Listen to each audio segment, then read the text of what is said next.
Chapter 101, Red Thread of Marriage. Yue Hongyan took the two photos that Lady Lei had prepared long ago, one of Lin Shen and one of Shen Qingshui. Seeing Yue Hongyan examining Lin Shen's photo, Lady Lei still felt somewhat uneasy. The Yue family is proficient in the art of marriage bonds, and they are also great at discerning people. If Yue Hongyan were to carefully examine the news about Deng Duo, she should be able to notice some differences. Fortunately, Lady Lei had already prepared her reasons just in case Yue Hongyan noticed the differences, thinking she could smoothly talk her way through, albeit with some extra effort. Apparently, Yue Hongyan hadn't paid close attention previously. After looking for a while, she didn't raise any questions, which slightly relieved Lady Lei. Yue Hongyan put down the photo of Lin Shen and held onto Shen Qingshui's photo, saying, "First, let me see if there's already a predestined red thread on him." After speaking, without waiting for Lady Lei to react, Yue Hongyan suddenly pointed her finger at the photo, and a streak of red light from her fingertip entered the photo. Bang! The Shen Qingshui in the photo, as if a ghost, was projected out of the photo by Yue Hongyan, hovering in the air like a transparent spirit. Yue Hongyan's eyes flickered with a strange light, examining the ghost-like Shen Qingshui in the air. On Shen Qingshui's ankle, there clearly tied a red thread, proving she already had marital ties with someone. She already has marital ties. Yue Hongyan nodded slightly, and with a wave of her hand, dispersed the ghost-like light and shadow of Shen Qingshui. If there were no existing marital ties, Yue Hongyan would adhere to her family rules and absolutely not force a red thread of marriage onto her. What the Yue family calls drawing the red thread is merely connecting without pulling. If there is one, the Yue family would simply connect. If not, they would absolutely not forcefully tie a red thread, as doing so would hinder their own cultivation, and not only because of family rules.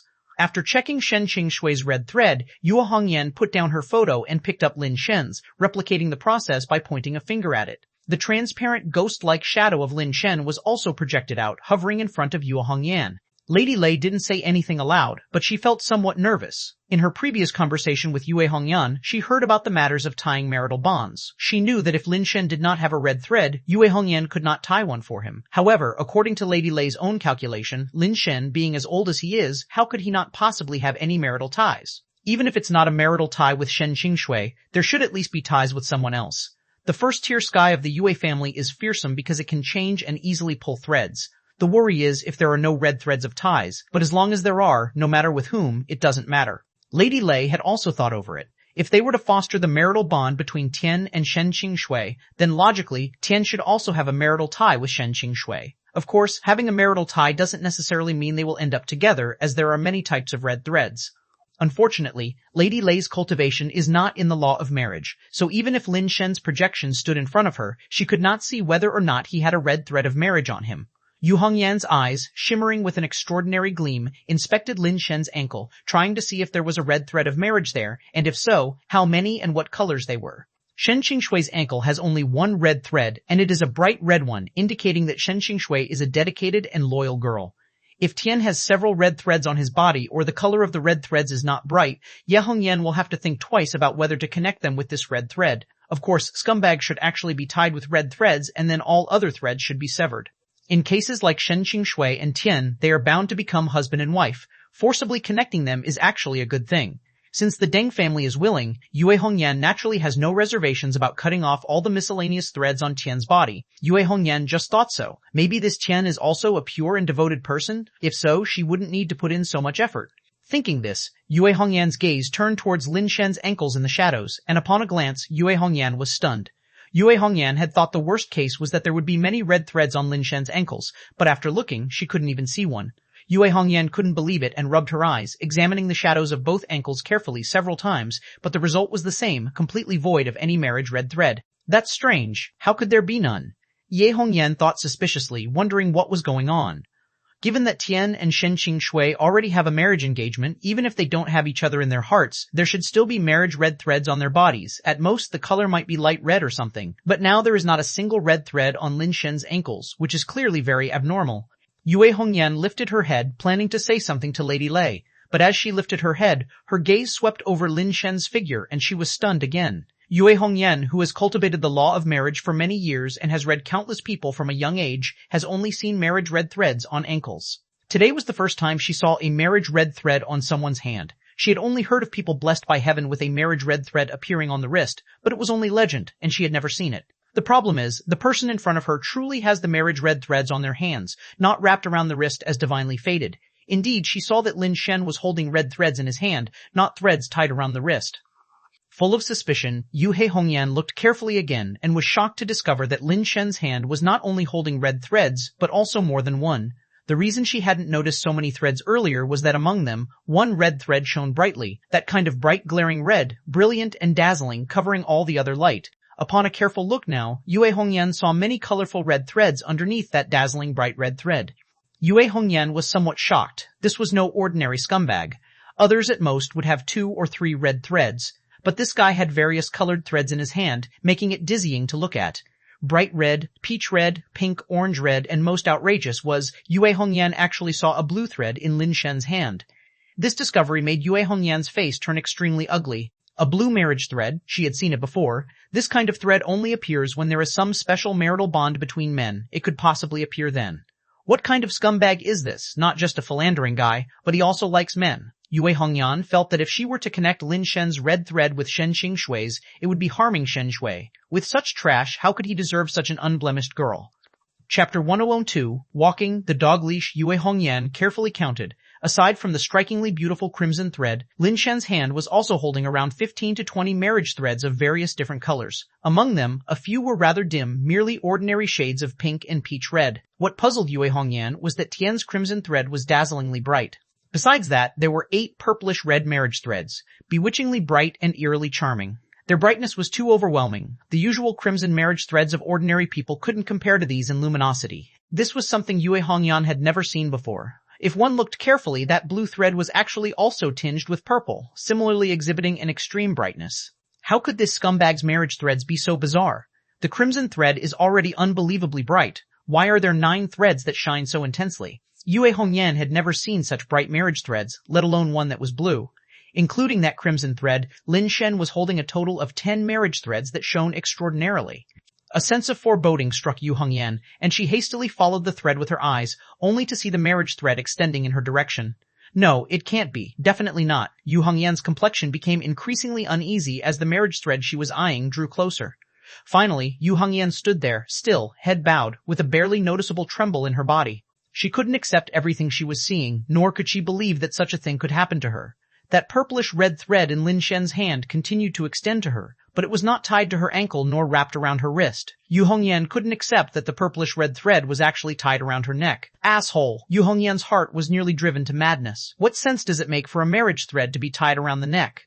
She had never heard of such a thing, and even the divine skills passed down by her family had not mentioned the significance of this scenario. But to Yue Hongyan, that Lin Shen was holding one end of the marriage thread while the other end was wrapped around her neck, it wasn't so much a marriage thread, it should be called a leash instead. Yue, what happened to you? Lady Lei noticed that something was off with Yue Hongyan's expression. The usually sunny and cheerful girl had never previously shown such emotions. Though Lady Lei could not see Yue Hongyan's face, just from her current demeanor, one could feel a murderous aura emanating from her, almost visible to the naked eye. No, it's nothing. Yue Hongyan lifted her head, revealing a smile, but that smile only made Lady Lei's skin crawl. As soon as Yue Hongyan spoke, she ignored Lady Lei, stretched out 2 fingers, and mysterious law powers surged. Then, as if with scissors, she fiercely snipped at the void. Yue, what are you doing? Lady Lei anxiously watched Yue Hongyan, wondering if she was cutting off the marriage thread from Lin Shen. Sister Lei, please wait here for a moment. Having said that, Yue Hongyan stood up and left without giving Lady Lei a chance to react. Turning around, Yue Hongyan's face looked so sullen it seemed as if it were about to drip with dark water. She had just attempted to use the power of the marriage law to sever the red thread tied around her neck, yet to no avail. After leaving, Yue Hongyan went directly to her usual place of martial practice. An unparalleled, terrifying energy erupted from within her body, and a figure like that of a divine being appeared over her, enveloping her form, while a stunning red brilliance surged forth. The practice room was immediately filled with flickering otherworldly light as strange forces continuously exploded, with various lights and shadows shining in succession. After a long while, Yue Hongyan, gasping for breath, slumped to the ground.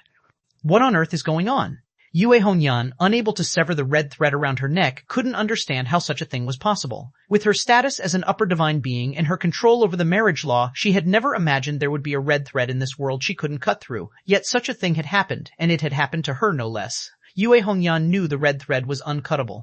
If the problem couldn't be solved, then the person who caused the problem would have to be dealt with. When Yue Hongyan left the practice room and returned to the living room, her face was already adorned with a smile. Yue, are you all right? Lady Lei, seeing the smile on Yue Hongyan's face, thinking that everything must be fine, secretly breathed a sigh of relief. Sister, what could possibly be wrong with me? I was just a bit surprised earlier. This Tian from the Deng family is certainly no ordinary person, Yue Hongyan said with a smile. What's so extraordinary about him?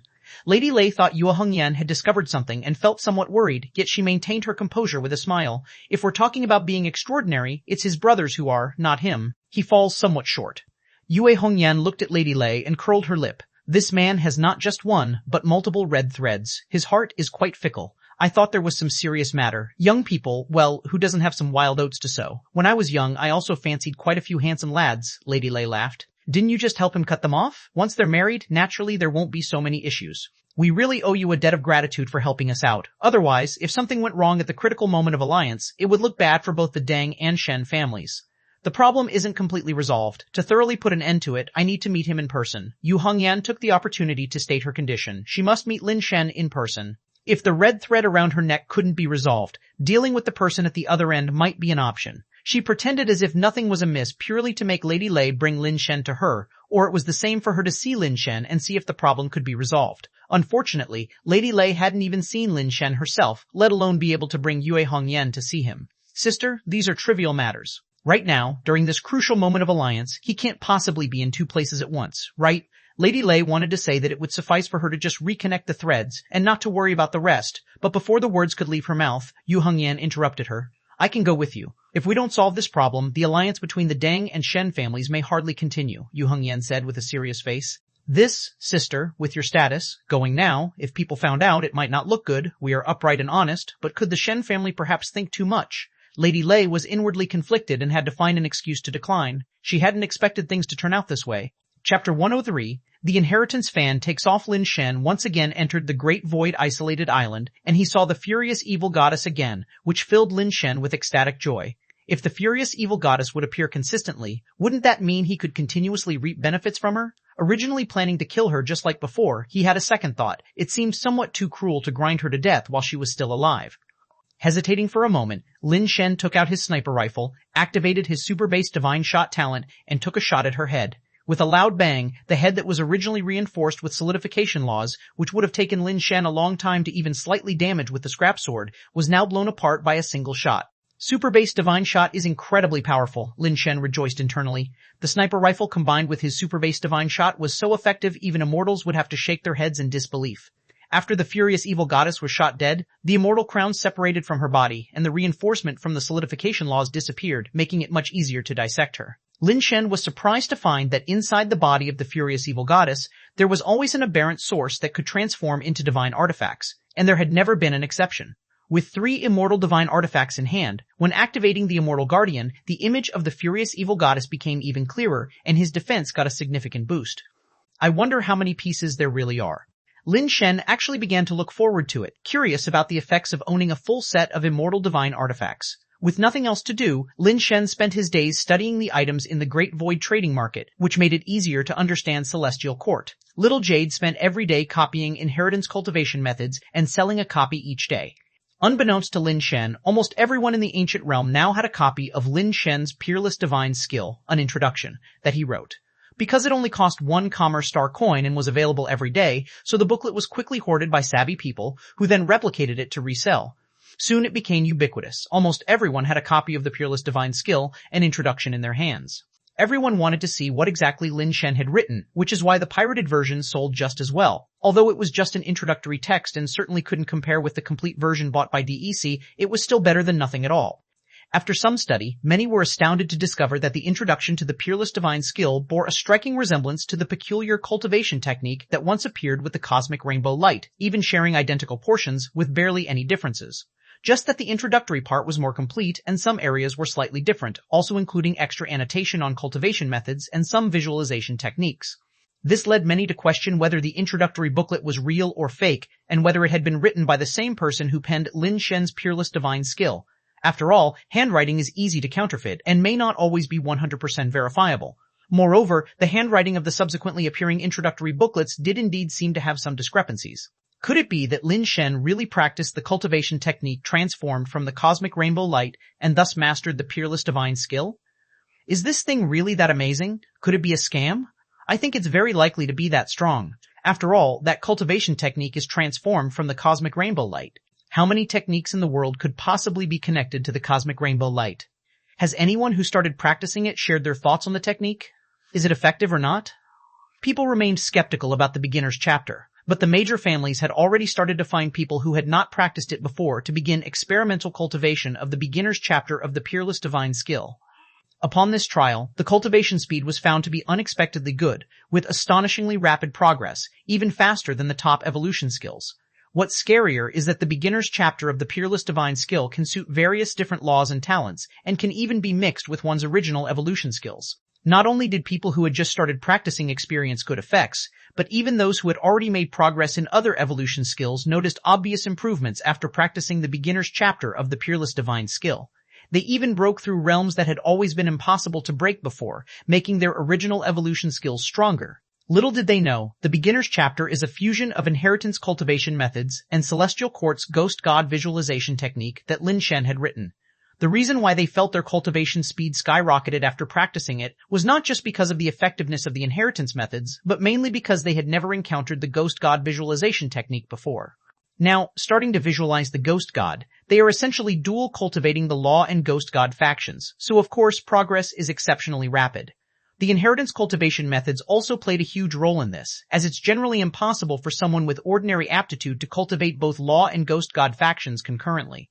The inheritance method solved this problem perfectly, allowing most people practicing the beginner's chapter of the peerless divine skill to dual cultivate law and ghost god seamlessly. Of course, the ghost gods they visualize are only at the beginner level, far from being able to visualize the true law ghost gods. However, the foundation laid out now means if they enter the Celestial Court in the future to practice the ghost god technique, they would be able to achieve twice the result with half the effort instead of struggling.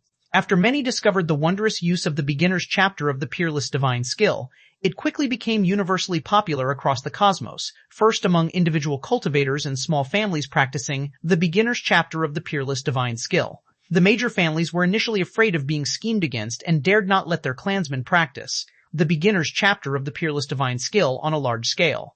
However, when they saw that those from smaller families with mediocre talent suddenly made leaps and bounds in strength after practicing the beginner's chapter, they could no longer bear it and gradually lifted the restrictions. In fact, even without lifting restrictions, many members of the large families had already been secretly practicing the beginner's chapter. Since even DEC and Kristen have practiced Lin Shen's peerless divine skill, what do they have to fear?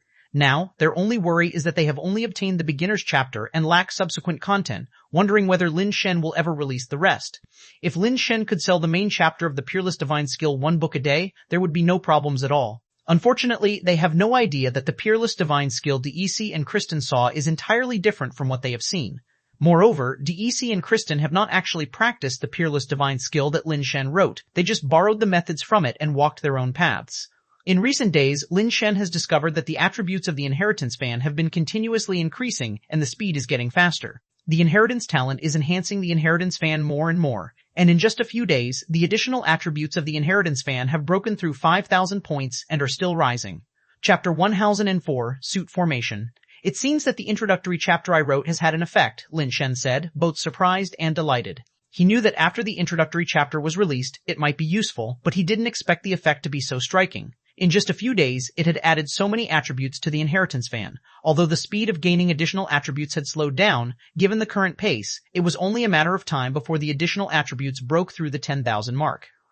As of now, only his strength had broken through 10,000, and it seemed that it might not even compare to the inheritance fan in the future. The later stage, life bases are finally starting to exert their strength. Lin Shen calculated in his mind that the inheritance fan would become increasingly powerful and might even become his main combat force in the future. Time passed day by day, and Lin Shen purchased many items through the Great Void trading area.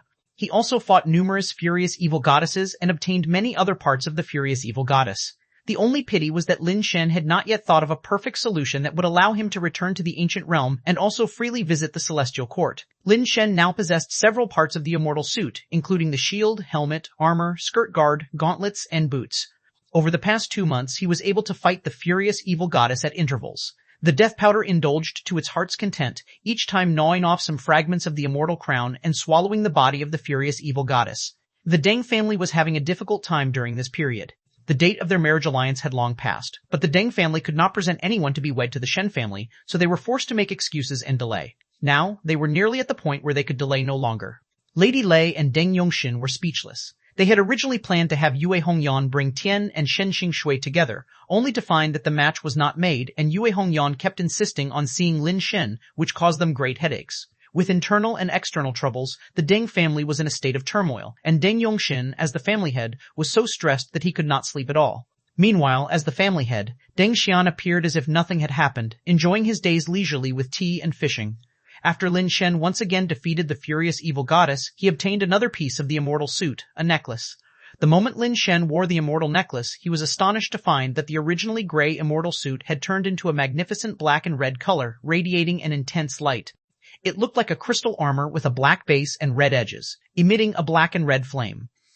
After activating the immortal guardian, the light shadow of the furious evil goddess almost solidified and hovered around Lin Shen, also exuding a strong black and red flame, like a demon god.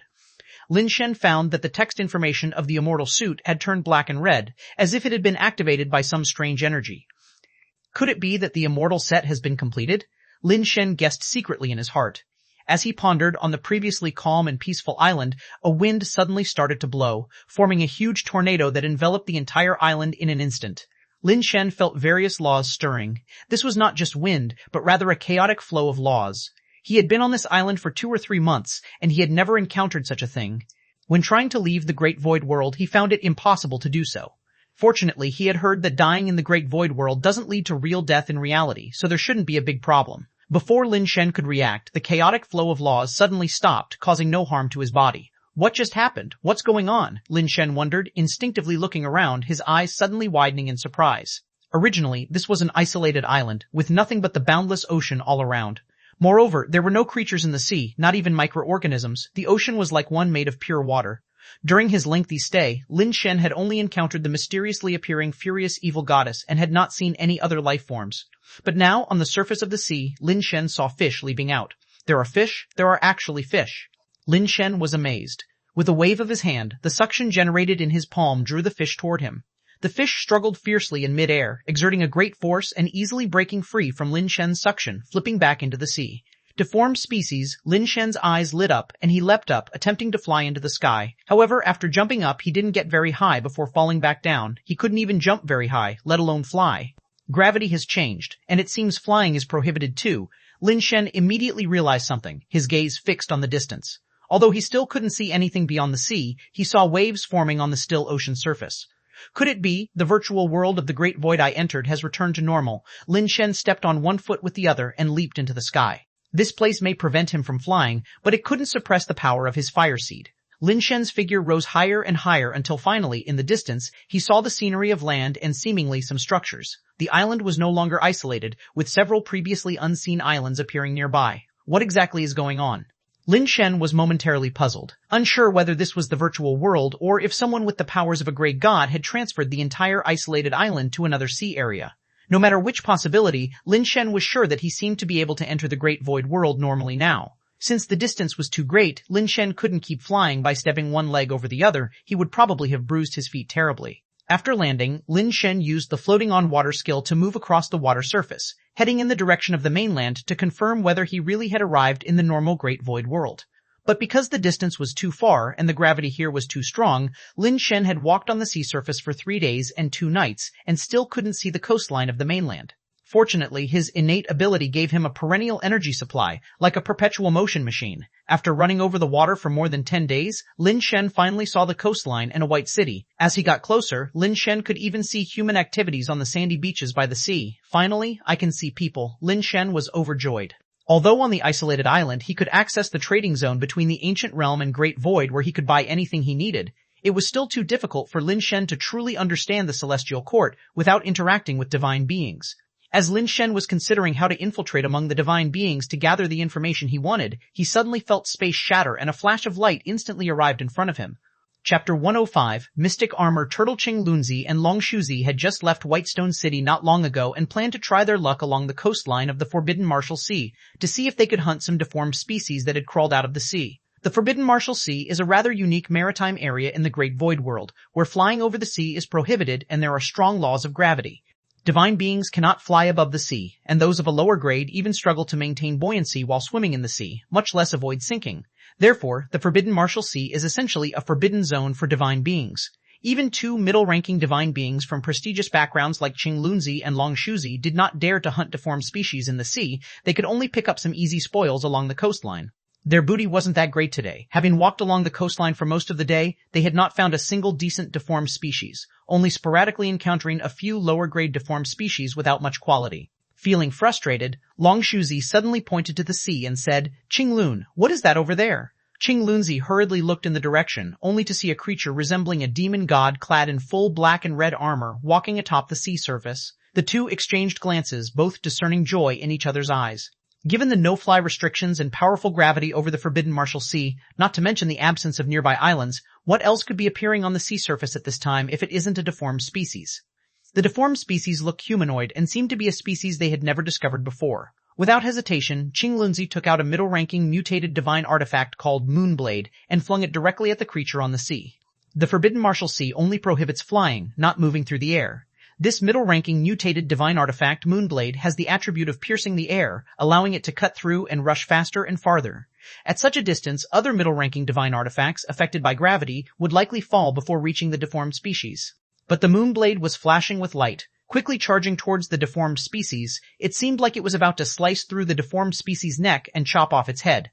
Ching Lunzi was very confident in his Moonblade. After all, it was a mutated middle-ranking divine artifact of top-notch quality, normally unbeatable by a standard middle-ranking deformed species. Just as he was about to reap his prey, he suddenly saw the figure of the deformed species shift and dodge the Moonblade's attack by stepping on the waves. The deformed species moved across the sea surface as if it were a water god walking the waves, advancing and retreating with agility and ease, as though being pushed by the waves.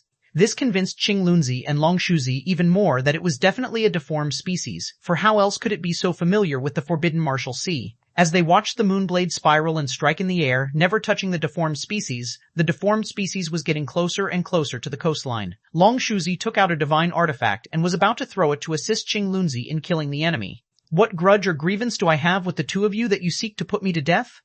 As Long Shuzi was about to throw the divine artifact, he suddenly heard the deformed species speak, which startled him into widening his eyes and hastily stopping his hand. "Damn, it's not a deformed species, it's a divine being," Long Shuzi exclaimed in surprise.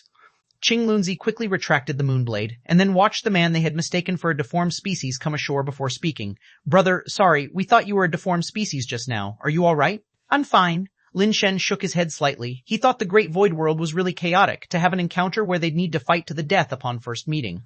"Brother, what's your name?" Long Shuzi sized up Lin Shen and asked. Lin Shen wore a suit of armor that appeared to be a complete set of divine artifacts of high quality. It was difficult to acquire a complete set of divine artifacts, especially of high quality. Obtaining such a set was even more challenging. Long Shuzi and others had heard of some famous sets, but they had never heard of the set that Lin Shen wore. Looking at the splendid dark style and the black and red brilliance it once had, it certainly wasn't ordinary. Moreover, the fact that this man dared to venture into the Forbidden Martial Sea suggested that his background was not simple. "Tian," Lin Shen casually said, "I am Long Shuzi, and this is Ching Lunzi. We are disciples of the Mudplate ancestor. May I know which clan brother hails from?" Long Shuzi had never heard this name and had to continue asking. Before Lin Shen could reply, a violent upheaval of waves suddenly came from the sea. The three turned their heads to look and saw the water in the sea churning, and then a large black turtle emerged, riding the waves and spewing a beam of black water light. The three of them hurriedly scattered. Lin Shen had no intention of taking action. When he was crossing the sea, he had encountered deformed species and kept his distance. He disliked fighting in the water and preferred to avoid it whenever possible. Long Shuzi and Ching Lunzi, on the other hand, were overjoyed at the sight of the black turtle. "That's a mutant mystic armor divine turtle. There might be a chance of obtaining a middle-grade divine artifact, the mystic heaven armor." Without hesitation, Ching Lunzi summoned forth the Moonblade. Long Shuzi took out a pen-like divine artifact and threw it, transforming into an ink light hurtling towards the mutant mystic armor turtle. Lin Shen stepped back further, just watching from a distance, with no intention of taking part. After a moment of hesitation, Lin Shen also decided not to remove the immortal shield fixed on his back. Given Qing Lunzi and Long Shuzi's abilities, it seemed they had no problem dealing with the mutant mystic armor turtle. However, the reality didn't quite match Lin Shen's expectations. Qing Lunzi and Long Shuzi were indeed strong. Lin Shen saw ghost god shadows appear on them. Obviously, they were middle-grade divine beings. But their attacks against the mutant mystic armor turtle could only cause superficial wounds that were negligible, and these wounds disappeared quickly. Clearly, the mystic armor turtle possessed strong self-healing capabilities. Killing it was not so simple. Within a short period, Qing Lunzi and Long Shuzi had summoned more than a dozen divine artifacts: sword, spear, blade, halberd, etc. Although their destructive power was astonishing, they still could not harm the mystic armor turtle. After a prolonged battle, Qing Lunzi seemed to grow impatient and suddenly summoned a gear-like divine artifact radiating blue light, throwing it at the mystic armored divine turtle. The blue light wheel spun and slashed onto the mystic armored divine turtle. Its powerful destructive power ground the turtle shell to dust. Just as Qing Lunzi was feeling triumphant, black light emerged from the mystic armored divine turtle, transforming into a ghost god shadow of Xuanwu, enveloping its body. The once somewhat effective blue light wheel now seemed futile no matter how it spun, and almost got bitten by the mystic armor turtle. Qing Lunzi and Long Shuzi used various divine artifacts and divine skills in a fierce battle against the mystic armor turtle, which remained unmoved under the protection of Xuanwu light shadow, even forcing them into a retreat and shattering several of their divine artifacts. Chapter 106's first attempt at greatness. The mystic armor, divine turtle unleashed its mighty divine power, forcing Qing Lunzi and Long Shuzi to retreat step by step. It wasn't that their skills were insufficient. It was purely because the mystic armor divine turtle's defenses were too formidable. They couldn't break through the defense and could only passively take hits, which was extremely uncomfortable. Damn it, this mutant mystic armor divine turtle actually mutated toward the direction of defense enhancement. Its shell has become so tough it's impenetrable. Let's retreat. Continuing to fight will only increase our losses, Long Shuzi exclaimed. Though Qing Lunzi was reluctant to give up, he also knew that the situation was hopeless and that any further confrontation would only lead to greater losses. Both of them began to shine with light as they were about to leap into the sky and flee into the distance. Above the forbidden Martial Sea, there was a ban on flying, but no such prohibition existed on land. Even the gravity was somewhat weaker, although not insignificant. Bang! Just as they had taken off, they saw the dark Xuanwu light shadow, like a black sky covering heaven and earth. A leg as huge as a pillar holding up the heavens descended from above, stomping both of them back to the ground from the sky. Long Shuzi and Qing Lunzi spewed out blood from their mouths.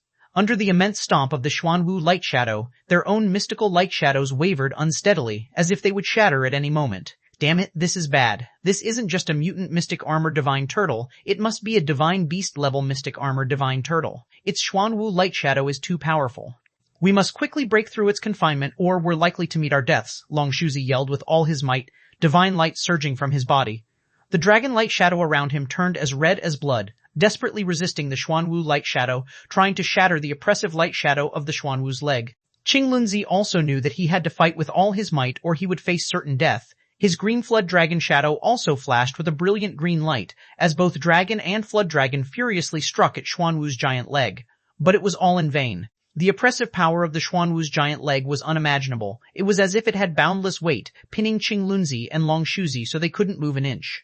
The mystic armored divine turtle within the Xuanwu light shadow crawled step by step towards Qing Lunzi and Long Shuzi. With every step it took, its Xuanwu light shadow, like a mighty leg descending from the heavens, relentlessly stomped on the light shadows of Qing Lunzi and Long Shuzi's dragon and flood dragon, shaking their light shadows as if they would explode at any moment.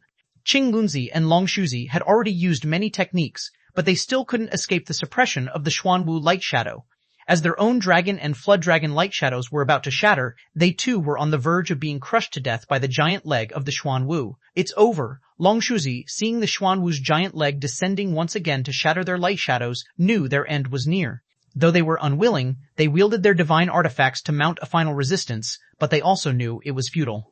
Bang! Just as the Xuanwu light shadow raised its colossal leg to stomp them once again and despair filled their hearts, suddenly, a gunshot rang out.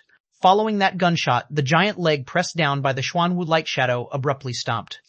Qing Lunzi and Long Shuzi were still in shock and hadn't responded when the Xuanwu light shadow suddenly dispersed into nothingness. Confused, they turned their attention to the mystic armored divine turtle, only to see that the creature, once fearsome and bright, now had a look of bewilderment on its face. In the center of its head was a blood hole, from which blood steadily oozed out. Who penetrated the mystic armor turtle's defenses? Qing Lunzi and Long Shuzi thought of a possibility and immediately turned their gaze toward Lin Shen, who had retreated to a distant spot.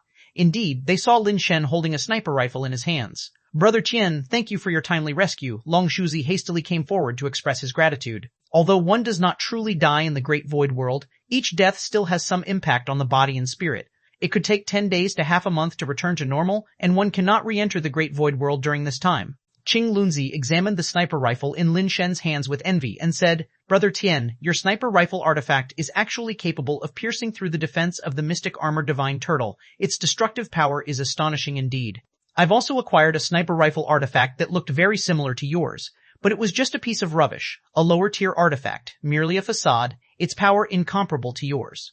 Hearing Qing Lunzi's words, Long Shuzi then noticed that the sniper rifle in Lin Shen's hands did indeed resemble the one Qing Lunzi had acquired before, the god of practice's sniper rifle.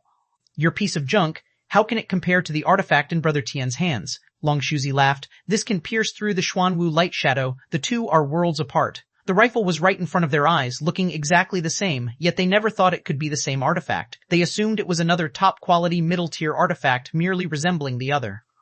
Lin Shen's interest was piqued by these words, and he asked, what was the name of that sniper rifle? What was it called? It was called God of Practice's sniper rifle. I had sold it a while ago, replied Qing Lunzi. How much did you sell it for? Lin Shen now suspected that the one Qing Lunzi sold was the very same one he now held in his hands. Otherwise, it would be too much of a coincidence for two such artifacts to appear at the same time. If there really were two, Lin Shen would have bought them both, keeping one as a spare.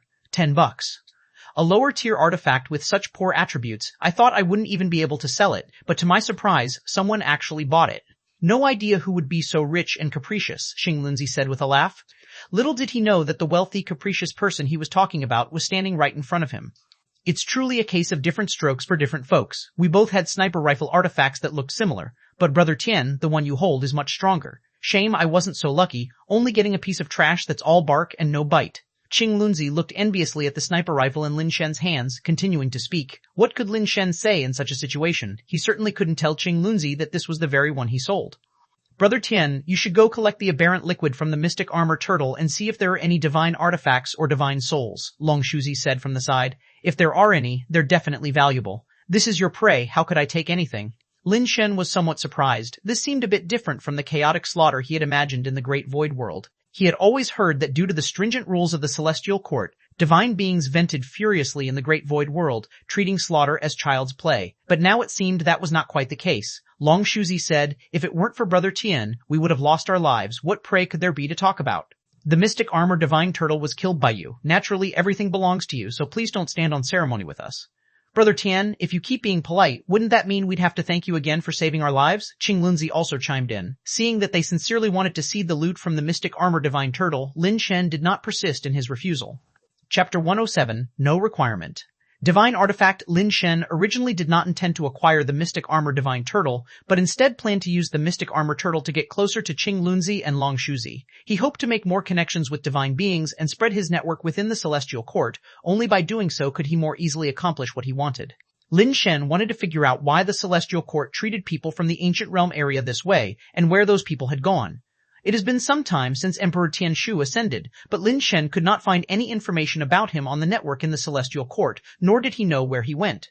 If this issue cannot be resolved, people from the ancient realm area coming to the celestial court would be digging their own graves, no different from courting death. Of course, to dig up these secrets, Lin Shen must first integrate into the celestial court and climb to a position where he can access the inside information. Lin Shen walked over to the corpse of the mystic armor divine turtle. In fact, he had already known that this creature was not the mystic armor divine turtle as described by Long Shuzi and the others. His watch notified him that the middle divine beast deformed species he had killed was called the sky-supporting turtle, a deformed kind of divine beast. It was not the same species as the mystic armor divine turtle they spoke of. The giant turtle phantom on its body wasn't Xuanwu either. What exactly it was called, Lin Shen did not know. Lin Shen took out a water bag and caught the fluid flowing from the sky-supporting turtle. Since it was already dead, its body was no longer as hard as it was when alive. Aside from the turtle shell, which was still hard to damage, other parts of the body had become much softer. Lin Shen used the scrap sword to cut open its body, reached in and fished out a black aberrant source soon after. What a pity, it has no divine soul. Its divine soul must have been exquisite, Long Shuzi said regretfully. While they were talking, the aberrant source in Lin Shen's hand vibrated, detached from his palm, wriggled in the air, and transformed into a black suit of full-body armor. Sky-topping armor, middle divine beast, divine artifact, faction, none.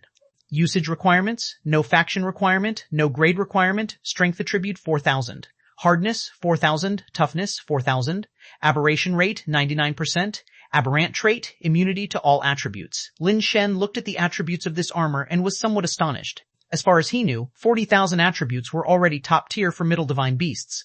But what was key was that this divine artifact had no faction usage requirement, only demanding strength attribute. That is to say, any divine being from any faction could use this divine artifact as long as they had sufficient strength attribute, with no restrictions. Its aberrant trait was immunity to all attributes, meaning it had immunity effects against rules of all factions. Of course, not a complete immunity, but to a certain extent, the exact extent of which even Lin Shen did not know. Considering how well the sky-supporting turtle weathered attacks, one could deduce that the immunity effect was definitely not weak. How is it? What do the attributes of the divine artifact look like? Ch1001 could not help asking. It's a middle divine beast level divine artifact. Lin Shen directly handed the sky-topping armor to Ch1001 for him to see the attributes himself. Ch1001 did not expect Lin Shen to hand it over directly. He was stunned for a moment, then smiled and accepted it. Once he looked at the attributes of the sky-topping armor, he was immediately dumbfounded. Ch1001, what's wrong? Long Shuzi saw Ch1001 suddenly fall silent, his eyes fixated on the sky-topping armor, and quickly nudged him. See for yourself. Ch1001 came back to his senses and handed the sky-topping armor to Long Shuzi. Long Shuzi was puzzled, not knowing what the situation was. Although the two of them were not top-tier figures, being disciples of Mudplate Ancestor, they had seen some fine items. It wasn't their first time seeing a high-grade divine artifact. They did not know what kind of divine artifact could elicit such an expression from Ch1001. With curiosity, Long Shuzi glanced at the attributes of the sky-topping armor. Then his eyes widened in shock. A no-faction, no-grade divine artifact. He finally understood why Ch1001 had that expression. The attributes of the sky-topping armor were indeed premium, and the traits were also very good. But that alone was not enough to surprise Ch1001 so much. The truly surprising part was the no-faction and no-grade usage requirements. This meant that any divine being of any faction and level could use this divine artifact. Imagine a lower divine being able to use the middle divine artifact sky-topping armor. Unleashing its traits, it would be an incredibly contrary event. With this divine artifact, it virtually meant that among the lower, he could walk sideways, and in the middle, not many could harm him. Such a divine artifact that had no faction requirements and no level demands was extremely rare in the Celestial Court. Its preciousness did not lie in its strength, but its applicability was too strong. Although the upper limit wasn't high, it greatly enhanced the lower limit. Of course, the requirement of 40,000 strength attribute ordinary lower divine beings might not reach. But this was not an unsolvable problem. There were still some divine artifacts that could increase attributes. Just gather a few that could increase the strength attribute to 40,000, and even a lower divine being could use this middle divine artifact. This thing's value far surpassed its own level and attributes. Which top powerhouse wouldn't want to secure such a protection for their descendants? Before they grow up, having such a divine artifact for defense would naturally be excellent. Long Shuzi estimated that if this divine artifact were to be sold, it could probably fetch a price higher than even upper divine artifacts of the same quality. The only pity was that this was a middle divine artifact. If this were an upper divine artifact, then its value would simply be unimaginable. Even so, to achieve divine beast level quality as a middle gradeless divine artifact, its value was already quite terrifying. Brother Tian, this divine artifact is too precious. Do not easily show it to others. Long Shuzi returned the sky-topping armor to Lin Shen, without the intention of keeping it for himself. It wasn't that Long Shuzi's realm was so elevated and had slightly some of that mentality, but ultimately suppressed such thoughts. Is this thing very valuable? Seeing the expressions of the two, Lin Shen knew that the sky-topping armor might be even more valuable than he imagined. Ch1001 said with a bitter smile, "It's not just valuable, it might be something money can't buy." A middle divine artifact with no faction and no grade requirements, yet is divine beast quality and is a life-saving full-body armor. This is simply a premium divine artifact tailor made for those young masters and young princesses. If you're willing to sell it, who knows how many people would scramble to buy it. Chapter 108, Sky-supporting old turtle Lin Shen realized that he had severely underestimated the value of the Sky Pinnacle armor. Its true worth lies in its lack of grade requirement. However, the requirement for the strength attribute is quite high, and ordinary lower-tier divine beings would probably find it difficult to meet. It necessitates the use of a divine artifact that boosts strength attribute to activate the aberrant trait of the Sky Pinnacle armor. Long Shuzi pointed out the drawback of the Sky Pinnacle armor. Lin Shen calculated his attributes. During this time, the weight of the death powder had been constantly increasing, and Lin Shen's strength attribute had also increased, now nearly reaching 17,000 points. In his super base form, his attributes could reach over 30,000 points, but it was still a bit short of 40,000 points. Although other innate skills could enhance attributes, such enhancement is proportional and they do not increase the base attributes, so under normal circumstances, Lin Shen still couldn't activate the Sky Pinnacle armor. Nevertheless, as the weight of death powder continued to grow, once Lin Shen's strength attribute reached 20,000, he could activate the Sky Pinnacle armor in his super base form. This was just the beginning. Having consumed many bodies of the furious evil goddess, death powder had accumulated a lot of energy not yet assimilated, and its body was still developing, with its weight continuously increasing. It was difficult to say how much strength attribute it could eventually add for Lin Shen. The only thing troubling Lin Shen was that the growth rate of other attributes was much slower, relying only on aberrant liquid to boost energy, whereas evolution theory could also increase other attributes, but at a much slower pace. Brother Tian, if you don't have use for this Sky Pinnacle armor or are considering selling it, could you please consider selling it to us first? The price is negotiable, Long Shuzi continued. You guys want this Sky Pinnacle armor? Lin Shen didn't really have much consideration for the Sky Pinnacle armor. He was merely calculating whether his attributes would allow him to wear the Sky Pinnacle armor, and even if he could wear it, he had no intention of doing so. His immortal set, though only a lower-tier divine artifact with its powerful set attribute, provides a defense not inferior to the Sky Pinnacle armor, its effects even stronger. Although a middle-tier divine artifact is strong, after all, it is only a tool and cannot activate the divine soul light shadow as a middle-tier divine being could. The immortal set, although only a lower-tier divine artifact, can activate the divine soul light shadow of the furious evil goddess, which alone makes it much more powerful than the Sky Pinnacle armor. As Lin Shen can't wear two sets of divine armor, his natural choice is the immortal set. Even if the Sky Pinnacle armor is better, it could only sit idle and gather dust. If the price is right, Lin Shen wouldn't mind selling the Sky Pinnacle armor. The key is the price has to be appropriate. As for the defensive power of the Sky Pinnacle armor, Lin Shen didn't really value it that much. No matter how strong the defense, it could not withstand his super base divine shot. The sky supporting turtle couldn't stop it itself. What use then would the divine artifact it gave birth to be? Long Shuzi quickly said, we previously mistook that giant turtle for Mystic Armor Turtle, thinking it was a descendant of Xuanwu. It was only after we saw the divine artifact it nurtured that we realized it's not a Mystic Armor Turtle, nor a descendant of Xuanwu. Qinglunzi nodded and said, it indeed isn't Xuanwu's lineage, it should be from the lineage of Sky-supporting Old Turtle. Sky-supporting Old Turtle? Hearing this name, Lin Shen couldn't help but recall an ancient mythological story. Qinglunzi said, the Sky-supporting Old Turtle is not originally native to the Celestial Court, but just like our forefathers, the divine beings, it also surged into the Celestial Court from the ancient realm. The only difference is that our ancestors were humans, while the Sky-supporting Old Turtle was a turtle. In ancient times, two great gods fought so fiercely that the sky collapsed. Nuwa wanted to melt stones to repair the sky, but the sky was already failing, leaving no time for the goddess to mend it with molten stones. At that moment, the sky-supporting Old Turtle stood out, supporting heaven and earth with its body, thereby securing the time needed for Nuwa to melt stones and mend the sky. That's how the sky-supporting Old Turtle got its name. Lin Shen slightly nodded as he listened. The myth he had just thought of was mostly similar to the one being told. It was the same old turtle in both stories. However, Qinglunzi then said, that's just a myth. From what I know, the real situation was not like this at all. The sky-supporting Old Turtle did not willingly support heaven and earth, but was slaughtered by Nuwa. Its carcass was then used to support the collapsed sky. Listening to Qinglunzi retell the story of the sky-supporting Old Turtle, it was a dark version of the Nuwa mending the sky story. The so-called battle between the two ancient gods, where one of them lost and angrily rammed into Mount Buzhou, causing it to collapse and the sky to fail, wasn't really the case.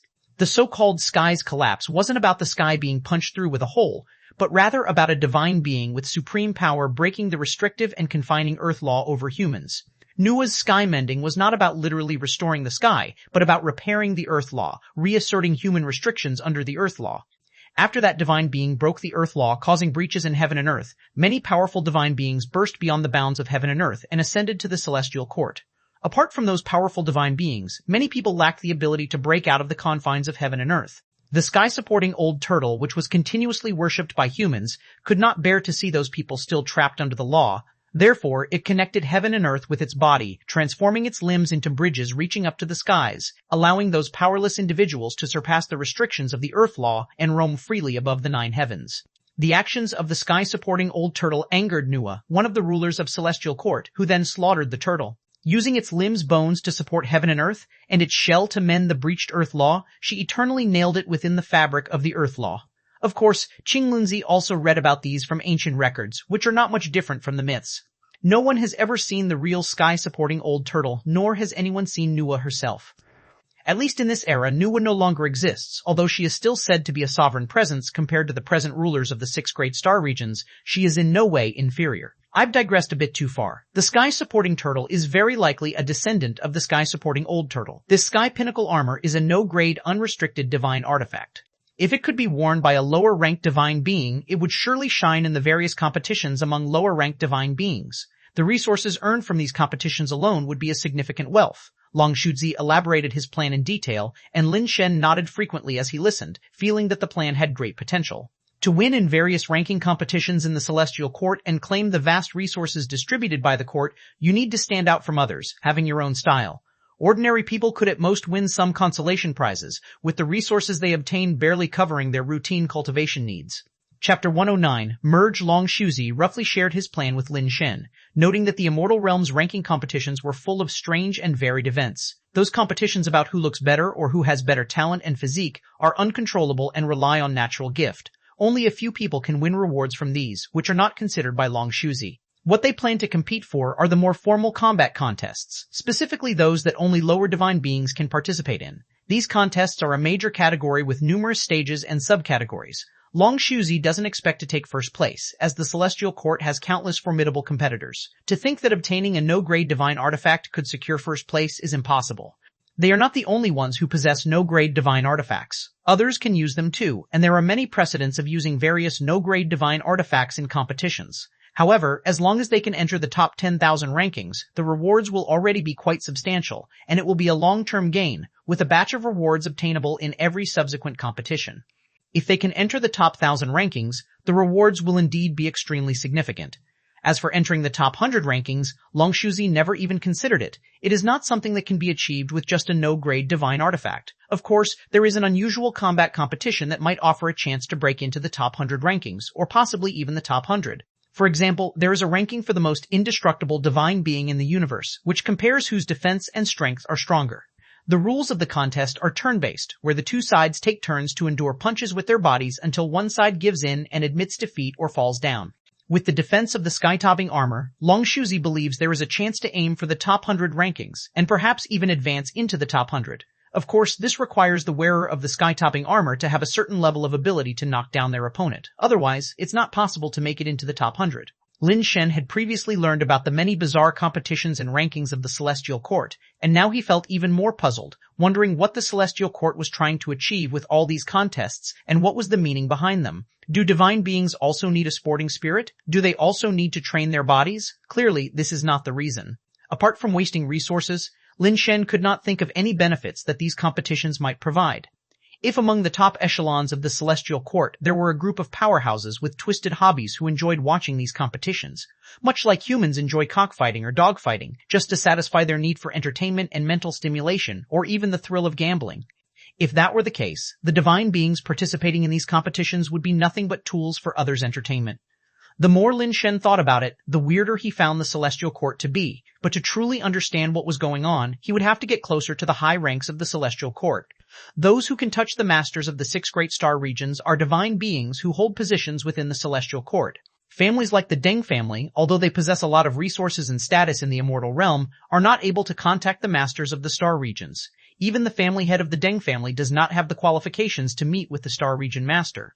In fact, only star divine officials of the Star God Palace are truly qualified to meet the ruler of a star region, and one must hold the rank of a great star divine official to possibly have an audience with the star region ruler.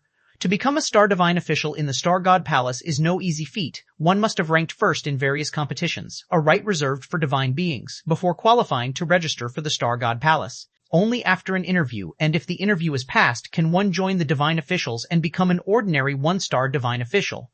The highest rank for divine officials is 9 stars. Above 9 stars is the Great Star Divine Official, also known as the Great Divine Official.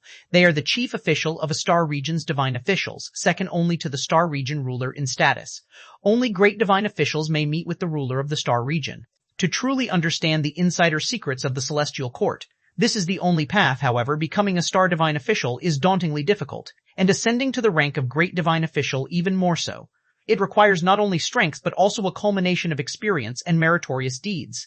Moreover, the region where Lin Shen is located is the Central Heaven Star region, the ruler of which is the Jade Emperor. If he were to actually become a great divine official with the opportunity to meet the Jade Emperor, wouldn't his identity be exposed at first glance? Thus, whether or not to tread this path is something Lin Shen is still contemplating. Brother Tian, after all is said and done, do you intend to sell the sky-topping armor to us, or are you looking to cooperate? Gathering strength, augmenting divine artifacts to enable lower divine beings to don the sky-topping armor also requires a significant investment, and we'll need to find a sufficiently capable lower divine being to be part of it. Otherwise, even with the sky-topping armor, it will be challenging to achieve a notable ranking. Qing explained the pros and cons to Lin Shen, indicating that having the sky-topping armor did not guarantee making a profit. Since you both are so sincere, of course I'm willing to cooperate. Lin Shen pondered for a moment before opting to partner with them. Both were very pleased to hear this, as they were also inclined towards cooperation. The acquisition of the strength-augmenting divine artifacts alone necessitated significant expenditure, and gathering the funds was already difficult. If they had to spend more to purchase the sky-topping armor, they wouldn't be able to afford such an amount. With Lin Shen joining them, the two immediately started planning what kind of divine artifacts to buy to increase strength and achieve a total of 40,000 in the strength attribute. Moreover, they had to find a lower divine being willing to participate in this plan. This individual must not only be powerful, but also dependable. If they handed over the sky-topping armor and numerous strength-augmenting divine artifacts to him and he fled with the items, that would spell disaster. Although this took place in the Great Void World, if the items are destroyed or transferred, they would also disappear in the real world. This is one of the reasons Lin Shen suspects that the Great Void World is a part of the real world. The two pondered but could not settle on a candidate. There were just too many concerns. I have someone in mind who should be up to it, Qing suddenly said. Who? Long Shuzi eagerly inquired. Yu Lizi, Qing named the person. Upon hearing this, Long Shuzi joyfully said, How could I forget him? He is indeed the most suitable for this matter, but we will have to give him a share when the time comes. The two explained to Lin Shen who Yu Lizi was. Like them, Yu Lizi was a disciple of Mudplate Ancestor and naturally a divine being of the strength attribute. His attribute might have already reached the full mark of 20,000 for lower divine beings. Moreover, he possessed a few strength-augmenting divine artifacts and could have possibly reached 40,000 points in strength. If they were to collaborate with Yu Lizi, they could even save the money they would have spent on purchasing strength-augmenting divine artifacts. Furthermore, Yu Lizi's talent and abilities were impressive, and being fellow disciples under Mudplate Ancestor, they were reasonably familiar with each other. Should any problem arise, Qing and the rest could seek Mudplate Ancestor's support and decision on their behalf. After discussing for a while, they decided Yu Lizi was a viable candidate and planned to first discuss the matter with him. They could offer him money for his assistance, or he might voluntarily take a share of their venture. Chapter 1010, Yu Lizi Long Shuzi contacted Yu Lizi and then took Lin Shen to Whitestone City. Lin Shen sized up Whitestone City and saw various levels of divine beings everywhere. Some of them were riding their divine soul pets on the streets, and those were generally upper divine beings. Aside from not being a planet, there was no difference from the real world here, and these divine beings didn't look any different from humans, just with higher and stronger abilities and ranks. In the Great Void World, there are no teleporters, but there are various teleportation arrays that can transport between different cities. Long Shuzi and his companions had already gotten in touch with Yu Lizi, roughly explaining the situation, and had agreed to meet in Whitestone City. Lin Shen and his companions waited for a while in a private room, and finally, Yu Lizi knocked on the door and came in. Lin Shen studied Yu Lizi as he entered, and indeed, just as Long Shuzi and his companions had said, he was a man of distinguished appearance, with well-proportioned features, a square face, and upright eyes that were devoid of wickedness, clearly a person of integrity. Brothers, I am very interested in your plan, but clear accounts make for good friends. I must state up front, I won't take a penny from you, but I must hold a share, and it must be a large one. Yu Lizi got straight to the point. This, Long Shuzi and Qing looked somewhat embarrassedly at Lin Shen. Originally, they had 10 shares, with Long Shuzi and Qing each holding 3 shares and Lin Shen holding 4. They had planned to offer either money or shares to Yu Lizi, which would come out of what Long Shuzi and Qing had, planning to give up 1 share each to make up 2 shares for Yu Lizi, leaving 2 shares for each of themselves. But now, Yu Lizi wanted a big share, and it was clear that 2 shares would not suffice. Yu Lizi continued, I will be the one to participate in the competition. The divine artifacts that enhance strength, I can almost gather them on my end. Taking 4 shares isn't too much, right? Not too much, Long Shuzi and Qing replied somewhat helplessly. Consequently, it seemed as if they had nothing to do with it, making them appear somewhat redundant. In this case, Yu Lizi and Lin Shen could directly cooperate, and they didn't seem to be needed at all. Not too much, then let's settle it like that. You take 4 shares, and we 3 each take 2 shares. Lin Shen didn't mind these resources. He just wanted to understand divine beings and the celestial court more deeply through this matter. Of course, if he could get a share of the resources, that would be even better. Upon hearing this, Long Shuzi and Qing both looked at Lin Shen with surprise. quickly saying this wasn't right, questioning how they could let Lin Shen, who brought out the sky-topping armor, only have 2 shares. In the end, they insisted on giving up 0.5 shares each, adding up to 1 share for Lin Shen, allowing him to hold 3 shares while each of them took 1.5 shares. The 3 of them discussed some more details, and then Long Shuzi and Qing Lunzi went to the real world to have a contract signed with Yu Lizi. When the group met again in the Great Void World, Lin Shen handed over the sky-topping armor to Long Shuzi and his companions, who then gave it to Yu Lizi to put on and get accustomed to before participating in the competition in a few days. Yu Lizi, adorned with a variety of rings, necklaces, bracelets, and other divine artifacts to enhance his strength, put on the sky-topping armor under the watchful eyes of Lin Shen and the others. Seeing the special features of the sky-topping armor activated, emitting a black radiance, both Long Shuzi and Qing Lunzi, who had already predicted this outcome, still clenched their fists in excitement. Yu Lizi had Long Shuzi and Qing Lunzi attack himself, under the protection of the sky-topping armor. The middle-level Long Shuzi and Qing Lunzi could hardly cause any significant damage to Yu Lizi. It's a sure thing now. We're set to make a fortune. Maybe we can even break into the top 100 in the Cosmic Toughest Divine Being competition, Qing Lunzi said joyfully.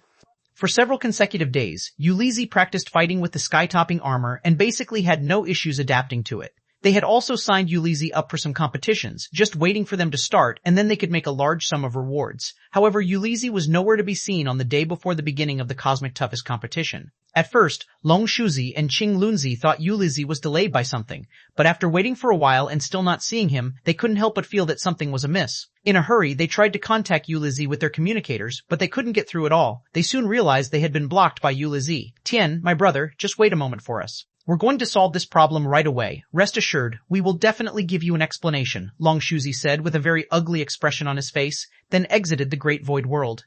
Qing Lunzi seemed to want to say something, but hesitated, and in the end, without voicing anything, he sighed, told Lin Shen that he would be back soon, and then also left the Great Void World.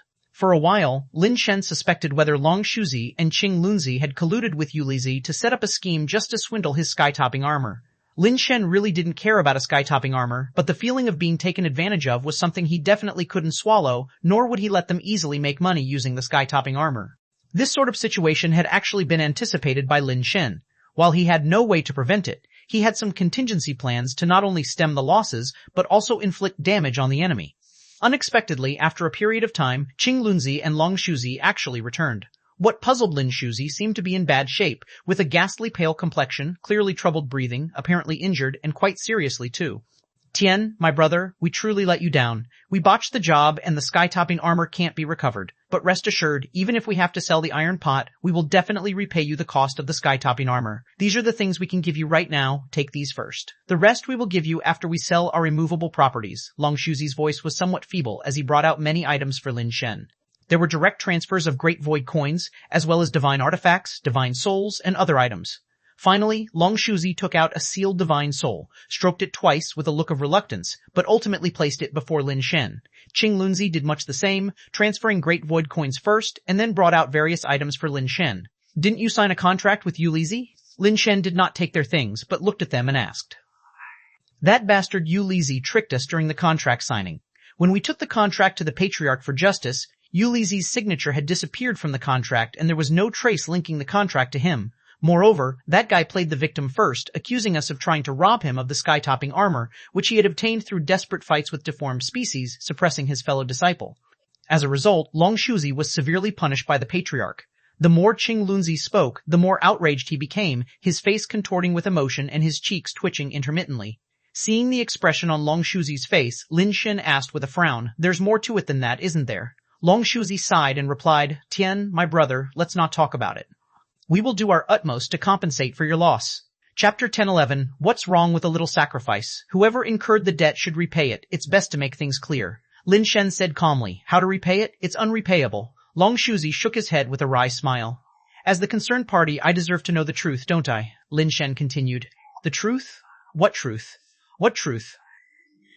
Qing Lunzi looked at the two with some confusion. Seeing Lin Shen so persistent, Long Shuzi said with a pained expression, "Yu Lizi is just a lower divine being, albeit with exceptional talent, but with his own abilities, how could he have the capacity to deceive us? I also don't think we are so foolish as to not understand even a contract." Listening, Qing Lunzi's face changed colors. "You mean our ancestor? Otherwise, why has the signature always been there and then disappeared when it reached the ancestor's hands? Long Shuzi aggravated his injuries. Covering his chest, he coughed lightly twice. Yu Lizi has great talent and strong abilities. The ancestor held him in high regard. We are also disciples of the ancestor, having followed him for so many years, if not for merits, then for toils. What is this? Then for toils. What is this? What is this? Qing Lunzi was so angry he almost bit his teeth to pieces, and with a fierce slap he shattered the table. Consider it repaying a kindness, Long Shuzi said. Qing Lunzi only felt a surge of pent-up frustration in his chest that he couldn't swallow or spit out. He never expected things to turn out this way. Just earlier he thought he had merely been tricked by Yu Lizi. To be deceived is certainly enraging, but what he's feeling now is even worse than being tricked by Yu Lizi, and this kind of pain he can't even vent. Lin Shen could understand their current feelings. They thought they could rely on someone as a senior, but now for someone else's sake, they've been shafted, not to mention having the blame shifted onto them. Long Shuzi and Qing Lunzi are already taking it well. If it were Lin Shen, he'd probably have been so angry he'd vomit blood. Just let it go like this? Qing Lunzi's eyes were full of bloodshot veins, his clenched fists whitening at the knuckles. What else? Long Shuzi retorted. Since you know these things, haven't you asked the ancestor? Qing Lunzi glared at Long Shuzi. I asked. Long Shuzi's face was bitter. What did the ancestor say? Qing Lunzi asked unwillingly. To sacrifice a bit of personal interest for the sake of mudplate lineage, what's wrong with that? Long Shuzi said with a complicated expression. Upon hearing this, Qing Lunzi's body trembled, his face twisted grotesquely, ultimately unable to utter a single word. Will Yu Lizi still participate in the competition? Lin Shen suddenly asked. Definitely, he not only needs to participate in the competition, but he must also make a name for himself and win a reputation for the mudplate lineage, Long Shuzi said. The first competition is that cosmic toughest divine being contest, right? Lin Shen asked again. Of course, that's a contest where sky-topping armor has the biggest advantage, and also the contest where Yu Lizi has the best chance to rank high. He definitely won't give up, Qing Lunzi said through gritted teeth. He signed up for the lower divine being group, didn't he? Lin Shen asked again. If not for the lower divine being group, what advantage would sky-topping armor have? Of course, it could only be the lower divine being group, Qing Lunzi replied with some puzzlement, wondering what Lin Shen meant by asking these questions now. Good, then I will also register for the Cosmic Toughest contest, Lin Shen said with a smile. You're participating in the competition? How can you participate? You are a middle divine being, you can only join the middle group, and without the sky-topping armor, what's the point of your participation? Even if the sky-topping armor were still there, in the middle group, the armor wouldn't give you much of an advantage. Qing Lunzi couldn't comprehend Lin Shen's thought process. Long Shuzi also looked at Lin Shen with some skepticism. He too didn't understand what Lin Shen meant. Who said I am a middle divine being? Lin Shen said with a smile. Is that even a question? If you're not a middle divine being, then what could you be? Waha, what? Wait, are you implying that you're not a middle divine being? Qing Lunzi started to say, then suddenly widened his eyes, staring incredulously at Lin Shen. Long Shuzi's face was also full of disbelief. It had never occurred to them that Lin Shen was not a middle divine being. Because Lin Shen had slain the sky-supporting turtle with a single spear thrust, they had always believed Lin Shen was a middle divine being, and a fairly strong one at that. Otherwise, how could he have killed the sky-supporting turtle in one strike? Now, as Lin Shen spoke, they suddenly seemed to realize that Lin Shen, indeed, had never used his divine soul or shown it to them. It seemed there was no real evidence to prove that Lin Shen was a middle divine being. You're really not a middle divine being, Qing Lunzi suddenly realized something, his face a mix of shock and joy as he grabbed Lin Shen's arm, asking excitedly, Indeed, I'm not. Lin Shen had already studied the competition rules beforehand during their planning. The rules for the lower group competition allowed for divine beings below middle status to participate, excluding middle divine beings, but they didn't specify that only lower divine beings could compete. Of course, since there are hardly any existences below lower divine beings among the godly, it was a given fact that lower divine beings would participate in the lower group competition. However, this didn't mean that Lin Shen, as a nirvana-level being, couldn't compete. He had studied carefully and ascertained that he could indeed enter the lower group competition. Upon receiving a definitive answer, both Qing Lunzi and Long Shuzi were both shocked and delighted, as they understood what Lin Shen intended to do. If Lin Shen could kill a middle divine beast, the sky-supporting turtle, with a single spear, then the sky-topping armor, nothing more than an aberrant source derived from the sky-supporting turtle, couldn't possibly be stronger. At that time, Lin Shen would be able to shatter the sky-topping armor directly, thwarting Yu Lizi's plans. Although they wouldn't gain any benefit themselves, it was better to prevent Yu Lizi from gaining any advantage rather than watching him continue his arrogance. Tian, go register now. You must blast that bastard to pieces, Qing Lunzi said excitedly. Long Shuzi, what do you think?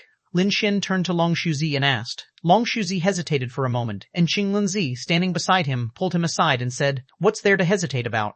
We've already been bullied to this point. Are you still considering his feelings? Alright, let's do this, Long Shuzi agreed through gritted teeth. Lin Shen nodded slightly. Just shattering the sky-topping armor seems too lenient. Shouldn't we get some compensation in return? Long Shuzi and Qing Lunzi were both taken aback. How do we do that? That's up to you. Whether you can take back compensation and how much you can reclaim, that's for you to decide, Lin Shen smiled and said. You mean to say we should go to Yulizi? Long Shuzi seemed to grasp Lin Shen's implication, his expression complex as he gazed at him.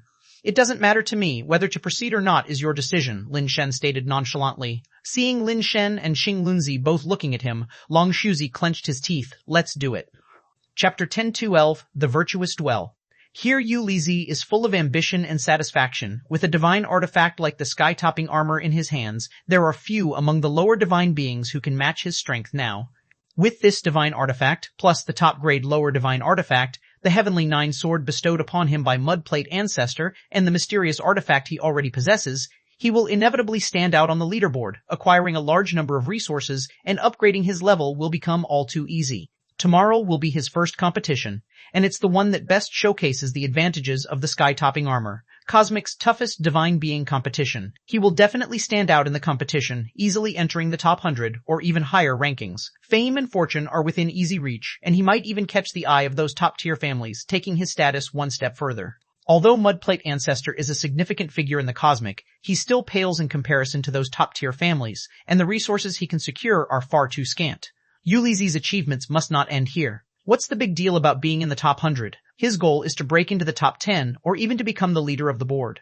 Later on, he shall become a star divine official, ultimately a great divine official, and even surpass the dominators to become the king of the entire cosmic.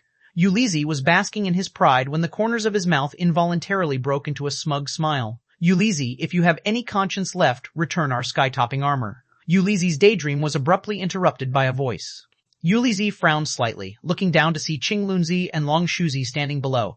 A sneer formed on Yulizi's lips. In his eyes, Qing Lunzi and Long Shuzi were nothing but jesters, mere pebbles on his path to kingship. That they could offer him the sky-topping armor was already their greatest fortune. If they were wise and discerning, they should have presented it willingly with both hands. Then, when he soared to great heights, he might have lent them a hand in return. Now, their incessant nagging would only lead to disgrace and a miserable end. Fellow senior brothers, right and wrong lie within the heart. Do not let greed blind you and drive you to actions that would bring pain to your kin and joy to your foes. Yulizi stood up, walked over to the railing, and looked down condescendingly at the two, sighing as he spoke. Those accompanying Yulizi also chimed in. Senior brothers, even though you joined the sect many years before us, it's not right to bully us younger brothers like this. It's clear that the divine artifact was obtained by Yulizi. Your blatant robbery is unbecoming. Upon hearing this, Qing Lunzi was so furious he felt like his lungs would explode. Pointing at Yulizi, he said, What do you mean by blatant robbery? That divine artifact is clearly ours, taken by his greed. We naturally need to reclaim what belongs to us. The sheer thickness of your faces, senior brothers, is truly unmatched. Even after the master has made things clear, you still have the gall to say such things. Truly, if shamelessness were strength, no one in the world could rival you. If your abilities matched the thickness of your skins, you wouldn't need to rob your own sect brothers of their divine artifacts. It's a great misfortune for our Mudplate lineage to have produced such shameless figures. The crowd exchanged remarks one after another, causing Qing Lunzi and Long Shuzi to turn pale and red alternately, trembling with anger. Yulizi slightly gestured with his hand, signaling everyone to be silent. Then he sighed and said to Qing Lunzi and Long Shuzi, If you both insist the sky-topping armor was obtained from hunting the sky-supporting turtle, proving whether your words are true or false is quite simple. As he spoke, an object flew from Yulizi's hand, transforming into a full suit of armor that enveloped his body. Yulizi, like an immortal, descended step by step from the air, came in front of Qing Lunzi and Long Shuzi, stood with his hands behind his back, and smilingly said to them, You claim to have the ability to hunt the sky-supporting turtle, so this divine artifact nurtured by the sky-supporting turtle should be easy for you to break, else how could you have hunted the sky-supporting turtle? If you both can break the armor I am wearing, then I shall gift this divine artifact to you. If you cannot, please do not persist endlessly and harm the harmony among our fellow disciples. That would be regrettable. What Yulizi said is sensible. As senior disciples, you should open your eyes and look at Yulizi's character, demeanor, and magnanimity. If I were you, I would turn around and leave now. How could you have the face to stay here? Exactly. What Yulizi said is right. If you say the sky-topping armor is yours, then it's very simple. Break the sky-topping armor, and it's yours. What are you standing there for? Take action quickly. Didn't you say you killed the sky-supporting turtle? Surely you can break the divine artifact nurtured by it? The fellow disciples who previously held some doubts about Yu Lizi now nearly all believed in him after seeing this situation. It's clear if Qing Lunzi and the others cannot even break the divine artifact, how could they possibly have killed the sky-supporting turtle? Qing Lunzi and Long Shuzi cursed Yu Lizi in their hearts for being shameless. He clearly knew that they did not kill the sky-supporting turtle, yet now he was using this to make a point which was utterly ignoble. The sky-supporting turtle was not killed by us, but by someone else, Qing Lunzi stated. Yu Lizi shook his head with a wry smile, as if helplessly saying, "Why must you do this, senior brothers? Besides our master and fellow disciples, who would be so kind-hearted as to kill a divine beast like the sky-supporting turtle and not keep the undesignated divine artifact for themselves, but leave it for you? Does this reasoning make sense to you, senior brothers?" Exactly. Someone else kills the sky-supporting turtle for you, yet leaves the divine artifact, the sky-topping armor, for you. Even fairy tales wouldn't dare to be written like this. Wait a bit, senior brothers will likely spin another story. I think it's better to just say, the sky-topping armor was birthed by yourselves. Oh, the pain of separation from one's own flesh and blood. It's utterly tragic. Please, Yu Lizi, return their child to them. Haha. Everyone was extremely mocking towards Qing Lunzi and Long Shuzi, and Yu Lizi stood by with a smile, but inside he was filled with satisfaction. The momentum is mine. These two clueless fools will certainly not be let off in the future. Many disciples sided with Yu Lizi, not necessarily because they believed he was entirely right, but mainly because it was clear that Mudplate Ancestor was obviously siding with Yu Lizi. From the punishment Long Shuzi received, it was evident who was the trendsetter within the Mudplate Palace. Naturally, most people would not oppose Mudplate Ancestor. Qing Yongzi and Long Shuzi were so angered that their lips trembled, unable to speak. There was no need to act. They were genuinely overcome with rage. Chapter 1013, Betting Everything. Very well, Yu Lizi, you've gone too far in bullying others. Even if I have to risk my life today, I absolutely cannot let you have an easy time. Qing Lunzi roared angrily, taking out a divine artifact sword, ready to fight Yu Lizi to the death. Long Shuzi held him back firmly. Qing Lunzi, don't act rashly. What a joke, brother. You are a middle divine being of high standing, whereas I am but a lower divine being. In terms of rank and seniority, you are far above me. Who could bully whom? Yu Lizi said indifferently. Despite knowing that Yu Lizi was a truly despicable person, Qing Lunzi and Long Shuzi couldn't help but curse him furiously in their hearts as they observed his outwardly righteous demeanor. Yu Lizi, it will be either your death or my survival today. I want your life. Qing Lunzi shook off Long Shuzi, ready to rush and fight Yu Lizi to the death. However, Yu Lizi just stood there calmly, not dodging or evading the oncoming sword artifact from Qing Lunzi. The divine soul flood dragon shadow rose from Qing Lunzi's body, unleashing terrifying strength. But when his sword struck the sky-topping armor, it was directly repelled, unable to make Yu Lizi budge even half a step. Although Yu Lizi was only a lower divine being, he wore several divine artifacts that enhanced his strength attribute. His strength had already reached 40,000, the standard of a top middle divine being. Therefore, in terms of strength, Yu Lizi was actually not weaker than them. Furthermore, with the defensive capabilities and immunity traits of the sky-topping armor, Qing Lunzi, despite being one rank higher, could not injure Yu Lizi. Everyone could only see Yu Lizi standing with his hands behind his back, unwavering, letting Qing Lunzi attack at will without any intention of striking back. Yet it was astonishing that Qing Lunzi, a middle divine being, could not inflict the slightest injury on him. Have you had enough, elder brother? After a series of frenzied attacks from Qing Lunzi, whose momentum clearly weakened, Yu Lizi drew his sword to meet the divine artifact sword in Qing Lunzi's hand. The swords clashed, and Qing Lunzi's sword, augmented with the power of divine soul light shadow, was directly cut into two pieces by Yu Lizi, as easily as slicing through tofu.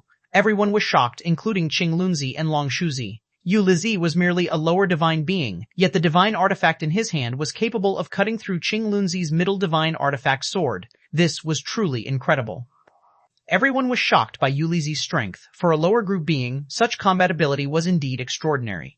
They also concluded without a doubt that Yu Lizi must have been the one to kill the sky-supporting turtle. The offensive power of Qing Lunzi could not breach the defense of the sky-topping armor, making their claim that they could kill the sky-supporting bag seem unconvincing. Yu Lizi's sword strike made everyone believe that only such destructive power could have potentially killed the sky-supporting turtle, deciding the superior and inferior in an instant. Out of respect for our brotherhood, I've already given both elder brothers enough face. I ask you not to misunderstand, Yu Lizi said lightly, holding the divine weapon in his hand. For a moment, Qing Lunzi and Long Shuzi were at a loss for words. Their original plan had been meticulous, but they had not anticipated Yu Lizi's destructive power, an unexpected revelation that made them unsure if they should proceed with their plan, fearing the risks involved. But having come this far, they also didn't want to back down, knowing that they probably couldn't continue to mix in at the Mudplate Palace anymore. With gritted teeth, Qing Lunzi pointed at Yu Lizi and said, "Yu Lizi, we cannot coexist. I will gamble everything I own with you." With those words, everyone thought Yu Lizi must have gone mad. The Celestial Court does not allow private killings. Grievances are generally settled by betting battles. Clearly, such a bet required stakes, but nobody would stake everything they own unless it was for a grievance as grave as a father's murder or wife's abduction. Such things were not typically done. New lines indicate new paragraphs. Among other things, the stakes of such a bet meant even the star system assigned by the Celestial Court would be at risk. Without a home, a comeback would be difficult in the future. Elder brother Ch1001, are you joking? On what basis do you wager everything with me? Does all of your fortune combined match up to this single piece of sky-topping armor? Yu Lizi said with contempt. He was still somewhat worried and not willing to wager everything with Ch1001. After all, Ch1001 was a middle divine being who knew what kind of trump card he might be hiding, or if he had a scorched earth tactic up his sleeve. If he were a middle divine being himself, he naturally wouldn't fear Ch1001, but as a lower divine being, Yu Lizi felt it was better to be cautious. Exactly, Ch1001, although you are a middle divine being, all your possessions have a price. What makes you think you can wager Yu Lizi's priceless treasure? A senior brother is a senior brother after all. Ginger does get spicier with age. To bully a lower divine being with your middle divine being status, wagering your trash against junior brother Yu Lizi's premium divine artifact, the scheme you've concocted, I could hear it from 3,000 star systems away. One can't help but say, elder brother Ch1001 really has a thick skin. Amidst the scorn of the crowd, Ch1001 shouted sternly, heaven watches what people do, your bad deeds are exhaustive, there will definitely be retribution. I won't bet with you on a battle, only that you won't get through the first knockout round in the cosmic hardest divine being competition. I bet heaven will deal with a scum like you and won't let a treacherous wretch like you rampage any longer. The crowd was taken aback by these words. Ch1001's words were fierce and earnest. They didn't seem feigned. The main point was that if he made this bet, he truly needed heaven's help to win. Under normal circumstances, it would be 10 bets, 10 losses. The cosmic hardest divine being competition, the first round is a knockout round, which doesn't count towards the ranking and has no rewards. Yu Lizi was participating in the lower group competition. His opponents would surely be lower divine beings. With the strength Yu Lizi had shown, he probably had the ability to make it into the top 100, or perhaps even higher. Among the countless competitors, to encounter less than 100 potential knockout opponents in the first round is as likely as winning a lottery. The competition was held in the Great Void Realm, and the competition was controlled by the Lord of the Celestial Court. Cheating was almost impossible. No matter how they thought about it, Ch1001's way of betting seemed like he was simply giving money to Yu Lizi. Could it be that there's some inside story to the sky-topping armor? Otherwise, how could Ch1001 be so senseless? Some people pondered in their hearts. Yu Lizi himself was also somewhat shocked and doubtful, wondering if Ch1001 had any schemes. By the looks of it, Ch1001 hardly had any chance to win this bet. Elder brother Ch1001, why must you do this? Those items of yours are useless to me, and I don't wish to see you fall into such a state, Yu Lizi said. Yu Lizi, are you feeling guilty? Afraid that heaven will deal with you, right? The filthy things you've done, others might not know, but you are well aware in your heart, Ch1001 sneered. Seeing the crowd's gazes change, Yu Lizi said indifferently, I just don't want my elder brother to lose everything he has. Ha ha ha, it seems you are indeed scared. Very well, let everyone know what kind of person you are. Sooner or later, heaven will deal with scum and trash like you. Ch1001 laughed loudly, then turned around and prepared to leave. Yu Lizi's expression turned ugly. If he didn't take the bet now, the other brothers might really think he was scared. The key was that Yu Lizi really couldn't figure out on what basis he could possibly lose. He did not believe that there was such a thing as heaven dealing with him, nor that he, with his strength, would fail to get through the first round. With the assistance of that mysterious artifact, making it into the top 10 was possible. To lose was truly difficult. Chapter 1014, Master? How did it go? Did Yu Lizi fall for it? Lin Shen asked as the two returned, his face appearing somewhat unpleasant, wondering about Yu Lizi, who was known for his greed. Could it be that he didn't fall for it? Or was Ch1001's acting inadequate, allowing Yu Lizi to detect some loopholes? The bet has been set and recorded in the Celestial Court. There's no way to back out now. Long Shuzi nodded and said, Then what went wrong? Lin Shen knew something must have gone wrong, otherwise they wouldn't look like this. There is something off about Yu Lizi. Long Shuzi took out the recorded video he had and played it for Lin Shen. Before they went, they had prepared and recorded everything. As Lin Shen watched everything that happened between them and Yu Lizi, he was surprised to see Ch1001's middle region divine artifact sword being broken, and commented, There really is something off about Yu Lizi. The sword in his hand was that a lower region divine artifact. That was the Divine Shadow Sword, a lower region divine artifact of divine beast quality, considered elite among the lower region divine artifacts. Our old ancestor's sword from his youth, handed to that rubbish, Ch1001 said bitterly. Long Shuzi said, The Divine Shadow Sword is indeed powerful, but after all, it's just a lower region divine artifact. Ch1001's sword is a mutated middle region divine artifact. It shouldn't be so easily broken, hence Yu Lizi must be problematic. We just don't know what exactly it is. Long Shuzi and Ch1001 also watched carefully by the side. After a while, Qing Lunzi suddenly pointed at Yu Lizi's sword-holding hand and said, "Look at his finger. Isn't it a bit unusual, like there's some light?" Lin Shen and Long Shuzi looked closely, and indeed, just as Qing Lunzi said, there was a faint light emanating from his middle finger, because it was wrapped in the sky-topping armor, and the angle made it harder to see. But it could be confirmed that on that finger there was a faint halo, likely because he wore a ring or something similar inside. However, normally divine artifact rings, when wrapped in sky-topping armor, should not allow light to escape. Now that the light was passing through the sky-topping armor, it indicated that the divine artifact ring was not ordinary. It was very likely the source of the problem. Yu Lizi possesses many divine artifacts augmented with strength attribute. This must be one of them? It seems it's not merely about enhancing strength, Lin Shen remarked. That must be the problem. Given such destructive power, even a middle region divine artifact can't withstand it. We also can't control who strikes first during the match. What if the rules determine Yu Lizi strikes first? Can you withstand it? Long Shuzi looked at Lin Shen with concern. Qing Lunzi also looked at Lin Shen and said, "If it's not possible, we should just cancel the plan. It's not worth dying once in the great void world for this. The damage to the spirit would be too severe. You have bet all your entire fortune, and heaven has given us such a great opportunity, letting me meet him in the first round. This is heaven wanting to deal with him. We naturally should comply with heaven's will, otherwise we'd be struck by lightning," Lin Shen said with a smile. Lin Shen wasn't afraid of such destructive power. His immortal suit was much stronger than the sky-topping armor defensively, and his physical body wasn't something ordinary immortals could compare to. Yu Lizi's methods might not be able to harm him. Of course, should an accident occur, one wouldn't really die in the great void world anyway, so there's no need to worry too much. Besides, he still had a 50% chance to strike first. That's right, with so many participants, it just so happened that Tian got placed against Yu Lizi in the first round. This is definitely heaven dealing with that scumbag. I believe we'll definitely end up having Tian strike first, and then he will just explode him at once, not giving him a chance to retaliate, Qing Lunzi said hatefully. Long Shuzi also felt that Lin Shen being able to match with Yu Lizi in the first round must mean even heaven couldn't stand Yu Lizi's despicable methods. They all thought that Lin Shen being placed against Yu Lizi in the first round was a setup, only Lin Shen knew it was no coincidence. Originally, when he went to register, he was thinking if he could draw Yu Lizi in the early rounds, he could use this method. Qing Lunzi said when betting, they just needed to adjust the rounds a bit. If Yu Lizi couldn't be drawn in the early rounds, then the plan had to be changed to a different bet. Lin Shen had several backups in mind, but when Lin Shen actually went to register, something happened that he himself had not anticipated. After registering, the opponent is usually randomized. Even if the great divine official came, he could only accept the random arrangement. When Lin Shen registered in Whitestone City, the smart brain suddenly popped up a dialogue box. "Master, are you participating in the competition?" Lin Shen was stunned at that moment. The smart brain used for registration was directly connected to the Central Heaven Star region's main brain, aside from the Lord of the Celestial Court, or a great divine official authorized by the Lord of the Celestial Court. No one else had operational authority. Such a smart brain naturally couldn't address its user as master like a household smart brain. At that moment, Lin Shen was very puzzled as to why this smart brain would address him as master. However, at that time, Lin Shen had not realized the severity of the issue until after he chose to participate in the competition. He discovered he could freely choose his own opponent and also had many other permissions. This made Lin Shen realize he wasn't using the registration system, but rather using management privileges. Lin Shen directly chose Yu Lizi as his opponent for the first round, and the operation was completely effective. In fact, if Lin Shen wished, he could even sign up for competitions beyond his level, participating in the middle region and upper region registrations. The smart brain's privileges were completely unguarded against him. It was a pity that this smart brain was only responsible for the toughest divine being competitions in the universe. Otherwise, he could have done even more.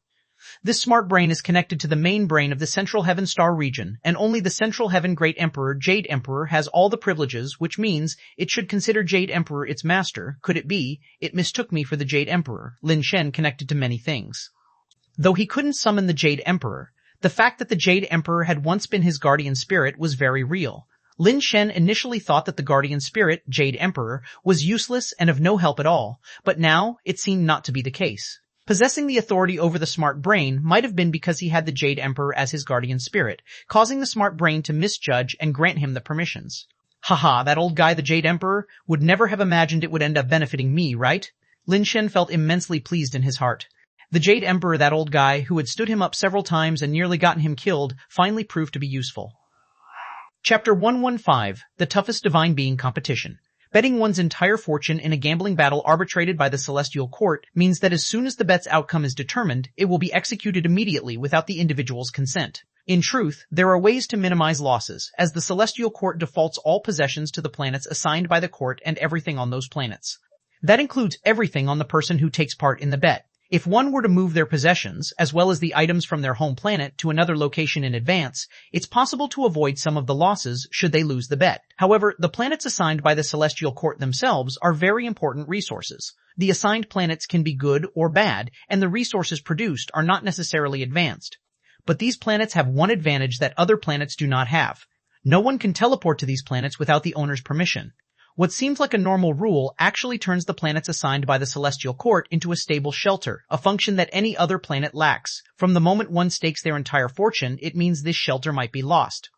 Moreover, the planets assigned to Yulizi and Qinglunzi are not bad at all, especially the one assigned to Yulizi, which is already an upper third-rank planet. Although it's not the best, it's quite good already. When agreeing to the bet, Yulizi posed a challenge to Qinglunzi and Longshuzi, feeling that Qinglunzi's fortune alone was not worthy of betting against him, which eventually forced Longshuzi to step forward and stake their fortunes combined against Yulizi. Only then did Yulizi agree to bet their fortunes, and he even added a clause that stipulated nothing could be taken from any of the Celestial Court assigned planet from the moment the gambling contract was signed. Since it's written into the gambling contract, the Celestial Court naturally will ensure the rule is maintained. The planets belonging to all three of them are already locked down. Until the bet concludes, even they themselves can't take anything from it, not even a speck of soil. Longshuzi and Qinglunzi did not tell Lin Shen about this because they felt that mentioning it would only add psychological pressure and burden on him. If they win later, Longshuzi feels he could brag about it, but if they lose, he plans to keep the matter to himself forever. A day went by quickly, and the competition for the strongest divine being began as scheduled. Many from the Mudplate Palace entered the Great Void World to watch the latest competition for the strongest divine being. Such competitions are numerous, and not everyone pays attention to them under normal circumstances.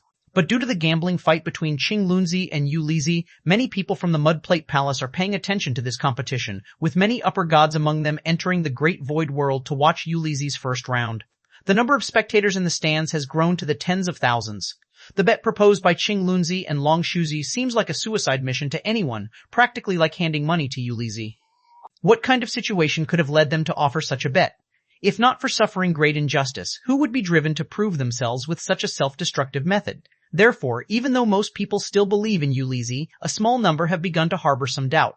Mudplate Ancestor is also among the spectators in the Great Void World, awaiting the start of the match with a rather unsightly expression on his face. Of course, he knows that the sky-topping armor was not personally obtained by Yulizi from hunting the sky-supporting turtle. But it's not the property of Qinglunzi and Longshuzi either, it belongs to an outsider. An outsider's property managed to be kept in the Mudplate Palace. Why couldn't Qinglunzi and Longshuzi understand his painstaking efforts?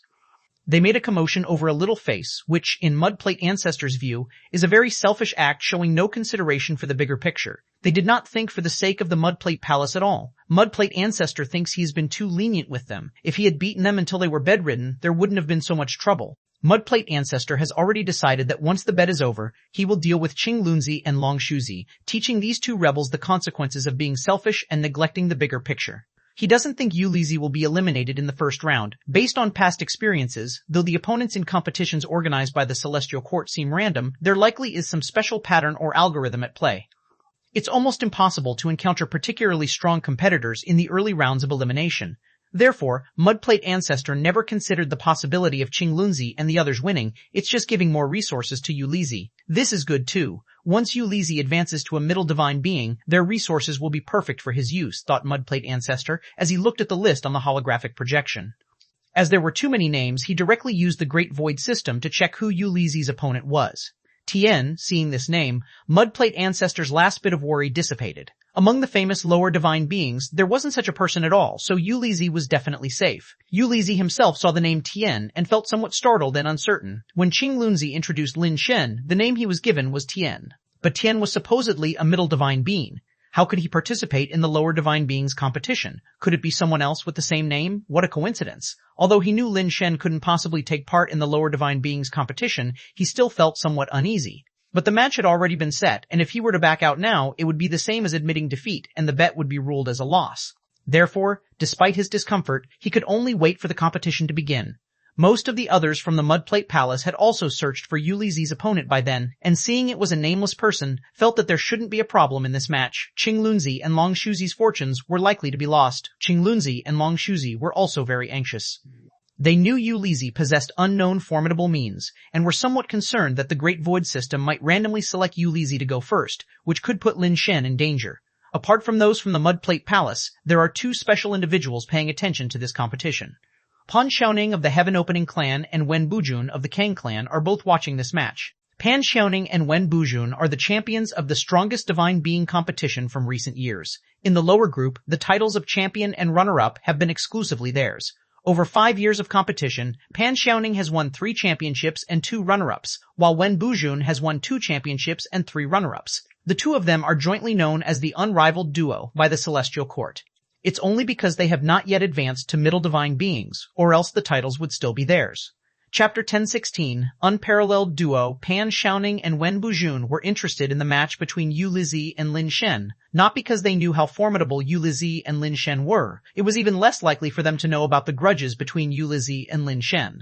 In front of the Heaven Opening clan and Kang clan, the Mud Plate Palace was nothing more than a lesser clan. Even the secondary clans under these two were much stronger than Mud Plate Palace, so it was impossible for them to pay attention to the latter. The reason why they were paying attention to this match was purely coincidental. The capabilities of Pan Xiaoning and Wen Bujun were on the same level, and their victory depended on their current condition and willpower, which had little to do with their abilities anymore.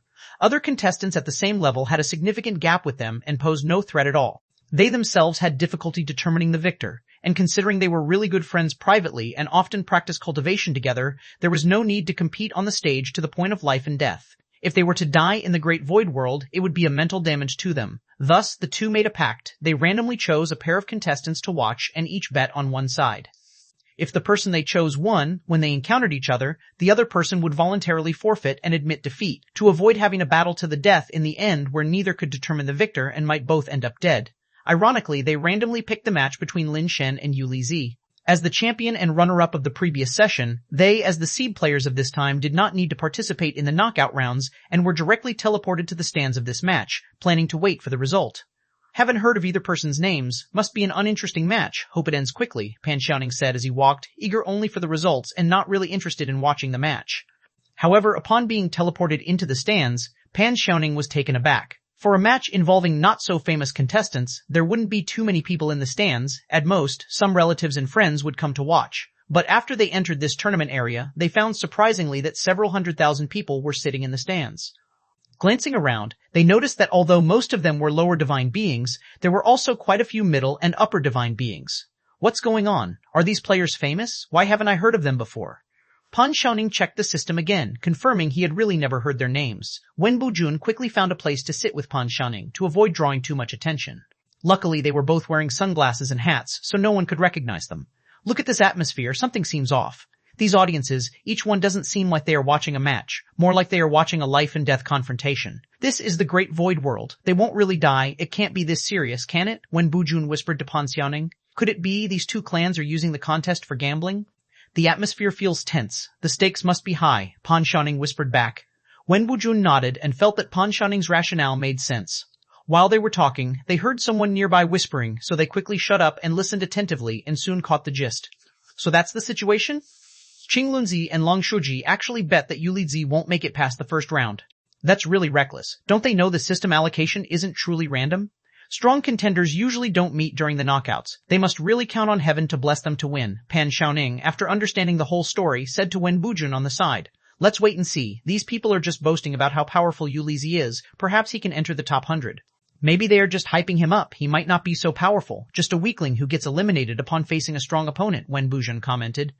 It shouldn't be the case. They mentioned that what's-his-name wearing the sky-topping armor has strong defenses apparently. Looks like he has the sky-supporting old turtle bloodline, an odd kind that carries a divine artifact. If it's really true, owning such a defense artifact, he shouldn't be eliminated in the knockout rounds, let alone in the first round, Pan Xiaoning said. Let's just watch and see. We still don't know if the divine artifact is real or fake. Wen Bujun always had to contradict Pan Xiaoning in everything. Pan Xiaoning chuckled and said, You picked that, Tian. Naturally you hope it's fake, but it looks like it should be fine. Seems like I'm going to win this championship again. The match hasn't even started yet. You are celebrating too early. I think Tian will definitely win, Wen Bujun responded. Why do you say that? Tian, isn't that the meaning of heaven? It's heaven sent to deal with Yu Lizi. Yu Lizi must be a bad guy, must be karmic retribution. To win, you can really spout any nonsense, Pan Xiaoning commented. As they were talking, the contestants were already teleported into the arena, all eyes focused on them. Pan Xiaoning and Wen Bujun were also sizing them up, but unfortunately they couldn't see their faces. Both contestants were fully armed, their armors covering their entire bodies.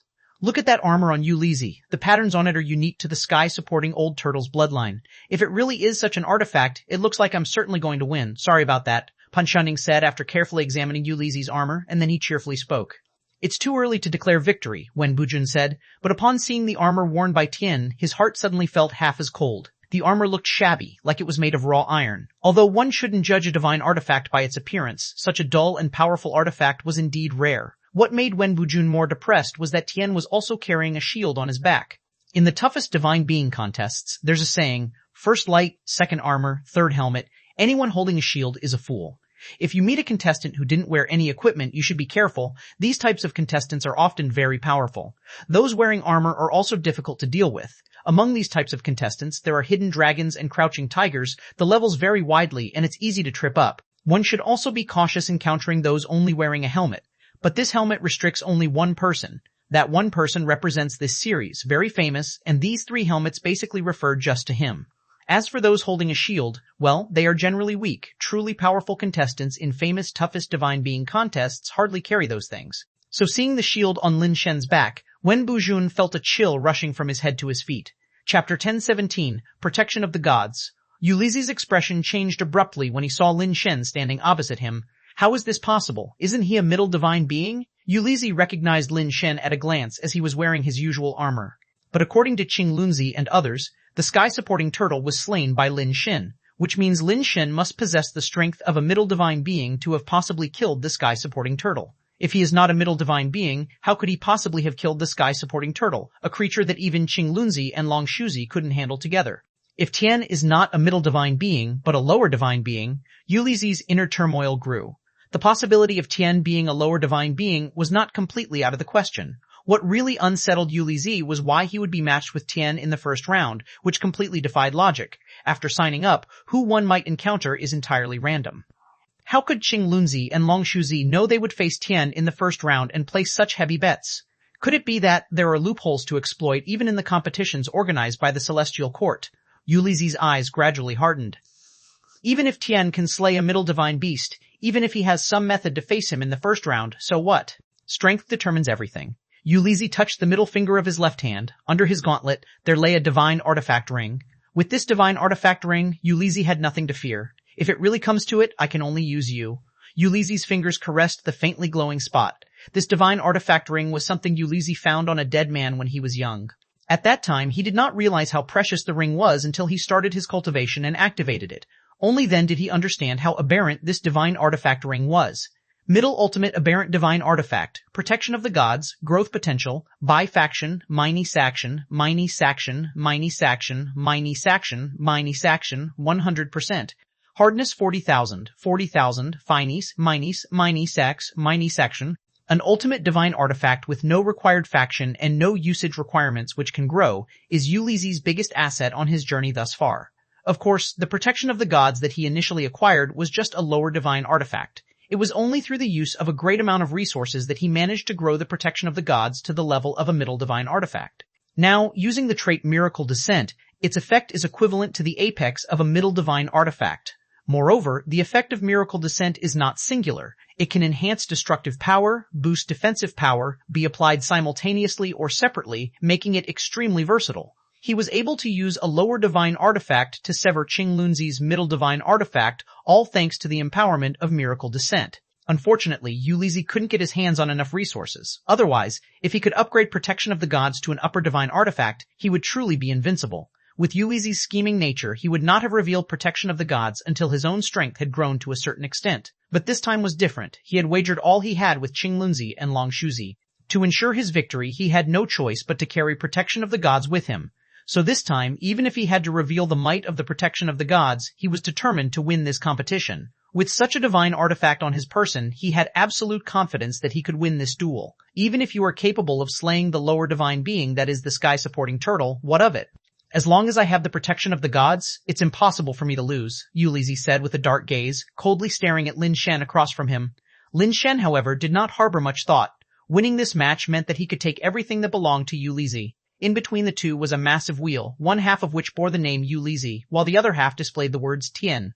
Soon as the wheel starts spinning, and the pointer lands on someone's name, that person will get to attack first.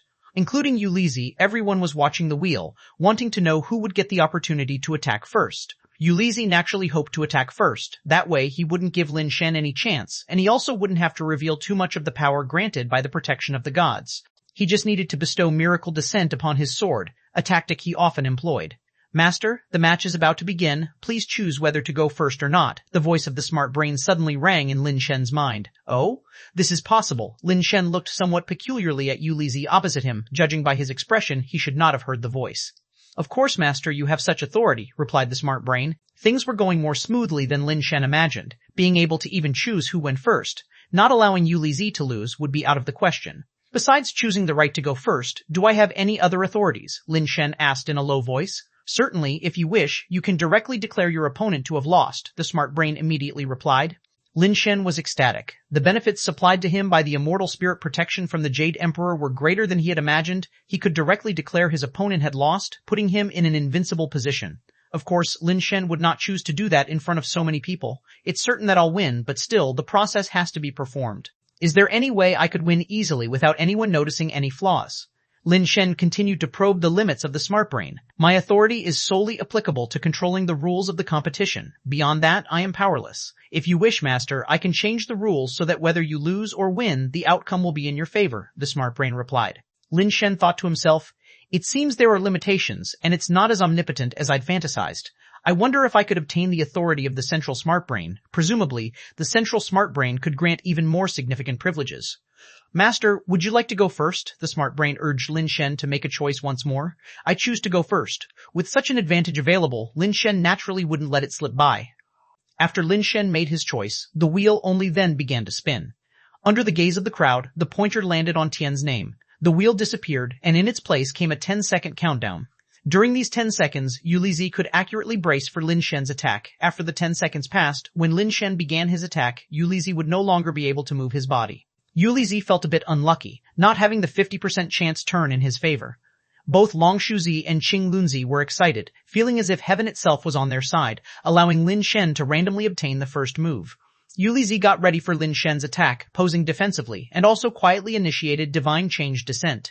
If Tian really was the one who killed the sky-supporting turtle, Yu Lizi had to be cautious. Chapter 1018, 1118, Soft and Fluffy Bullets. With the double blessings of the sky-topping armor and the miracle descent, Yu Lizi felt that this time he would definitely succeed. Among the lower divine beings, except for a few top geniuses, there should be very few who could break his defense. The 10-second countdown ended, and Yu Lizi could no longer move from his position.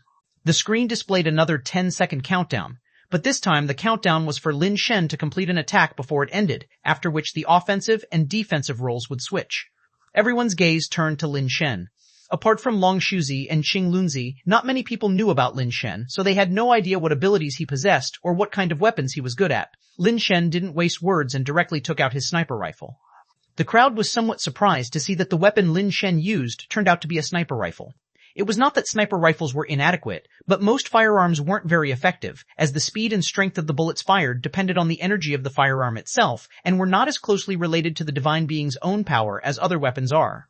If a divine being with mediocre strength used a top-quality firearm, their power could be significantly enhanced. But really powerful individuals rarely used firearms because that would limit the display of their own abilities. Although there are always exceptions, top-tier powerhouses who use firearms indeed exist and are very strong, but they are a very small minority. The sniper rifle in Lin Shen's hands didn't look like a top-tier divine artifact, so most people felt that Yu Lizi's chances of winning this match had increased. Lin Shen held the rifle, with no intention of closing in, just standing opposite Yu Lizi, aiming at Yu Lizi's head. Yu Lizi, this rifle is what killed the sky-supporting turtle. You took the sky-topping armor nurtured by it. Are you prepared to bear the fate of the sky-supporting turtle? Lin Shen did not fire immediately, but suddenly said this. As these words were spoken, the crowd watching was stunned, and their expressions instantly became peculiar. What's going on? Isn't the match pairing random? What's the deal with this person? Did he just say that it was this rifle that killed the sky-supporting turtle?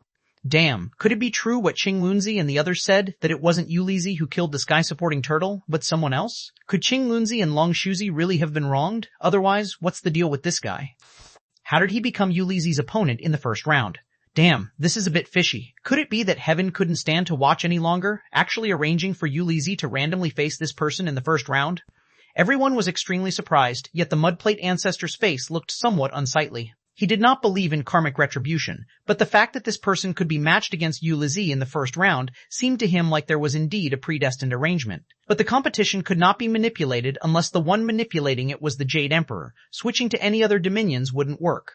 He had never taken the true owner of the sky-topping armor seriously, since anyone with a bit of strength and background could be exposed for collaborating with Ch1001 and others. So, to the mudplate ancestor, the person who killed the sky-supporting turtle was a rather strong middle divine being with no background or connections, probably a loner, and that's why he chose to collaborate with Ch1001 and his group.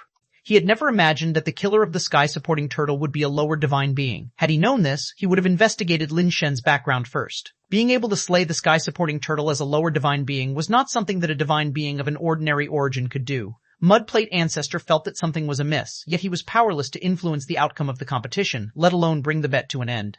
Holy shit, can things really be this freaky? To think such an event could actually happen? Pan Xiaoning was massively excited, having originally thought it was just an ordinary duel, not expecting such a thrilling plot twist. An inconceivable bet, an inconceivable opponent. This really seems like the hand of fate. It appears that Yulizi is indeed not a force for good. Wen Bujun also watched Lin Shen with great interest. However, whether they can actually defeat Yulizi remains an unknown. After all, they were unaware that Lin Shen had killed the sky-supporting turtle with a single shot. In their minds, it might be possible that Lin Shen, along with Ch1001 and Long Shuzi, had joined forces, not knowing what price they paid or how much time it took to kill the sky-supporting turtle. Yet the competition only allowed for one strike, so even if Lin Shen was the one who killed the sky-supporting turtle, it did not necessarily mean he could win the duel. Bang! Just as everyone was making various speculations, the sound of a gunshot rang out. Lin Shen did not use the space bullet feature but simply fired a normal bullet with a sniper rifle. Since the opponent couldn't move and just had to withstand this shot, there was no need to use the space bullet feature. Since the sniper rifle's firing speed was not very fast, almost everyone could clearly see the bullet flying towards Yulizi. While the speed of the bullet does not completely determine its destructive power, generally, they are proportional to each other. The bullet was flying so slowly, it didn't seem to be particularly powerful at a glance. Some upper gods even estimated the bullet's destructive power, feeling that this shot couldn't possibly be very strong. Doubt covered Mudplate Ancestor's face, and both Pan Xiaoning and Wen Bujun were filled with question marks. Was this the weapon that killed the sky-supporting turtle? Could such power have killed the sky-supporting turtle? They found it hard to believe. Even Yulizi himself was somewhat shocked, not believing that this shot could kill the sky-supporting turtle, wondering if Tian had made a mistake. Nevertheless, to play it safe, Yulizi still stretched out his hand in front of the bullet, trying to catch it. Although movements and evasions were forbidden in the competition, basic defensive actions were still permissible. Under normal judgment, everyone thought Yulizi should be able to catch this unimpressive, even somewhat feeble bullet. But the moment the bullet touched Yulizi's palm, his face suddenly changed dramatically, and all the spectators' eyes widened. The hand covered by the sky-topping armor was pierced straight through. The carapace and flesh and bone exploded outwards. Before they could even let out a shout of alarm, after the bullet passed through Yulizi's palm, it directly hit Yulizi's head, blowing it up along with the helmet. Witnessing Yulizi's head burst open, an eerie silence enveloped the spectator stand, the disparity leaving them temporarily in disbelief, their minds unable to catch up. Chapter 1019, Dividing the Spoils. The seemingly feeble shot actually exploded Yulizi's head, giving rise to a stark sense of unreality and disconnection in the scene. The Mudplate Ancestor's heart was filled with both shock and doubt. With his discerning eye, such a shot should not have been able to unleash such power, yet it had precisely ruptured the head of Yulizi, who was clad in the sky-topping armor. Yulizi himself was even more furious. He had thought that with the sky-topping armor and the miracle descent, he was entirely invincible. But such formidable defense was like papier-mâché under that soft and tender bullet. It couldn't withstand a single hit. Impossible. Absolutely impossible. How could the power of miracle descent be so easily shattered? This thought just flashed through Yulizi's mind before he completely lost consciousness and returned to the divine travel vast void chamber. Yulizi only felt a piercing pain in his head, giving him an impulse to commit suicide to escape the torment. However, this agony was not enough to break his spirit. Enduring the pain, he reached for his body, which led to his complete breakdown. Gone, all gone. At this moment, Yulizi truly felt that death was preferable to life. The sky-topping armor was gone, the protection ring of the gods was gone, everything he had was gone, leaving only his naked body. Yulizi knew everything was finished. All his reliance, including the upper third-rank planet assigned by the Celestial Court, were gone. This person, this gun, it's just too wonderful. Don't fight with me for it, he's mine. Pan Xiaoning watched Lin Shen on the field holding the gun and felt an urge to immediately go and test just how strong that eerie bullet truly was. That will depend on your luck. It might be me who gets to him first. Wen Bujun narrowed his eyes, also sizing up Lin Shen in the field. Though the celestial court is vast, it had been a long time since he'd encountered such an inscrutable opponent. The annual final battle with Pan Xiaoning amongst the supreme divine beings had started to bore him. Lin Shen's arrival rekindled his enthusiasm for the competition. He wanted to experience for himself the power of that strange bullet. Hell, that bullet looks so weak, how can it be so strong? Damn, karma really does come around. Qing Lunzi's prophecy has come true. So strong, a single bullet blew up Yulizi's head. What sort of divine artifact is that gun really? Could it be a supreme divine artifact without a grade? The people from the Mudplate Palace who had come to their senses were buzzing like a pot coming to a boil, all discussing what grade of divine artifact Lin Shen's sniper rifle could be. In their eyes, it must be that the rank and power of the sniper rifle were incomparable, allowing it to explode Yulizi's head with a single shot. Qing Lunzi and Long Shuzi, on the other hand, were ecstatic. They had just been sweating bullets, and now everything was over. One shot, just one shot, and Yulizi was blown apart. That mysterious artifact on him didn't get a chance to take effect at all. They thought that the protection of the gods had failed to activate, but in fact, it had activated and still was blown apart. Super base divine shot, truly a divine artifact capable of slaying beyond its level. Lin Shen couldn't help but feel amazed. This characteristic was just too strong. The system directly declared the outcome. Yulizi was eliminated, and Tian emerged victorious. Because of the bet, everything on Yulizi's person and his planet now belonged to Qing Lunzi. Lin Shen was teleported out, and almost at the same instant, Qing Lunzi and Long Shuzi were also teleported out. Mudplate Ancestor left the Great Void World at the first opportunity, then immediately entered the teleportation station, planning to teleport to Qing Lunzi's planet. However, he discovered that he no longer had the authority to teleport to Qing Lunzi's planet, which left Mudplate Ancestor both shocked and enraged. He had originally intended to find Qing Lunzi as soon as possible and retrieve everything Yulizi had lost. Although Yulizi had been defeated this time, his talent was still there, still the future hope of Mudplate Palace. Mudplate Ancestor did not want to give up on him. In his view, Qing Lunzi and Long Shuzi's collusion with an outsider against Yulizi was a heinous betrayal. He not only wanted to take back Yulizi's belongings, but also needed to teach them a lesson. But without the teleportation authority, Mudplate Ancestor suddenly realized that Qing Lunzi and Long Shuzi were planning to defect, and he would not be able to retrieve the items any longer. Originally, the teleportation authority to all Disciples' planets was open to him. Now that Qing Lunzi and Long Shuzi had revoked his authority, what it implied was already very clear. The expression on Mudplate Ancestor's face shifted unpredictably, filled with anger and hatred, yet he also harbored a trace of regret. But it wasn't for seizing the sky-topping armor, rather it was for failing to see through these two ingrates. In the Whitestone City, Lin Shen sat in a tea-house private room with a view of the sea, leaning against the window, looking out at the vast ocean. Soon after, he heard footsteps, and an excited Qing Lunzi with Long Shuzi burst through the door. Awesome. It's too awesome, Brother Tian. You can't possibly imagine what we got from you, Lizzie. Qing Lunzi handed over a golden ring to Lin Shen with utmost urgency. Although Lin Shen seemed indifferent, as if he didn't care about anything, his face expressed surprise after he looked at the ring. He knew Yu Lizzie had valuable belongings, but he didn't expect them to be this remarkable. The value of this protection ring of the gods far exceeded that of the sky-topping armor. It could be said that compared to this ring, the sky-topping armor was nothing more than a mundane item. Haha, that fool Yulizi overacted. Didn't even use this divine artifact. Otherwise we would have had a real problem, laughed Qing Lunzi. Brother Chen, you're in luck. You've made a profit with capital and interest. Lin Shen looked at Qing Lunzi and Long Shuzi, feeling somewhat contemplative. Both of you were taught by the same master, yet the difference in character is truly vast. We've also retrieved the sky-topping armor and the divine shadow sword, but the sky-topping armor is damaged and might be troublesome to repair. Brother Tian, your gun is just too powerful. Also, we've obtained the authority over Yulizi's planet, and now we're transferring it to you, said Long Shuzi, placing the sky-topping armor and the divine shadow sword on the table. Let's divide these items into 3 shares, 1 for each of us. Lin Shen put the protection ring of the gods he was holding on the table as well. Qing Lunzi and Long Shuzi were not pretentious, and Long Shuzi pushed the sky-topping armor and protection ring towards Lin Shen. The sky-topping armor was originally yours. You should keep it safe. We don't dare to take this item. An innocent man incurs blame by possessing a treasure. Having this item and known by you, Lizzie, that we have it, it will sooner or later become a calamity. Moreover, it was you who won these items back, so you should keep them. As for the rest, let's go together to Yulizi's planet and divide up the loot. Chapter 1020, Wait a few more years.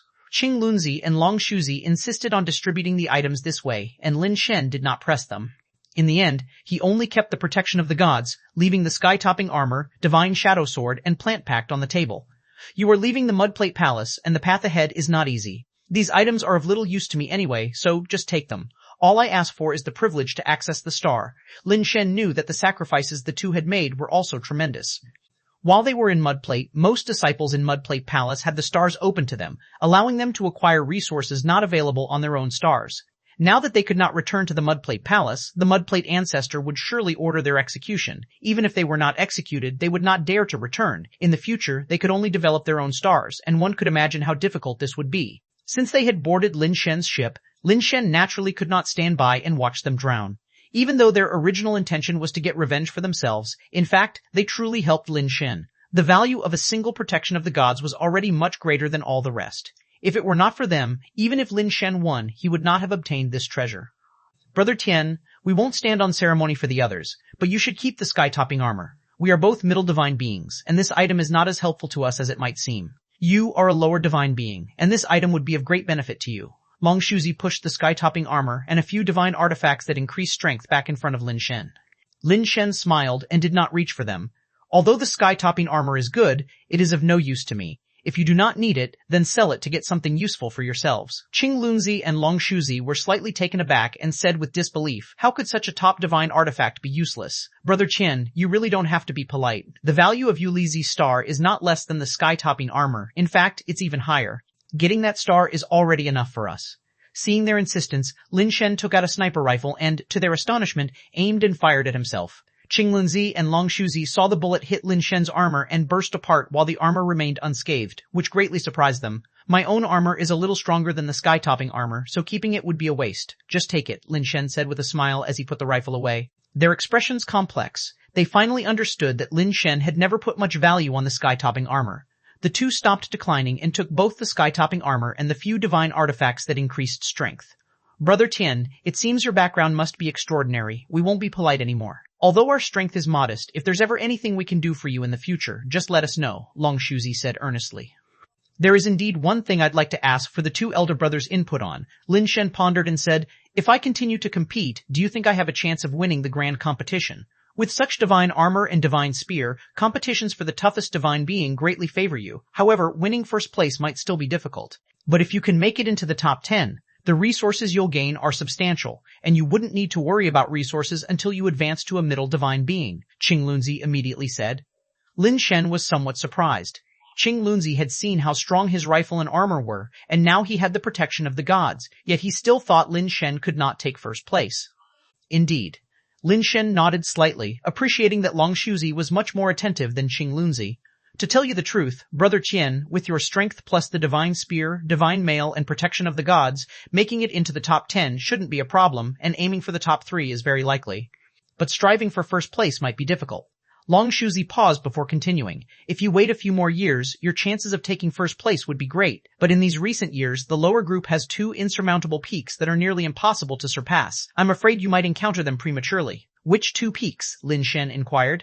Pan Xiaoning from the Heaven Opening clan, who practices one of the 9 great divine skills, the Heaven Opening and Earth-Rending Great Law. Its destructive power is unmatched in the world, and no one among the lower divine beings can compare. Since the ancestor of the Heaven Opening clan, he is the second person to fully master the complete version of Heaven Opening and Earth-Rending Great Law, a divine talent unseen in billions of years. Many say that if Pan Xiaoning were born in the ancient realm region, he could step into the celestial court with his physical body, becoming the ancestor of a clan. The Heaven Opening clan treasures him like a precious jewel. In the competitions he's participated in over the years, he's almost always won first place and occasionally second, never third, Long Shuzi explained. Does that mean there is another talent capable of contending with Pan Xiaoning? Lin Shen pondered. Yes, the other is Wen Bujun from the Kang clan, who does not cultivate the 9 great divine skills, but a god-given divine skill transgenerational record, which is also an invincible presence within the same rank. Although not as domineering as Pan Xiaoning's Heaven Opening and Earth-Rending divine skill, it has all sorts of wondrous mysteries. Even against the top talents in the celestial court, facing him is like a baby against an adult, with no chance of victory. Besides Pan Xiaoning, Wen Bujun is virtually unbeatable within his rank, Long Shuzi said seriously. What is a god-given divine skill? Asked Lin Shen, puzzled. When Wen Bujun was born, celestial phenomena filled the skies above the 6 great star regions in the celestial court, transforming into a secret technique. This shocked the entire celestial court.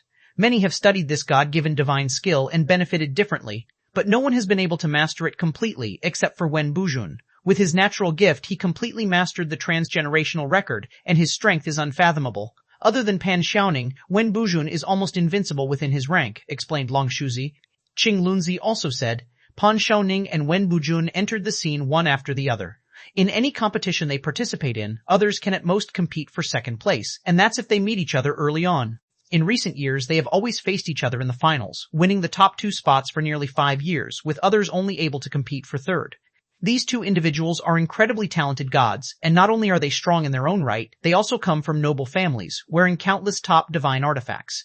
Divine artifacts like the sky-topping armor are the dream of ordinary divine beings. But for them, such artifacts might not even qualify to be worn. Who could compete with them for first place? These 2 are now known as the unparalleled duo, indeed too tough to chew on. Even with the aid of these divine artifacts, the chances of defeating them are quite slim, Long Shuzi sighed.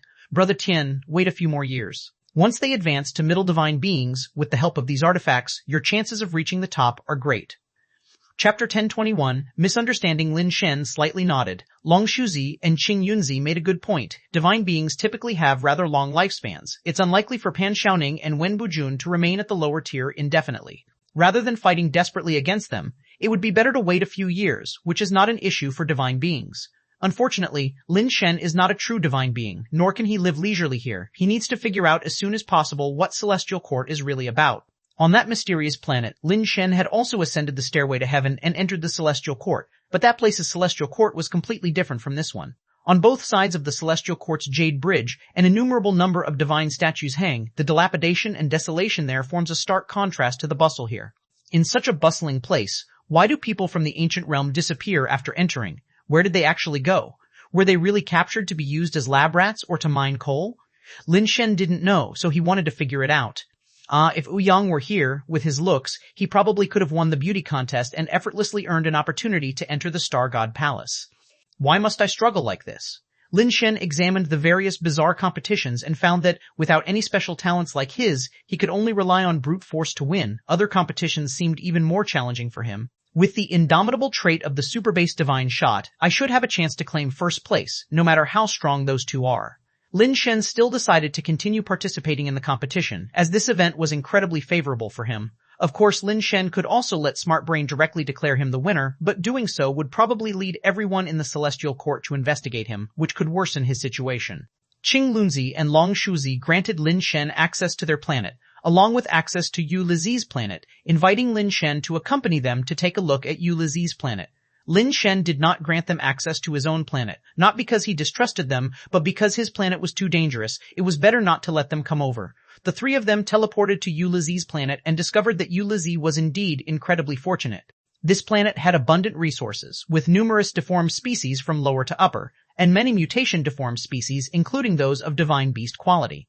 More precious still, the planet was divided into several continents, with different ranks of deformed species distributed across their respective lands. Different ranks usually stuck to their territories, rarely crossing borders, making it relatively safe to hunt deformed species. Even more surprising was that Yu Lizi seemed to have not considered that he might lose. He left almost all his belongings behind. In several palaces built here, all kinds of items could be found, and the warehouses were stuffed with ample resources. I've only heard that the ancestor personally sought out people to help Yu Lizi build a residence, but I didn't expect it to be this kind of place. This standard is damn near catching up to the dwellings of upper divine beings, Qing Lunzi said angrily. Yu Lizi is exceptionally talented, so it's normal for the ancestor's resources to tilt in his favor. It's just that Long Shuzi sighed and said no more. The 3 of them took a rough look at the planet's situation, which indeed was excellent. They could totally spend time on this planet hunting deformed species and gathering desired resources in the future. Now Lin Shen still did not have the time to do these things, as he had to continue participating in the upcoming competitions. With the assistance of the Smart Brain, the competitors Lin Shen faced in the following matches weren't very strong, and he didn't deliberately choose to go first, instead opting to play second. He also wanted to see how well these divine beings would perform. Unfortunately, the strength of these opponents was rather mediocre. They couldn't even break through armor that lacked activated traits. They were taken down by Lin Shen with a single shot every time. Pan Xiaoning and Wen Bujun watched every match without fail, witnessing all of Lin Shen's events in the elimination rounds. The opponents are too weak, each is solved with a single shot. It's impossible to tell how strong he really is, Pan Xiaoning said. No rush. You'll naturally find out when you encounter him during the ranking battles, Wen Bujun said indifferently. I can hardly wait. The more I watch him, the more interesting he seems. It's not just his gun that's formidable. The armor he wears seems interesting too. Looks like a set, Pan Xiaoning said, eager to try. You'll know when the time comes. It's no use being anxious now. Wen Bujun paused before speaking. I've heard that there's trouble with the marriage alliance between the Shen family and the Deng family. Do you know what's going on? It seems that there's some issue on the Deng family's side. They've been delaying. The Shen family is almost running out of patience, Pan Xiaoning said. Why are you so interested in this affair? Pan Xiaoning looked Wen Bujun up and down and said, even if their two families really do unite in marriage and produce a genius capable of practicing both the sun-shooting great method and the sun-chasing great method, you wouldn't care, would you? I'm just a bit curious whether the 9 great divine skills can actually be practiced simultaneously through bloodline inheritance. If it's possible, I'd like to give it a try, Wen Bujun said. This statement made Pan Xiaoning's jaw drop. You want to try? How so? I marry your sister, and then we have a baby who has both the Pan and Wen family bloodlines. Wouldn't he then be able to practice the heaven-opening and earth-rending great law, the civilization code, and my transgenerational record simultaneously? Isn't it interesting to practice 3 methods at once, Wen Bujun said. If you dare covet my little sister, I'll rip your head off and kick it like a ball, Pan Xiaoning exploded in anger. My little sister is like a fairy, not someone you are worthy of. Whether I'm worthy or not is not for you to say. What if she and I are meant to be? Wen Bujun laughed. Impossible, you're not worthy, Pan Xiaoning said with disdain. Well, that's hard to say. Since there's nothing going on right now, I'll go check with Hong Yan. Maybe there really is something. I'll come with you. Both of them were already well acquainted with Yue Hongyan. Wen Bujun contacted her and obtained temporary permission to teleport to her planet, so the two set off to find Yue Hongyan. Yue Hongyan wasn't in the best of mood lately. She wanted to see that Tian from the Deng family and find out exactly what's going on with the red string between them. However, Lady Lei always had various excuses to delay, which made her feel helpless. She couldn't openly tell Lady Lei about the coil of thread around her neck, with the other end in Tian's hand, could she? As she was feeling depressed and unable to relieve it, Wen Bujun sent her a message. When Wen Bujun and Pan Xiaoning saw Yue Hongyan, they were both somewhat surprised. In their impression, Yue Hongyan was the kind of woman who could see through the world's desires and would not take any matters to heart. But now, the eyes of this fairy-like person actually contained dust, and her face inexplicably showed a level of sorrow they had never seen before. Could it be that Fairy Yue is in love? Pan Xiaoning and Wen Bujun exchanged glances, the same thought emerging in their minds. Chapter 1022, It's him. What is that person's name? Pan Xiaoning directly asked. What? Hong Yan didn't understand the meaning behind Pan Xiaoning's sudden question. We have grown up together since we were kids. You can't hide anything from us. You have someone you're fond of. Why didn't you tell us? Come on, who is that person exactly? Which family's son is he, to have made our pure and desireless Fairy Yue fall into the web of love? Pan Xiaoning said. What nonsense are you talking about? Hong Yan was immediately annoyed. Normally, she wouldn't take these words to heart, but the phrase, web of love, made Hong Yan think of the red thread around her neck, and her mood turned exceedingly sour. Really in love, huh? Seeing Hong Yan's reaction, Pan Xiaoning and Wen Bujun became even more convinced of their guess. But knowing Hong Yan's temperament, they didn't say anything further. Aren't you participating in the divine being competition? Instead of preparing, why are you here bothering me? Hong Yan also realized her mood was a bit off and tried to calm down before speaking. You don't know our strength yet, do you? That kind of competition doesn't require any preparation on our part. Pan Xiaoning, among his own people, spoke whatever came to his mind, thick-skinned as he was. Be careful, or you might capsize in the gutter. As soon as Hong Yan spoke these words, she laughed, knowing there was no such possibility. With the strength of Pan Xiaoning and Wen Bujun, capsizing truly was unlikely, unless they were to come across each other ahead of time. You say that, but in this competition, there really is an interesting person. Which family's rising star could possibly earn such high praise from you? Hong Yan was somewhat surprised by Pan Xiaoning's words. She hadn't expected him to say such a thing. Don't know which family, but I know his name is Tian, and I can't tell what divine skill he practices. He might even be taking an unconventional path, Pan Xiaoning said casually. An unconventional path surely can't compete with you. Wait, what did you just say that person's name was? Hong Yan suddenly realized something, and staring intently at Pan Xiaoning, she asked, Tian, what's wrong? Pan Xiaoning was startled, not understanding why Hong Yan was acting so unusually today, normally so serene and calm, yet now so flustered. Having verified the name Pan Xiaoning mentioned, Hong Yan immediately pulled up a photo to show him.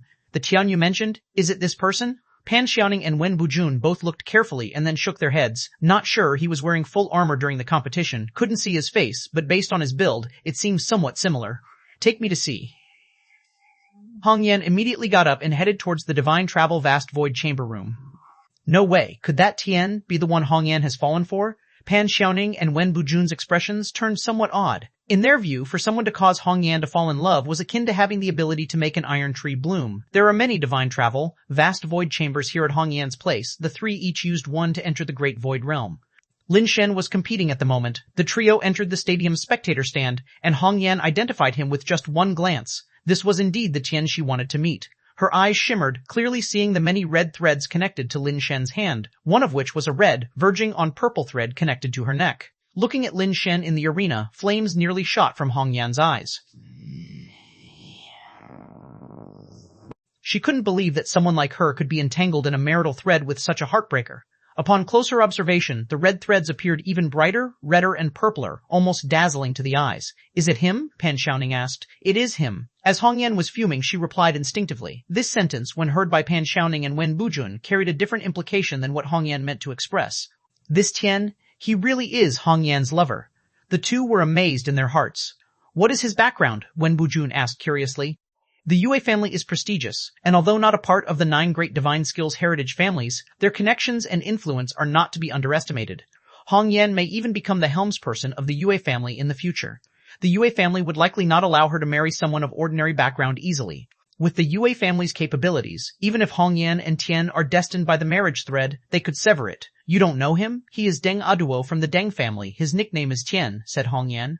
The Deng Aduo who was supposed to enter into an arranged marriage with the Shen family? Pan Xiaoning and Wen Bujun both widened their eyes in disbelief, looking at Hong Yan with complex emotions that could almost make a TV drama series. In fact, in their minds, they had already imagined many melodramatic plots. A love triangle. You love me, I love him, and he loves you. At the wedding of the century, Fairy Yue appears and steals the groom. A handsome young man forsakes love for profit. A beauty destined for sorrow accompanies ancient Buddha. All sorts of melodramatic plots erupted in their minds, fueling their gossipy souls. Ahem, Hong Yan, with your conditions, what good man can't you find? You don't have to hang yourself on a crooked tree, Wen Bujun gently persuaded. Exactly. You are the fairy connected by the marriage thread, severing sentimental ties with a sharp sword. Just a snap and it's easily done, not worth the trouble. The arranged marriage between the Shen and Deng families is of great importance. If Hong Yan truly forces the severance of their marriage thread, the Shen and Deng families might not take it lying down. Hong Yan, hearing them speak like this, realized they had misunderstood and quickly said, What are you thinking? I have never even met him. But she couldn't continue her words. Between her and this Tian, there truly existed a marriage thread. If she said there was no relation, that would be difficult to justify. Seeing Hong Yan's reaction, Pan Xiaoning and Wen Bujun became even more convinced there must be something between them. Hong Yan, you don't have to worry. If you really want this man, then go boldly reclaim him. Don't worry about the Shen and Deng families. We'll help you shoulder it, said Pan Xiaoning. Hong Yan, truly didn't know what to say. She surely couldn't tell Pan Xiaoning and Wen Bujun that she was as if leashed by a dog's rope. Don't talk nonsense. I have nothing to do with him. I'd rather he were dead, said Hong Yan irritably.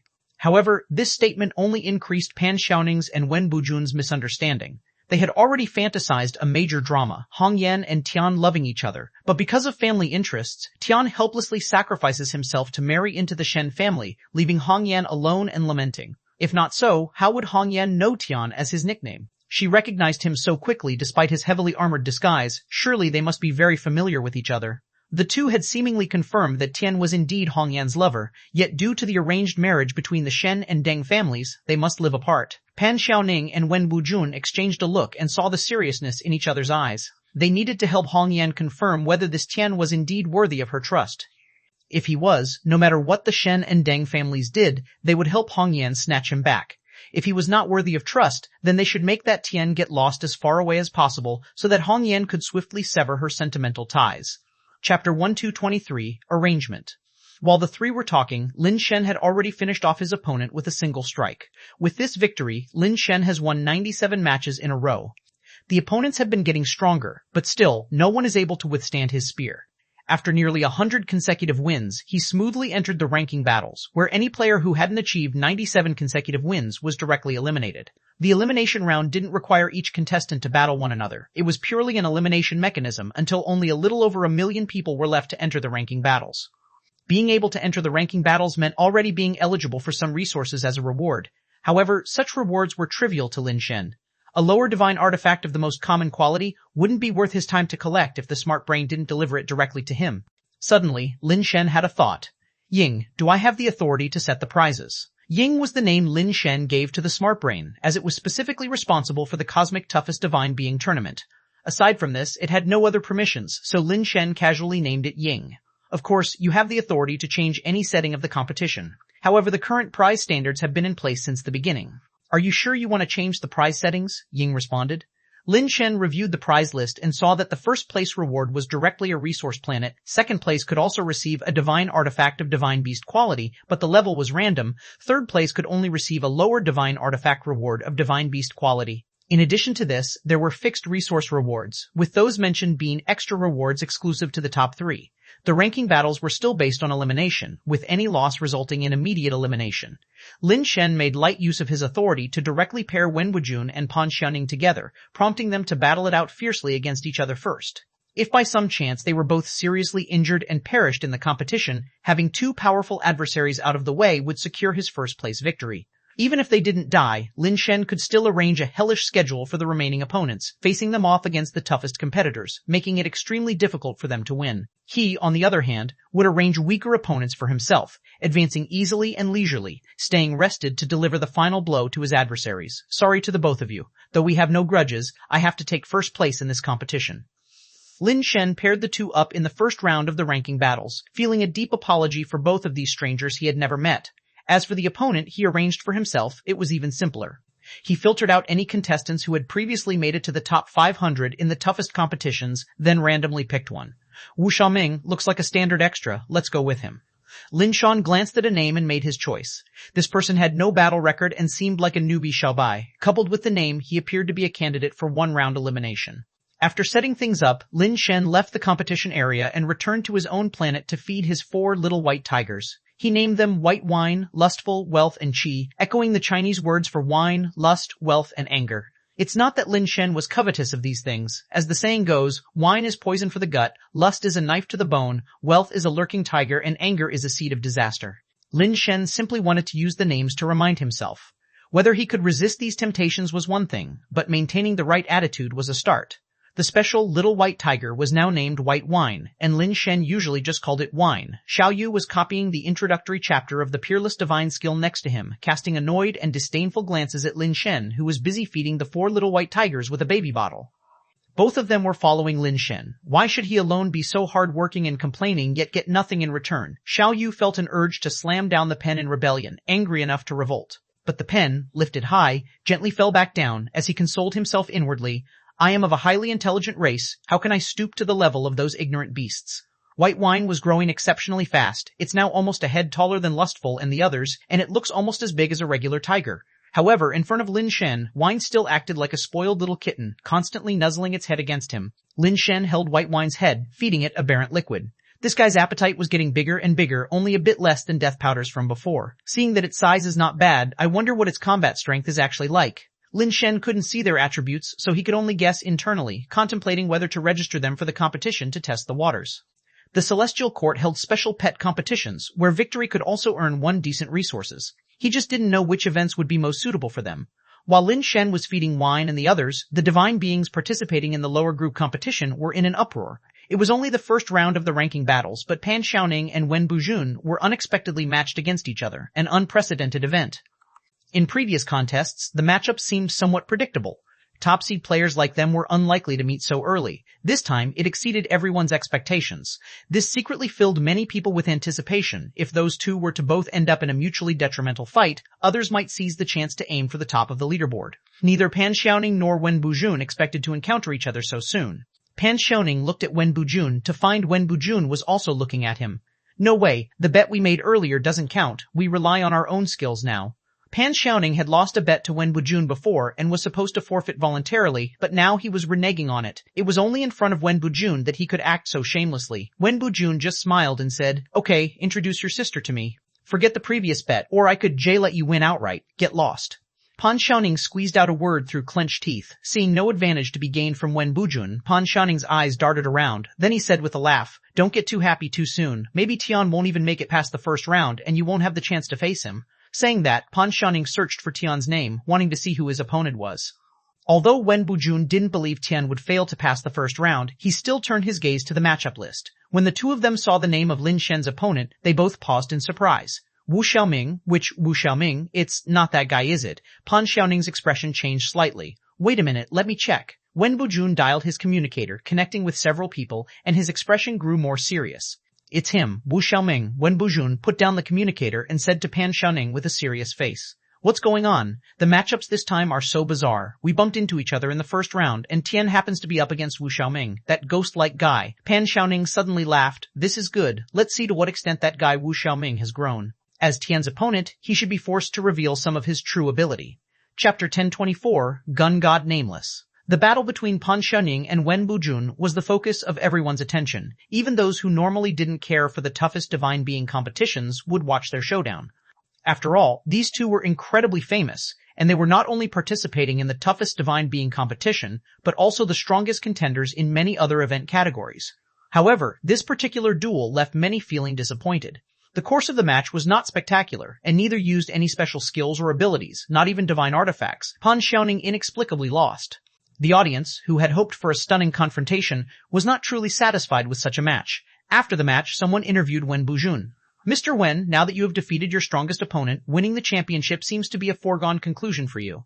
With your victory over Pan Xiaoning in the toughest divine being competition, the score between the two of you is now 3-3. What are your thoughts on this?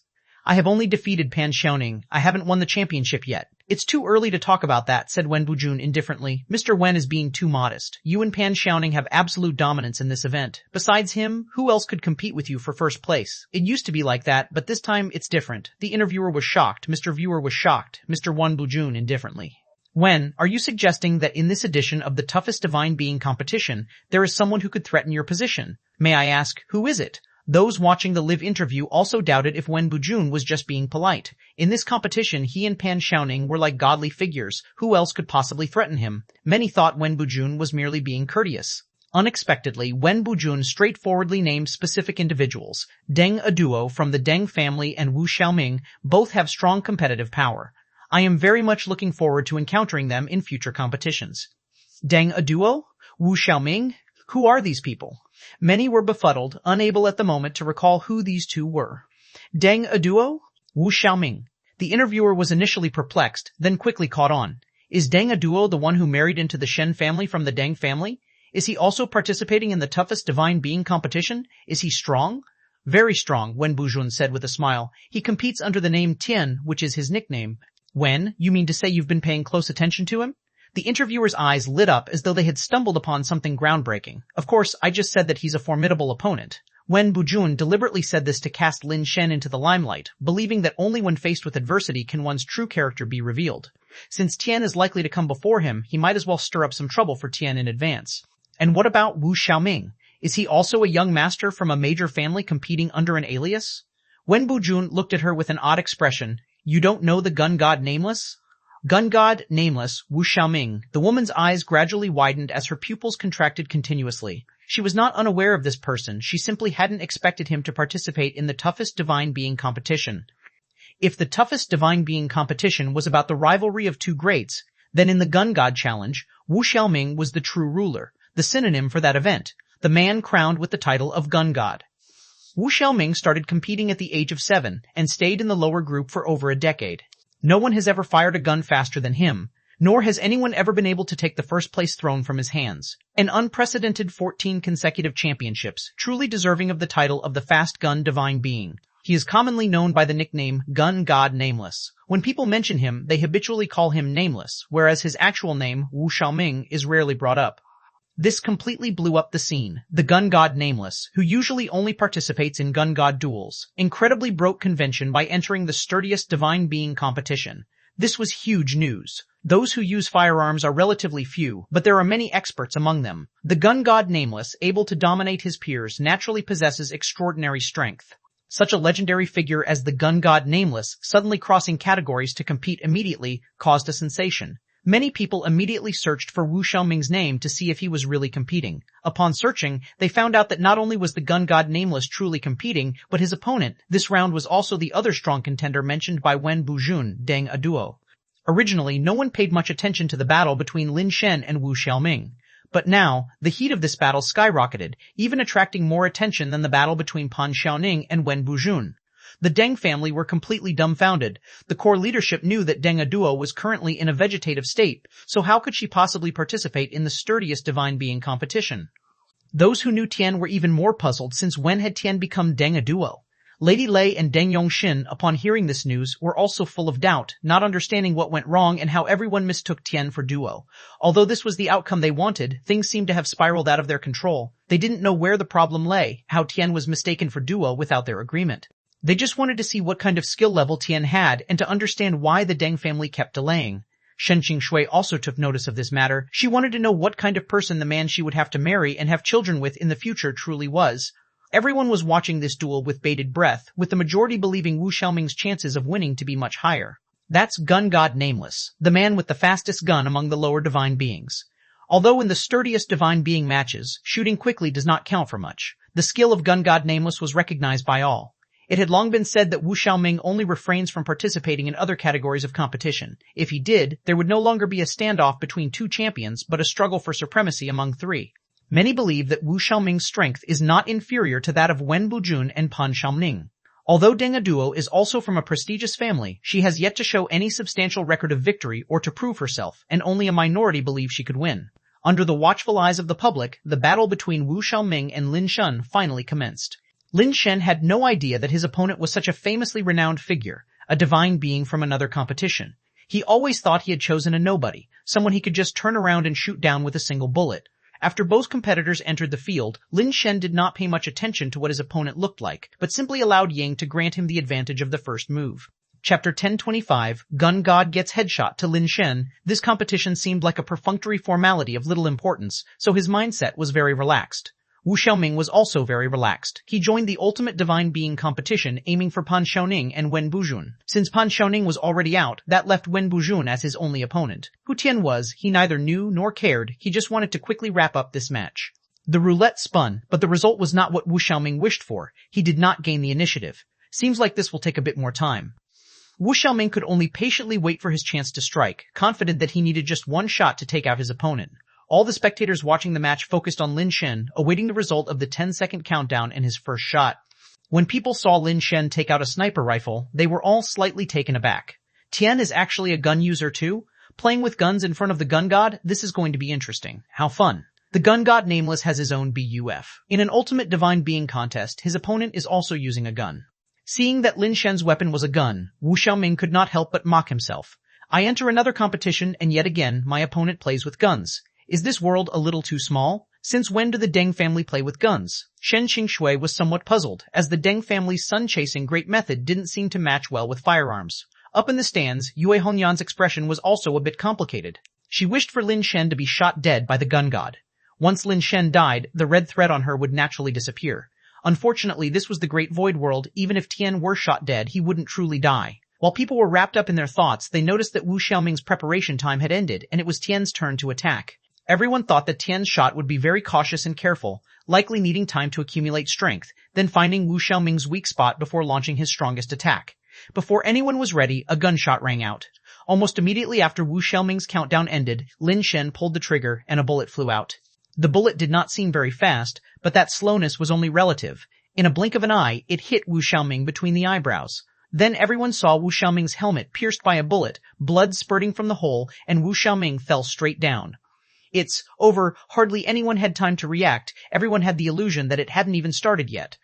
But the smart brain had already declared Tian the winner, and Wu Xiaoming's fallen body disappeared. Damn, the gun god was headshot by Tian in one hit. This guy's gun is too fierce. Does it have such destructive power? Haha, the gun god Nameless has never been headshot in gun duels, and yet in his very first Ultimate Divine Being competition, he got his head blown off. This is an achievement many contestants in gun duels would only dream of. The Deng family's guy is something special. No wonder Wen Bujun considers him a rival. He seems to have forgotten that this is the Ultimate Divine Being competition, not a gun duel. You can't dodge bullets here. Wen Bujun and Pan Xiaoning were both stunned for a moment, not expecting Tian to actually win. His weird bullets, their destructive power was stronger than we expected. Wu Xiaoming was too careless, Pan Xiaoning said gravely to Wen Bujun. Wen Bujun nodded slightly. Indeed, it's much stronger than we imagined, which is good. It gives me a perfect chance to meet him myself. Wu Xiaoming emerged from the Divine Travel Vast Void capsule, feeling like his head was about to split open, as though his skull had been cleaved into two. Since debuting at the age of 7, this was the first time he'd been killed in the Great Void World. I was careless. This match relies entirely on brute force and luck, with no skill involved. If that kid dares to join the gun god duel, I'll teach him a lesson, Wu Xiaoming said helplessly, massaging his headache. When the bullet came, he instinctively dodged, but his body didn't move at all, restricted by the rules. But now that he had lost, Wu Xiaoming felt helpless. He had originally wanted to show off by entering a different field, but to be killed in the first round, Pan Xiaoning and Wen Buzhun were probably laughing at him by now. Thinking it over, since that Tian is a gunman, it's very likely he'll join the gun god duel in the future. Paths may cross, there will be a time when he falls into his hands. Lin Shen didn't realize he had taken down the nameless gun god. After emerging, he planned to take advantage of the time before the next round of the competition to get some sleep. Just as he lay down on the bed, his communicator rang. Upon answering, the holographic images of Long Shuzi and Qing Lunzi were projected. Brother Tian, you're too fierce, taking down the gun god with a single shot. No wait, I should call you Brother Duo. You really fooled them badly. Qing Lunzi was somewhat incoherent. Lin Shen wasn't paying attention to this information, but they were, and they knew that Tian was actually Deng a Duo, and also knew that the person Lin Shen defeated was the nameless gun god. What gun god? What Deng a Duo? Lin Shen was somewhat confused. No way, you didn't know your opponent was the nameless gun god, Qing Lunzi exclaimed, somewhat in disbelief. Only after hearing his explanation did Lin Shen realize that the seemingly ordinary person he randomly faced had such a significant reputation. A shot to the head of the gun god is the ultimate dream of many gun god duel contestants. I didn't expect you to achieve it first. How does it feel to blow up the gun god's head? Long Shuzi asked with a smile. Nothing special. It felt like the previous elimination rounds. Maybe he's just not accustomed to this kind of competition. Lin Shen did not find it difficult to blow up Wu Xiaoming's head. Qing Lunzi and Long Shuzi looked at each other speechlessly. During the time they spent with Lin Shen recently, they understood him somewhat. By his demeanor, Lin Shen indeed felt nothing special about taking out the nameless gun god. At this moment, Shen Qingshui's mood improved significantly. She discovered that the person she was aligned with through marriage seemed to be a decent man too. At least he had some real capability and was not as unremarkable as previously reported by the outsiders. In the Celestial Court, various media outlets began to report widely on this battle, and various pieces of information about Deng a Duo were also dug up by them. The always low-key Deng a Duo was described by them as having the wisdom beyond his years, knowing how to hide his talents, and then startling the world with a single brilliant feat as a talented youth. More and more people were paying attention to Tian's following matches, eager to know just how far this startling talent from the Deng family could go. Even more people were anticipating his battle with Wen Buzhun, speculating whether he could create a miracle. Yes, to defeat Wen Buzhun, what's needed is not strength, but a miracle. Chapter 126, There's Mosaic. Pan Xiaoning is the embodiment of the strongest attack and the strongest defense, the most powerful entity in terms of sheer strength. Unrivaled in direct combat, no one can withstand his attacks, nor can anyone breach his defenses. Theoretically, Pan Xiaoning is an invincible presence within the lower group. Wen Buzhun is able to contend with Pan Xiaoning precisely because he possesses some unfathomable qualities. Wen Buzhun doesn't have the destructive power or the defense capabilities comparable to Pan Xiaoning, yet he's able to stand against him, all thanks to his enigmatic transgenerational record and the miraculous properties of his culture as a path. Culture as a path was originally about the concept of words being vehicles that carry and convey truths to the readers. However, Wen Buzhun's culture as a path trait allows him to materialize the intangible words and their underlying principles. This ability is hard to describe in words. Those who have witnessed it consider it an incredible miracle. Any attack facing Wen Buzhun transforms from energy into text, and Wen Buzhun can also convert these texts back into tangible energy. Even against someone as formidable as Pan Xiaoning, his assaults turn into mysterious symbols in front of Wen Buzhun, which are then dissipated by inconceivable means. The writings of Wen Buzhun can transform into mountains, turn into stars, form rivers, or become a sky filled with swords. Culture as a path is deeply mysterious no matter how many times one sees it. It remains difficult to comprehend the true nature of this power. In the many years since Wen Buzhun made his debut, only Pan Xiaoning has ever broken through his culture as a path, and almost every time the result has been a Pyrrhic victory for both sides. Although Lin Shen is powerful, most do not believe that his destructive force could surpass Pan Xiaoning's, and naturally, it would be impossible to break through Wen Buzhun's culture as a path. If Tian wants to win against Wen Buzhun, he can only hope for a miracle. No one believes they have the ability to defeat Wen Buzhun, yet many feel they might stand a chance against Tian. Tian's victory over the nameless gun god, while not in the gun god's preferred domain, was still enough to make him famous. Defeating Tian is undoubtedly the quickest path to fame. Right now, it's unknown how many contenders are eagerly waiting for the chance to be matched against Tian, hoping to startling the world with a single brilliant feat. However, as the ranking battles progress, a curious phenomenon emerges. The opponents Lin Shen is matched against are mainly nondescript, ordinary fighters. On the other hand, Wen Bujun's opponents are those who have already made a name for themselves as powerful competitors. No one suspects Lin Shen of cheating. Most people attribute this to a flaw in the smart brain's matching mechanism. Since Lin Shen, despite his strength, lacks previous records, this leads to matchups against relatively weaker contenders or even those who have never participated in a contest before. After finishing his own match, Lin Shen realizes that Wen Bujun's match is later in the day, so he decides to go to Wen Bujun's battle site along with Long Shuzi, Qing Lunzi, and the others to watch the competition. Lin Shen wants to see for himself just how formidable his greatest rival for the championship really is. This time, the opponent arranged for Wen Bujun is Long Banruo, who has consistently remained in the top 5 for many years. If not for Pan Xiaoning and Wen Bujun, Long Banru could also be considered among the top contenders, with absolutely formidable strength that should not be underestimated. Long Banru knew that when his turn came to face Wen Bujun, there was not a hint of panic, but rather some joy. He and Pan Xiaoning almost debuted at the same time, yet over the years he has lost either to Pan Xiaoning or Wen Bujun. This time, he was determined to win back the victory. For this day, he had made many preparations, just waiting for this moment. So, being matched up with Wen Bujun was actually what he was hoping for. Standing on the field, when he saw Wen Bujun across from him, his eyes became even more piercing. Yue Hongyan and Pan Xiaoning, as good friends of Wen Bujun, naturally came to watch this match. As Yue Hongyan watched the two competitors on the field, she noticed that the red thread on her body was becoming increasingly bright. Feeling something in her heart, Yue Hongyan turned her head and immediately saw Lin Shen sitting in the last row of the stands. Although Lin Shen was wearing a different set of clothes and a hat today, making him unrecognizable by most people,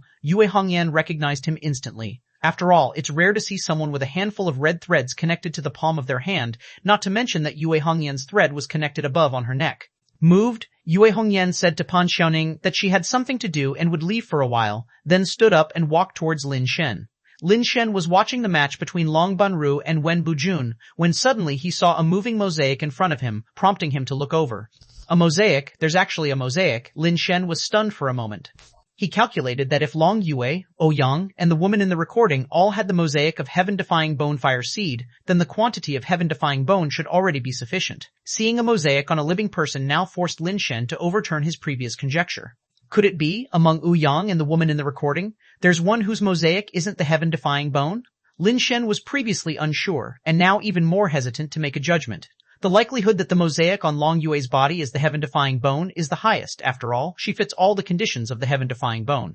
Ouyang is a man, which doesn't align with the previous carriers of the heaven-defying bonefire seed, so it's possible his isn't the heaven-defying bonefire seed.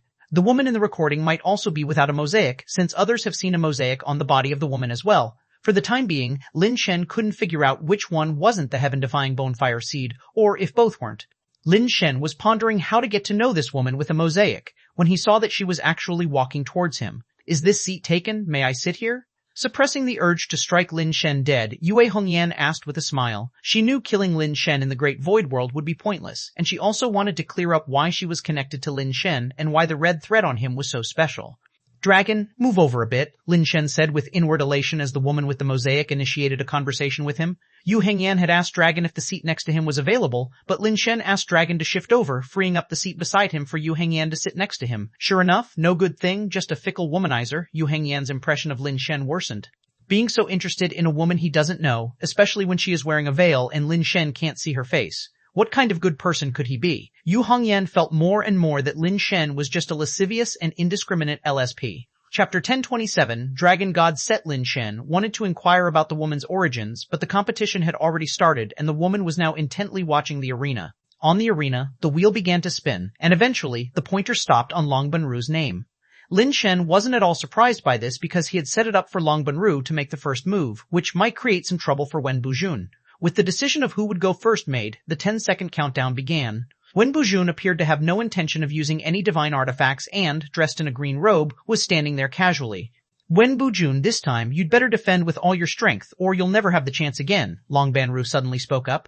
Seems like you've got some new tricks? Wen Bujun looked at Long Banru with some surprise. It might be beyond your imagination, Long Banru said calmly. I'm looking forward to it, said Wen Bujun, taking advice, and directly took out a piece of divine artifact armor, putting it on and covering his entire body. This move was somewhat surprising, as Wen Bujun seldom used divine artifacts, except when fighting with Pan Xiaoning.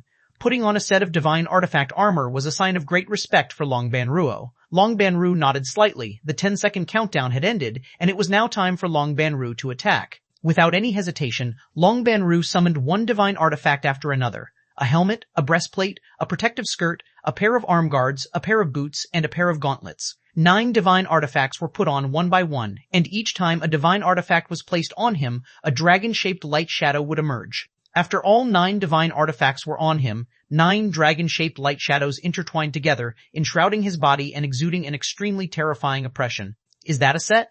Damn, that set even has the enhancement of Divine Soul Light Shadow. Could it be a middle divine artifact set that requires no grade? I remember now, that's the Dragon God set, right? Many people realized what it was. Even Yue Hongyan showed a surprised expression. 9 pieces of the Dragon God set, how did Long Banru manage to gather them? Is the Dragon God set very famous? Lin Shen asked. Of course, the Dragon God set is only produced by Dragon Abyss Star, and it can only be nurtured by a Divine Beast grade Golden Demonic Dragon. There are no grade restrictions. It has the enhancement of a middle divine soul, and even in Dragon Abyss Star, it's possible only once in tens of thousands of years for a Divine Beast grade Golden Demonic Dragon to be born, and not every Golden Demonic Dragon can nurture a Dragon God set, Yue Hongyan explained offhandedly. While Yue Hongyan was explaining, a strange light mist rose from Long Banrua's body, which merged with the light shadows of the 9 dragons. From afar, it looked as if the 9 divine dragon light shadows shared a common body, transforming into something akin to a 9-headed demon dragon. When Bujun, after years of painstaking effort, I finally put together the 9 dragons set, which combined with my heavenly dragon Prajna divine skill, has a destructive power that amongst lower divine beings refuses to be second to anyone. I had originally wanted to face off against Pan Xiaoning to see who amongst the celestial court is the strongest lower divine being. Since he couldn't come, then it's up to you to test the might of my 9 dragon set combined with the heavenly dragon Prajna divine skill. After saying this, Long Banruo, without any doubt, swung his fist and launched a strike towards Wen Bujun, who was standing there. As his fist was hurled out, the entire world seemed to be filled with the roaring of mighty dragons, as if the fist power of a 9-headed demon dragon was bellowing as it charged towards Wen Bujun. That terrifying and eerie strength seemed capable of destroying everything in the world. Boom. The power of the heavenly dragon Prajna divine skill blasted against Wen Bujun, and the resulting light explosion instantly blinded everyone as their vision was filled with dazzling golden light. The entire competition arena shook violently, and the powerful fluctuation of strength hammered against the protective barrier, continuously reverberating and striking it.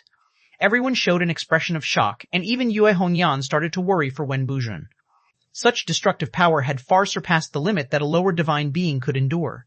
It was uncertain whether Wen Bujun could withstand it. Lin Shen was also secretly astonished. The power of Long Banruo's strike was truly terrifying. He himself could not produce such formidable fist power. The light explosion persisted for more than 10 seconds before it gradually dimmed down. When people could finally see the situation in the arena, they realized that although Wen Bujun had not been blown to pieces by the punch and was still standing there, his armor was now in tatters. The blue robe inside was damaged in many places, and there was a punch mark on his chest where the skin had turned charred black. Even at the corner of his mouth there was a trace of fresh blood. Since Wen Bujun had made his debut, he was almost never seen injured except for the time he fought with Pan Xiaoning. Now, Wen Bujun was actually injured, which showed the immense power that Long Banru could unleash in combination with the 9 dragons set. That was indeed hard for people to imagine. Now there's a good show to watch. That guy Long Banru is really impressive. He might even have the strength to contend with Pan Xiaoning head-on.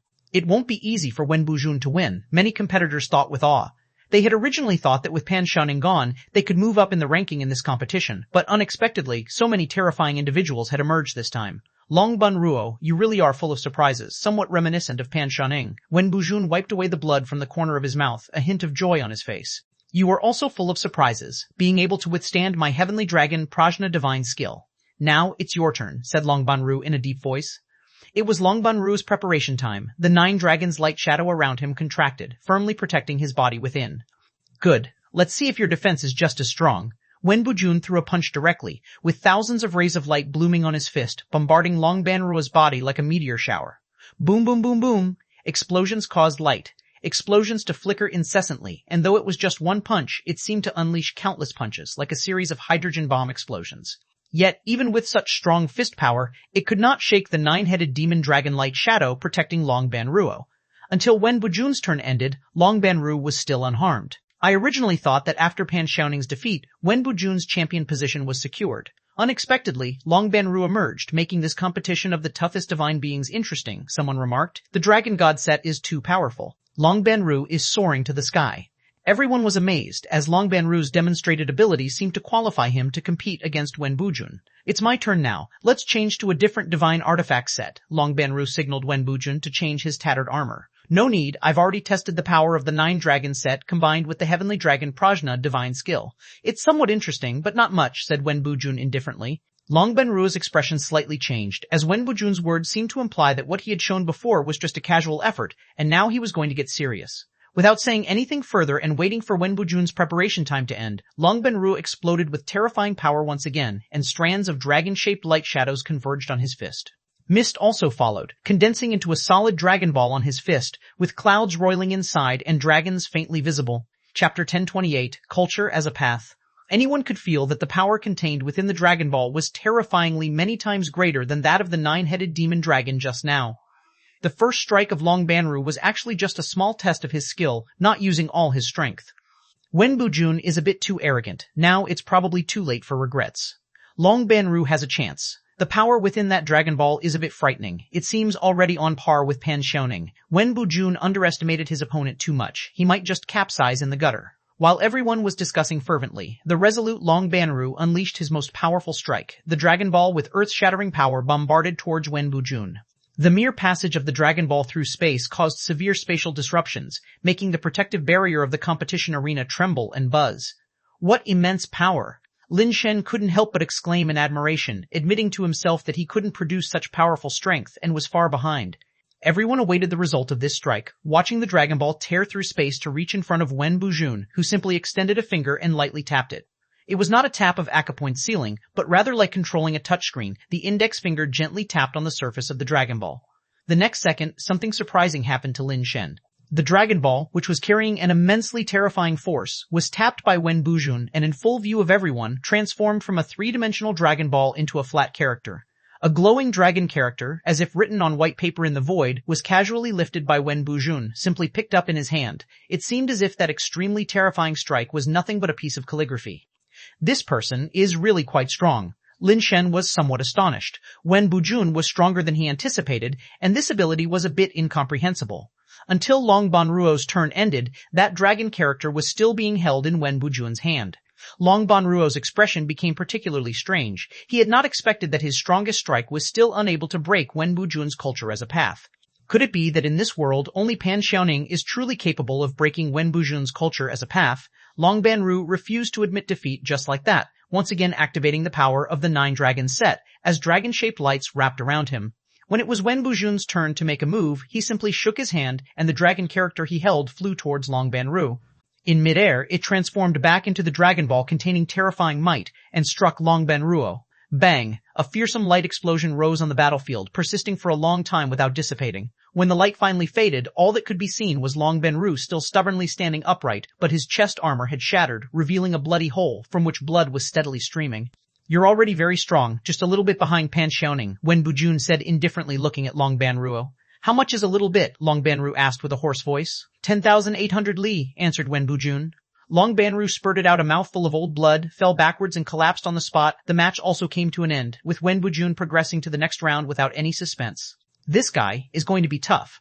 Lin Shen felt somewhat of a headache, realizing that taking the championship might not be so easy after all. Wen Bujun was stronger than Lin Shen had imagined, and although his super base divine shot was indomitable, Lin Shen was now unsure if he could defeat Wen Bujun. However, Lin Shen was not in the mood to consider this at the moment. Taking advantage of the fact that the arena had not yet closed, he quickly turned to Yue Hongyan and asked, "Beautiful lady, may I have your contact information?" "Sure." Yue Hongyan had no good feelings for Lin Shen, but to figure out why there was a red string connecting them, she still left her contact information with Lin Shen. Not long after leaving her contact information, the competition began clearing out the venue, and everyone was teleported away before Lin Shen even had the chance to ask for her name.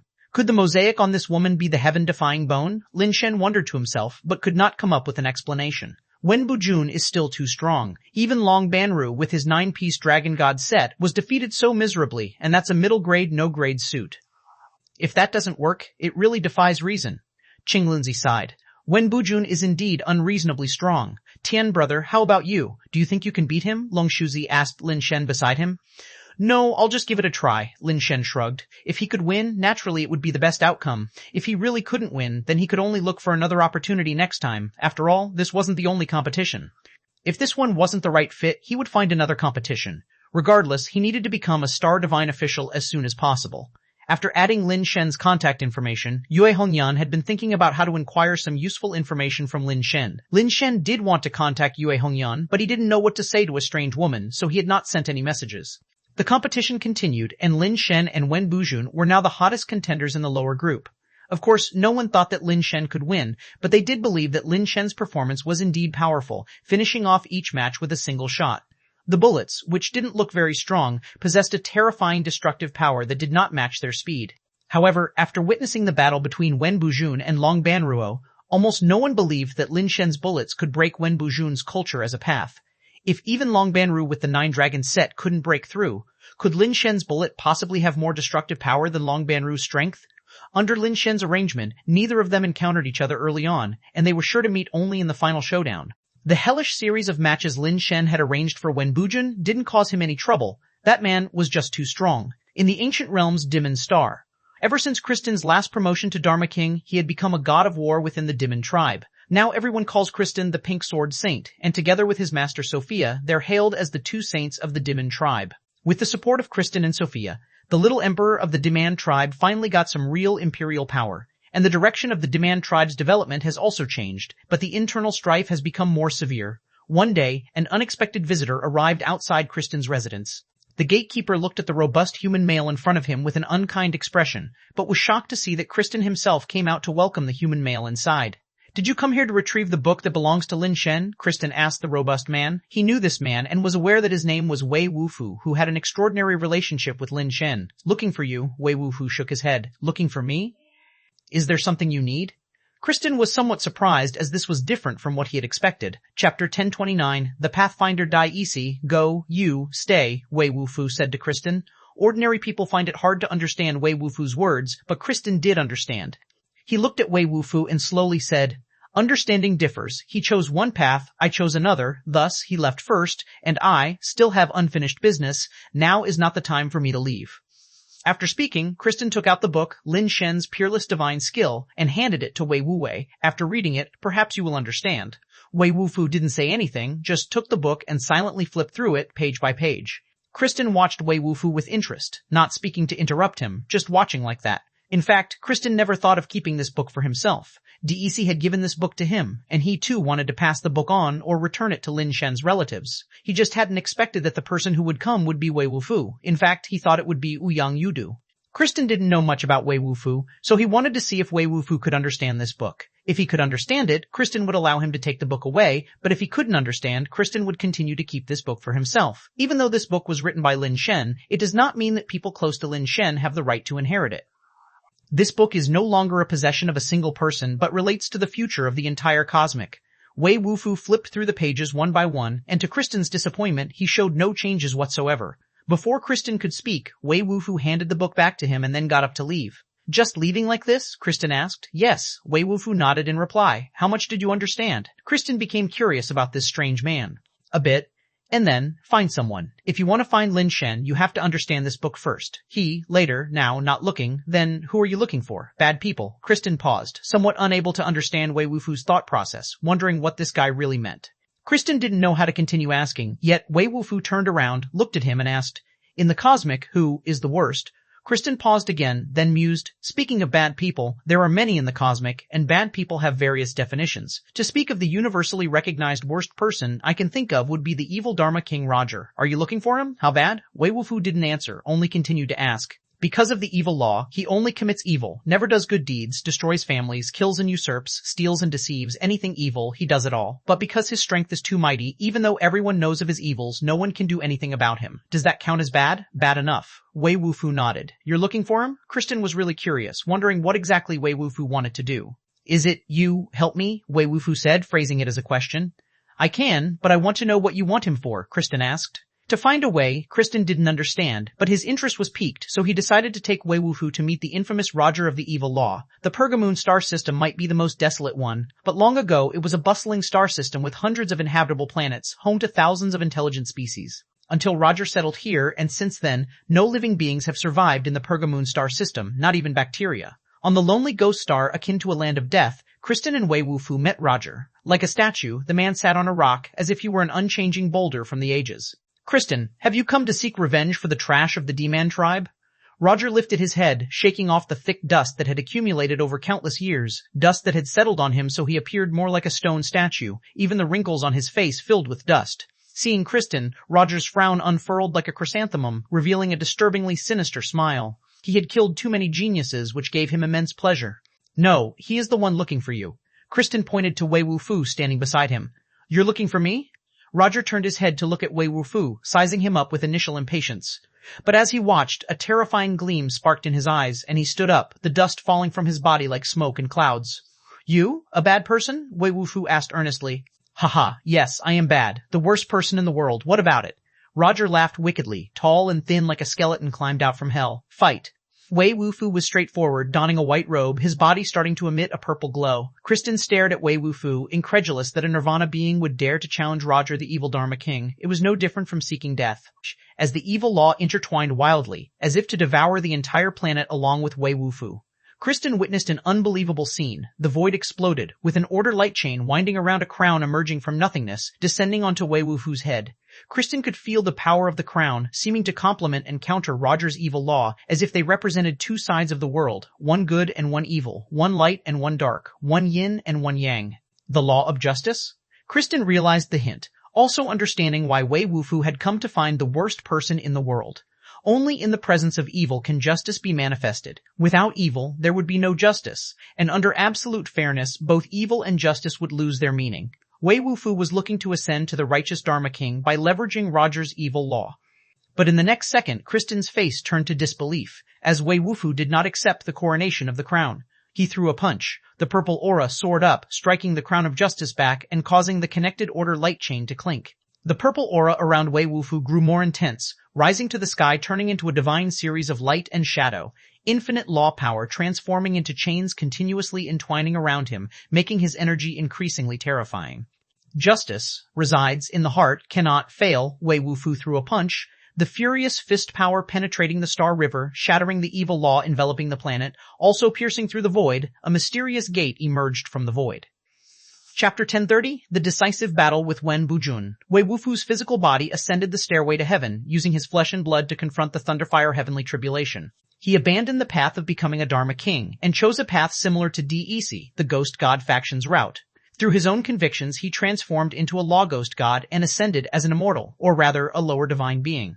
Lin Shen has yet to return, and judging from the peerless divine skill secret manuals that have appeared lately, he must be trapped within the celestial court and cannot return, only managing to send messages through this method. Wei Wufu did not want to wait any longer, so he took the path of the Ghost God, using his physical body to break into the celestial court in search of Lin Shen. If he had taken the path of the law, donned the immortal crown, and became a Dharma King, it would not have been so easy to physically break into the celestial court.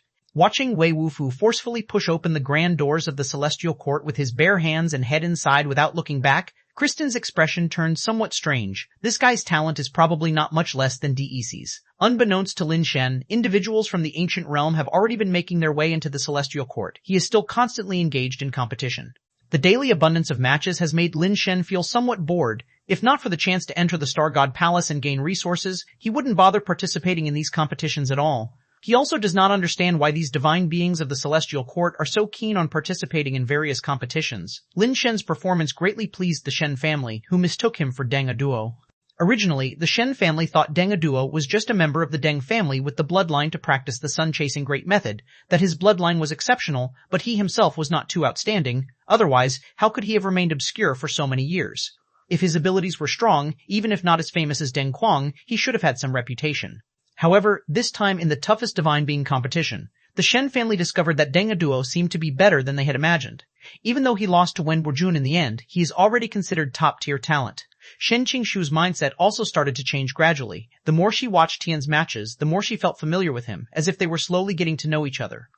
Thinking that this is the man she is going to marry and have children with, Shen Qingshui started to feel emotional fluctuations while watching the matches. When Tian faced a formidable opponent, she couldn't help but worry whether Lin Shen could win. As the roulette was spun to determine who would go first, Shen Qingshui didn't realize that deep down, she was hoping for Tian to get the first move. Of course, all of this was based on her belief that Tian was her betrothed. If she knew she had mistaken his identity, who knows what her feelings would be then. As time passed, Lin Shen fought his way into the top 100, winning match after match, and finally faced off against Wen Bujun in the highly anticipated grand finals. In the past few years, it had always been Pan Xiaoning against Wen Bujun, but this year was a bit different, attracting plenty of spectators. Even many great clans began to take interest in this match, not so much in the competition itself, but rather to find out about the person in the arranged marriage between the Shen and Deng families. Whether or not it will work, all comes down to this last round. Lin Shen felt somewhat dejected as the hellish competition schedule he had arranged for Wen Bujun did not play out as effectively as intended. Apart from the battle with Long Banru in which Wen Bujun personally experienced a trial by fire and got slightly injured, the subsequent fights had no effect on him. On the day of the competition, seeing Wen Bujun looking unscathed, Lin Shen could only sigh that against someone of such strength, these little tricks were essentially useless. As the match began, Lin Shen and Wen Bujun both entered the arena. It's about to start. Yue Hongyan, Pan Xiaoning, Long Shuji, Qing Lunzi, and the others all had their eyes fixed on them. The roulette began to spin, the pointer alternately flashing past the names of the two, and eventually, as Lin Shen expected, it stopped on the name Tian. Have you all noticed? This Tian is really lucky. On at least 70% of the occasions he competes, he gets the first move. Now this is going to be interesting. Up to now, no one has been able to stop the bullets fired by Tian. If Wen Bujun also can't withstand them and gets knocked out immediately, it'll be quite a show. Dream on, how could Wen Bujun possibly not withstand it? Exactly, that's nonsense talk. Apart from Pan Xiaoning, there's no attack that Wen Bujun can't block in this world. The competition had not officially started yet, and the divine beings watching from aside had already started their verbal sparring. Those who believed Tian could win were only a small minority, and furthermore, this minority was betting on high odds. Wen Bujun looked at Lin Shen and summoned a divine artifact armor that enveloped his whole body. Though it was unknown what quality of divine artifact it was, just by looking at its magnificent appearance, it must be no ordinary piece. Lin Shen did not recognize that divine artifact, but that did not mean others didn't recognize it. Yue Hongyan instantly identified the divine artifact armor that Wen Bujun wore. The demon's cursed armor? Is that really necessary? Yue Hongyan was somewhat surprised that Wen Bujun had resorted to using such a divine artifact from the get-go. In the past, when Wen Bujun had a decisive battle with Pan Xiaoning, he had never used this armor. Very few people recognized this divine artifact, and only a handful of individuals who were very close to Wen Bujun were aware that he possessed such an artifact. This was a no-grade upper divine artifact, and it was of a mutation quality, with extremely strong defense. For such a divine artifact to appear in a lower group competition was almost tantamount to cheating. Normally, it would be impossible for a lower divine being to inflict any damage on this divine artifact unless the opponent had an upper divine artifact with attack capabilities and no level requirements. But such divine artifacts were really rare. Even in such a grand competition, they were hard to come by. Your Tian has great abilities. Old Wen obviously has his own considerations, Pan Xiaoning said from beside. Yue Hongyan was startled at first, but after reacting, she spat out, "What do you mean your Tian? I've told you so many times that I have nothing to do with him." All right, no relationship, Pan Xiaoning said with his mouth, but inside he thought, if there's no relationship, why are you so nervous about Old Wen using the cursed armor, if not because you're worried that Tian won't be able to break through the armor's defense? Women, such creatures that always say one thing, but mean another. Wen Bujun's preparation time ended, and it was Lin Shen's turn to attack. Without any hesitation, Lin Shen immediately took aim with his sniper rifle straight at Wen Bujun's head and fired. Anyway, ready or not, it's all the same. Whether Super Base Divine Shot could break through Wen Bujun's defense would be known after a single test. Chapter 1031, The Pinnacle Showdown. The bullet wasn't particularly fast, and nearly all the observing divine beings could see it clearly, watching as it flew straight towards Wen Bujun's forehead. Although Wen Bujun couldn't dodge, he could still use a divine artifact or a part of his body to block it. Just like when he was battling Long Banru, he extended a finger and touched the tip of the bullet. That bullet instantly transformed from a solid object to a glowing bullet symbol. And just when people thought that the attack had been blocked, the glowing bullet symbol continued flying without stopping, abruptly breaking Wen Bujun's finger, hitting his forehead, and harshly piercing through both his helmet and skull, leaving a bullet-shaped dent in the front and back. For a moment, the entire viewing area was as silent as death. Even though before this, some had optimistically speculated that Wen Bujun might not be able to block Tian's bullet, no one actually believed that Wen Bujun couldn't block it. Seeing him shot through the head left everyone stunned for a long time, unable to come to terms with the belief that such a thing could really happen. How is this possible? Yue Hongyan stood there, also in complete disbelief. Wen Bujun's culture as a path had actually failed to stop Tian's bullet, and more horrifying was that the no-grade upper divine artifact cursed armor had been directly penetrated by the bullet altered by culture as a path. This was just too bizarre. That was an upper divine artifact. How could it be so easily penetrated? Just as I suspected. Pan Xiaoning muttered to herself thoughtfully. What do you mean, just as I suspected? Yue Hongyan, lacking in combat experience compared to Pan Xiaoning, hadn't noticed anything amiss. Having watched Tian in so many matches, I've always suspected that the destructive power of his bullets doesn't come from mere strength, but from an aberrant trait. Now it's confirmed as I suspected. If I'm not wrong, either his sniper rifle or he himself possesses a trait that can penetrate anything. That's why neither culture as a path nor the upper divine artifact armor can withstand it, Pan Xiaoning explained. Isn't that somewhat similar to your trait? I've never heard of any other divine skill in this world, aside from the heaven-opening and earth-rending great law, that could conjure such a trait. Yu Hongyan exclaimed in surprise. Shen Qingshui was extremely delighted at this moment. She hadn't expected Tian could shoot through Wen Buzhun's head with a single shot, which was quite astonishing. Xing Lunzi and Long Shuzi were ecstatic. Lin Shen was more powerful than they had imagined. The spectators had various expressions. Nobody expected such an outcome. Just as everyone thought the match would end in such a strange situation, Lin Shen's attacking round had ended, but the system had yet to declare his victory. Wen Buzhun stood there, his hand reaching toward the dent in his forehead, his fingers imbued with miraculous power. The moment he touched the dent, the injury that had pierced his skull turned into a glowing injury symbol, and Wen Buzhun peeled it off like a band-aid. Upon removing the injury symbol from his forehead, the severe damage miraculously disappeared, and even the armor was restored to its original state. Wen Buzhun carelessly threw the glowing injury symbol on the ground, and it landed with the weight of 1,000 caddies, creating a dent in the ground and causing cracks to appear all over the competition field. Lin Shen, seeing this, couldn't help but be taken aback. The fact proved that his super-base divine shot did have an effect, and even Wen Buzhun could not block it, but such injuries didn't render Wen Buzhun incapable of fighting. This battle is a bit difficult. Lin Shen silently took off the shield on his back and held it in his hand, while activating the special features of the immortal set. The originally gray armor instantly radiated a black and red glow, transforming into the image of the furious evil goddess, enveloping Lin Shen's body. He's wearing a set that can summon divine soul light shadow. Isn't that a middle divine artifact set? I wonder what quality it is. What's the big deal about a middle divine artifact set? Didn't the Dragon God set of Long Banru get directly shattered by Wen Buzhun? It just proves it's all an illusion. It's Wen Buzhun's turn to make a move. Let's see what he does. Why would he use a shield? In such a competition, shields don't actually give much advantage. Wen Buzhun looked at Lin Shen but did not immediately strike. Squinting his eyes and staring at him, he said, Apart from Pan Xiaoning, it's been a long time since someone has made me want to win this badly. You're pretty good. Apart from you, no one else has taken a shot from me and lived. You're also pretty good, Lin Shen said indifferently. Upon hearing this, Wen Buzhun just laughed, said nothing more, stretched out his finger, and drew a sword character in the air with the light around his fingertip. The sword's character shone brightly, and from it burst forth an unrivaled sword intent, as if it was the very sword intent possessed by supremely skilled swordsmen.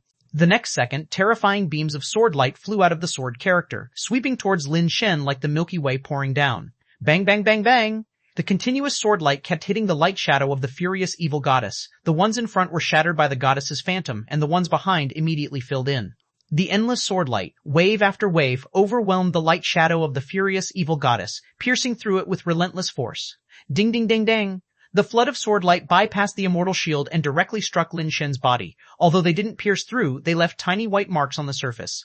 Under the baptism of the sword river, Lin Shen was locked in place by the system, unable to move. If this continued, even constant dripping wears away stone, and perhaps the immortal set, no matter how strong, would eventually be penetrated.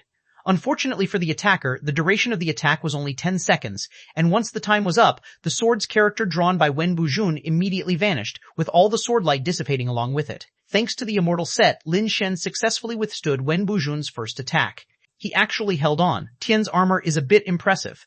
This match is really getting interesting. Many people started taking the duel seriously. A one-sided bout did not unfold. When it was Lin Shen's turn, he didn't waste words, summoning out his sniper rifle and took another shot at Wen Buzhun. This time, Lin Shen didn't aim for his head but targeted a glowing red acupuncture point on his body. The bullet flew out, heading straight for the center of Wen Buzhun's chest. Wen Buzhun's eyes were clear and sharp, his fingertips moved again, and as precise as ever, they landed on the bullet's head. Chapter 1032, Tit for Tat. This time, the bullet did not turn into the character for bullet, but rather in front of Wen Buzhun's finger, the character for air formed. The bullet directly pierced through the air character, and Wen Buzhun's fingers kept retreating, maintaining a paper-thin distance from the bullet. One by one, air characters formed in front of his fingers, and one by one, they were penetrated by bullets. In the end, the bullet still hit Wen Buzhun's body, piercing a hole through his breastplate.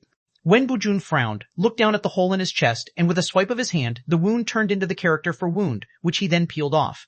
Lin Shen also frowned secretly at this scene. Even after piercing a marked vital point, they were still unable to deal with Wen Bujun, who was more troublesome than he had imagined. Wen Bujun harbored the same thought. Lin Shen's bullets, which were not blocked by his continuously formed air characters, did not lessen in power, and his repeated attempts still failed. It was Wen Bujun's turn again. Without any superfluous words, he wrote a line in the air with his finger. Indomitable sword. As soon as these characters appeared, Lin Shen realized something bad was about to happen. As expected, those characters materialized into a divine sword flashing with cold light, directly piercing towards Lin Shen's body. Lin Shen hurriedly raised his shield to block it. The immortal shield had strong defensive power, being a shield possessing solidification series strength. But the next second, Lin Shen saw the sword pierce through the shield and then without any pause, continued towards his body, also penetrating his chest in the process. This can work? Lin Shen looked down at his pierced chest. Even the immortal set could not block this strike. It's over. Although Tian is very strong, he is still lacking compared to Wen Bujun, Yue Hongyan thought inwardly. That was also what others thought, but they suddenly discovered in astonishment that after the countdown ended, the system did not declare the match over. Tian was still standing there. The sword that had pierced his body had disappeared, and the wound was healing at a visibly fast rate. Haha, interesting, really interesting. I really want to fight him by hand, to see whose destructive power and physical strength are superior. Pan Xiaoning's eyes gleamed, wishing he could be the one dueling Lin Shen right now. Tian still has strong self-healing abilities. Wen Bujun has met his match. Strong enough destructive power, good defense, and strong self-healing abilities, such an impressive guy, why only come to compete today? What has he been up to before? The Deng family has hidden him deep. The Deng family actually has such a formidable person, but it seems what he's practicing doesn't look like sun-chasing great method. Shen Qingshui looked at Lin Shen, her beautiful eyes brimming with wonder. No one could have imagined Tian could actually battle Wen Bujun to this extent, Tian's unexpected strength. The battle continued. Wen Bujun no longer had the indifferent expression he previously wore, taking Lin Shen seriously as an opponent on the same level as Pan Xiaoning. It was Lin Shen's turn, and lacking a better plan, he could only continue to raise his gun and shoot, targeting another vital point. He didn't believe in a world with flawless abilities, nor did he believe that Wen Bujun didn't have any weaknesses. It's just that he currently didn't know where the real weakness lay, needing to continually probe for the exact location of the vulnerabilities. Wen Bujun also used various means to try to stop Lin Shen's bullets, but those indomitable bullets could not be stopped regardless of how Wen Bujun tried to block them, his body still being penetrated by the bullets. It's just that the wounds caused by the bullets would also be peeled off by Wen Bujun using the method of culture as a path, and his body would immediately recover as before. It was Wen Bujun's turn to attack again. He wrote down another line, more characters this time. A sword of indomitable might, coated with deadly poison. As Wen Bujun finished the last stroke, a blue glowing ancient sword, evidently envenomed, materialized from the characters and flew towards Lin Shen. Just like the last time, Lin Shen's immortal suit couldn't block this sword, and the sword artifact pierced through his body, the poison spreading through his blood across his entire body. Unfortunately for his opponent, Lin Shen's body had long been made invulnerable to all poisons by evolution theory, and such toxins only caused a slight reaction in Lin Shen's body. After a few cycles of evolution theory, the poison became completely ineffective. Seeing Lin Shen's wounds heal once again, as if nothing had happened and unaffected by the toxin, a flicker of surprise crossed Wen Bujun's eyes. The fight between the two continued in a strange fashion. Wen Bujun couldn't block Lin Shen's bullets. Each time his body would be penetrated, but the wounds would heal instantly. Lin Shen couldn't block Wen Bujun's attacks either. Wen Bujun wrote various sentences that transformed into a variety of weapons. There were swords, spears, blades, halberds, as well as attacks like wind, rain, thunder, and lightning. A plethora of different attacks landed on Lin Shen, equally capable of hurting him, yet unable to take his life as the wounds quickly healed. Neither side could block the other's attacks, nor could they completely destroy one another. The spectators were thrilled. Such frenetic combat could only be witnessed in a Divine Being tournament. The Divine Being tournament is all about the exchange of fierce blows, a clash of forces, to see who can last till the end. After today's battle, regardless of the result, it won't just be Pan Xiaoning and Wen Bujun standing supreme. Tian will have to be included too. The sun-chasing great method is so powerful. Why hadn't I heard about it before? Why do I feel that Tian's gun techniques seem a bit like the sun-shooting great method? It seems like apart from Pan family's heaven-opening and earth-rending divine skill, only the sun-shooting great method has such destructive power, right? Come on, Tian, just finish off Wen Bujun, and I'll make a fortune on my $100 bet. The stands were even more lively than the battlefield, filled with cheers and gasps. Lin Shen fought fiercely. It was a do-or-die battle, but no one fell. Yue Hongyan looked at Lin Shen in the arena, strangely thinking to herself, Although this man's character isn't that great, his strength is truly top-notch, able to go toe-to-toe with Wen Bujun like this. Bang! Another bolt of lightning struck, numbing Lin Shen's entire body. If it weren't for his helmet, his hair would probably be standing on end. But such attacks ultimately couldn't do much to Lin Shen. However, the scars on the immortal suit were accumulating, uncertain how much longer they could hold. This ultimate set of armor was also starting to struggle under Wen Bujun's assaults. Wen Bujun was also facing problems. He kept using culture as a path, and the stronger the attacks it transformed into, the greater the cost he had to pay. Lin Shen, known as Perpetual Motion, didn't fear exhaustion, but Wen Bujun didn't have this capability. His strength was visibly depleting. This can't go on any longer, Wen Bujun thought to himself. Chapter 1033, Literature Reaches the Divine. Haha, that bastard Wen has finally met his match today. Pan Xiaoning burst into raucous laughter. What's going on? Yue Hongyan, although a close friend of theirs, did not share the same path, so she couldn't see things as clearly as Pan Xiaoning did. With a smile, Pan Xiaoning explained, "That bastard Wen is the best at pretending. Look at him, all calm and composed as if he has everything under control. But based on what I know about him, his physical strength has been seriously depleted. He's almost at the end of his peak, and if he keeps this up, he's heading for a downfall." Yue Hongyan was somewhat incredulous. "How can you tell? And when he fought with you before, he didn't run out of steam this quickly, right? It's different. In our battles, since we know each other so well, we both know when to exert ourselves and when to hold back. Thus, the fights can drag on for a long time. But it's not the same with your guy." Right from the start, Wen misjudged the situation and aimed to end the fight as quickly as possible. What he didn't expect was that the armor his opponent is wearing, along with the inherent body strength and recovery capabilities, have rendered his offensive largely ineffective. In turn, his own energy consumption is greater than his opponent's. It looks like Tian's armor is about to give out, but actually, Wen is in a dangerous spot as well. If this continues, we'll have to see whether Tian's armor breaks first or Wen's strength is exhausted first, Pan Xiaoning pondered aloud.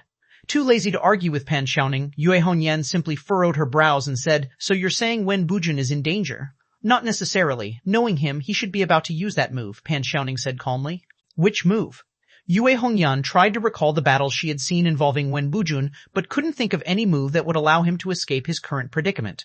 Reading Yue Hongyan's thoughts, Pan Xiaoning said seriously, "When Wen fought with me, he never really had the mindset to fight to the death, so he was somewhat restrained. No matter how intense, we never pushed it to life or death.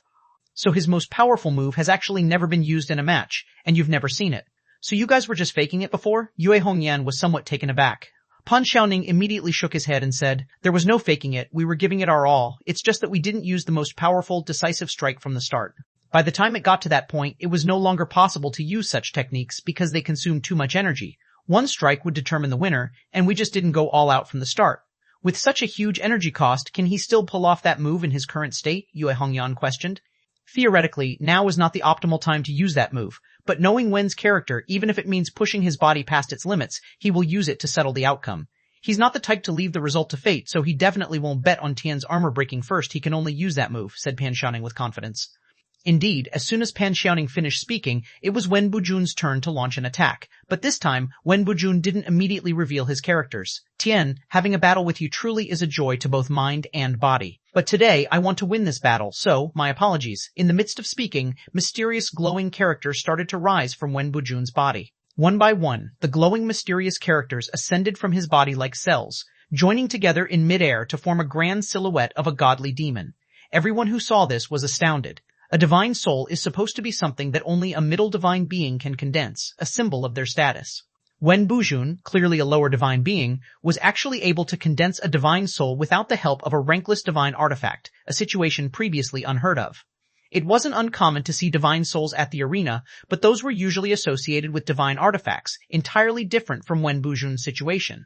How is this possible? Shen Qingshui looked at the divine and demonic, divine soul light shadow on Wen Bujun's body, her eyes filled with shock. Her talent was already considered rare, but she had never imagined it possible for someone to condense a divine soul at the lower divine being level, a power that simply should not exist in this world. The other spectators were also too stunned to speak.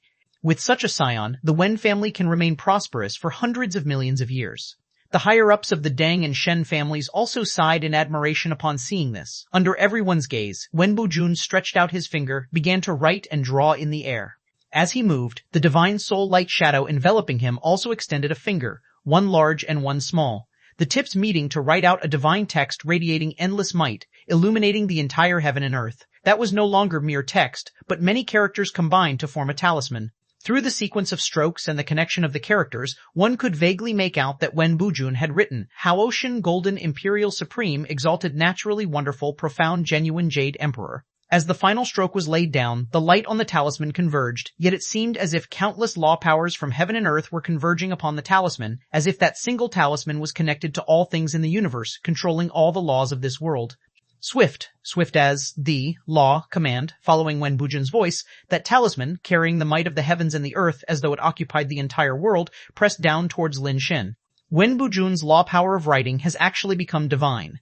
His strength can actually connect with the Lord of the Celestial Court, the Jade Emperor, borrowing the Jade Emperor's might. This is fucking cheating. Who can play with him? Even a supreme god would have to kneel. If Wen Bujun's power had been shocking before, then the appearance of this talisman left everyone with only fear. The 6 major rulers of the Celestial Court are like divine beings, and the Jade Emperor is the god among gods, the leader of all deities. Wen Bujun, a mere lower divine being, was actually able to borrow the power of the Jade Emperor, and even if it was just 1 in 100 million of that power, it was not something common divine beings could withstand. At that moment, no one believed Tian had any chance of surviving.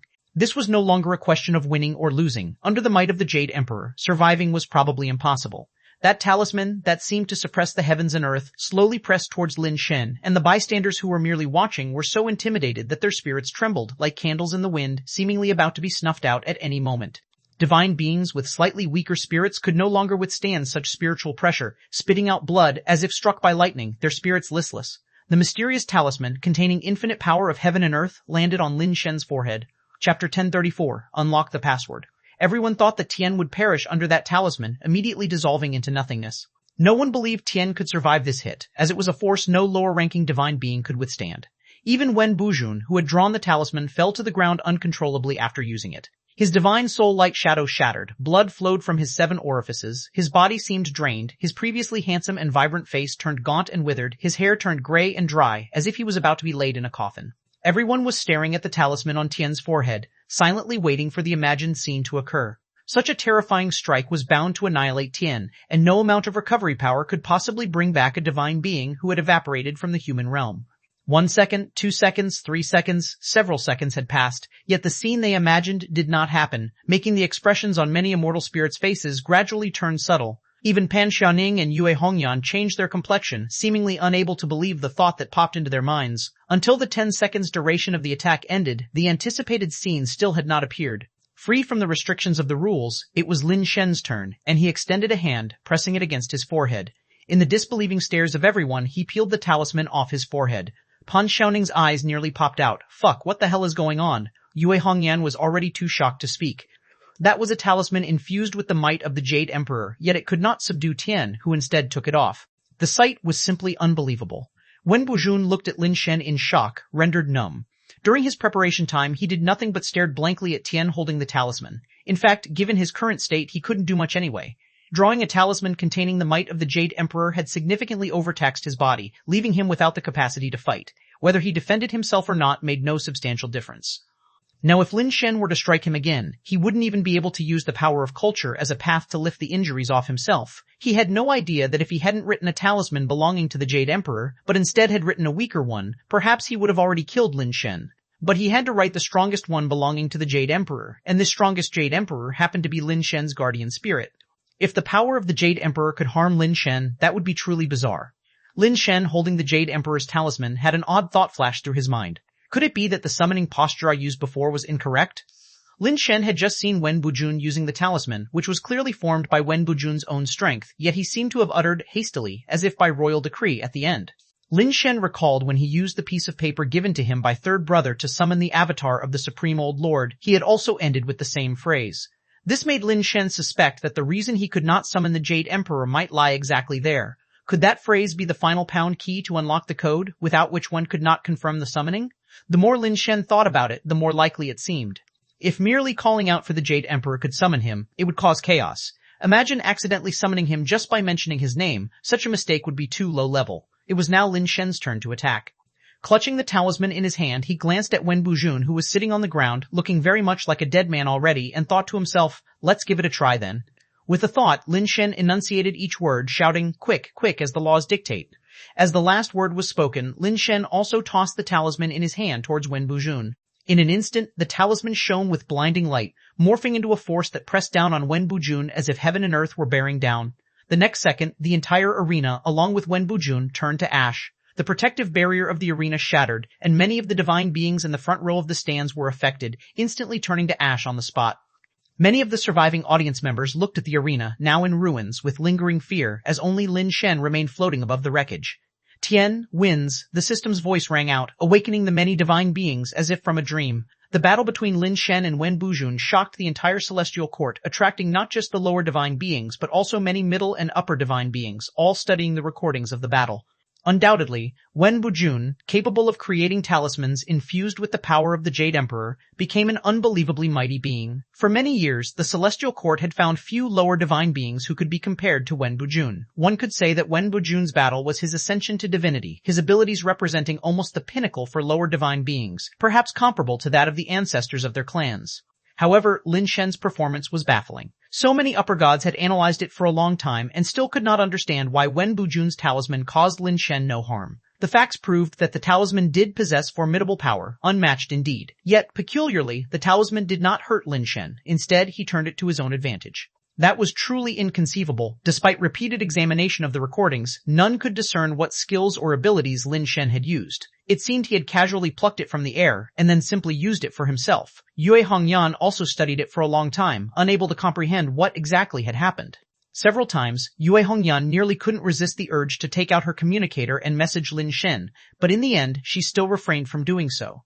At this time, the people of the Deng family felt as if they were going insane, especially Deng Yongxin, who felt an urge to cry but had no tears.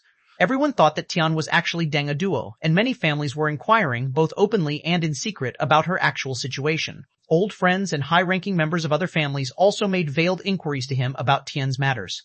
But how could he know anything about who Tian was? He had always thought Tian was just a common divine being, the kind that came from some mountainous backwater. Who could have imagined that Tian would cause such a stir? Now even the Shen family was interrogating him, questioning whether the Deng family was regretting the arranged marriage because Tian was too outstanding, wanting to go back on the previous agreement.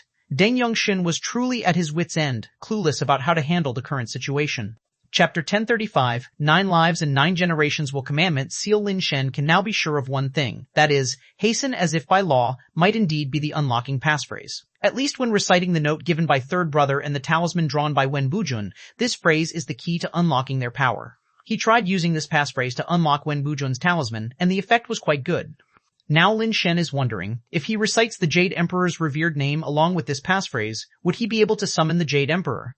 The problem is, Lin Shen dares not to try, as the Jade Emperor had mentioned that he can only be summoned once. If he tries now, it'll be used up. If he doesn't, and later on it turns out to be useless, then it would just be a false joy. This dilemma makes Lin Shen quite conflicted, unsure if this could truly act as a trump card. Fortunately, he doesn't need to be too tangled about this. Even without this trump card, he has come this far all the same. Lin Shen is now researching what kind of planet he should choose. Other people who won first place were awarded random planets. Lin Shen naturally does not need randomness. Ying told him that with his authority, he could choose for himself. Lin Shen, not being greedy enough, asked Ying if he could select multiple planets, to which Ying firmly responded no. If he had modified the rewards before, it would have been possible, but now that the competition has ended, it is no longer feasible to make changes. Lin Shen had no choice but to review the planets used as rewards and didn't hesitate to choose the only first-class star. Such a high-level resource star may not be needed initially, but in the later stages, it's something others can't even beg for. Lin Shen only needs to rely on the resources from the competition reward to get by initially. He doesn't need the planetary resources, hence the first-class star is his best choice. Aside from the first-class star, there were numerous resource rewards, and aberrant liquid was provided in barrels, each as tall as a person. From upper-level aberrant liquid to upper-level aberrant liquid, there were over 10,000 barrels. Just these could be enough for an ordinary divine being to advance to middle or possibly even upper level. Of course, each divine being's situation varies, and the extent these barrels of aberrant liquid can help depend on the individual. Lin Shen now is not lacking in resources. His real dilemma is how to achieve immortality. The law path of the ancient realm is not suitable for him, and although he did achieve mastery over the sun-shooting great method from the ghost god faction of Celestial Court, there were still no signs of becoming a lower divine being, leaving Lin Shen confused and unsure where the problem lies. Fortunately, with these resources, there's no need to worry about the sustenance for the 4 little white tigers. Beyond resources, Lin Shen also received an invitation from the Star Divine Palace, not directly inviting him to join the Star Divine Palace, but to come for an interview. Only after passing the interview, there's a possibility to join the Star Divine Palace and become a Star Divine official. Lin Shen discovered he had received a total of 6 invitations, with Star Divine officials from 6 great star regions all sending him an interview invite. The Star Divine Palace, like the Celestial Court, consists of 6 palaces, each Star Divine Palace being independent and each one having a great divine official. Lin Shen's top choice is naturally the Central Heaven Star Divine Palace, as the Jade Emperor is the ruler of the Central Heaven Star region, which is the most advantageous to Lin Shen. But there are disadvantages to these advantages. If the Jade Emperor were to turn hostile, Lin Shen wouldn't even have a chance to argue. After much deliberation, Lin Shen decided to attend the interview in the Central Heaven Star region. He has become well known by now. How could the Jade Emperor possibly overlook him, so avoiding is probably futile. Lin Shen was ready. He planned to go to the Central Heaven Star Divine Palace for an interview as soon as the time came. Deng Yongxin was now having a severe headache. The Shen family had given them an ultimatum. If the alliance through marriage was not completed soon, the marriage alliance between the Shen and Deng families would be called off, and they could potentially become enemies in the future. The crux of the matter was that the Shen family had already decided that Tian was Deng Duo. The person they wanted to marry was Tian, not the real Deng Duo. Where could Deng Yongxin find Tian to marry them now? This issue made him anxious every day. Unable to resolve this issue, Deng Yongxin reluctantly went to seek Deng Xian. Although, to Deng Yongxin, this family head was just a hands-off manager with such unsolvable issues, he ultimately had to turn to him for resolution. After all, he was the head of the Deng family. Deng Xian was fishing by a pool, seemingly oblivious to Deng Yongxin's words. After Deng Yongxin finished speaking, he stood by the side waiting for a while, but Deng Xian seemed as if he had heard nothing at all, sitting motionless and not speaking. Deng Yongxin felt anger building up and was almost unable to hold it back when he finally heard Deng Xian speak. Since the Shen family wants this marriage, let's hold the wedding as they wish, Deng Xian said indifferently. But Tian is not a person from our Deng family, and he has also refused my proposal. Where can we find another Tian to marry them, said Deng Yongxin irritably. You just handle the wedding. I have my way with the rest, said Deng Xian, still leisurely, holding a fishing rod in one hand and dough bait in the other, eyes fixated on the water, his head not lifted, talking as if it was a matter of no consequence. Family head, that Tian is not easy to deal with, are you sure about this? If we can't produce someone when the Shen family arrives, the situation will only get worse, Deng Yongxin remarked worriedly. I told you, you just handle the wedding, Deng Xian said calmly. Deng Yongxin knew his temperament and, gritting his teeth, said nothing more but turned and left Deng Xian's courtyard. Just keep messing up, all of you pushing towards doom. If the Deng family gets ruined by your actions, it'll make you happy, Deng Yongxin muttered resentfully. After Deng Yongxin left, Deng Xian continued fishing for a long while. He ran out of bait but hadn't caught a single fish. He was not the least bit anxious and carefully packed up his fishing gear, then took out a communicator and dialed Deng Quang's number. Dad, what made you think of me all of a sudden? Deng Quang was somewhat surprised. He hadn't expected Deng Xian to call him. Although they were father and son, they hardly spoke a few words in a month. Moreover, their personalities did not mesh well. Although it couldn't be said that there were barriers between them, they weren't as close as typical fathers and sons. Are you familiar with Tian? Asked Deng Xian. Somewhat acquainted, but I can't help with the marriage alliance between the Shen and Deng families. Deng Quang guessed Deng Xian's intention and directly nipped the conversation in the bud. 9 lives and 9 generations will commandment seal. In exchange for him marrying into our Deng family, you can ask him if he is willing. If he is not, then forget it, said Deng Xian impassively. Deng Quang was clearly stunned for a moment. After a long pause, he said, Are you really willing to use the 9 lives seal? Of all the words I've spoken to you since childhood, which haven't I fulfilled? Deng Xian retorted. Fine, I'll ask Tian, said Deng Quang after a pause, his tone somewhat peculiar. What if Tian refuses? What the Shen family wants is Deng Duo, and it's Deng Duo they want to marry. If they want her, just give her to them, Deng Xian said, then cut off the communication, leaving Deng Quang standing there, dumbfounded. Chapter 1036, Yin Mountain Star. Yin Mountain Star. This is a first-class star awarded to Lin Shen as a competition prize. This planet is a neutron star, where the strong gravity makes it extremely difficult for lower divine beings to move.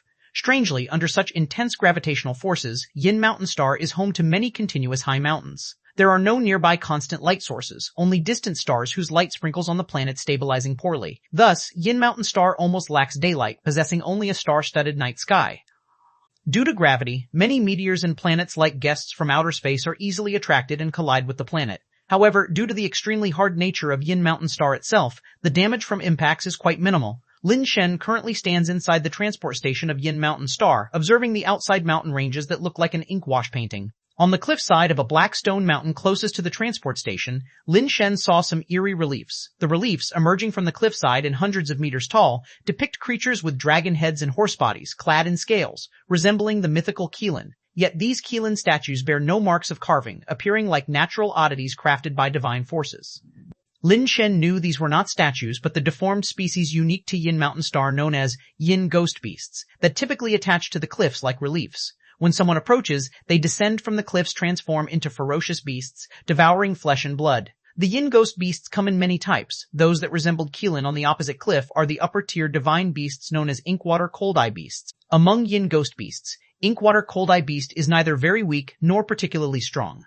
Although Yin Mountain Star is somewhat safer than Crystal Charm Star, it is not a place where lower divine beings can explore casually. However, with Yin Mountain Star, Lin Shen now owns a second autonomous planet, making it not so easy for others to trouble him anymore. Even if they travel through interstellar space to Crystal Charm Star to find Lin Shen, with just one teleport, Lin Shen could reach Yin Mountain Star, and the interstellar journey would take an unknown amount of time. As the saying goes, a crafty rabbit has 3 burrows. Lin Shen also hoped to secure more planets for himself, but aside from winning first place in the competition, other ways to obtain autonomous planets are incredibly difficult. As for competing and winning first place, for Lin Shen, that is not an easy task either. Winning against Wen Bujun in the strongest divine being competition, Lin Shen was also aware that luck played a part. If Wen Bujun's last use hadn't been the Jade Emperor's talisman, Lin Shen wasn't sure he could have withstood it, and it was very likely that he may not have.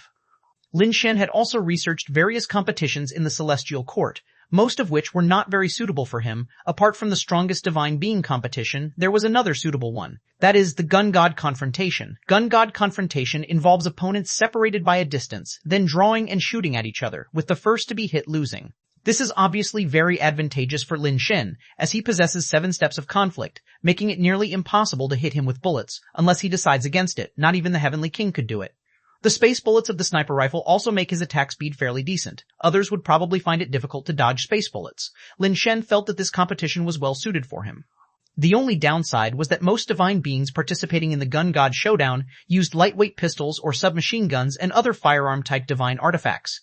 In such duels, no one generally stood firm with a heavy sniper rifle to directly confront the other party. This was because the venue for the Gun God Showdown provided almost no cover, and the distance between opponents was very close. The competition actually focused on shooting speed and accuracy, which were not favorable conditions for sniper rifles. Of course, there was no rule banning sniper rifles from the competition. Lin Shen had no other choice. If he switched to another gun, he wouldn't be as powerful. While Lin Shen was lost in thought, his communicator suddenly rang. Upon checking the number, it was a call from second brother Deng Quang of the Deng family. After connecting the call, Deng Quang's figure projected out. Young Sixth Master, congratulations, truly deserving the title of the toughest divine being, Deng Quang said with a laugh. Lucky me, second brother Deng, you're not just calling to congratulate me, are you? Lin Shen felt that Deng Quang might have something else on his mind. It's still the matter of the marriage alliance between the Deng and Shen families. I hope you will reconsider and represent the Deng family to complete the alliance with the Shen family, Deng Quang said straightforwardly, expressing his intent. Second brother Deng, it's not that I don't want to help you, but I already have a wife and children. How could I possibly get married again? Lin Shen said. Having a wife and children is not a problem. In the Celestial Court, families with multiple wives and husbands are quite common. I think Shen Qing is an excellent choice for a daughter-in-law. Having one more wife is not a loss, Deng Quang said with a laugh. Second brother Deng, I really can't. Lin Shen repeatedly shook his head, not daring to challenge the limits of Tianxun. I know this matter puts you in a difficult position. I have also refused family requests to contact you before. But this time it's different. This time my family's elder issued the 9 lives and 9 generations will commandment seal. If you agree to represent the Deng family in the marriage alliance, then the 9 lives seal will be yours, Deng Quang said. What is the 9 lives and 9 generations will commandment seal? Lin Shen asked curiously. Hearing Deng Quang's tone, it seemed to be quite a remarkable thing. Deng Quang appeared surprised. You haven't heard of the 9 lives seal before? I used to concentrate on cultivation and never cared about things outside of it. Lin Shen could only portray himself as a devoted cultivator. Otherwise it would be hard to explain his lack of common knowledge about the Celestial Court. That makes sense. If you weren't a dedicated cultivator, you wouldn't have such capabilities at your age. Deng Quang nodded slightly, his eyes filled with admiration. Lin Shen felt a pang of embarrassment internally. He was never much of a dedicated cultivator. The 9 Lives and 9 Generations Will Commandment Seal is a special type of divine artifact. No one knows from what deformed species it was bred, nor if it is man-made. The artifact has almost no usage restrictions. Whether you are an upper god or a lower god, whether you belong to the Fire series or Water series, anyone can use the 9 Lives Seal. Pausing for a moment, Deng Quang continued, the 9 Lives Seal is a one-time use divine artifact. After using it, the 9 Lives Seal will deplete its energy and turn into dust. Its sole function is to allow you to see your past lives. Is life reincarnation really a thing in this world? Lin Shen expressed incredulously to Deng Quang. I don't know if there is reincarnation of life and death in this world, but the 9 Lives Seal can indeed allow you to see your past lives, not just one, but your 9 past lives, and you will have all the life experiences and insights from those 9 lives, Deng Quang said slowly. Chapter 1037. Unexpected news. Lin Shen grew more and more astonished as he listened, his expression becoming uncertain. Being able to see the past 9 lives and to acquire all the life experiences and insights from those lives would naturally be of great help to one's own cultivation. If, among the previous 9 lives, there was one as a powerful figure, then the benefits and advantages gained would be unimaginable. Even if it was just an ordinary upper divine being, the experience of condensing the divine soul would be just as precious for a lower divine being as if they had experienced it themselves. If among your past 9 lives there was one where you were a powerful figure, leveraging the experiences and insights from that life would surely make your path to cultivation smoother. You might even gain unexpected rewards from the memories of your past life, Deng Quang said with a laugh. There has been a precedent where after using the 9 Lives Seal, someone discovered they had once been a famous cosmic thief who hid an astounding fortune. With that wealth, they rose to prominence and are now a powerful figure. The item is indeed a good thing. It's just a pity, Lin Shen muttered contemplatively. He was not born a divine being from the celestial court, and it's likely that his past life was just a person from the ancient realm. The human mother star has only experienced base mutation for a few hundred years. If his past lives can't be traced back to previous civilizations, then the experiences from them will be of no use to him. Moreover, Lin Shen didn't quite believe in the notion of past lives. He believed that once a person dies, they're gone, nothing is left behind, and there are no ghosts or cycles of reincarnation. What the 9 Lives Seal allows one to see might not even be memories of past lives, but merely the memories of 9 other people's lifetimes. If that's the case, Lin Shen felt that it should be useful to him. He could access the lifetime memories, experiences, and insights of 9 divine beings. That would naturally be very good for him, not only aiding his cultivation, but also allowing him to understand more about the celestial court and avoid making some basic errors. Seeing that Lin Shen didn't seem very concerned, Deng Quang spoke again. Ordinary people don't understand the 9 Lives Seal very well, but I have personally used it and know its magic. Young Sixth Master, I sincerely recommend it to you. If possible, you should try using the 9 Lives Seal at least once. It will open the door to a new world for you, showing you an incredible side of this world you never imagined. Second brother Deng, I really want to help you, and I also desire the 9 Lives Seal, but I truly cannot marry again, Lin Shen said with a bitter smile. Tian Xun is currently at home helping him have and raise children. If he were to take another wife now, he would feel like he wasn't being a decent person, even by his own standards. Deng Quang did not seem disappointed upon hearing this, but instead smiled and said, That's all right. I never thought you were that kind of person either. It's just a shame about the 9 Lives Seal. I'm sorry, second brother Deng, Lin Shen said awkwardly. Deng Quang had helped him a lot, yet at this moment he was not able to help Deng Quang in return. What are you talking about? I was never in favor of arranged marriages either. I just thought the 9 Lives Seal would be useful to you, so I gave you a choice. If you are unwilling, then I'll just reject it on your behalf, Deng Quang said, not minding at all. Lin Shen didn't know what to say, so he chatted with Deng Quang about some other things. When Deng Quang suddenly asked Lin Shen, You've already received the invitation from Star God Palace, right? I have. All 6 Star God Palaces have sent me interview invitations. I'm worrying over it, not knowing how to choose. Lin Shen didn't know why Deng Quang suddenly took an interest in this matter. Young Sixth Master, if I were you, I wouldn't choose to join the Star God Palace to become a Star Divine official, Deng Quang said with an unprecedented seriousness. Why? Lin Shen was slightly taken aback. The authority of a Star Divine official is very great. Even as a 1-star Divine official, common upper Divine beings wouldn't dare to offend. But to become a Star Divine official also means you have to stand against the big families of the entire celestial court, Deng Quang explained. What does that mean? Isn't the Star God Palace a management institution of the celestial court? How could becoming a Star Divine official turn you into the enemy of the big families? Are you saying that there is class conflict within the celestial court? Lin Shen looked at Deng Quang with some confusion and asked. Lin Shen thought it over and felt something was off. Those who can become star divine officials are typically divine beings who have taken first place in various competitions. Such divine beings are mostly likely to come from big families. Members of these families should be the main force of star divine officials. Even if there is class conflict, big families and star divine officials should belong to the same class. How can it be said that becoming a star divine official means standing against these families? Young Sixth Master, you are wholly dedicated to your arduous cultivation and might not be very familiar with the situation in the Celestial Court or the Star God Palace. Deng Quang paused before continuing. Once a divine being joins the Star God Palace, their origin doesn't matter anymore. That's because the Star God Palace has many rules. Under the constraints of these rules, Star Divine officials are like absolutely loyal followers to the Sovereign, acting on the Sovereign's will as their ultimate directive. Even if it means apprehending their own parents or siblings, Star Divine officials can only carry out the orders without hesitation, without any other choice. Lin Shen was shocked by what he heard. Deng Quang was putting it mildly. According to what he said, after becoming a Star Divine official, it was like becoming a puppet of the Sovereign, only able to follow orders without any personal feelings or judgments. This was completely different from the information Lin Shen saw online about Star Divine officials. The online information highlighted the various treatments and benefits they enjoyed, and powers beyond the reach of common divine beings, but no one ever mentioned that Star Divine officials had such a side to them. Moreover, when a problem arises in the Celestial Court, Star Divine officials must emerge to suppress it. There was a family that violated the Celestial Court's rules and engaged in large-scale fighting due to some disputes.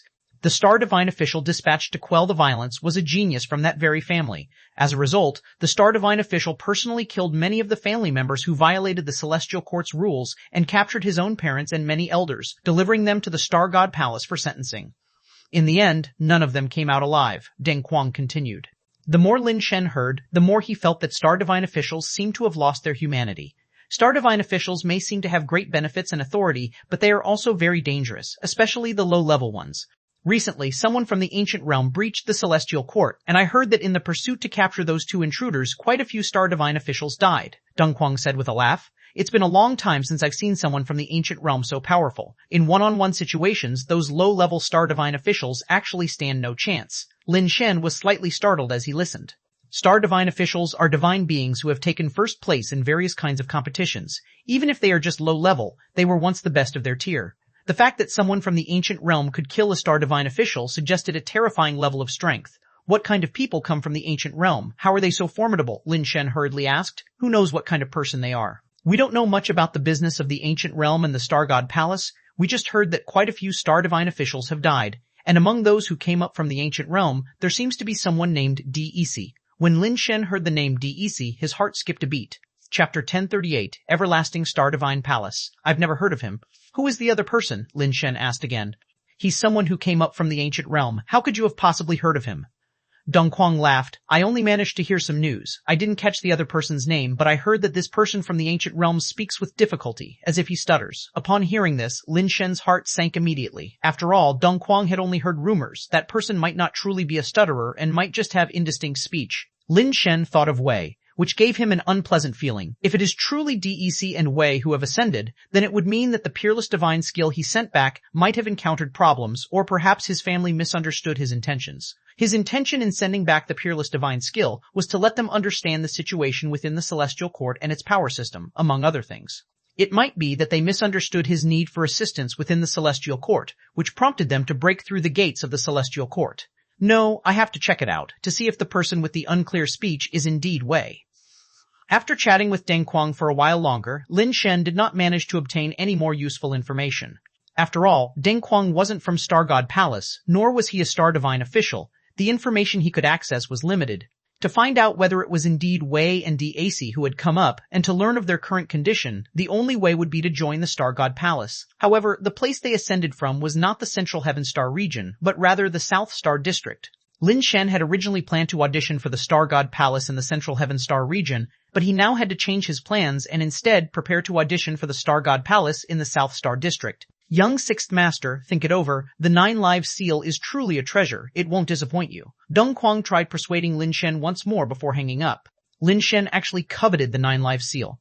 If he could obtain the memories and experiential insights of 9 divine beings, it would be extremely beneficial for his survival in the Star God Palace. Still, in the end, Lin Shen chose to give it up. Through the Great Void World, he could gain some understanding of the Celestial Court, so it wasn't like he absolutely needed the 9 Live Seal. After ending the call with Deng Quang, Lin Shen hurriedly searched for some information on the South Star District. Previously, all the materials he had read concerned the Central Heaven Star region and the Central Heaven Star Divine Palace. Now that plans had changed, he had to make a last-minute effort to catch up. The ruler of the South Star District was the Southern Everlasting Emperor, and the Star God Palace in this district was known as the Everlasting Star Divine Palace. Besides the great divine official who presided over the Star God Palace, there were 32 nine-star divine officials, second only in number to the Central Heaven Star Divine Palace. As for the ordinary 1-star and 2-star divine officials, they were innumerable within the Everlasting Star Divine Palace. According to past data, even if one could take first place in a certain competition, the chance of passing the Everlasting Star Divine Palace's audition was less than 50%. However, the competition Lin Shen entered had a high rate of success, with over 70% chance of passing. But he couldn't find any information online about the audition, what questions the interviewers might ask, and the criteria they might use for evaluation. Interviewers are generally 9-star divine officials, and occasionally great divine officials personally conduct interviews, although this isn't fixed. Even if Lin Shen wanted to take shortcuts, he wouldn't know who to approach. I can only leave it up to fate. Lin Shen helplessly gave up on researching and awaited the day of the audition. He didn't have much time to begin with, and after a couple of days passed, the time for the audition finally arrived. Lin Shen gained access rights provided by the Star God Palace, including access to 6 different Star Divine Palaces, and he didn't hesitate to choose the Everlasting Star Divine Palace. After the teleportation dizziness subsided, Lin Shen found himself in front of a grand plaza in front of a jade stone palace. The plaza and palace seemed to be built above the clouds, with a sea of clouds and the void beyond the plaza, looking incredibly magical. On the plaque of the palace were the characters for Everlasting Hall, not Star God Palace. On the plaza, Lin Shen also saw other people, all wearing different clothes, clearly not the divine officials of the Star God Palace. Only in front of the Everlasting Hall, 2 people stood to the left and right, donning standard Star Divine official robes with 5-star badges on their chests, signifying that they were both 5-star divine officials. Are you Tian? While Lin Shen was looking around, someone who seemed to recognize him approached and greeted him. Who are you? Lin Shen examined the person in front of him but couldn't recall any relevant information from his memory. The man in his 20s had a clean and handsome appearance. His long hair casually tied back with a hairband, and his white robe made him look ethereal and otherworldly. If not for the recent sound of his voice confirming he was a genuine man, one could easily mistake him for a beautiful girl from some family based on looks alone. Ch1001. I'm the winner of this season's beauty contest, earning an audition with the Everlasting Star Divine Palace. The significance of the strength contest is much higher than a beauty contest. You should have earned the audition opportunity with all the Star Divine Palaces, right? I thought you would attend the audition in the Central Heaven Star Divine Palace, so I'm surprised to see you here at the Everlasting Star Divine Palace, the young man said with a smile. Lin Shen had not paid attention to the beauty contest, but given Ch1001's looks and aura, he was indeed an exceptionally handsome man. His victory was no surprise. Strength contest? That's just a series of slaps exchanged in a back and forth, hardly technical at all. Who would stand there and let you hit them if the fight was fair? Before Lin Shen could speak, a cold voice interjected from the side. Lin Shen turned his head to see a slightly older-looking man speaking, giving off the impression of a middle-aged man. Seeing the man's indifferent attitude, Ch1001 glanced at him and laughed, telling Lin Shen, "Don't take it to heart. His name is Wan Donglin. He's the champion of this year's gun deciding contest. Those dedicated to the gun idolize Gun God Nameless, so it's normal they feel uncomfortable with you overcoming Gun God Nameless. You can ignore him." Ch1001, your words are asking for trouble. What do you mean he defeated the Gun God? That wasn't even a real gun deciding contest. If he dared to enter the gun deciding contest, Nameless could crush him with one hand, Wan Donglin said coldly. Lin Shen smiled without a word. He had no interest in wasting his breath on such matters. Seeing that Lin Shen was not engaging, Wan Donglin didn't say anything more, and the group of about a dozen people waited on the plaza for the audition to start. Are there only this few of us attending the audition at the Everlasting Star Divine Palace? Lin Shen was puzzled. With so many champions from various contests, why were there so few choosing to audition in the South Star District? The upper group and middle group champions had their auditions a few days ago. We from the lower group are the last batch, Ch1001 explained. Just as he finished speaking, a faint, ethereal voice echoed from inside the Everlasting Hall. Ch1001, please enter the hall for your audition. Chapter 1039, 4 Interview Questions. Lin Shen originally thought that the next person would be interviewed after Ch1001 came out, but not long after Ch1001 entered the Grand Hall, another voice came from within the Everlasting Hall. Lu Minyer, please come in for the interview. After one person entered the Everlasting Hall, another voice would emerge.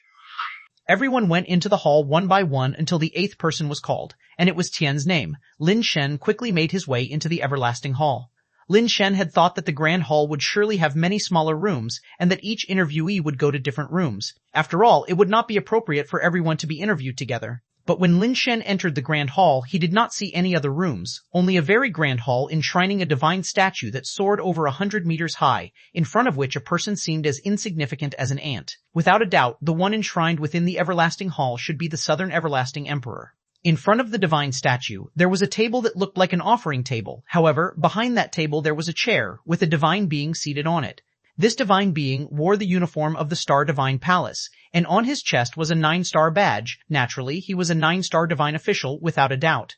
But judging by his appearance, he seemed to be about Lin Shen's age, not particularly outstanding in looks, but with a fairly handsome and well-proportioned face. Compared to Ji Fengyun, he was nowhere close, but among ordinary people, he would be considered passable. Lin Shen was somewhat puzzled. Was only this 9-star divine official present in the Great Hall? Ji Fengyun and the others were nowhere to be seen, and he wondered where they had gone after they had entered. All right, Lin Shen verbally agreed, but his mind was racing. What kind of questions will the Star Divine Palace ask? Psychological tests? Brain teasers? Or perhaps they require me to express some opinions? Or solve some kind of problem? Lin Shen had seen many interview tutorials recently, and the questions in interviews were generally these types. All the divine palaces in the 6th district have sent you an interview invitation. Why did you choose to come here? The Star Divine official asked with interest. The Star Divine Palace customizes questions for each interviewee. This question should be to ascertain if there are any insecurities in me, right? Lin Shen judged silently based on the interview tutorials he had seen, pondering how he should respond. There are standard answers taught online, but looking into the eyes of that Star Divine official, for some reason, Lin Shen felt that if he were to answer that way, he would likely be eliminated by this Star Divine official. After hesitating for a moment, Lin Shen finally spoke. I do not wish to choose the Central Heaven Star Divine Palace, therefore I came here. Lin Shen had anticipated that the Star Divine official would inquire further, but contrary to his expectations, the Star Divine official did not ask why he did not want to choose the Central Heaven Star Divine Palace, but instead posed another question. Do you prefer your tofu pudding sweet or savory? Lin Shen was taken aback and thought, what kind of question is this? A psychological test?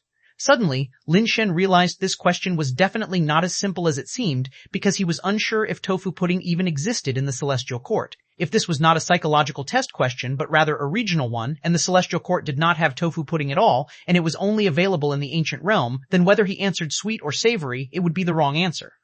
Has the Star God Palace begun to doubt my identity with this question? Lin Shen's expression remained unchanged, but his heart was in turmoil. What is tofu pudding? Food? Lin Shen countered. The Star Divine official looked at Lin Shen but did not answer his question. Instead, he continued, the third question is, which of these two goddesses do you find more beautiful? On the table, holographic images of two goddesses were projected, both looking very pretty but in different styles. The goddess on the left had golden hair and blue eyes, exuding a sexy and enchanting beauty. The goddess on the right, however, had red hair and brown eyes, radiating a mysterious allure. Lin Shen gazed intently at the holographic images of the two goddesses.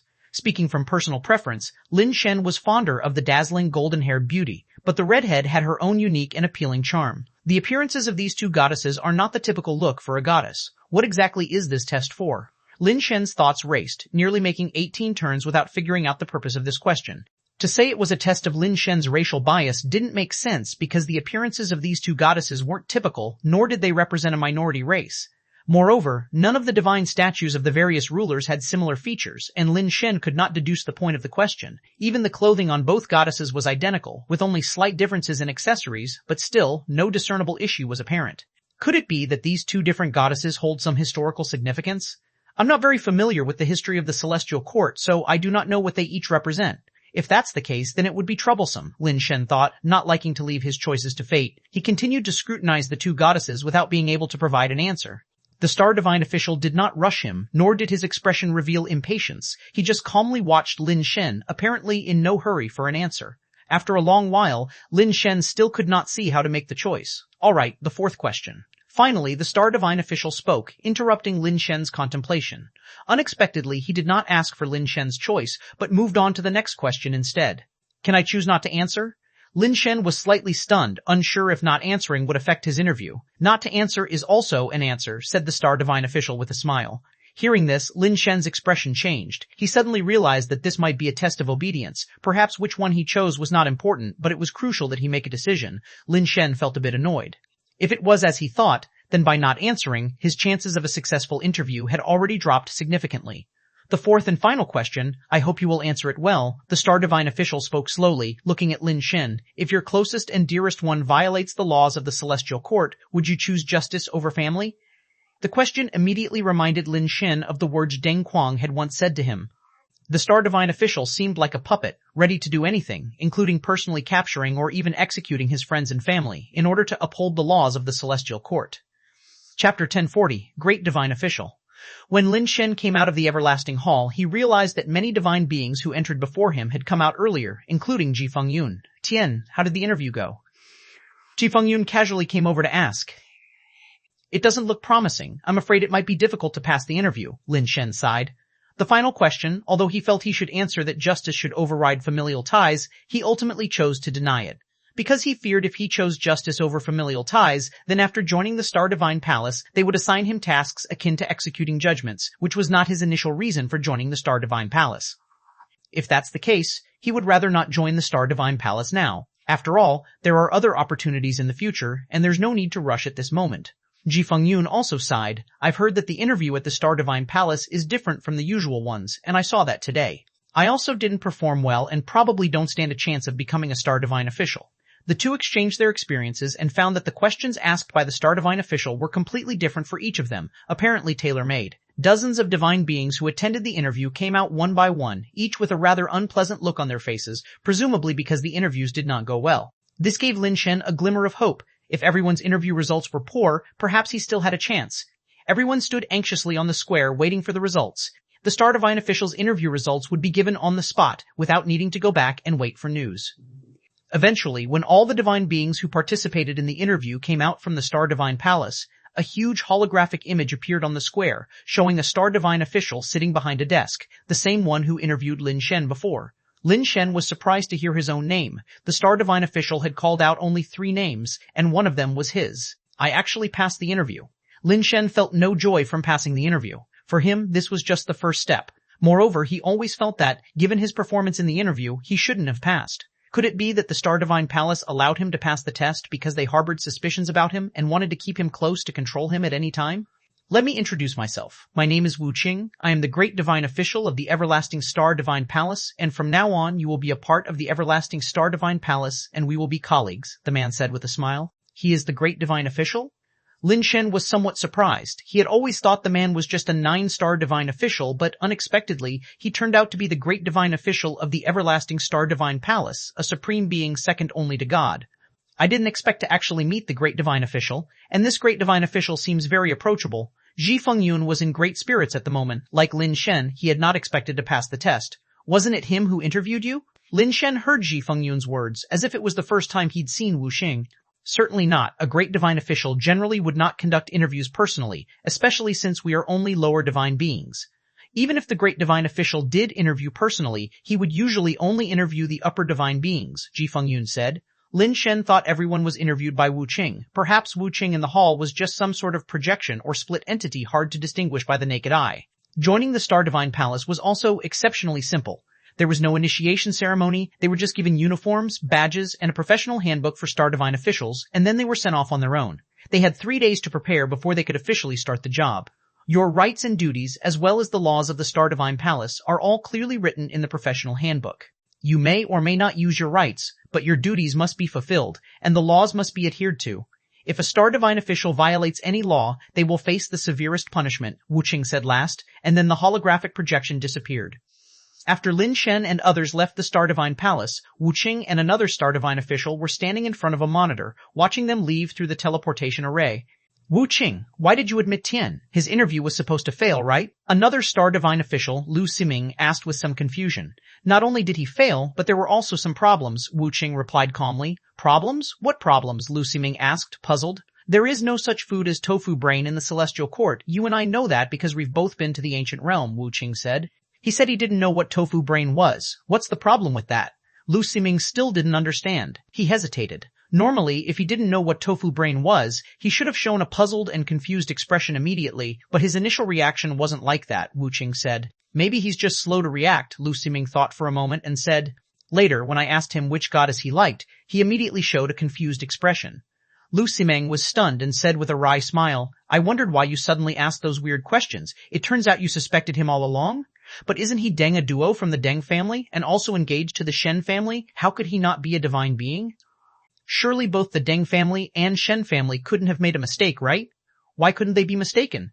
Everyone says he is Deng a duo, but the Deng family has never admitted it, Wu Qing said coldly. Furthermore, I specifically watched the meeting between the Shen and Deng families, and Deng a duo and the current Tian look completely different. Lu Siming was dumbfounded. How is that possible? If Tian is not Deng a duo, then why hasn't the Deng family come forward to clarify?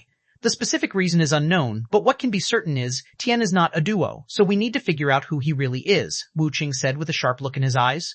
Do you suspect he is from the lower realms? Lu Siming said. I cannot rule out that possibility, Wu Qing, but that's also not right. If he came from the lower realms, how come nobody noticed him? Moreover, how did he obtain a celestial court identity card?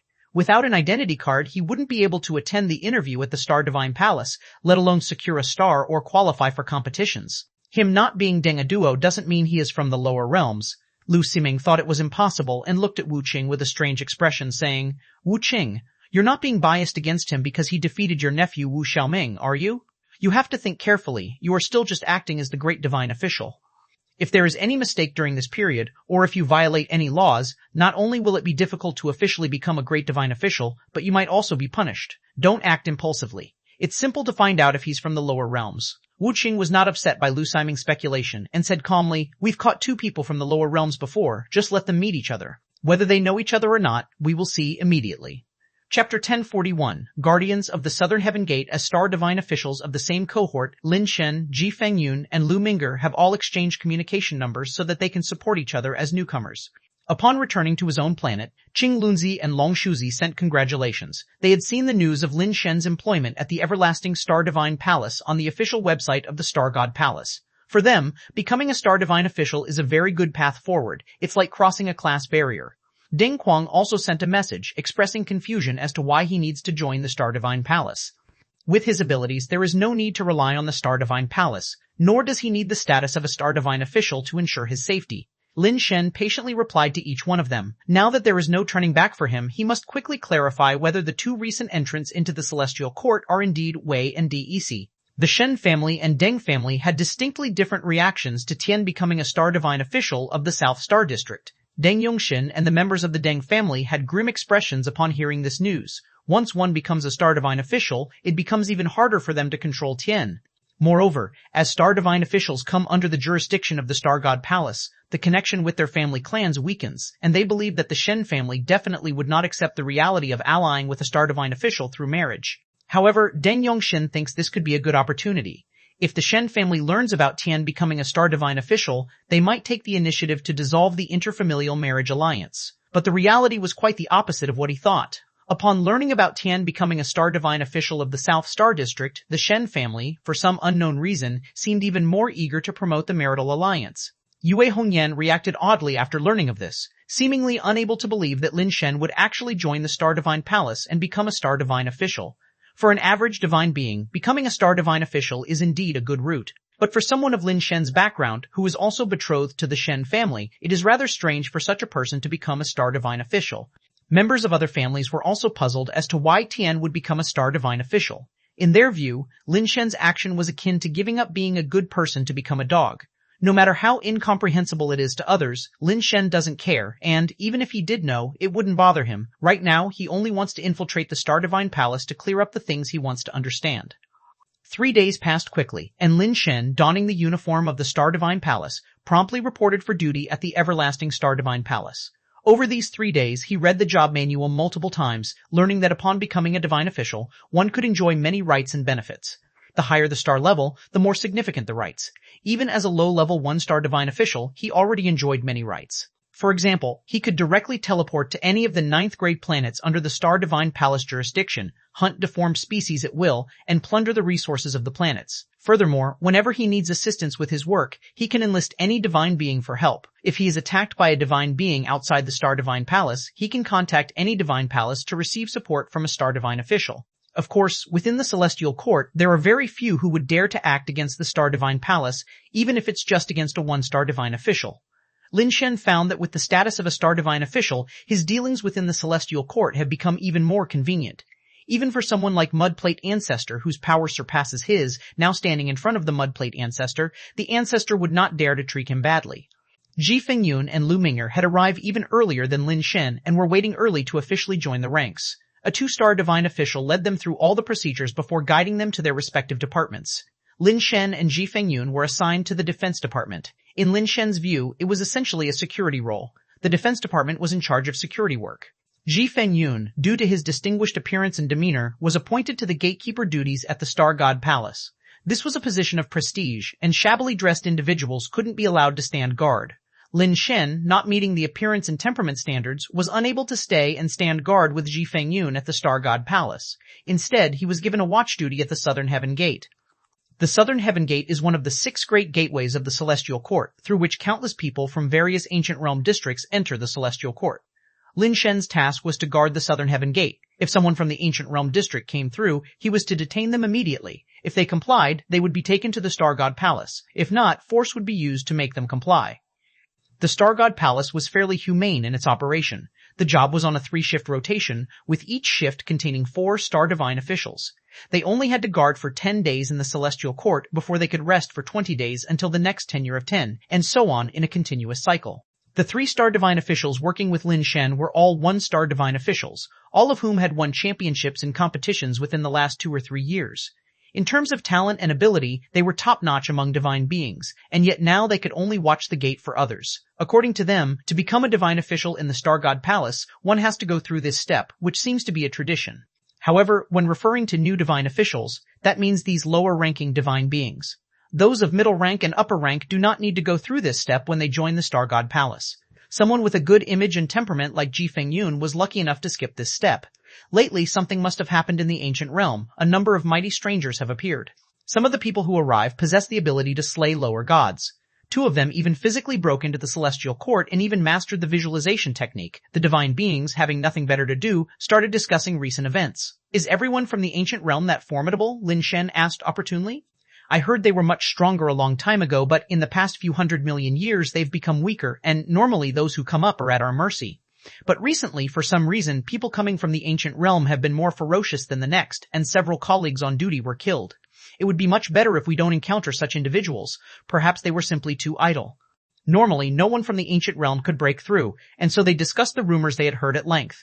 Although none of them had witnessed it personally, the news they relayed was vivid and detailed.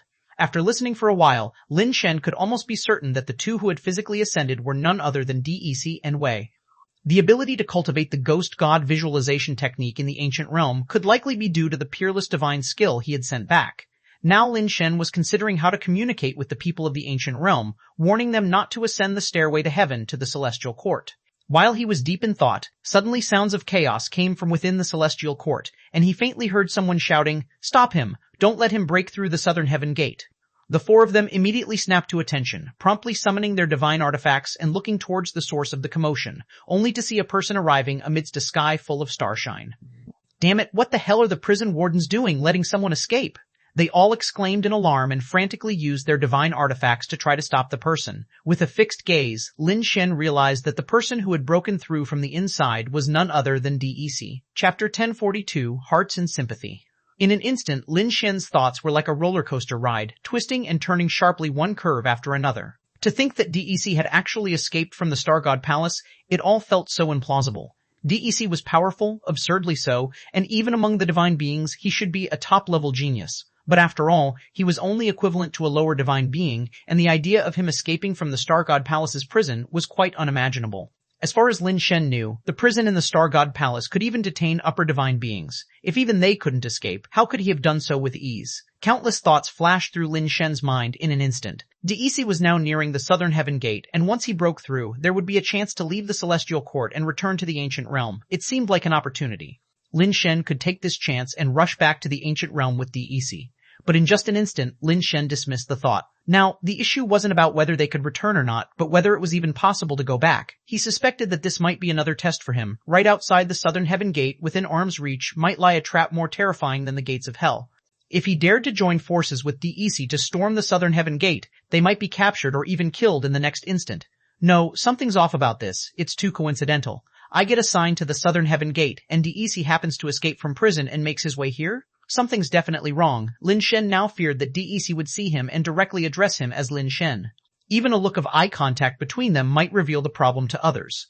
Almost instantly, Lin Shen made up his mind and summoned the sniper rifle, ready to turn on DEC. All these thoughts of his were processed in a flash. No one else noticed anything unusual as they saw him and 3 other guards at the southern heaven gate summon their divine artifacts, seemingly ready to face the enemy. Now, Lin Shen feared that DEC would call out his name, and no matter how much he argued, it would be in vain. It would be best to knock DEC to the ground first, so he wanted to shoot first to remind DEC with this strike. But before he could pull the trigger, he saw the stars in the sky pour down like an inverted star river. DEC's gaze wasn't focused on him alone, seeming to regard the 4 of them as a whole. The dazzling star river also surged towards all 4 of them, as if trying to forcefully push them back or kill them, to break through the southern heaven gate directly. In an instant, Lin Shen understood. DEC couldn't have missed seeing him, so DEC's thoughts were the same as his. Both understood that they couldn't just easily break through. DEC took the initiative to attack, which was to create an opportunity for Lin Shen.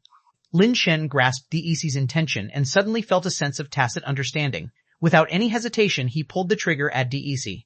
The other 3 guards also launched their attacks almost simultaneously. Although they were only Star Divine officials, their strength and abilities were extremely formidable, and the power they unleashed was astonishing.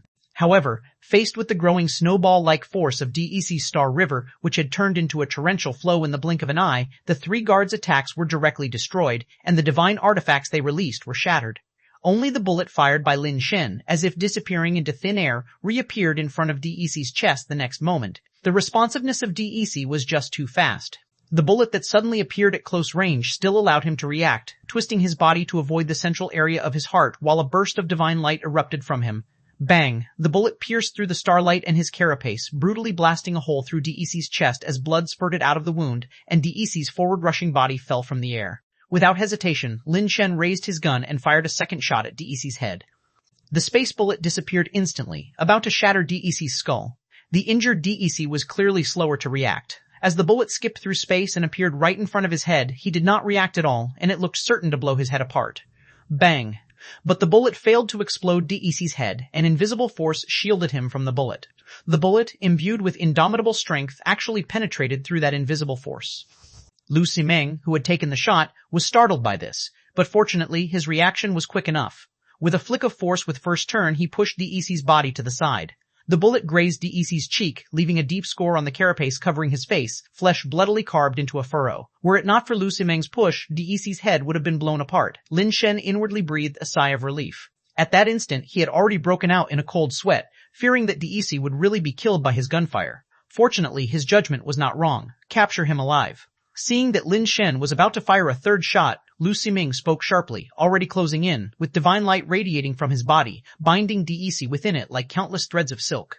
It was then that Lin Shen and the other 3 guards ceased their attack and saluted Lu Simeng. Although Lin Shen did not recognize Lu Simeng, the 9 stars badge on his chest indicated his high rank, much above theirs. You all did well. Lu Simeng nodded slightly and then left with the bound DEC. Lin Shen glanced at the retreating silhouette of Lu Simeng, feeling secretly relieved that something was indeed amiss with this incident. That a Star Divine official with 9 stars would personally come to capture DEC was highly unusual. A Star Divine official would not personally guard the prison, so why was he the first one to pursue and not those guarding the prison? Even a divine official with 4 or 5 stars could easily track down DEC, let alone the prison chief, who was more than just a 4 or 5 star divine official. Tian, impressive. It seems you didn't go all out in the toughest divine being contest, one guard said to Lin Shen, giving him a thumbs up. The bullets Lin Shen used in the competition were slow-moving, unlike the seemingly unpredictable ones now. It's not that I didn't use my full strength, such methods were simply unnecessary in the toughest divine being contest, Lin Shen said with a smile. That's true. The guards became noticeably warmer towards Lin Shen. But now it was clear that Lin Shen's combat strength was off the charts, different from what they had expected. This was still before they realized that Lu Simeng had once attempted to block Lin Shen's bullet and failed. Otherwise, their admiration would have been more than just simple praise. Lin Shen and the 3 guards chatted and laughed as if nothing had happened. The guards were also very happy. With a person like Lin Shen around, even if they had the bad luck of encountering a tough character ascending from the ancient realm, they would not be helpless. Chapter 1043, Azure Sky Realm, Wu Qing. It seems you are overthinking it. Tian couldn't possibly be related to the people from the ancient realm area, Lu Simeng said to Wu Qing beside him, as he watched Lin Shen and the other 3 divine beings chatting and laughing at the southern heaven gate through the surveillance monitor. Wu Qing was also staring at Lin Shen, his face showing no change in expression. This only proves that he has no relationship with this person. It doesn't mean he's not from the ancient realm area. You aren't thinking of testing another person from the ancient realm area, are you? This kind of method can't be repeated. Moreover, these several powerful fellows all come from the same ancient realm area. Beings like them are surely famous like deities within that realm, and it's impossible they wouldn't recognize each other, Lu Ximing said. What I mean is, Tian might come from another ancient realm area, Wu Qing said. Old Wu, I have to say, if you lose in that kind of competition, then you lose. Let the kids sort it out themselves. Encountering some setbacks isn't a bad thing. There's no need to take it so seriously. Lu Ximing still felt that Wu Qing targeting Lin Shen carried a hint of personal grudge. Wu Qing looked at Lin Shen in the surveillance without further explanation, but one could tell from his eyes that he was not ready to let Lin Shen go so easily. Have you discussed with the Great Emperor what to do with those two who arrived in the flesh? Are they going to be sent to the immortal capital the same as that guy who came in a spiritual body? Lu Ximing didn't dwell on the previous issue, but asked instead. There was no divine decree, Wu Qing said. What do you mean by no divine decree? Does that mean the Great Emperor had no divine decree to send them to the immortal capital, or there was no divine decree to release them? Lu Ximing didn't quite understand what that meant. I communicated with the Great Emperor, but there was no response, Wu Qing said pensively. No response? What does that mean? I don't know. So what's to be done with these two people exactly? Are they to be sent to the immortal capital or not? After thinking for a bit, Lu Ximing said, That's right, the previous people all entered the celestial court in their spiritual bodies and were sent to the immortal capital. These two, however, have intruded in the flesh, which is a rare precedent. Speaking of which, even our ancestors came from the ancient realm area just like them, entering the celestial court in the flesh. Perhaps we should make them a part of the celestial court, granting them official status.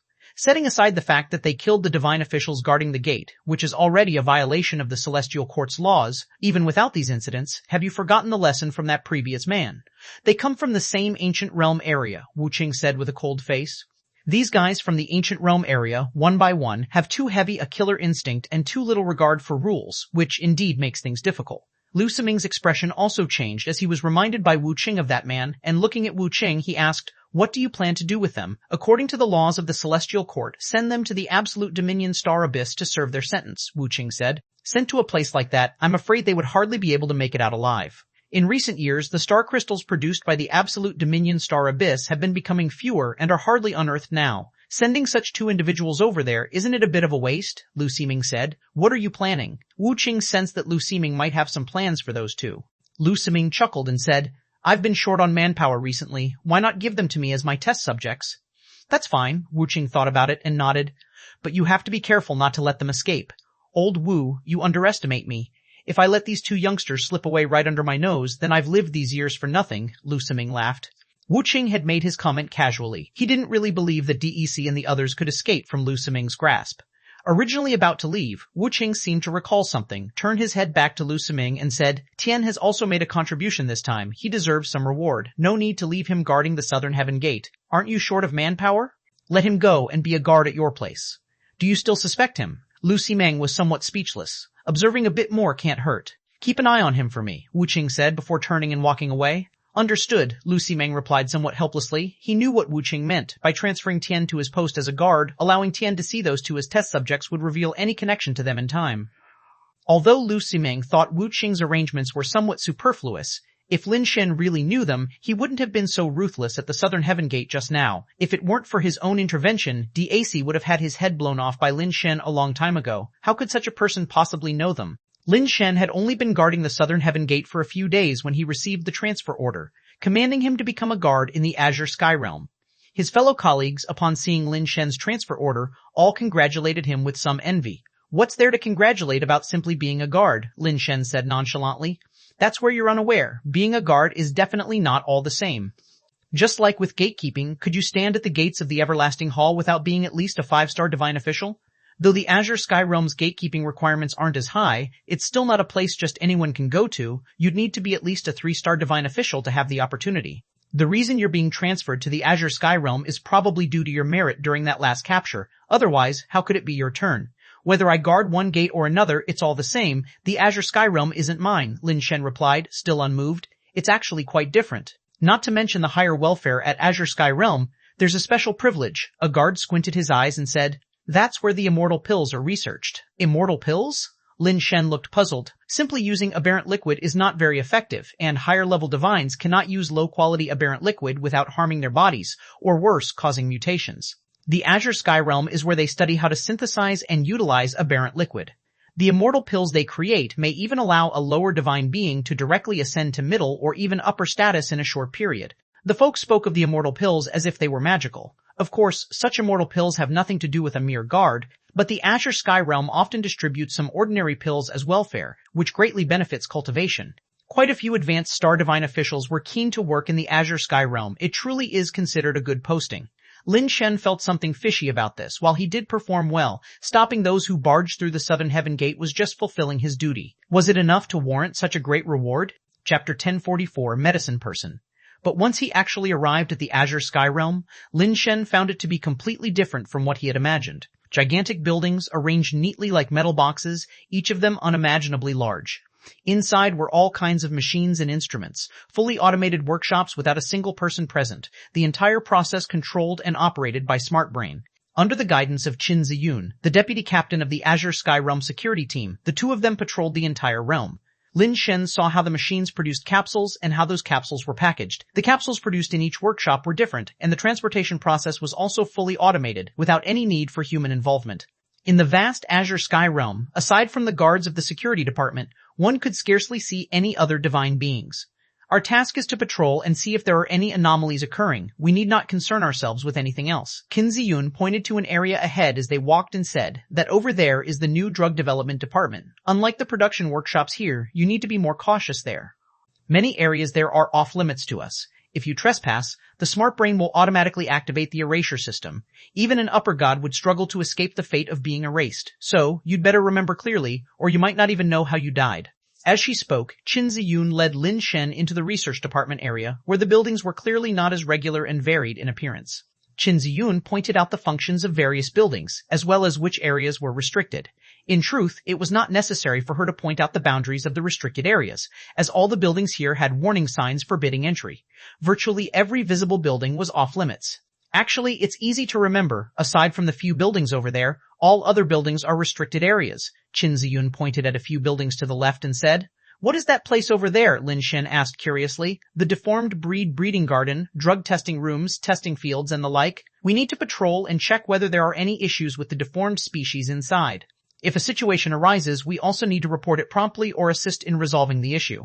Ch1001 glanced at Lin Shen and continued, "But you're just a lower god. If anything serious occurs, you don't need to handle it. Just report the situation immediately." With that, Ch1001 led Lin Shen into the deformed breed breeding garden. Here, there were crystalline containers resembling large glass fish tanks, many of which housed various types of deformed species. Many of the deformed species were things Lin Shen had never even heard of. When patrolling, you must look carefully. Inspect each of these pet boxes. If you find a problem with a pet box, or an anomaly with the deformed species inside, you must report it immediately, Ch1001 said as they walked, informing Lin Shen of some details to keep an eye on. Lin Shen took notes with a pen. He couldn't possibly remember so many details with his mind alone. Suddenly, Lin Shen saw a person, not a deformed species, inside a pet box. DEC. Lin Shen's face showed surprise.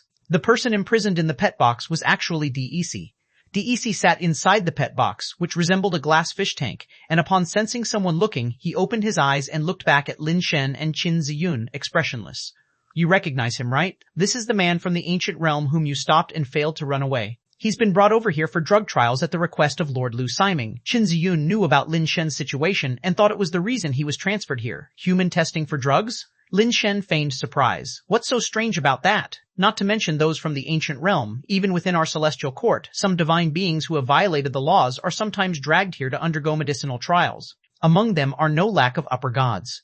Ch1001 seemed to have long been desensitized to this as she continued to lead Lin Shen forward. Indeed, further ahead, they truly saw several divine beings who were acting as test subjects. Their conditions all seemed quite dire, but it was unclear whether this was because they had already undergone drug trials or for some other reason. Lin Shen had originally thought he would see Wei Wufu here, but he didn't, which left him feeling both disappointed and somewhat relieved. After a tour, Ch1001 took Lin Shen to the laboratory, which was filled with individual rooms separated from each other. Through the transparent walls, one could see inside where the test subjects were kept, as instruments recorded their reactions around the clock. The place was bustling with people, though it was only a few dozen divine beings, but at least there were people to be seen. Inside the rooms, the deformed species exhibited various abnormalities. Some had bodies that were corroding, while others had grown parts that obviously did not belong to them. Most of the deformed species were quietly lying down, but a fraction were frantically frenzied, even violently slamming their bodies against the walls. As he watched, Lin Shen's gaze suddenly became piercing. In one of the rooms, Lin Shen spotted a familiar figure. The test subject in that room was a robust man, clearly Wei Wufu. However, at this moment, Wei Wufu was curled up in a corner, eyes closed, hands balled together as if freezing, his body shivering uncontrollably. Lin Shen saw that sprout-like growths had emerged from Wei Wufu's body, their roots embedded into his flesh, creating a sight horrifying to behold.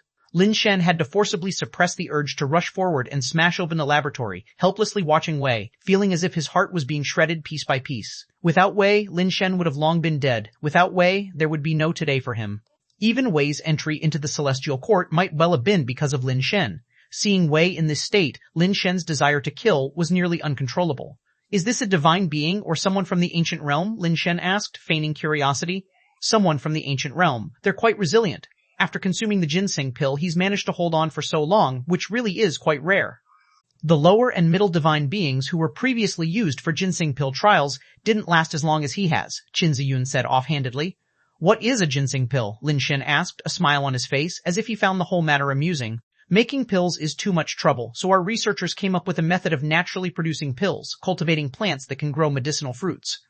This type of plant is called the ginseng fruit tree, and over time, people just began to call them ginseng fruit trees. The natural pills that grow from these trees are called ginseng pills. Ch1001 continued to explain. However, in order for the ginseng fruit trees to thrive, ordinary environments won't suffice. They must be cultivated using human flesh and blood. These people are also called medicine people. Only after the saplings have absorbed the energy from the flesh and blood and grown to a certain extent can they be transplanted into the medicine garden. Can these medicine people be used repeatedly? Lin Shen asked. A single ginseng fruit tree would drain a medicine person completely. There's no possibility of reuse, Ch1001 said nonchalantly. Chapter 1045. The plain Lin Shen felt like killing someone but didn't show any unusual expression on his face.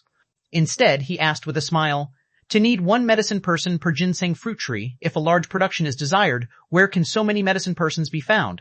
They have always wanted to use deformed species as material, but unfortunately, the results weren't good, so there are very few successful experimental ginseng fruit trees, and the ginseng fruits produced are scarce.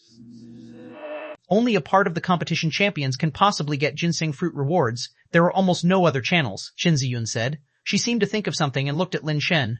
If I remember correctly, you came from the toughest divine being competition, right? That competition didn't offer ginseng fruit rewards, did it? Yes, it didn't. What effects does the ginseng fruit have?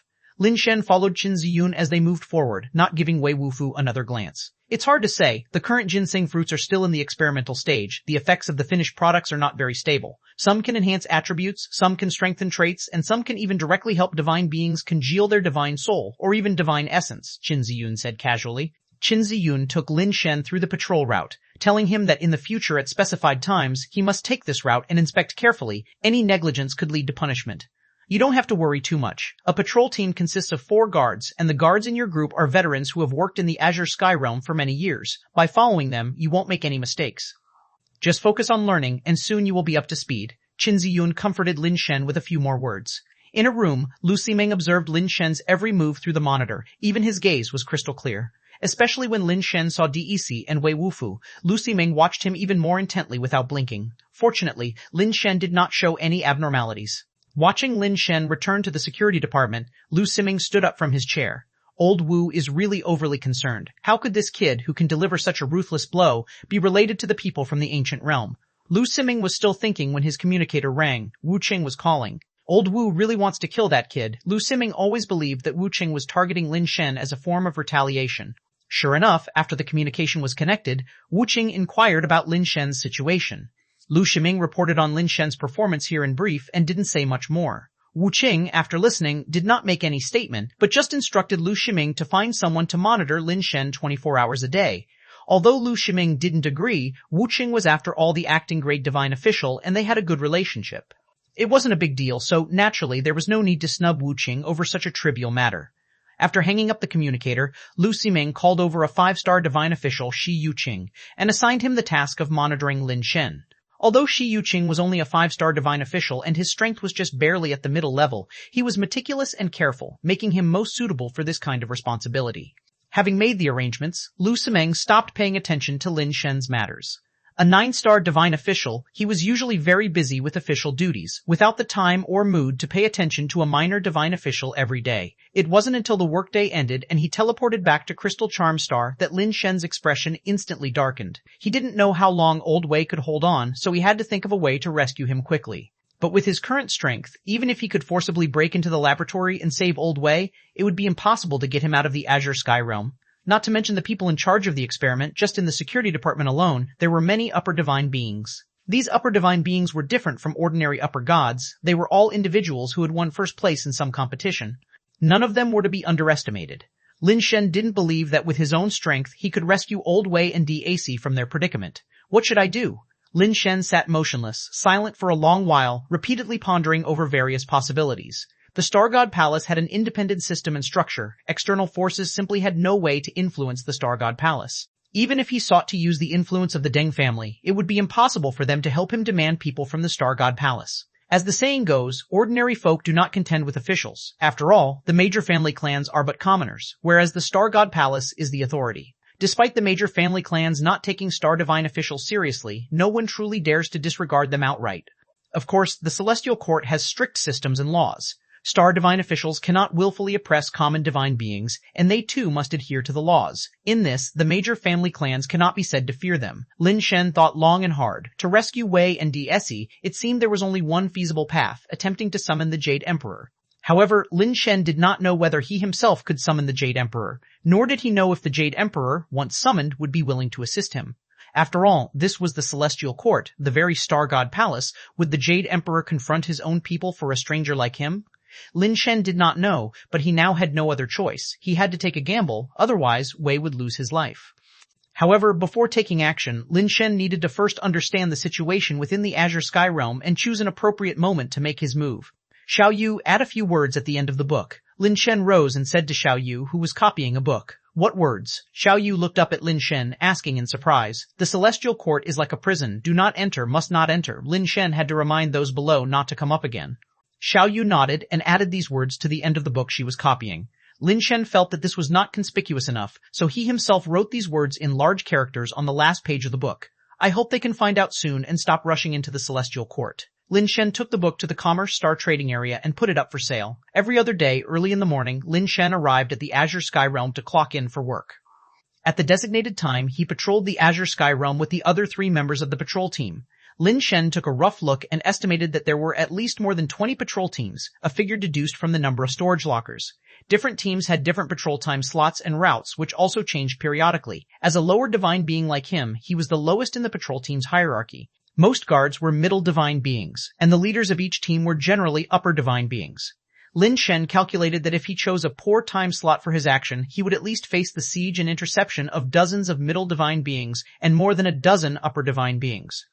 Lin Shen did not know whether the Jade Emperor could make a difference, nor did he know the extent of the effect if possible. He had to prepare for the worst-case scenario. Chapter 1046, Subject Number 9. Lin Shen followed the team and passed in front of DEC once again. DEC sat there with his eyes closed, showing no reaction whatsoever. Lin Shen's gaze merely swept over casually, without lingering any longer than necessary, indistinguishable from how he viewed the other deformed species.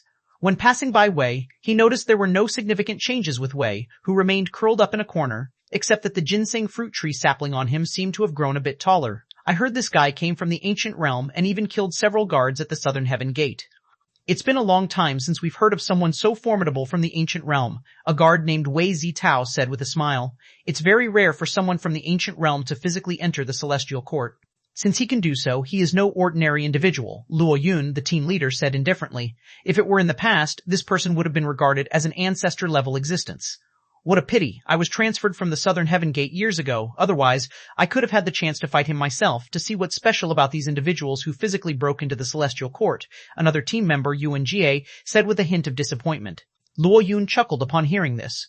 You're already a middle divine being, and the guys from the ancient realm who make it up here are at most equivalent to lower divine beings. There's no comparison. But Tien, he could have a match with him to see whether our Celestial Court divine beings are stronger, or if these ancient realm individuals who break into the Celestial Court with their physical bodies are stronger. Of course, we divine beings are stronger. I heard that another guy took the chaos to escape to the Southern Heaven Gate, and it was Tien who shot him down with a spear. They're far from being a match for Tian, Wei Zitao laughed. I was just lucky that a few other colleagues distracted him, and I found an opportunity to finish him off with a single shot. If it were one-on-one, it's hard to say whether I could have beaten him, Lin Shen remarked. Upon hearing this, Luo Yun and the others began to regard Lin Shen with a bit more favor. Regardless of the facts, Lin Shen didn't take all the credit for himself and even spoke for his colleagues. Such a person was pleasant to deal with. The few people chattered and laughed as they walked past the container holding Wei. Shi Yuqing had been observing every move of Lin Shen's, but his brows gradually furrowed. Lin Shen's behavior seemed entirely normal, but it was this normality that made Shi Yuqing sense something was off. As Lin Shen passed through the area containing the test subjects, inspecting the deformed species and DIEC, his gaze and expressions showed no change. However, if one were to adopt Lin Shen's perspective, DEC was captured by him, and he ought to have paid more attention to DEC, which puzzled Shi Yuqing. Of course, based on this alone, one could not determine that there was a problem with Lin Shen, but it planted a seed of doubt in Shi Yuqing's mind. There was nothing amiss with how Lin Shen looked at Wei Wufu, and his interactions with his colleagues seemed normal, revealing no issues. Once Shi Yuchu became suspicious, it naturally wouldn't be easily dismissed, and he monitored Lin Shen's every move even more attentively. The more he watched, the more he felt that there was something wrong with Lin Shen. During the patrol, Lin Shen continuously surveyed his surroundings. His surveying was different from that of a regular patrol guard. The way he looked at things around him and the sequence thereof felt somewhat unusual to Shi Yuqing. Shi Yuqing closed his eyes, attempting to recall the pattern and order in which Lin Shen surveyed his surroundings, and his expression gradually changed. If Lin Shen didn't have any particular habits or occupational diseases, the way he was looking around wasn't like patrolling. It looked more like he was searching for patrol blind spots or determining escape routes. Shi Yuqing didn't believe that a lower divine being like Lin Shen could do much within the Azure Sky realm, but he also didn't believe that his own judgment was misleading. Shi Yuqing planned to report all of these findings when Lu Simeng came to inquire. As Lin Shen continued patrolling with the team, passing by a research lab, a researcher rushed out, holding a metal tray with many vessels on it. Accidentally, one of the vessels was knocked off and fell. The researcher was too hasty to notice the mishap, but Lin Shen, who had been observing his surroundings, reached out and caught the vessel in his hand with a swift motion. "Who allowed you to touch that?" The researcher, far from grateful, scolded Lin Shen loudly with a cold face as he saw him catch the vessel. Lin Shen was somewhat taken aback, but he didn't say anything, extending his hand to return the vessel to the researcher. However, the researcher stepped back and said coldly, "Put the thing down on the ground. No one touches it. Come with me." Lin Shen looked at Luo Yun, unsure whether to listen to this person. "Do as he says and head back to headquarters when you're out," Luo Yun said sternly, with no hint of joking. Lin Shen carefully placed the vessel on the ground and followed the researcher into the laboratory. "Take off all your clothes and go in for decontamination," the researcher directed, pointing to a cylindrical container. "Jihao, what happened?" An older researcher approached and asked. "Boss, this person touched the container holding the number 9 subject. I'm taking him for a full-body decontamination," Li Jihao said. "How could you be so careless?" The man referred to as the boss frowned slightly, his face clearly not too pleased, and said with a hint of disgust, "Immediately decontaminate him, and after the experiment is over, I will go find Qin Ziyun." From now on, the patrol team is not allowed to patrol in the research area, not even outside the laboratories. Lin Shen had no choice but to do as Zhang Jihao said, took off his clothes and entered the container, which soon filled with a purple liquid, soaking his entire body. The decontamination needs to last half an hour. Just stay in there, and it will automatically open after 30 minutes. "If there's any problem with your body, that's on you. You can't blame anyone else," Zhang Jihao said before leaving to ostensibly deal with the container on the floor outside. Lin Shen felt puzzled. What was this decontamination for? If it was to disinfect or eliminate germs, his clothes were still outside, casually tossed aside, with no isolation measures. This seemed quite negligent. "Boss, the number 9 subject has problems again." A researcher ran out in a panic, looking for someone's figure while calling out. The researcher previously called boss rushed out of the office, and both of them arrived in front of a laboratory, peering into the lab through a one-way transparent crystal at something inside. "It's the same problem, unable to make contact with the subject to operate. It's difficult to react accurately and timely, indeed troublesome," the boss said, frowning as he looked at the situation inside the lab. "There's absolutely no way to handle the subject directly. Researchers who had come into contact with the number 9 subject resulted in 3 deaths and 1 incapacitation. None of the protective measures worked," the researcher said with a grim face. Chapter 1047, Opportunity. The boss obviously had no solution either, and only after a long while did he say, "Temporarily close the manual passages and switch entirely to using machines for experiments. Without authorization, no one is allowed to contact the number 9 subject." "Boss, the number 9 subject is a completely unknown entity. Even the most advanced smart brain, without data for reference, will find it difficult to deal with emergencies when facing the unknown." I think we should still retain some manual operational authority, said the researcher reluctantly. The fact has proven that we cannot retain manual operational authority. Long-term observation of the number 9 subject will also lead to problems. Do as I say. The experiment will continue, and the research on the number 9 subject will certainly make a breakthrough, but not now. First, we need to find a way to prevent the number 9 subject from having an impact. Otherwise, if this continues, not only are we in danger, but we might even cause unpredictable trouble to the Azure Sky Realm. Under the insistence of the boss, the researcher shut down the manual passages as he was told, using only the smart brain to operate machinery and instruments for the research on the number 9 subject. The researchers only needed to input their plans and then wait to observe the results. After listening for a while, Lin Shen also developed some interest in that number 9 subject. He wasn't just curious, but he was thinking about what Zhang Jihao had said. The vessel he had just caught must contain something related to the number 9 subject. Something that has been sealed in a vessel, which these researchers dare not touch directly and are even carrying on a special metal tray, indicates that this thing is indeed very dangerous. Those who come into contact with it will face some kind of unpredictable danger. Before leaving, Zhang Jihao also mentioned that if anything happened to his body, it was his own doing, and no one else could be blamed. Does that mean that even such indirect contact can cause bodily harm? Yet up to now, Lin Shen has felt no abnormality in his body, which seems to be functioning normally. I possess the evolution theory. I am almost immune to all poisons, and things like fungi and viruses do not affect me either. That's probably why my body is fine, thought Lin Shen, and an idea suddenly struck him. He wanted to rescue Wei and Desi. Relying solely on his own strength wouldn't be enough, but if he could cause chaos in the Azure Sky Realm, he would have the opportunity he needed. If he wanted to incite chaos elsewhere, that would be incredibly difficult, so Lin Shen had never considered it. But now, he suddenly realized that in the Azure Sky Realm, he might even have advantages over divine beings. At least he was not afraid of these things that even divine beings steer clear of. If he could release everything here, as well as the locked-up deformed species and various experimental products, in that scenario, who would still have the capacity to notice his actions? Rescuing someone would be easy, and he might not even need to expose himself. How can I release these things? Lin Shen pondered secretly. The laboratory was guarded, and these guards were not from the security department. He had no way to build a good relationship with them. Although there were not many guards here, judging by their ranks, they were all 7-star divine officials or above, certainly upper divine beings, and Lin Shen didn't believe he could beat them.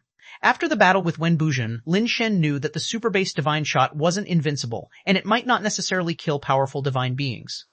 The only advantage was that the indestructibility of the super base divine shot meant he didn't need to bother finding a way to open the laboratory doors. He only needed to shoot, and he could break the containers holding the deformed species and the subjects. However, this was likely to be easily noticed by others.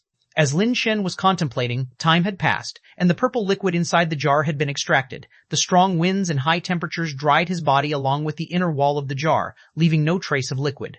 By this time, the jar's door finally opened automatically, and Lin Shen stepped out from inside, picking up his clothes and putting them on one by one. What are you still looking at? Get out of here quickly. A researcher saw Lin Shen standing there and immediately admonished him to leave. Lin Shen didn't delay and immediately left the laboratory. Once outside, he didn't see Luo Yun and the others. He figured they were probably still sticking to the original patrol plan. Recalling Luo Yun's instructions to head directly back to headquarters, Lin Shen didn't follow them, but instead returned the way he came to the security headquarters. Shi Yuqing frowned as he looked at the footage of Lin Shen. He didn't know whether this unexpected incident was deliberately caused by Lin Shen. There were surveillance cameras inside the laboratory, but the surveillance here wasn't connected to the laboratory's surveillance, and he didn't have the authority to check the laboratory's cameras. After all experiments there were secret, and only a few people had the authority to view them. Shi Yuqing couldn't see what was happening inside, and couldn't make a judgment.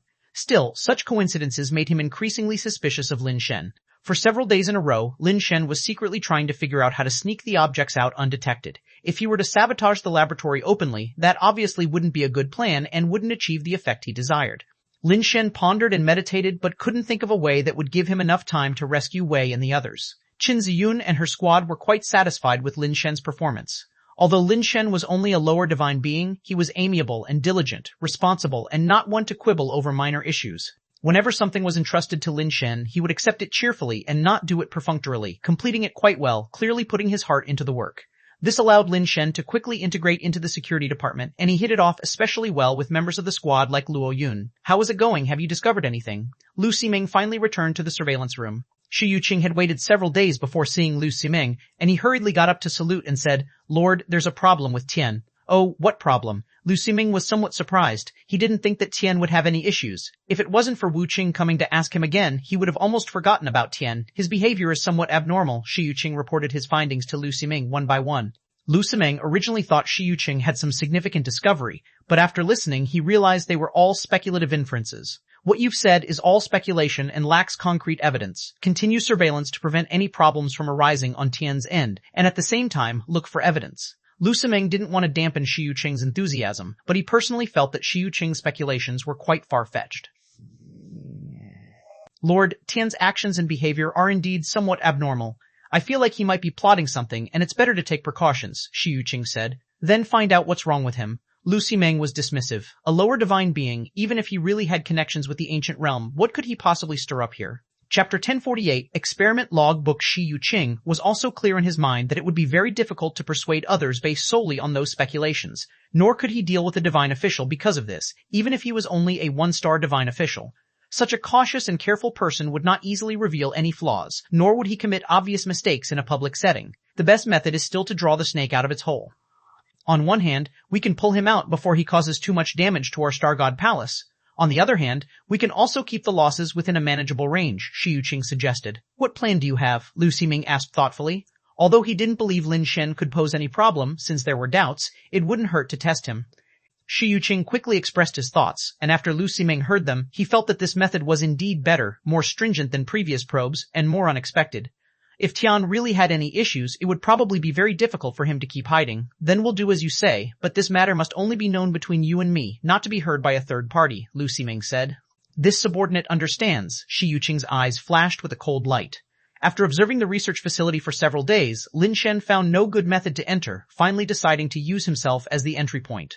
It seems I can only enter the game physically, only then can I execute that plan. Whether I can escape afterward, I can only take it one step at a time.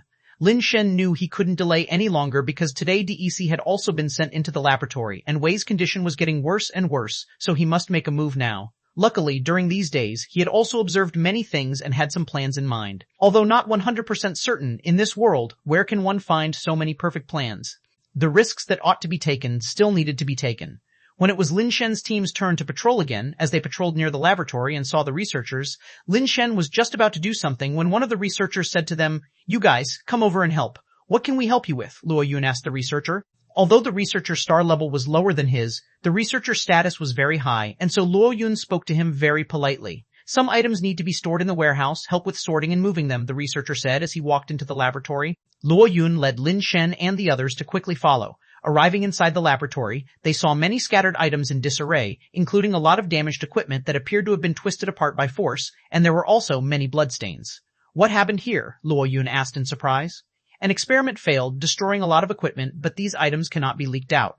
For now, move the items to the warehouse for sealing and wait for later disposal. Here's a list. Organize and store everything according to the categories listed. Do not mix them up, the researcher said a bit impatiently. Seeing this, Luo Yun didn't ask any further, called upon Lin Shen and the other two to move items, and after packing everything into boxes, they were taken to the storage area in the back. As Lin Shen was tidying up, he said, "Aren't we from the security department? Why do we need to do these things?" The Research Institute is the most important department in our Azure Sky realm. Most of these researchers may not have a high star level, but their actual status is much higher than ours. They are all too proud. Asking for our assistance with work is also a common occurrence. You'll get used to it eventually, UNGA said. They are just arrogant because they have people backing them, Wei Zitao snorted coldly. Shut up, don't cause trouble, just do your job, Luo Yun immediately scolded. Lin Shen understood in his heart, these star divine officials were all genius-level individuals. How could they be willing to be in a lower position? Moreover, with lower star levels than theirs, it was normal to have grievances. Luo Yun simply didn't want to cause trouble. That didn't mean he had no thoughts of his own. Lin Shen was secretly overjoyed. Originally, he would have had to use some techniques to get into the laboratory, but unexpectedly he managed to get in by accident, and relatively speaking, he could still move freely. Truly, fortune was on his side. Lin Shen controlled his gaze, not letting himself deliberately look at Wei Wufu and DEC. However, just a normal observation was enough for him to understand the situation regarding Wei Wufu and DEC. The other researchers also moved around now and then, but Lin Shen did not see Zhang Jihao. A few people sorted and packed up the broken fragments into different categories. Wei Zitao, come with me to deliver these sealed boxes to the warehouse, Luo Yun called Wei Zitao, and together they moved the sealed boxes to the warehouse. Before leaving, he warned Lin Shen and the other person, "Tidy things up here and don't wander around aimlessly." Chief, rest assured, Yunga nodded and said. Luo Yun was just saying it perfunctorily. Yunga and Tian were more composed compared to the impulsive Wei Zitao, hence he called Wei Zitao to deliver the items and left Yunga and Tian behind. After Luo Yun and the others had gone, Yunga tidied things up while talking to Lin Shen. Our captain is good in all aspects, but he's just too rule-abiding. Otherwise, with his capabilities, he would have been more than just a small team captain. Being rule-abiding is good. It's safe, Lin Shen said with a smile. Yunga also laughed. That's true. I've been here for 7 or 8 years, always following our captain, and really never encountered any incident or received any punishment, but also never received any rewards. The two chatted on and off while tidying up. It wasn't difficult to move these items, but sorting them took a lot of time. There were still some bloodstains on the ground, probably from the injured researcher at the time. While organizing, Lin Shen found something that made his heart skip a beat. He had seen from the inventory list earlier that there were quite a few experimental records. Normally, experimental records are completed by the smart brain, but in addition, there is a handwritten record on the exterior of each experimental subject. These are mainly for the researchers to note any emergencies that occur with the experimental subjects and any daily observations. Because this incident happened, many of the records outside the laboratories were misplaced, and there were quite a few here. Lin Shen had already observed this situation just now. He glanced at several of these experimental records, among which was the one belonging to Wei Wufu. If he could take a look at the contents, he might get a general understanding of Wei Wufu's condition, and he might even find out how to remove the ginseng fruit tree seedlings from Wei Wufu. Even if they rescued the person, this was a necessary step. The records naturally wouldn't detail how to remove the seedlings, but they might document how to make the seedlings grow better or what issues arise during growth. Hence, by doing the opposite, they might inhibit the seedlings' growth within Wei Wufu's body. Currently, no one was paying attention to them. Lin Shen took the opportunity to tidy up and just glanced at it without taking it, which shouldn't cause too much of a problem. As Lin Shen reached out for those records, Shi Yuqing, sitting in front of the monitor, narrowed his eyes. Chapter 1049. Absolutely no problem. Fishing is all about matching the right bait to the fish you're after. In Shi Yuqing's eyes, to hook a small fish like Tian, one shouldn't use too large a bait or he won't be able to swallow it. Thus, he gave Tian a suitable piece of bait, making him believe he could safely swallow it. Only then could he reel him in. When Lin Shen glanced at those records and paused, Shi Yuqing thought he was about to succeed. As Lin Shen reached out for the records, Shi Yuqing's eyes gradually widened, just waiting for him to flip through Wei Wufu's records for a glance. Then he could almost confirm that there was something fishy with Lin Shen. Seeing Lin Shen's hand touch the record book, Shi Yuqing's eyes had already widened to the extreme, his face even distorted with excitement. But the next second, Shi Yuqing was stunned. He saw Lin Shen pick up Wei Wufu's record book, but instead of looking at it alone, he stacked it with a few others and casually handed them to Yunga at his side. After Yunga took them, he put them into a box and quickly sealed the filled box. Could it be that he guessed their surveillance in the lab? Shi Yuqing had already convinced himself of Lin Shen's guilt, especially after that brief pause earlier. That action was amplified in his mind, making him more certain of Lin Shen's guilt. In theory, as a member of the security department, Lin Shen should know about the outside surveillance, which the security department can also monitor. Thus, his hesitation to act out in the open was natural. However, security personnel should know there are no cameras inside the lab, so it was confusing why he still did not act. This man is overly cautious, Shi Yuqing sneered. If he dares not look here, he must be planning to do it on the way or when he gets to the storage. Next, he will probably ask to take over from Luo Yun or Wei Zitao in delivering items to storage. Yet, to Shi Yuqing's disappointment, Lin Shen did not request to deliver items as he had expected. The box containing the record books was taken away by Luo Yun and Wei Zitao. Shi Yuqing frowned as he watched Lin Shen in the video, not doubting his judgment, but feeling that Lin Shen was more difficult to deal with than he had anticipated.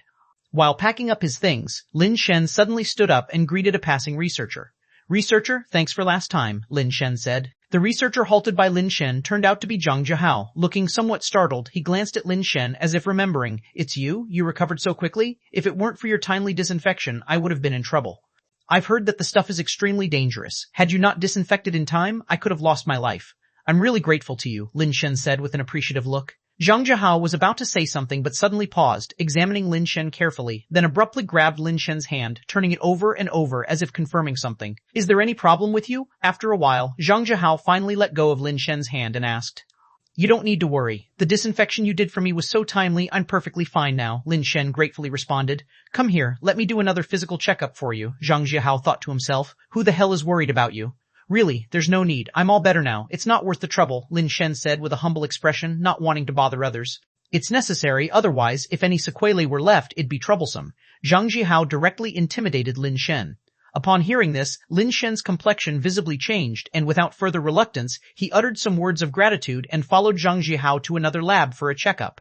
Something's not right. This guy is just not right. What on earth does he want to do? Shi Yuqing was staring intently at the surveillance, but couldn't figure out what Lin Shen was up to. Everything seemed normal, yet it was not. Zhang Jihao conducted a full physical examination on Lin Shen and also quietly carried out a small experiment under the guise of the checkup. Although the final results of the small experiment were not out by the time Lin Shen left, it had already excited Zhang Jihao enough. Zhang Jihao waited restlessly for the experimental results. Without them, he was in no mood for anything. Until the moment the results came out, Zhang Jihao was so thrilled that he could hardly contain himself. "Boss, come see what I found." Zhang Jihao ran to his boss with the results, bursting into the room without even knocking. Shi Yuqing repeatedly watched the surveillance footage of Lin Shen in the laboratory, still watching it after many times. Lord. It wasn't until Lu Siming came over that Shi Yuqing's gaze moved away from the video. He hurriedly got up to pay his respects. "How did it go?" Lu Siming asked. "Tian did not look at the experimental records," Shi Yuqing replied. "It seems that there should not be a big problem with this person." "All right, from now on, just monitor him as before." Lu Siming exceptionally granted Shi Yuqing access to the lab's surveillance, but he could not keep this privilege forever. "Lord, there's definitely something wrong with this Tian. Look at this." Shi Yuqing showed the video of Lin Shen proactively interacting with Zhang Jihao. "Is there a problem with this?" Lu Siming looked and didn't think there was any issue. He initiated contact with the researcher, and Zhang Jihao, as a disciple of Director Lin, also strangely conducted a checkup on him. "This is somewhat abnormal. It looks like Tian did it on purpose," Shi Yuqing said. Lu Siming chuckled and said, "You don't need to worry about this matter. It's absolutely not possible that it was intentional." "Why?"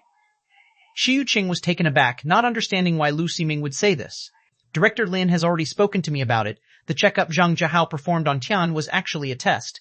The results now show that his body is unusual compared to normal people, which is very helpful for our experiments.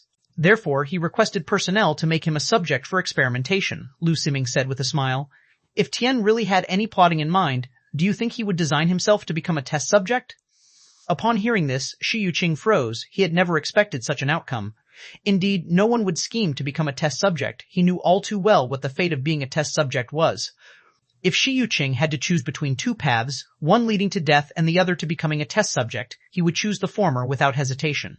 "All right, you don't need to concern yourself too much with this matter. Just keep monitoring him as usual. I am already processing the paperwork, sending him into the laboratory. Whether he has problems or not, after that he will have no more problems," Lu Siming said with a smile. This trouble with Lin Shen was already annoying him, and now this would resolve everything once and for all.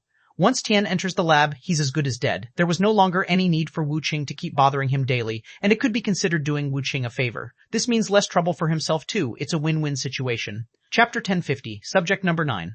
After Lu Siming left, Shi Yuqing still felt something was amiss. With his eyes closed, he sat there and went through everything in his mind once again. This matter appeared impossible to find fault with, yet the more Lu Siming thought about it, the more he felt there was an issue. To send a Star Divine official to become a test subject was no easy feat. Even if it was just a single Star Divine official under the protection of the Celestial Court's laws, without committing any transgression, the 9 Star Divine officials had no authority to send him to become a test subject. But from what Lu Siming implied, sending Lin Shen to become a test subject seemed to be a done deal. This only indicated one thing. The experiment was extremely important enough to sacrifice a divine official. Additionally, considering Lin Shen's previous actions, Shi Yuqing increasingly felt that Lin Shen might really be willing to become a test subject. Shi Yuqing's heart skipped a beat. He suddenly opened his eyes and immediately dialed Lu Siming's communication number. After connecting, he promptly shared his judgment with Lu Siming. "Don't worry about that. It's not possible. Besides, even if he did approach this experiment on purpose, he must have his own plans. Ahead lies nothing but a dead end, so you don't need to bother with this any longer. Before the procedures are completed, just make sure to keep an eye on him and prevent him from running into trouble," Lu Siming said impatiently before terminating the communication. What a joke, not to mention him being a mere lower divine being. Even a 9-star divine official entering number 9 lab wouldn't make it out alive, Lu Siming murmured to himself. Staring at the disconnected communicator, Shi Yuqing's expression fluctuated. He knew there must be something wrong with Tian, but if Lu Siming was so certain there wouldn't be a problem and yet did not provide a reason, it could only mean that the experiment was even more important than he had thought, and he simply had no right to know. However, this also made him more worried. If such an important experiment were to indeed encounter a problem, that would be even more troublesome. But with Lu Siming already having given orders, there was nothing he could do but hope to find a flaw in Tian's plan before he was sent to the lab. Shi Yuqing monitored Lin Shen even more carefully, without a moment's respite. Lin Shen knew his plan was nearing success. Only by entering number 9 lab would he have the chance to create enough chaos. It wasn't 2 days later that Lin Shen arrived at the Azure Sky Realm to report to work, and instead of being greeted by his security department colleagues, he was met by 2 8-star divine officials he had never seen before. The 2 expressionless officials ordered Lin Shen to come with them. When Lin Shen asked what had happened, they didn't answer at all and didn't even give him a chance to speak. One of the 8-star divine officials made his move and swiftly subdued Lin Shen. Lin Shen attempted to resist, but alas, the 8-star divine official was too quick. A divine artifact chain bound him tightly, leaving him no chance to fight back. The 2 8-star divine officials directly escorted him to the lab, where Director Lin and Zhang Zhihao, who had already been waiting for a long time, received him. "What exactly are you trying to do?" Lin Shen shouted in shock and panic. Zhang Zhihao smiled and said, "Welcome to the Research Institute. From now on, you're a part of us." "You want me to be a researcher? I don't understand any of this, and what do you mean by bringing me here like this?" Lin Shen ground his teeth and asked. "You don't need to understand, you just need to follow our instructions," Zhang Zhihao said indifferently. "No. 9 subject is hard to approach, making detailed experiments impossible. It was discovered by accident that Lin Shen has some level of resistance to the malevolent abilities of number 9 subject. After reporting this to Director Lin, the director decided on the spot to turn Lin Shen into a subject himself.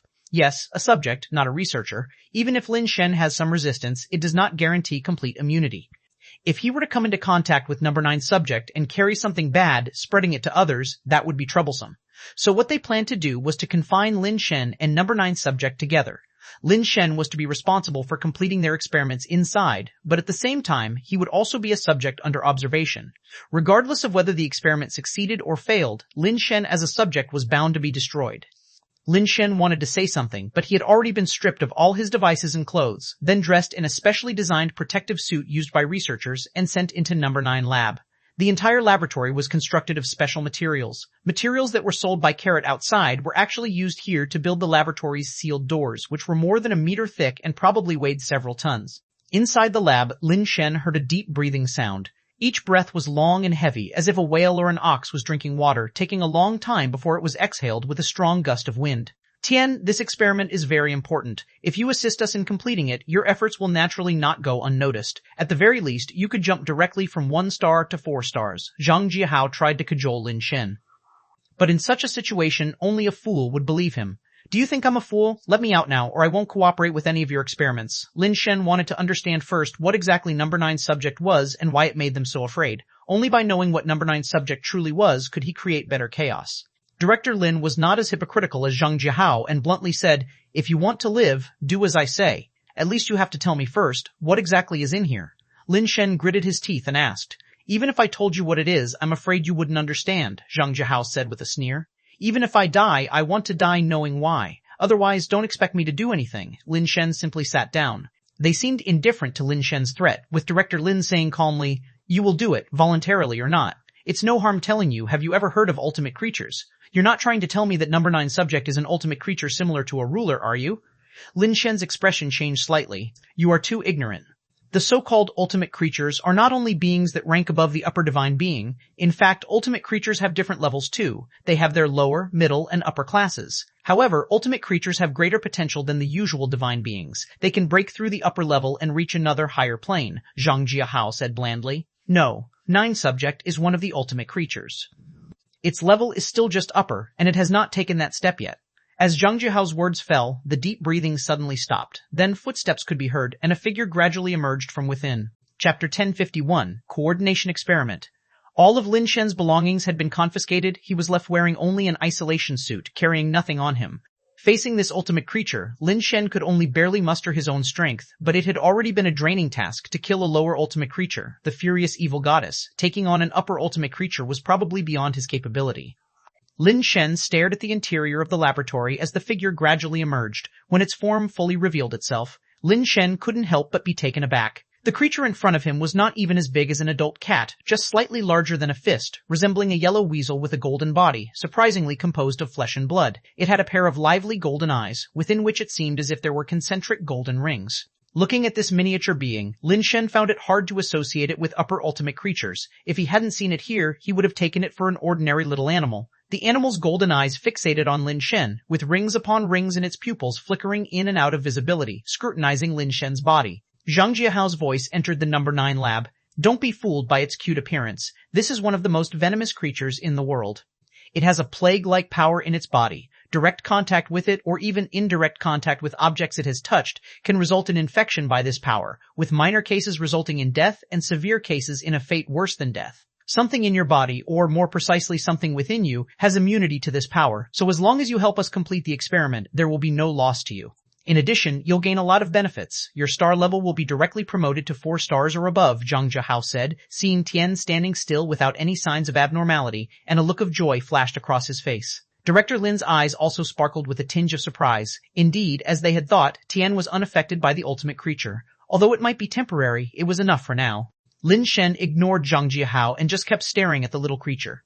On the little animal, Lin Shen saw a thread even thinner than a strand of hair, nearly transparent, binding the creature like a strap, with the other end stretching into the depths of the laboratory, its connection unknown. As the creature approached this point, the thread on its body became taut and it could not move any further. Tian, did you hear that? Zhang Jihao, seeing Lin Shen completely ignoring him, shouted somewhat angrily. If you had properly negotiated with me, I might have been willing to cooperate, but the way you treat me and still fancifully expect my cooperation, isn't that laughable? Lin Shen said coldly. If you don't cooperate, you only have one way out. Death, Zhang Jihao snorted coldly. Even if you don't cooperate, the experiment can still go on, and you will suffer even more. You'd better think it over. You really don't regard me as a person, do you? Don't forget, I too am a part of the Star God Palace, an official Star Divine official. Are you not afraid of Celestial Court's laws by treating me this way? Lin Shen's gaze searched the surroundings, looking for the location of surveillance cameras. He knew that the rear wall of the laboratory was a one-way mirror, but besides this outer room, there was also an inner chamber, which was the place where the creature slept. Although there was no door obstructing the view between the two spaces, there were still blind spots that must contain surveillance devices. If he could just find and destroy them, he could prevent them from seeing the inside.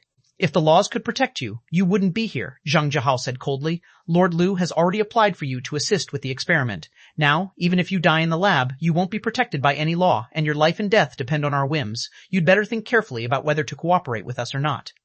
Director Lin, is that true? Lin Shen looked at the one-way mirror wall and asked. Cooperate, and you can live after the experiment is successful. If not, you'll just suffer more without affecting the experiment, and your life will still be left here. Make your choice, Director Lin said indifferently. Lin Shen sneered in his heart, not believing for a second that he would live after the experiment was complete. Leaving aside how important this experiment was, there was no guarantee that he, a mere Star Divine official, would survive after participating in such a critical experiment. Even under the current circumstances, it could be said that Lu Ximeng, Director Lin, and Zhang Jihao had all become his adversaries. Would they let him leave alive? Then just leave my life here. Lin Shen sat down, as if resigning himself to his fate. No more nonsense then, let's start. Director Lin, too lazy to say anything more to Lin Shen, directly instructed Zhang Jihao. Zhang Jihao wasted no more words and walked over to the machine, beginning to operate it. Lin Shen sat on the floor of the lab, watching the small beast opposite him, who also watched him back, human and beast locked eyes, neither of them making any move. Suddenly, Lin Shen saw the transparent filaments binding the beast's body light up, streaks of flowing light entering the beast's body through the filaments. The small beast instantly tensed up as if electrocuted, its fur standing on end as if it had exploded. Its pupils, already circled with gold, suddenly became extremely bright with rings of gold flashing dazzling light. Looking into its eyes for just a moment, Lin Shen felt dizzy and light-headed, as if he were about to pass out. Lin Shen quickly diverted his gaze, but the dizzy sensation did not disappear. On the contrary, it grew increasingly severe. Lin Shen felt the world spinning around him, resisting the sensation while channeling the strength within his body, trying to combat this strange force. Evolution theory spontaneously activated, flowing wildly. He hasn't fainted yet. His resistance to Subject Number 9's abilities is higher than we expected. Seeing Lin Shen still able to move, a look of pleasant surprise appeared on Director Lin's face. Should we increase the intensity? Zhang Jihao too wore an expression of joy. No need to hurry. Take it slow. Don't kill him. We still have many experiments waiting for him. Director Lin spoke.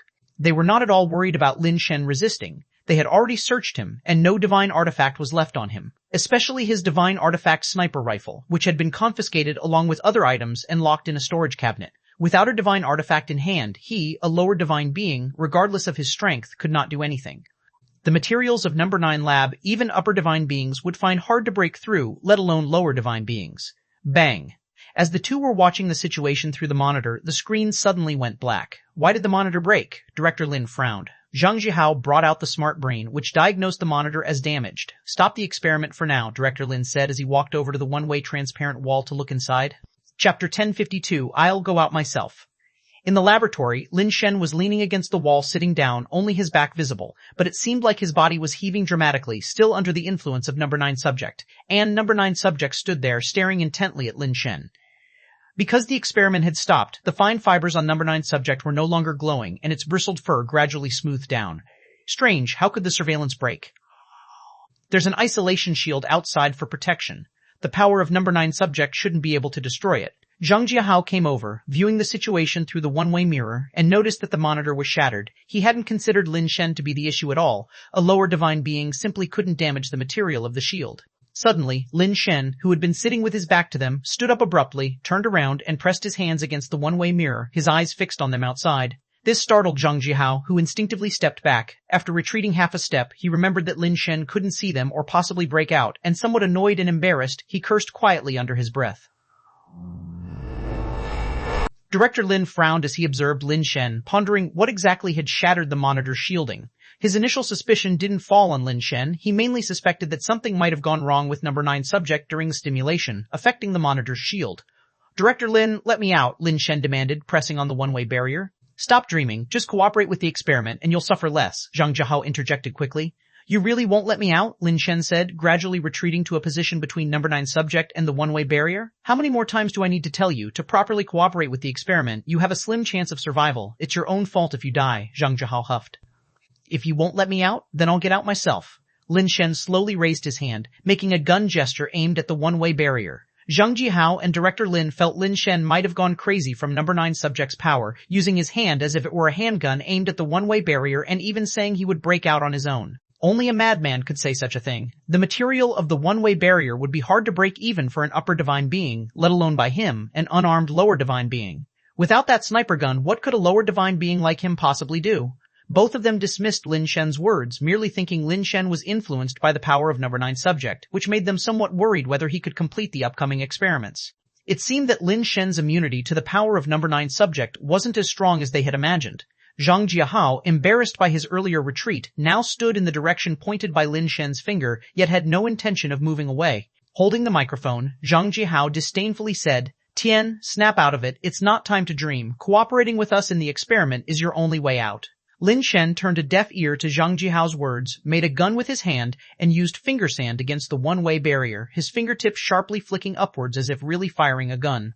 Zhang Jiahao just thought Lin Shen was joking, as he couldn't even see any power surging from Lin Shen's fingertips. However, the next second, the one-way barrier suddenly shattered, as if an invisible bullet had pierced a hole through it. Zhang Jiahao couldn't react in time, standing too close to the one-way barrier. The finger sand penetrated it and directly hit his head, piercing through it.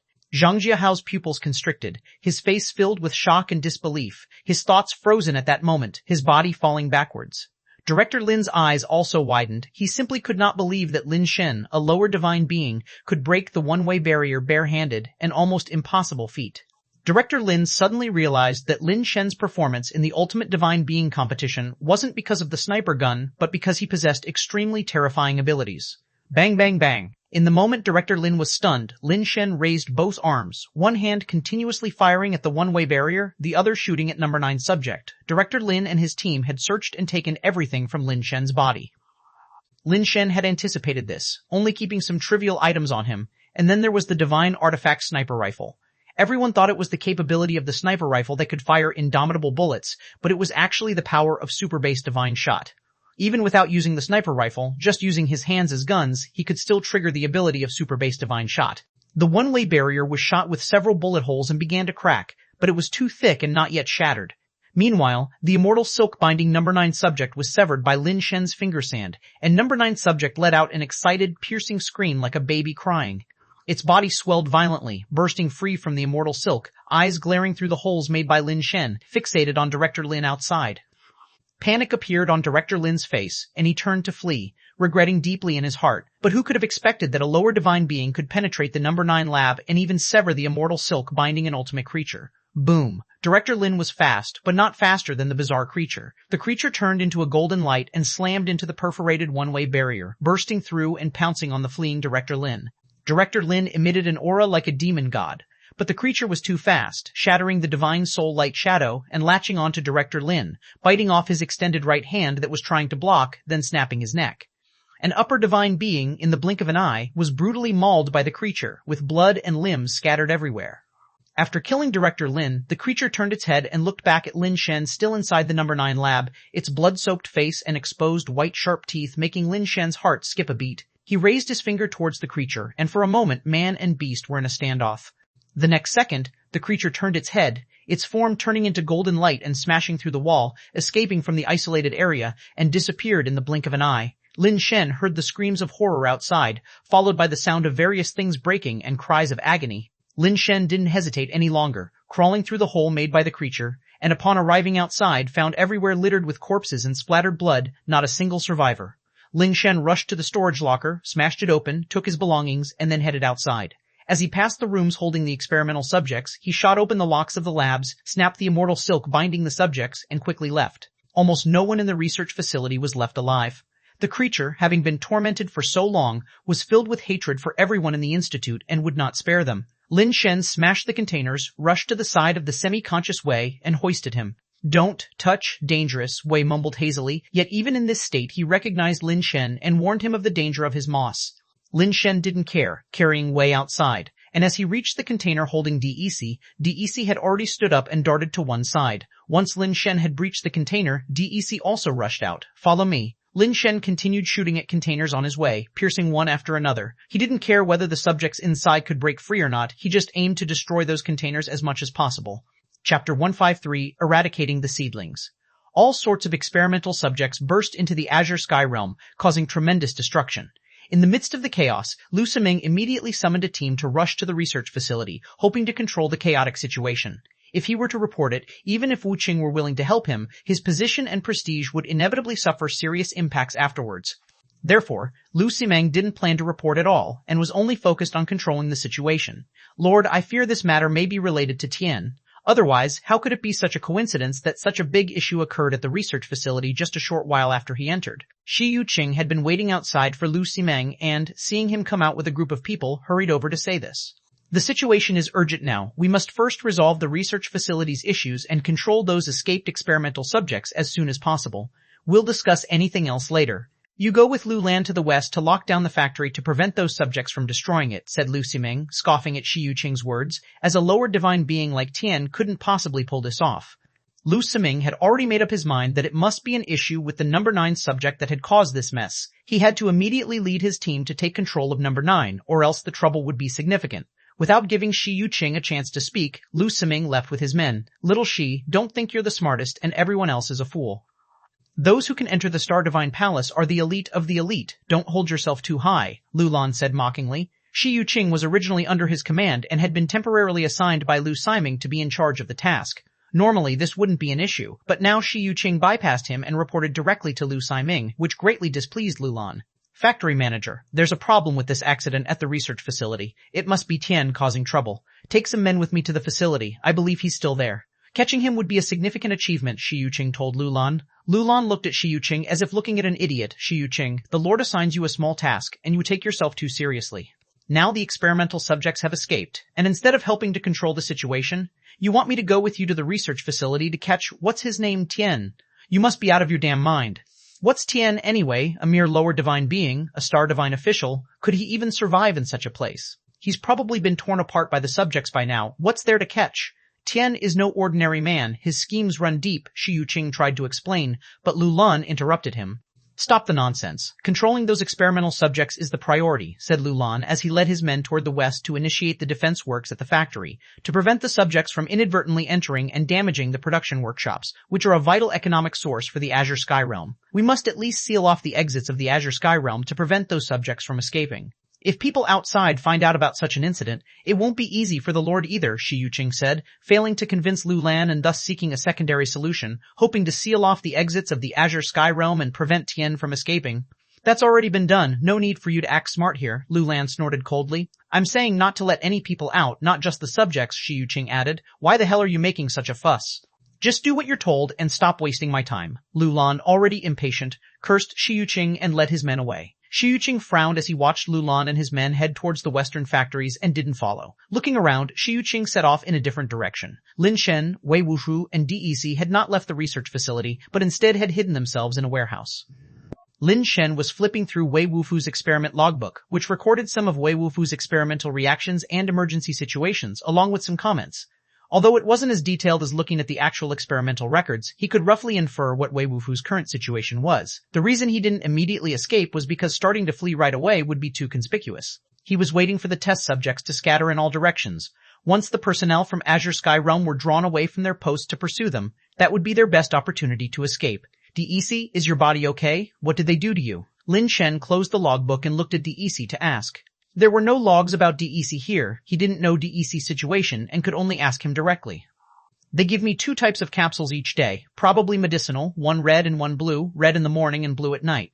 Although I don't know what the medicine is, it's useless against me, DEC said, pointing his fingertips, as specks of red and blue gathered towards his fingertips, forming a clump of red and a clump of blue. I broke down the 2 medicines into dust so fine that even the instruments have difficulty observing it. They can't see the dust and think the medicine hasn't achieved the expected effect, so they increase the dosage for me, DEC said with a smile. That's great. Hearing DEC say this, Lin Shen was much relieved, but his face still didn't look good. According to the contents of the experiment logbook, Wei Wufu's situation was not optimistic.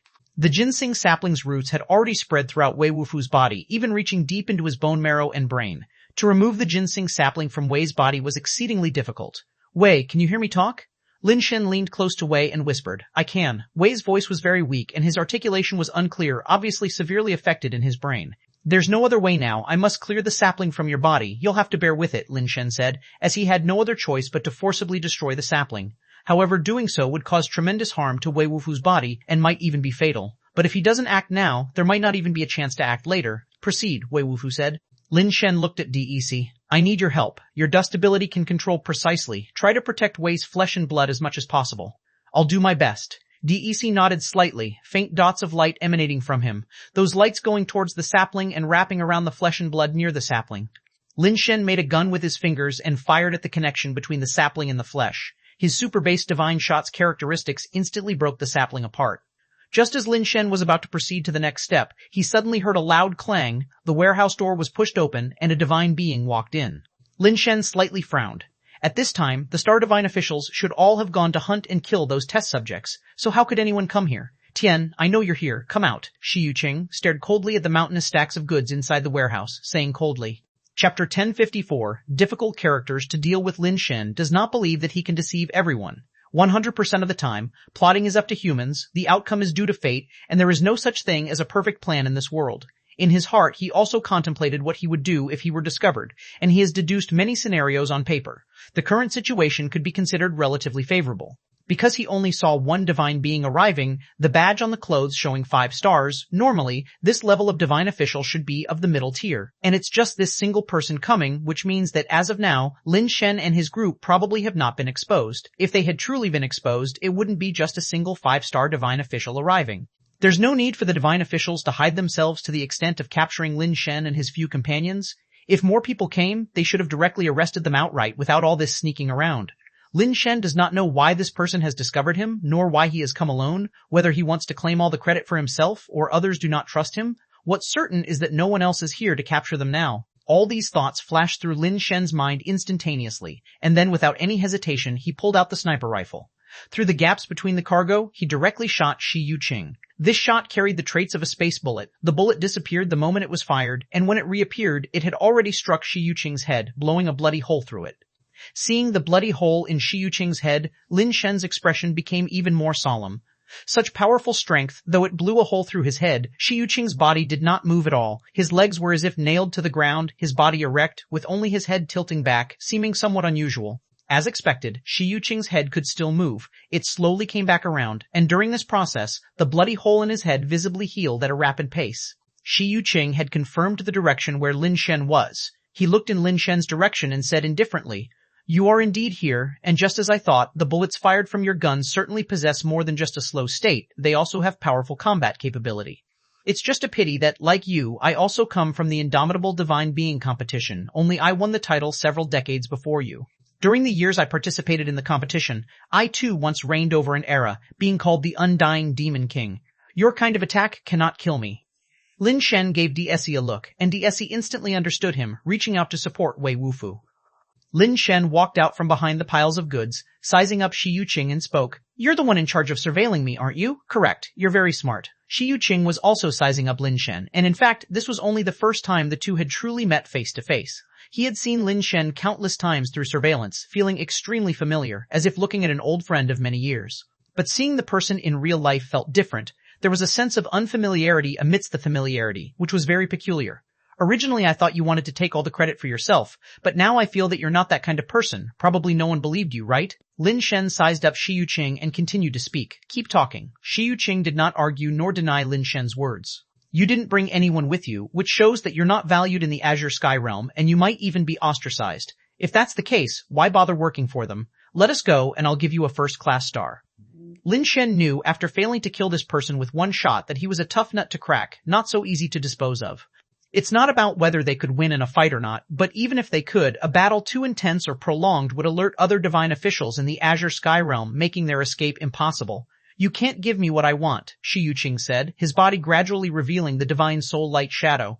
What do you want? Speak up and listen, maybe I can help you. Lin Shen stared at the divine soul on Shi Yuqing's body. It was an orange light shadow that looked like an evil ghost, with disheveled hair and, besides the normal eyes, a horizontal eye on the forehead. Surrendering would be the greatest help to me. Shi Yuqing, with an iron will, was unfazed by Lin Shen's words and took steps towards him. That demon-like divine soul light shadow with overwhelming oppressive force seemed like the descent of a demon. Lin Shen pointed his sniper rifle and continuously shot at Shi Yuqing, bullet after bullet piercing his body and the demon-like light shadow, leaving multiple holes in him. But Shi Yuqing walked towards Lin Shen as if he felt nothing, the holes in his body disappearing in an instant. To be able to pierce through my divine soul and body, your strength is indeed impressively strong. Shi Yuqing continued walking while fixing his gaze on Lin Shen. If I'm not wrong, this power doesn't come from the divine artifact sniper rifle in your hands, but from your own aberrant trait. The trait of bullets disappearing must be the ability of the sniper rifle. How so? Lin Shen did not stop firing, one shot after another striking Shi Yuqing, hitting all the red flashing points on his body associated with acupuncture points. But it was useless. Shi Yuqing's healing ability was too strong. Even hitting the weak points didn't prevent his body from instantly recovering. The research facility's system is very strict, and Director Lin is a meticulous person. He wouldn't let you keep your own things in the lab. After you entered the research facility, he must have taken away everything you had. The only way you could have escaped and caused such chaos is if the source of the indestructible bullets is you, not the gun. Right on point. For someone as capable as you to still be just a 5-star divine official to this day, life in the Azure Sky realm must not be easy for you either. Why bother risking your life for them? Lin Shen put away the sniper rifle because it was useless against Shi Yuqing, another 1,000 or 10,000 shots, and he would still not be able to kill Shi Yuqing. You underestimate the Star Divine Palace and the Star Divine officials, and you underestimate me as well.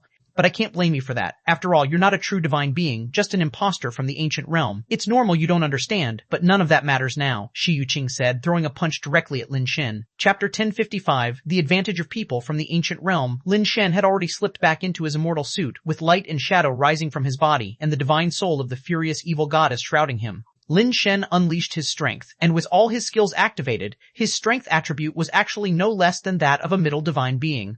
On this point, the people from the ancient realm actually had an advantage. Divine beings could be said to be naturally immortal, but there are still some differences. Their bodies and abilities are of immortal level. However, they do not have those base mutation talents and life-based talents of the ancient realm people, their aberrant traits, which are equivalent to the immortal laws. So, in some ways, the people from the ancient realm are even more capable. Bang! Their fists collided, causing the divine soul of the furious evil goddess within Lin Shen to quake, forcing Lin Shen to retreat involuntarily for several steps. He crashed into a shelf behind him, distorting and deforming it before stopping.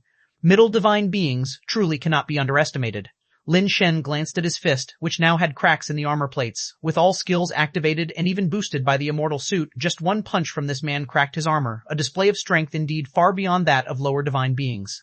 It seems your indomitable trait only works on specific things and is not arbitrarily usable. Shi Yuqing didn't get complacent from having the upper hand, but was still assessing various possibilities about Lin Shen. As he spoke, his fists did not stop, as he launched another punch towards Lin Shen. The enormous demon's shadow also swung with Shi Yuqing's fist, carrying terrifyingly unimaginable strength. Although his strength was maximally restrained, it seemed just a regular punch without any special effects.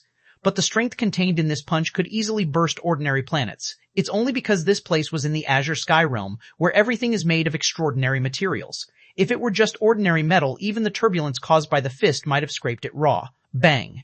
A gunshot suddenly sounded. Lin Shen pulled the trigger of the sniper rifle with his hand. Almost at the same instant the bullet vanished. Lin Shen's figure also disappeared. The bullet performed a spatial jump, and Lin Shen, due to the speed difference created by the bullet traversing space, increased his speed tremendously with the 7 steps of conflict, barely dodging Shi Yuqing's punch and appearing instantly next to Shi Yuqing, pointing at his acupoint. Acupoint as a weakness may not be useful, but the effect of acupoint sealing should still work. Even if Shi Yuqing is a mortal body, unable to kill him, but as long as his acupoints are sealed, making him unable to move, then what's the difference from killing him? Lin Shen's speed suddenly surged, likely catching Shi Yuqing off guard. Plus Shi Yuqing has already proven that Lin Shen's strength can't truly harm his body. Maybe he would not even attempt to dodge. Unexpectedly, Shi Yuqing not only dodged Lin Shen's finger but truly avoided it. His speed was incredibly fast and his reaction swift enough to let Lin Shen's pointing hand miss, the invisible finger force only grazing his waist and leaving a scratch. So it turns out that your indomitable trait can also apply to your finger strength, and it's likely not just that, there are issues I haven't noticed yet. You know it's useless to injure me, yet you choose to use finger strength instead of a gun. Perhaps your finger strength contains some kind of poison trait. Your speed also has issues. It must be related to that sniper rifle of yours. Shi Yuqing kept attacking as he spoke, seemingly possessing the ability to see through everything, thoroughly discerning Lin Shen's weaknesses. Lin Shen was well aware that Shi Yuqing didn't have X-ray vision. This was all his deduction. He wasn't spouting nonsense. Rather, he aimed to use this method to crush Lin Shen's psychological defenses. The real confrontation is not just a test of abilities. Mental strength is also a crucial key to victory. A person with weak psychological endurance is unlikely to win in a high-level, intense competition, even if his strength is slightly better than his opponent's. Naturally, Lin Shen was not someone with a fragile psyche. He continuously fired his sniper rifle, using the speed increase to keep pace with Shi Yuqing. Lin Shen had to admit that he had underestimated the divine beings and the star divine officials. Everyone who could become a star divine official was an elite among the divine beings, not an easy opponent to handle, as they all possessed extraordinary abilities. Although using the sniper's bullet space jump to increase his speed ensured that Lin Shen wasn't hit by Shi Yuqing, it was equally unlikely for him to restrain Shi Yuqing. Under normal circumstances, or in a competition, Lin Shen wouldn't mind enduring a test of stamina with him. But now, he didn't have the time to continue entangling with his opponent. He must resolve Shi Yuqing quickly and escape from the Azure Sky Realm. Once again using the 7 steps of conflict to accelerate, Lin Shen moved behind Shi Yuqing, aiming a finger at his back. There were no acupoints here. In fact, aside from the first time, Lin Shen hadn't targeted any acupoints.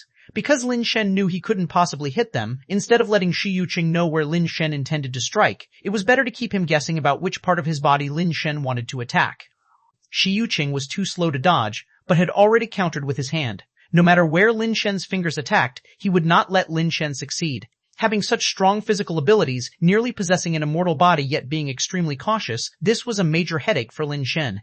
However, when he countered with his hand, instead of Lin Shen's fingers, a red cord wrapped around his arm. Death Powder, like a ghostly spirit, tried to bind Shi Yuqing's body. But it was quickly apparent that the Death Powder simply couldn't bind Shi Yuqing's body. Divine light shone from Shi Yuqing, forcibly isolating the Death Powder's body externally, as if dragged by an invisible force, always maintaining a certain distance from Shi Yuqing's body, not to mention binding, it couldn't even touch him. With a splintering noise, the red light of Death Powder clashed with the glow of the Divine Soul, creating a constant breaking sound. The red light of Death Powder indeed had astonishing destructive power, actually damaging the glow of the Divine Soul, but the light from the Divine Soul seemed infinite, the damage only superficial. Taking advantage of the moment Shi Yuqing struggled against the Death Powder, Lin Shen once again used the finger sand to strike at an acupoint on Shi Yuqing's body. The next second, Shi Yuqing's Divine Soul's hair stood on end, the horizontal eye on his forehead opened, emitting a strange light. At this moment, both Lin Shen and Death Powder's bodies were as if restrained, stuck there, unable to move. Chapter 1056. The same? Not the same? Lin Shen and Death Powder were both unable to break free from the entrapment of the mysterious force, their bodies completely incapable of movement. Shi Yuqing paid no mind to the entrapped Lin Shen and Death Powder. Even middle-rank divine beings found it extremely difficult to escape from the binding of his Divine Soul Ghost Eye, let alone lower-rank divine beings and creatures of a lower order. Shi Yuqing turned his head towards the depths of the warehouse, his gaze deep and sharp. Come out. You can't escape. DEC emerged from behind a pile of goods, confronting Shi Yuqing directly. After so many days in the Research Institute, to be still safe and sound, you all are indeed not comparable to the ordinary folk of the ancient Rome district, Shi Yuqing observed DEC and said. You are no different, DEC remarked calmly to Shi Yuqing. Lin Shen, upon hearing DEC's words, was somewhat puzzled as to what DEC meant. but Shi Yuqing's expression slightly tightened upon hearing DEC's words. Don't compare yourself to me, you're not worthy, Shi Yuqing said coldly. Being both from the ancient realm district, why can't we be compared? DEC asked evenly. Upon this remark, not only did Shi Yuqing's complexion change slightly, but Lin Shen was also somewhat surprised. Do you think babbling nonsense will save your lives? Shi Yuqing said disdainfully. If you think I'm talking nonsense, then it's nonsense, DEC responded without argument. Shi Yuqing's gaze, however, shifted slightly, and after staring at DEC for a while, he finally spoke. How did you figure it out? My understanding of divine beings is limited, and even more so when it comes to you. However, the power you've just used has surpassed the abilities of the Ghost God faction. That is, pure rule-based power, not the strength of the Ghost God faction, DEC explained. Why would you think so? Don't I look like part of the Ghost God faction? Where is the flaw? Shi Yuqing looked at his own divine soul light shadow, questioning with confusion. You have merged rule-based power into your divine soul, but that is ultimately not the power of a ghost god. There is an essential difference between the two. Others may not see the minutiae, but my power is like the dust of this world, so I can see details that others cannot. Your disguise is very good, but you are not a true divine being. Like us, you're from the ancient realm, and what's more, you are a Dharma king, DEC stated. Shi Yuqing suddenly relaxed as if a weight had been lifted, and even a smile appeared on his face.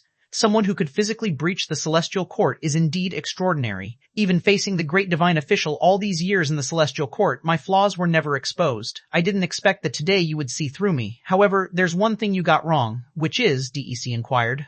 Although we both come from the ancient realm district, we are not the same, nor are we from the same ancient realm, Shi Yuqing said. So what? DEC continued to press. So, originally I only intended to use your lives in exchange for my chance to ascend, to climb higher and get closer to the heart of the celestial court. Only by ascending higher do I have the chance to change the fate of the ancient realm, Shi Yuqing elaborated. At this point, Shi Yuqing sighed. You really shouldn't have been born so clever, nor should you possess such abilities. To ensure my identity remains a secret, I have no choice but to kill you to silence you. Although the merits gained from dead people are somewhat lesser, it's a necessity. After all, only the dead who cannot speak will not reveal secrets. Although we come from different regions of the ancient realm, our goals are the same. Why can't we work together? If you let us go, we could help each other in the future, said DEC. Shi Yuqing laughed as if he heard something ridiculous, and it was a contemptuous laugh. You're still too naive. The celestial court and divine beings are 1,000,000 times more vicious than you imagine. You've already been exposed, and surviving within the celestial court is impossible. Being caught is only a matter of time, so how could I let you leave with my secrets? As long as we get back to our own planets, it won't be so simple for the Azure Sky Realm to catch us, said Lin Shen. As I said, you're thinking too simply. Your planet was bestowed by the celestial court, so what difficulty would there be for the celestial court to catch you? Shi Yuqing did not know Lin Shen was different from ordinary divine beings, and what he considered was indeed the reality. He did not know about the relationship between Lin Shen and the Jade Emperor. Gaining the authority to access his planet was not so simple. So, we have no choice but to fight? DEC's brow furrowed slightly. To complete the redemption of the ancient realm, sacrifices are inevitable. Since you too came for this goal, you should sacrifice yourselves for my sake, Shi Yuqing said indifferently. We would prefer to accomplish that goal ourselves, DEC said. Then there's no other way. I can only personally send you off, said Shi Yuqing as he lightly threw a punch at DEC. The divine soul light shadow stared at Lin Shen and Death Powder, controlling them, while its body turned, following Shi Yuqing's lead and throwing a punch. From the beginning, Shi Yuqing had been extremely cautious in concealing his strength, and Lin Shen had thought it was because he did not want to damage the contents of the warehouse too severely. Now he understood that he did not want to reveal too much of his own power either. The holy light burst forth from DEC's body, wrapping around him with a carapace, and the holy light even condensed into a divine soul that seemed as holy as a saint or a Buddha, enveloping his figure. He also punched out, and his fist power collided with Shi Yuqing's, but the two did not cause a great explosion. Instead, they neutralized each other like an undercurrent. DEC grunted and staggered back a dozen meters before stabilizing his figure. Shi Yuqing stood still, but a hint of surprise flashed in his eyes. You follow a pure ghost god faction, and it's strange that you could evoke the divine soul even at the lower tier. Lin Shen knew what he found odd. There were no celestial court intelligence in the ancient realm, so there couldn't be any cultivation methods of the ghost god faction. Therefore, it was impossible for people from the ghost god faction of the ancient realm to break into the celestial court and evoke divine souls, especially at the lower tier. It simply didn't add up. Before DEC could speak, Shi Yuqing, who was examining DEC's divine soul, spoke with some excitement. I see now, you truly are a genius. You were able to progress towards immortality using your own convictions as a ghost god. The ghost god you visualize is yourself, naturally coming and going at your will. No wonder you can evoke the divine soul even at the lower tier. This is truly a work of genius. What a pity, such a true pity, if you hadn't gone through the gates of the celestial court. if you hadn't been discovered, if you hadn't seen through my identity, I really would have been reluctant to kill you. Someone like you could have caused some trouble for the Celestial Court, but it's just too late. For that goal, you all must die. Shi Yuqing's divine soul was subdued and restrained, yet within those horizontal eyes the light grew increasingly bright and began to turn a bloody red, as if blood was about to drip out, and began to turn a bloody red, as if blood was about to drip out. The divine soul of Dai Isi turned into myriads of starlights, flowing like the Milky Way towards Shi Yuqing. But those blood-dropping eyes of the divine soul merely glanced at the star river, which then froze in midair, becoming as still and silent as dead water. Chapter 157, Justice. As the Dharma King, I entered the celestial court and recultivated the ghost god technique, visualizing the divine soul of the Rakshasa evil ghost. With the Rakshasa evil ghost as the facade and the immortal laws as the core, I created the ghost god's eye. Once the ghost god's eye is opened, it can fix the sun, the moon, the stars, and all things between heaven and earth. Shi Yuqing said indifferently to DEC, although you are also a naturally gifted talent, it is unfortunate that your understanding of the path is still shallow. If you could advance to the middle rank, perhaps you might have the strength to battle with me. Having said that, Shi Yuqing no longer paid attention to the immobilized DEC and directly walked towards the pile of goods, waving his hand to open up the stacked items, revealing Wei Wufu inside, in a state of stupor, almost as if he were in a semi-comatose state. Shi Yuqing glanced at Wei Wufu, who was leaning on a crate, half lying and half sitting, and did not approach him. Anyone could tell that Wei Wufu's condition was not good. It's time for you to set off. Although you all come from different regions of the ancient realm, I will help you to fulfill your wishes. With your sacrifice, I can ascend to the higher echelons of the celestial court sooner. In this way, you can be said to have died a worthy death. Shi Yuqing said as he reached out his hand, and streams of blue light flowed from his palm, quickly condensing into a ghost head knife, about to walk over and chop off the heads of Lin Shen and the others. Stop! A voice sounded from behind Shi Yuqing. Shi Yuqing turned around to look, only to see Wei Wufu, who was half dead, struggling to stand up, swaying unsteadily. Shi Yuqing originally wanted to deal with Wei Wufu last, firstly because he obviously didn't have much fighting ability left, and secondly because he was worried about contracting something from the laboratory. Shi Yuqing couldn't guarantee with absolute certainty that he himself would not be infected. Something's not right. Although Wei Wufu could barely stand and had a very poor complexion, his eyes became increasingly determined and bright. Shi Yuqing found this man's words somewhat laughable, yet uncontrollably asked, "What about me is not right? Your goal is correct, but others shouldn't be," Wei Wufu said. It seems like his brain got damaged during the experiment. He doesn't even possess normal logical speech. Shi Yuqing shook his head and said, "In the future, once I become a high-ranked member of the Celestial Court, or even the Lord of the Celestial Court, these kinds of incidents will not happen again. On the road to success, sacrifices are inevitable. If this is also considered a sin, then let me bear these sins. As long as I achieve my goal, even if my sins are as high as the sky, what of it?" "You are wrong." The light in Wei Wufu's eyes became brighter, and his body also seemed to recover a bit. White particles floated out from within his body and formed into a white robe enshrouding him. Be it right or wrong. Shi Yuqing was too lazy to debate right from wrong with Wei Wufu anymore, gripping the ghost head knife in his hands as terrible. Strength gathered on the blade. Blue light blazed above the ghost head knife, and with one slice, the blue light transformed into the shape of a roaring fierce ghost, devouring its way towards Wei Wufu. Wei Wufu's body swayed, yet his fist swung unrestrained, resolute and unhesitating, with neither delay nor fear. Lin Shen desperately tried to unleash his strength in an attempt to break free from the bondage of the ghost eye divine light, but he was unable to escape for the moment. He could only watch as Wei Wufu's punch, seemingly not very powerful, met the fierce ghost unleashed by Shi Yuqing. In anyone's eyes, what Wei Wufu was doing was akin to seeking death. But the next second, everyone's faces showed astonishment. Wei Wufu's fist actually shattered the fierce ghost-like blade light. His staggeringly unsteady body did not fall, and there wasn't even a sign of retreating. Watching Wei Wufu, who was staggering forward, Shi Yuqing was somewhat shocked inside. His slash was already first-rate among the middle-ranked divine beings. It was truly unexpected that Wei Wufu, whose body was already in such a condition, could shatter his blade light.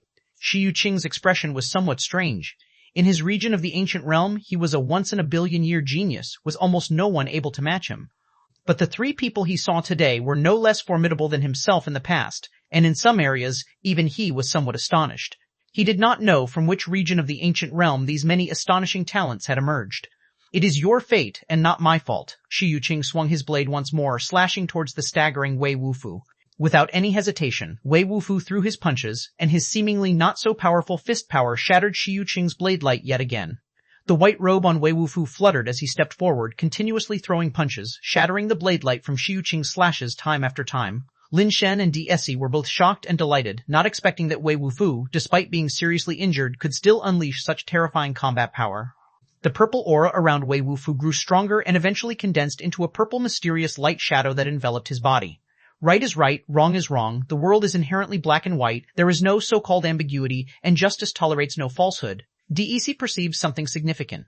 Shi Yuqing also noticed the crux of the matter, and instead of continuing to attack, he looked at Wei Wufu incredulously and muttered to himself, "There are indeed people in this world who can cultivate the law of justice." The law of justice had always been just a legend. No one in the world has ever truly cultivated it. Even those who have achieved some success have only grasped the surface and could never gain the recognition of the immortal crown. Because humans, by nature, cannot achieve absolute justice. They have emotions and desires, the capacity for adaptation, and this alone already cuts off the path of true justice. Shi Yuqing had only heard that some beings inherently possess the law of justice. This law was hard to categorize as strong or weak. If the person using it was nameless or used it for evil, then its power was so small that it could almost be negligible and would not surpass any other law power. However, if the adversary was evil and was struck with a heart of justice, the power that the law of justice could unleash might possibly be the strongest force in this world. Shi Yuqing had always thought it was just a legend, and even within the celestial court he had never heard of anyone who could cultivate the law of justice. But today, upon seeing Wei Wufu, he realized there truly was such an odd law in this world. With his crippled body, he was actually able to shatter his middle-level strength. The rumors were indeed true, that when faced with wrongdoing, the energy released by the law of justice is unimaginably powerful. Seeing Wei Wufu approaching, Shi Yuqing unexpectedly felt a tinge of fear in his heart. He had never feared right or wrong, but he knew well enough that what he had done could definitely not be considered good deeds. This thought was but a fleeting moment as Shi Yuqing's divine soul burst forth with divine light again, and the radiance from within his threatening eyes enveloped Wei Wufu too. Wei Wufu's staggering advance was halted by the ghost eye divine light, preventing him from taking another step forward. Chapter 1058, 1 against 3, to be the king or the vanquished, right or wrong, is judged by victory. If you win, you are right. If you lose, you are wrong.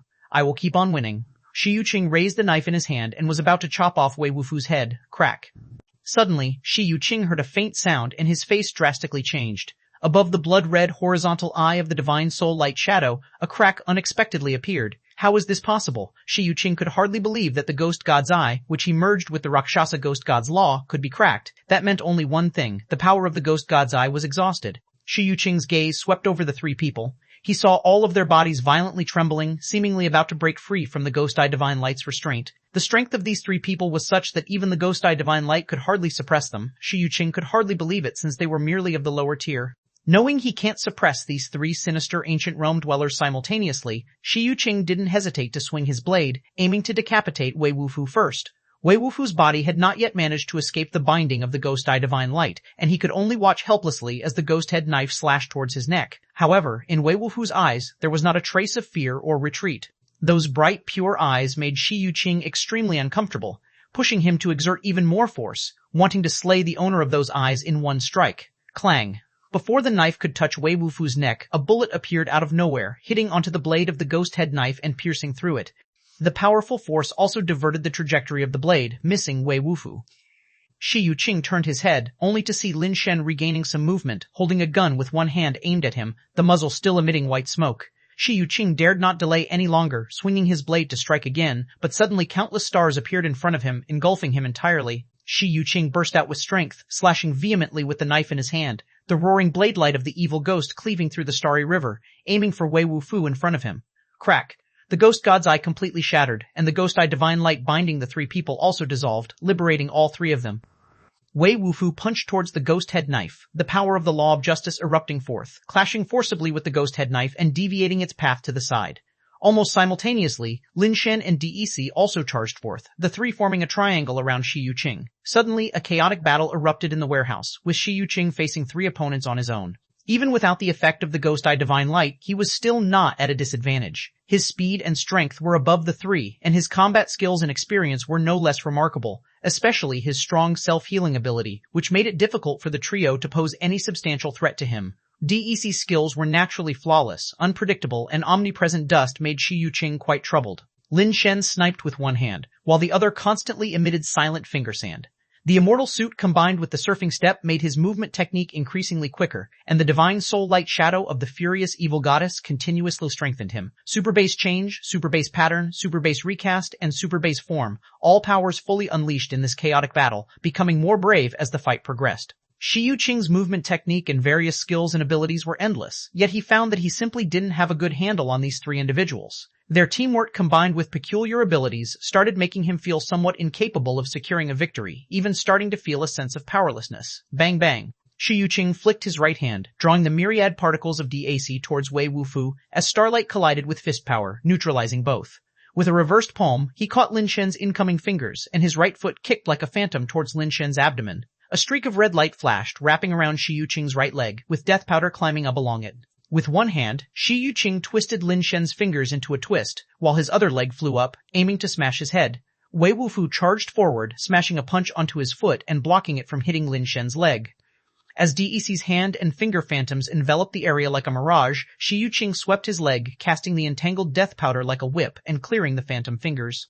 The moment his leg fell, Shi Yuqing's other foot stood on Death Powder's body, trying forcibly to tear it apart. However, as Death Powder's body stretched, it thinned like a rubber band and could not be torn apart. Lin Shen's sniper rifle fired again, hitting Shi Yuqing's leg, piercing through his knee and eliciting a muffled grunt from him. Taking advantage of this, Death Powder wound around both of Shi Yuqing's legs. Shi Yuqing's wounds healed instantly. He raised his leg, turned around, and forcibly stretched Death Powder's body, dodging another punch from Wei Wufu. Wei Wufu's punch grazed past him. Shi Yuqing reached out to divert Wei Wufu's punch, redirecting it towards Lin Shen, who was coming up from behind. The punch and finger collided. Lin Shen's fingers were not broken, and Wei Wufu's punch wasn't as powerful as expected.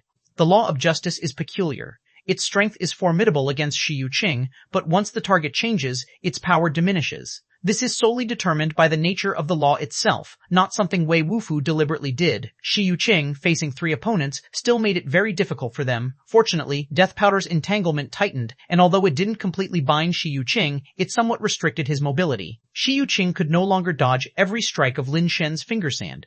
But when the strength points of the finger sand hit his acupoints, it only caused a slight numbness, unable to immobilize him. Seeing that Lin Shen's finger force had no effect, Shi Yuqing had no concerns, shifting almost entirely to offense. His self-healing ability is so strong that he could withstand the attacks of the three, but Lin Shen and the others began to falter under his assault. Bang! Wei Wufu was kicked directly in the chest by Shi Yuqing, sending him flying through a warehouse wall.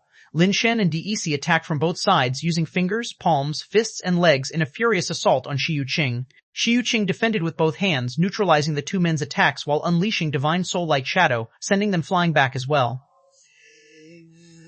The three of them got up, eyeing Shi Yuqing in the center, exchanged glances, and charged again. No matter how many times you try, you cannot hurt me. There's only defeat, no victory for you, Shi Yuqing said coldly as he attacked again. All sides consciously restrained their power to avoid drawing the attention of other Star Divine officials, and Shi Yuqing did the same. He feared that Lin Shen and the others would leak his secrets. Both parties wanted to eliminate each other before the divine beings noticed them. Chapter 1059, Discovery, Bang Bang, DAC and Wei Wufu were sent flying by Shi Yuqing once again as the wounds they had inflicted on Shi Yuqing instantly self-healed, effectively doing no harm. Lin Shen, who was extending his finger from behind to seal Shi Yuqing's acupoints, also had his arm caught by Shi Yuqing in a swift countermove. Just when Shi Yuqing was about to twist and tear off Lin Shen's arm, he suddenly noticed a silhouette of light rush out from Lin Shen's body. Shi Yuqing was taken aback and stepped back slightly, only to see a young girl who looked human appearing in front of Lin Shen, which made him pause in bewilderment. The young girl was clearly of flesh and blood, and whether human or divine, how could she possibly come out of Lin Shen's body? Lin Shen, however, did not care about such details. He let the Contrarian merge directly into his body and summoned the Inheritance Fan at the same time. The fusion with the Contrarian once again enhanced Lin Shen's physical prowess. Lin Shen, holding the folding fan, said to Shi Yuqing, "We both come from the ancient realm and should be united against a common enemy. Why turn on each other unnecessarily?" "I only trust myself," Shi Yuqing replied calmly. "That's exactly why you're still just a 5-star divine official now," Lin Shen said with a sigh. "You dare not have any friends in the Celestial Court, nor get close to anyone. Such behavior will naturally prevent you from being truly accepted by the Celestial Court and other divine officials. A person's strength is ultimately limited. Cooperation could achieve goals faster." "Not needed," Shi Yuqing abruptly cut off Lin Shen's speeches and dashed forward again, his hand reaching for Lin Shen's head, while his divine soul reached out like a deity towards Lin Shen's head as well. Whether in the ancient realm or the celestial court, Shi Yuqing has always been a solo fighter, his talent and abilities formidable enough to overcome any obstacle as if nothing was beyond his resolution. Even when he encountered some setbacks in the celestial court, he firmly believed that sooner or later they would all be resolved by him. He did not wish to cooperate with anybody and did not trust anyone. Lin Shen directly flung out the folding fan, while simultaneously pulling the trigger of the sniper rifle. The folding fan danced in the air, transforming into glimmering rings of light. The rings swirled in the warehouse, rushing at Shi Yuqing from every conceivable angle. Shi Yuqing reached out to shatter the rings of light, but they deviated from their trajectory in an eerie fashion, making them unpredictable. However, Shi Yuqing's speed was much faster than the light rings, and even though he could not predict their trajectory, he was still able to catch up to the rings and shatter them instantly. Meanwhile, Lin Shen's figure appeared next to Shi Yuqing with the launch of the space bullet. Shi Yuqing snorted coldly, and while sidestepping, he threw a punch at Lin Shen's head. But as he started to raise his arm, he found it difficult to swing it, and even his whole body became somewhat hard to move. Wei Wufu and Desi stood to his left and right, each pulling on one end of the death powder. The death powder's body was entwined around Shi Yuqing, and with the restraint of Wei Wufu and Desi, Shi Yuqing's movements were briefly halted. Lin Shen raised his palm as if it were a pistol, aiming directly at Shi Yuqing's body and shot out the finger sand like firing a gun. Unleashing his strength, Shi Yuqing grabbed hold of the death powder and yanked Wei Wufu and Desi towards him, dodging the finger sand shot by Lin Shen with a shift of his body. But the next second, Shi Yuqing suddenly felt a pang in his back, his body paralyzed instantaneously, leaving him standing there unable to move. Shi Yuqing thought he had dodged the finger sand, not knowing that with the enhancement of the spear-fighting technique, it traveled in an arc and was aiming not at his chest. The silent and undetectable finger sand could only be predicted by its trajectory, but this time he guessed wrong. 1 must hit of 10. The finger sand once again struck his acupoint, sealing it directly, rendering his strong body useless. The three glanced at each other and pounced on Shi Yuqing, launching various attacks, but no matter what kind of assault, it hardly affected him. His body could recover instantly, and the three had exhausted all means without being able to inflict a fatal wound on Shi Yuqing. Shi Yuqing didn't know what method Lin Shen had used to restrain his body, but as long as they couldn't kill him, the final victory would inevitably be his. In Shi Yuqing's view, Lin Shen and the others had only one way left, to flee. With the ongoing chaos outside, this was their best chance to escape. Lin Shen and his companions couldn't afford to waste too much time here, nor did they have the time or ability to kill him. He hadn't won, but he couldn't consider it a loss either. Shi Yuqing thought this was already the worst outcome. Seeing that their attacks were ineffective, Lin Shen suddenly had an idea, reached out, and pulled off the death powder entwined around Shi Yuqing. In Shi Yuqing's astonished gaze, Lin Shen reached out and pinched his cheek, prying his mouth open, and then shoved the head of the death powder into it. The death powder immediately burrowed inside, directly into his belly. Shi Yuqing instantly felt an intense pain in his abdomen. His complexion dramatically changed. He struggled with all his might, trying to break free from the acupoint ceiling's control, but it was all in vain. He was completely immobilized. The death powder inside his body viciously devoured his internal organs, swiftly consuming them. The life force in Shi Yuqing was clearly diminishing, and seeing this, Lin Shen felt a surge of joy, knowing there was hope. Shi Yuqing's eyes grew increasingly horrified, fear creeping onto his face. But at this point, there was no room for turning back. His presence was getting weaker and weaker. Suddenly, Shi Yuqing's chest burst open, and a flashing red mouthpart emerged from within. This time, Shi Yuqing's wound could not heal anymore, and he stood there with bulging eyes, but his breath had ceased. Lin Shen and his two companions all took a long breath of relief, and Lin Shen stepped forward to search his body, hoping to find anything useful on him before leaving. Several space capsules were quickly found, and opening them, Lin Shen dumped out their contents, something catching his attention. Seeing what it was, Lin Shen's eyes lit up as he grabbed the death powder trying to consume Shi Yuqing's body. "Perhaps we don't have to flee now," Lin Shen said, looking towards Wei Wufu and Dec. The item in Lin Shen's hands was a notebook, which recorded many things about Shi Yuqing. This person unexpectedly had a habit of keeping a journal, which was something Lin Shen and the others had not anticipated. Perhaps due to the extreme loneliness, isolation, and oppression within the Celestial Court, Shi Yuqing wrote many journal entries, the contents of which were enough to prove that he came from the ancient realm and was not a divine being. Chapter 1060, We've Been Deceived. Lu Siming's current mood is very depressed. The Azure Sky realm has suffered severe damage and the financial loss is incalculable. And that's not to mention, while the loss of money can be recovered sooner or later, the key issue is those researchers who were slaughtered by the experimental subjects, as well as the experimental projects that were yet incomplete. These represent losses that cannot be tallied. Restarting those experimental projects and finding so many Star Divine officials adept at research is not an easy task. Without those researchers and successful new projects, the various products produced by the Azure Sky realm would soon be left behind by rivals, and that is truly the most frightening aspect.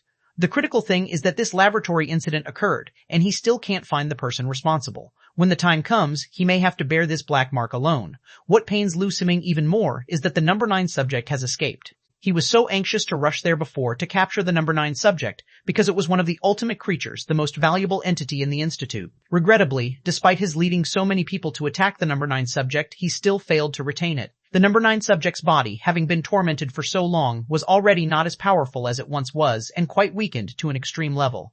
Not being able to detain it, finding and recapturing it now seems almost impossible. Lu Siming was thinking about how to explain this to the other Star Divine officials. This, after all, wasn't just his issue alone. After the escape of the number 9 subject, seeing that the situation had mostly stabilized, Lu Siming then led his team towards the Institute. The situation at the Institute was shocking. Not only had most of the experimental subjects escaped, but also various instruments, which were either purchased at great cost or developed in-house, were almost completely destroyed.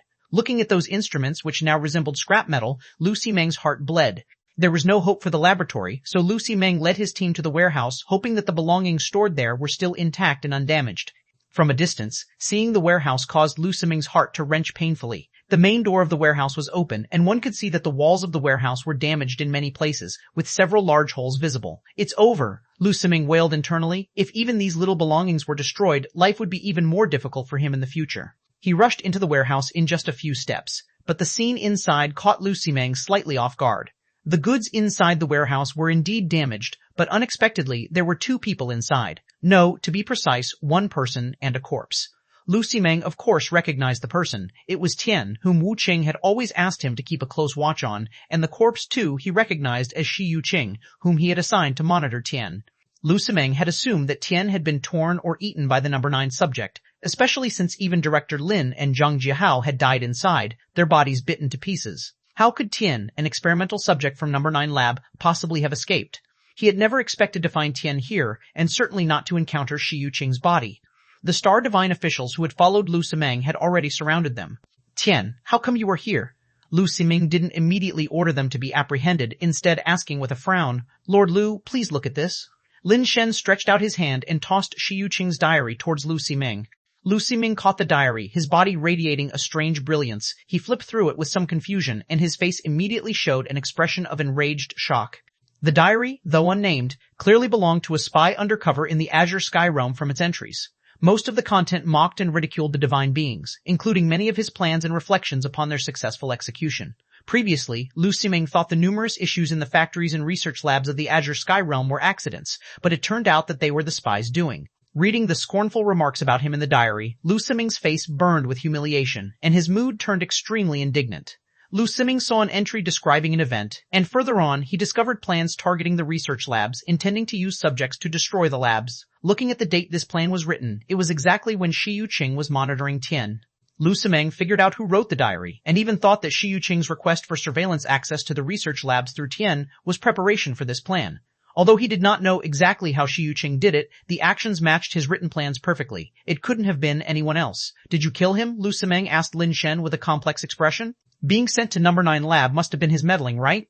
Lin Shen angrily kicked Shi Yuqing's corpse. "This damn man from the ancient realm, he almost got me killed. Luckily, I escaped and learned the truth. We were all deceived by him," Lu Siming sighed. "Let's go back and help with the investigation." Lu Siming still had suspicions about Lin Shen. Naturally, he couldn't just take him at his word. After all, it was suspicious enough that Lin Shen survived, and it was doubtful that he could have killed Shi Yuqing. Although Shi Yuqing was only a 5-star divine official, his powers were very strong, ranking top among middle-tier divine beings. Even the strongest lower-tier divine being couldn't beat him. Moreover, given his deep concealment as a person from the ancient realm, a man of such deeply calculated schemes couldn't possibly be killed by a lower-tier divine being. Lu Siming had the Star Divine official take Lin Shen back for custody, then interrogated him personally. "Tian, how exactly did you survive the scheming of this spy?" Lu Siming feigned a cordial demeanor, looking at Lin Shen. "If I didn't have a special ability, I might have already died because of his plotting," Lin Shen sighed. "A special ability? What special ability?" Lu Siming inquired. "Playing dead," Lin Shen earnestly replied. "Playing dead?" Lu Siming paused momentarily. "Yes, if it weren't for the subject glitch while I was playing dead, I might have been killed by that number 9 subject. Fortunately, I have this special ability, which allowed me to overhear him discussing secrets with 2 other people from the ancient realm, giving me a chance to ambush and kill him." Lin Shen sighed again. Unfortunately, when I ambushed and killed him, the other two people from the ancient realm ran away, and I was too injured to chase them down. You did well enough, Lu Siming said with a smile on his face. Can you show me that special ability to play dead? This is my unique secret technique, my life-saving trump card. Lord, you may see it, but please keep it a secret, absolutely confidential, Lin Shen said as he began to demonstrate how to play dead. Having the greed for life and fear of death elixir, playing dead was extremely simple for him. Chapter 1061, Surprising News. Lu Siming was somewhat surprised after he saw it. Even he couldn't tell that Lin Shen was pretending to be dead. To any observer, he appeared completely like a dead man. By then, Lu Siming was already 90% convinced. Lin Shen was merely a lower divine being, and moreover, one who had been captured to be used as a test subject. With all his belongings taken away, there was no way he could have orchestrated these events. It must have been that bastard Ch1001 causing all this trouble. No wonder he constantly accused Tian of being a spy and stirred up so much trouble. It turns out he was always targeting the research institute. Although the diary did not record things related to the two test subjects from the ancient realm, it seemed that it was because of these two from the ancient realm that he wanted to carry out this plan. Tian, I'm really sorry. It was all the mischief caused by that damned wretch that led you to suffer so much. Rest here for a few days, and once I clarify things with the higher-ups, I will soon get you out. And for this, you have also earned merit by capturing this spy. Otherwise, who knows what trouble he could have continued to cause here. A reward is definitely warranted, Lu Siming said as he patted Lin Shen's shoulder. This Ch1001 must be one of those rebels from the god-making race. It's a pity Ch1001 died, otherwise we might have dug up some news about the god-making race. God-making race? Lin Shen was slightly startled. He hadn't expected to hear this name in such a place. He had always thought that the god-making race was just an organization in his ancient realm. Now, it seems it is not quite the case. Even a celestial court star divine official knows about the god-making race, and from the tone, it seemed they considered the god-making race a thorn in their side. It's normal for you not to know about the god-making race. They are traitors who fled from the celestial court and established an organization outside in the star domain, constantly at odds with the celestial court. Inside the celestial court, the god-making race is also considered taboo. They regularly sneak people from the ancient realm to act as spies, only they would do such a thing. Lu Siming paused and then said, now that you become a star divine official, you will inevitably deal with matters related to the god-making race, and you might even have to engage with them. It's unavoidable. Can I still be a star divine official? Lin Shen said with a bitter smile. Of course you can. From now on, just follow me. I've got your back, and no one can touch a single hair on your head, Lu Siming said with a righteous expression. Lin Shen had been imprisoned for over half a month, undergoing dozens of interrogations, and finally, he gained his freedom. Lu Siming personally got him out and also awarded him a 3-stars badge, making Lin Shen a 3-stars divine official from henceforth. This was already the limit a lower divine being could reach. If Lin Shen desired further advancement, he could only be promoted to a middle divine being, and then he might even ascend to a star-level position. Of course, if one could achieve unprecedented merits, there might also be a chance for an extraordinary promotion, but that would be incredibly difficult. Lu Siming also gave Lin Shen the position of Deputy Director of the Security Department, which was the highest position Lin Shen could hold at his level. The reason why Lu Siming treated Lin Shen this way was not because he admired Lin Shen, nor because he felt guilty towards him. Mainly, it was because Lin Shen had discovered that Ch1001 was from the ancient realm and might also be involved with the god-making race. Lu Siming attributed all the blame to Ch1001, and this Ch1001 had been recommended by another 9-stars divine official. With such a connection, Lu Siming also pulled that 9-stars divine official into the mess, minimizing the repercussions he himself faced this time. Therefore, since Lin Shen had uncovered this spy, Ch1001, he naturally became a great contributor. Lu Siming of course wanted to reward him amply, if only to show others he couldn't ignore Lin Shen. Moreover, Lu Siming now regarded Lin Shen as a lucky star. If it weren't for Lin Shen, with such a big issue this time, he would have been skinned even if not killed. After considering many factors, Lu Siming decided to give Lin Shen so many benefits. Although Lin Shen, as the deputy director, held a nominal position without much actual power, the benefits he received were substantial, and he no longer needed to patrol every day. All he needed to do was sit in his office. Whether Lu Siming truly had Lin Shen's best interest at heart or had other motives, that was something Lin Shen could not know. Having not left the Azure Sky Realm for half a month, Lin Shen finally returned to his own planet. As soon as he teleported in, a cream-colored white tiger, already over 2 meters long, pounced on him, knocking Lin Shen to the ground and repeatedly licking his face with its tongue. Wine, stop licking. Lin Shen was slightly surprised. White Wine had grown a lot in the half-month they had been apart. The other 3 little white tigers also ran over. Although they were not as large as Wine, they were nonetheless nearly the size of adult large dogs. After calming the 4 little ones, Lin Shen finally noticed Dec and Wei Wufu standing nearby. Wei, are your injuries okay now? Lin Shen got up and asked Wei Wufu. All the roots inside Wei have been completely removed, DEC answered on behalf of Wei Wufu. Otherwise, such a complicated sentence would be difficult for Wei Wufu to articulate. And you? Lin Shen asked. I plan to change my appearance and stay in the Celestial Court, DEC said thoughtfully. Thankfully, due to the several fake identities Shi Yuqing had prepared for himself, Wei and I were able to leave the Azure Sky Realm without anyone noticing. We plan to continue using these identities to stay in the Celestial Court. While you were not here, we have already visited the planets corresponding to those identities. Although ordinary, they are quite suitable for our development. There might be a problem with these identities, Lin Shen frowned and said. What problem? DEC asked, puzzled. I originally thought Shi Yuqing was just from another ancient realm area, but recently I heard something from Lu Ximing that Shi Yuqing is likely from the God-making race, Lin Shen revealed. The God-making race? DEC's face also showed shock. Like Lin Shen, he always thought the God-making race was an organization from their ancient realm, never imagining it also existed within the Celestial Court. Yes, the God-making race you are thinking of. It is not merely an organization from our ancient realm. Lin Shen relayed the information he got from Lu Ximing in full to DEC and Wei. So, you mean our God-making race in the ancient realm could just be a minor section of the larger God-making race? DEC murmured thoughtfully. I had some doubts before. If Shi Yuqing, being from the ancient realm, was able to evade the Celestial Court's surveillance on his own and obtain an identity to become a Star Divine official. If he belongs to the God-making race, then everything makes sense, Lin Shen conjectured. DEC understood Lin Shen's meaning. So, the fake identities linked to Shi Yuqing were created by the God-making race, and if we use those identities, the people from the God-making race will eventually track us down, right? Exactly, Lin Shen nodded slightly. Chapter 1062, Key Tests, The Waters. If the God-making race comes looking for us, it might not necessarily be a bad thing, DEC pondered and then said, people in the ancient realm have always survived in the cracks, but there must be cracks to survive in. That's very risky. Lin Shen understood what DEC meant, but still felt it was too risky. We have no choice but to take risks, DEC said calmly. Lin Shen knew DEC was right. If they did not take risks, they could only keep hiding or flee back to the ancient realm, neither of which they desired. I think, okay, Wei Wufu said on one side. Since that's the case, we can only take it one step at a time. Lin Shen had no choice but to agree to their plan. The three of them discussed some details further, set up strategies for different scenarios, and then began to implement the plan. DEC and Wei Wufu each used a fake identity of Shi Yuqing. Although their identities were fake, they indeed existed within the Celestial Court. The origins and backgrounds of their identities were very clean, and they had already been assigned to a planet.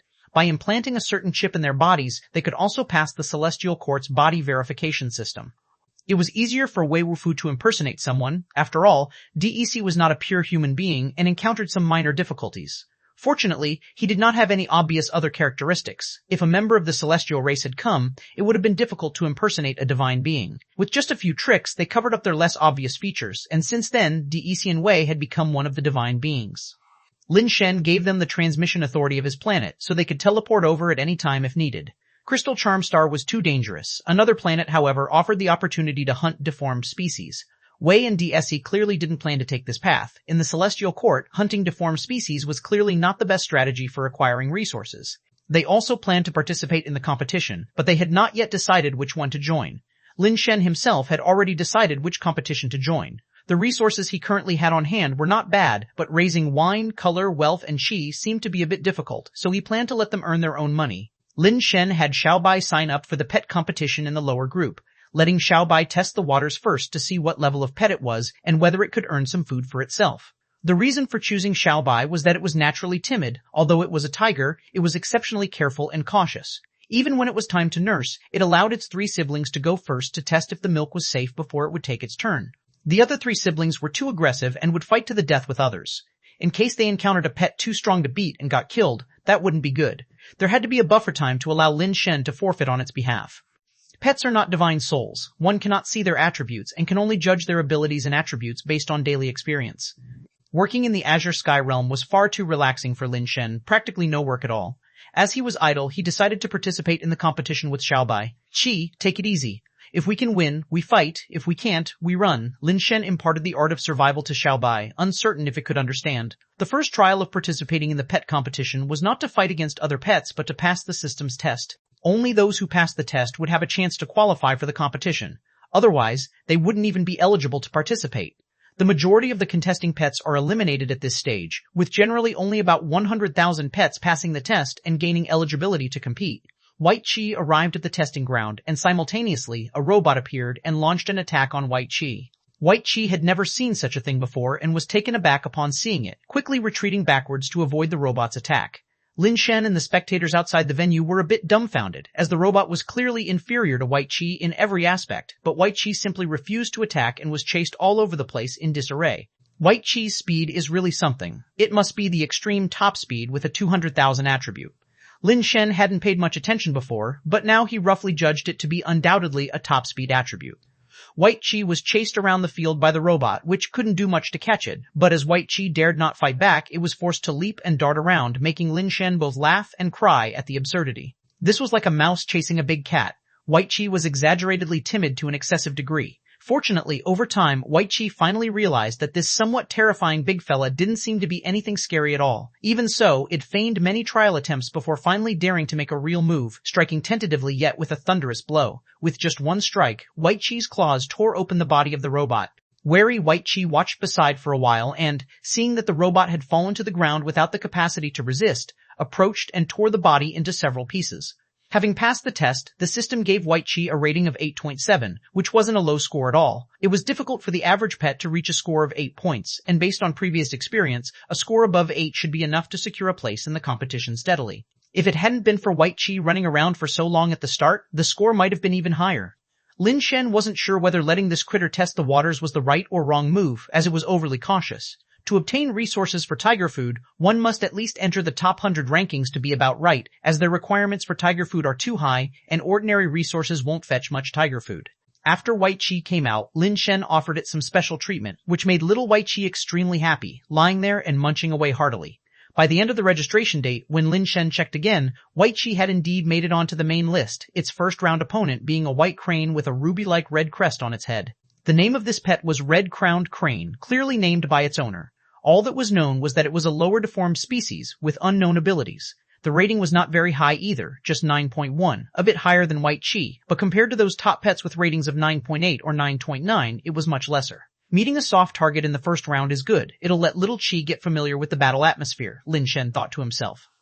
The owner of Red-Crowned Crane shared the same thought as Lin Shen. A score of 8.7 means a weaker opponent, but that's exactly our strategy. We'll start with a low score, our opponents will be much weaker, and we'll slowly climb up and finally make a startling the world with a single brilliant feat. A man with a scar on his face looking at the battle list had a cunning look on his face.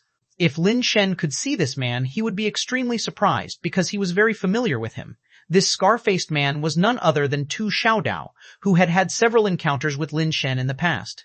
Chapter 1063, I just love your ambitious side, Ch1001. Why participate in such a boring competition? Whatever resources you need, just give me the list and I'll arrange it for you, said a divine being. Dressed in a star divine official robe, still exuding charm, came up behind Ch1001, placing a gentle hand on his shoulder. Sitting on the sofa, Ch1001 placed his hand on the hand of the female star divine official resting on his shoulder and smiled. I also want to train myself. I can't depend on you for everything. I love that you are so ambitious. Tell me what you need. Sister will support you with all her might. The female star divine official smiled. Sister, you have helped me so much already. If I can't even handle such a small matter, I would feel utterly useless. Ch1001 laughed. Don't worry, sister, I can handle it on my own. I know, as long as you want to do it, you can definitely succeed, said the female star divine official. First win the initial competition, then step by step towards the championship. Ch1001 has already stopped caring about his first round opponent and started to study the pets for later rounds. After 7 rounds, he will face a pet with a score of 9.8, which is also a very famous pet that made it into the top 10 in the last pet competition, although its score was not in the very top tier. Looking at Ch1001 focused on studying the materials, the female star divine official couldn't help but exclaim, a man focused on his work is truly so sexy. Lin Shen didn't know that Ch1001 would be in Celestial Court, and also didn't know that his pet, White Chi, would be facing his pet in the first round. When the first round of the competition began, right before White Chi entered the arena, Lin Shen reminded it, fight if necessary, run if necessary, and if unsure, running a few more rounds doesn't hurt. White Chi, whether it understood or not, growled at Lin Shen and then was teleported into the competition arena. Now, the size of White Chi is about the same as an adult golden retriever, not small but not large either. The opponent's red-crowned crane is quite large, although it looks like a crane. Its body is like jade stone, huge in size, and with wings that could span 7 or 8 meters. Riding on it should be as easy as playing. The red-crowned crane let out a powerful crane cry and soared into the sky with a flap of its wings, creating air currents that nearly knocked the unprepared White Chi to the ground. White Chi was stunned, not daring to confront the red-crowned crane head-on, and tore off running immediately. Those watching the competition were stunned, having seen pets that run when they can't fight, but never one that runs before even fighting. The red-crowned crane, mighty as a rainbow, swiftly flew through the sky, meanwhile flapping its wings and releasing blades of white light like a rain of blades from heaven, slashing towards the frantically running White Chi in the arena. The speed of the red-crowned crane was top tier, and the blades it waved were fiercely destructive, as well as densely packed. White Chi was in panic, rolling and scrambling around the field, looking very miserable.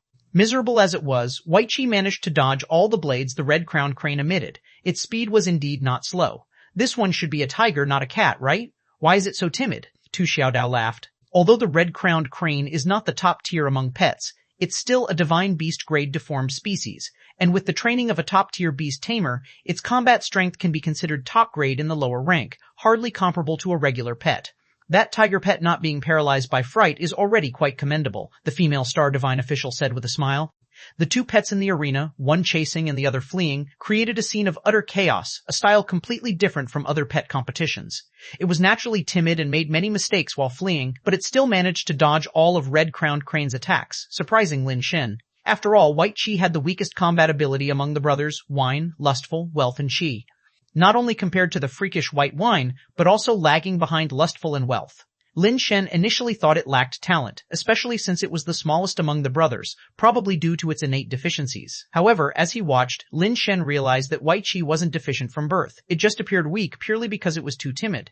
In the beginning, Tu Xiaodao thought the battle would end quickly, but as he watched, he felt something was amiss. Though the white tiger pet ran around like a headless fly, Red-Crowned Crane's attacks never managed to hurt it. Being able to dodge Red-Crowned Crane's attacks proved that its speed was definitely top of the lower tier. The speed is good, but the strength probably isn't great, otherwise it wouldn't keep running away, afraid to confront directly, Tu Xiaodao thought inwardly. The other spectators thought the same. Only Lin Shen knew that White Chi was overly cautious, but once it figured out that its opponent was weaker, it became ferocious and decisive. Red-Crowned Crane had been attacking for so long without really affecting White Chi, Lin Shen felt it was about time. Indeed, White Chi's dodging became more methodical, no longer panicked like in the beginning, and its dodging range gradually decreased. Before White Chi could counterattack, Red-Crowned Crane became impatient, swooping down from the sky with a powerful glow, its claws flashing with fearsome divine light towards White Chi's back. Although White Chi was facing away from Red-Crowned Crane, the moment Red-Crowned Crane swooped down, it suddenly leaped up, its tail like a steel whip, viciously lashing out. Red-Crowned Crane didn't expect this move, and was immediately struck in the face by the tail, stumbled, its head dazed, wings tilting sideways like a drunk. White Chi turned around and pounced, and before the dizzy Red-Crowned Crane could react, it had bitten its neck. What happened? Tu Xiaodao hadn't even realized what was happening, staring dumbfounded at Red-Crowned Crane on the arena floor, its neck gripped in the jaws. One moment it had the upper hand, the next, everything had changed. By the time he came to and was about to concede, it was over. Red-Crowned Crane's neck had been bitten through by White Chi, its head dangling dead. Looking at the corpse teleported back, Tu Xiaodao felt very depressed. So cunning, way too cunning, to have that kind of strength and still play weak, taking advantage of Red-Crowned Crane's carelessness to deliver a fatal blow. Such a cunning pet, its master must also be no good. Tu Xiaodao could never have imagined that he, planning to at least secure third place, would be killed off in the first round. Since the pet contest wasn't held in the Great Void World, death meant no chance of revival. It's not your fault, that white tiger pet was just too cunning. Don't be sad, I'll find you a stronger pet, definitely stronger than that white tiger. Next time we will definitely win, the female Star Divine official consoled softly. Sister, I want that white tiger pet, Tu Xiaodao said instead. Chapter 1064, Tiandong warrior White Chi won the competition, and Lin Shen was naturally very happy, giving it an extra meal. In the following matches, the opponents were not very strong, but White Chi still maintained its style, initially being chased like an eagle catching a chick. Then, after getting acquainted, it launched a quick counterattack and directly overcame its opponents. The pets fighting against White Chi either died or were injured, with 5 dead in 6 rounds and 1 severely injured. The owners of those pets hated White Chi so much that they even nicknamed it Sly Tiger. Since it wasn't very famous, not many people paid attention, and not many knew about it, so it didn't cause much of a stir. Until someone posted a sale on the Great Void Trading Zone, offering 1 million Great Void coins for a white tiger, dramatically stirring up the trading zone. What does 1 million Great Void coins imply? That amount of money could buy a top-notch upper divine beast pet, or even directly buy a divine soul pet, yet it was offered for a lower pet. Just how strong is this lower pet to justify such a huge price? Only then did people start to pay attention to White Chi, because the trading post specifically named White Chi, so many went to watch its matches. Before long, the nickname Sly Tiger for White Chi began to spread widely. This white tiger is really cunning, always pretending to be losing initially, making the opponent's pet let its guard down, then finding an opportunity to directly eliminate them. It's really patient, a tiger with such a deep scheme. Although Sly Tiger is a bit cunning, its strength is indeed strong, you can tell, both its speed and strength are top-notch. No wonder someone is willing to spend 1 million on a lower pet. This pet is indeed something special, not to mention its intelligence is absolutely top-notch among the lower deformed species. Upon learning this news, Lin Shen truly felt the impulse to sell White Chi for money. 1 million Great Void coins, that's just too much. Such a valuable pet, and we have 3 more at home. Lin Shen looked at White Wine and the others, his eyes gleaming with mischief. Of course, Lin Shen would not actually sell White Chi, as he didn't really need the money right now. Even if he needed money, earning it in Commerce Star would be more sustainable than selling White Chi, and it wouldn't be too slow either. Moreover, Lin Shen still hoped that White Chi could make it into the top 10 and earn even more resources. If it could take first place, that would naturally be the best. The first prize in the pet competition is not a planet, but an aberrant pill. The effects of the deformed pill are not much for divine beings, but to the deformed species it is a highly sought-after treasure. This thing can increase the aberration rate of the deformed species, of course. Just increasing the aberration rate isn't much, but after increasing the aberration rate, it will enhance the attributes of the deformed species, which means deformed pills can in fact strengthen pets' attributes. If lucky enough, it might even enhance the aberrant trait. Lin Shen doesn't think White Chi can take first place, but making it into the top 10 and getting the basic rewards would be great. The resources for the top 10 should be enough for their 4 brothers to continuously advance to the middle level. Lin Shen discovered that the next round's opponent was a formidable pet with a rating of 9.8. He searched on the Great Void Network and found that the opponent's pet had reached the top 10 in the lower group in the last pet competition. This won't be easy. Lin Shen checked the opponent's information and watched the last competition, realizing that it indeed was a fierce pet. It wasn't just Lin Shen who thought White Chi couldn't win. Other divine beings keeping an eye on the pet battle also didn't believe White Chi could win. Tiandong Warrior, a humanoid deformed species, a divine beast quality, has speed, strength, and skills. It can be said to be an all-around pet with no weaknesses in its hexagonal attributes. The key is that the intelligence of the Tiandong Warrior is very high, and it won't be fooled like the previous pets, making it not so easy for White Chi to repeat the old tricks again. On the day of the match, a lot of people showed up at the venue to watch, and those who couldn't make it had to watch the match through a live broadcast on the network. Ji Fengyun was talking to his Tiandong warrior at the moment. Such a high-class creature's intelligence was no different from that of a divine being. The main reason Ji Fengyun could have a pet like the Tiandong warrior in addition to his own excellence was because he bore the Ji surname. The Ji family is also a great clan in the Celestial Court, comparable and even superior in some aspects to clans like Pan, Wen, Shen, Deng. Although Ji Fengyun wasn't renowned for being powerfully skilled among the younger generation of the Ji family, nor was he a key focus of the family's training. His abilities were certainly not lacking, having won the beauty contest championship, which earned him considerable resources. Few knew that besides being good-looking, Ji Fengyun himself was also extraordinarily capable, and even fewer knew the Tiandong warrior was his pet. After joining the Star God Palace, divine officials like him were not allowed to participate in various competitions personally, but there were no such restrictions for their pets. Tiandong, this opponent is a bit troublesome. You'll need to put in some thought, Ji Fengyun cautioned the Tiandong warrior.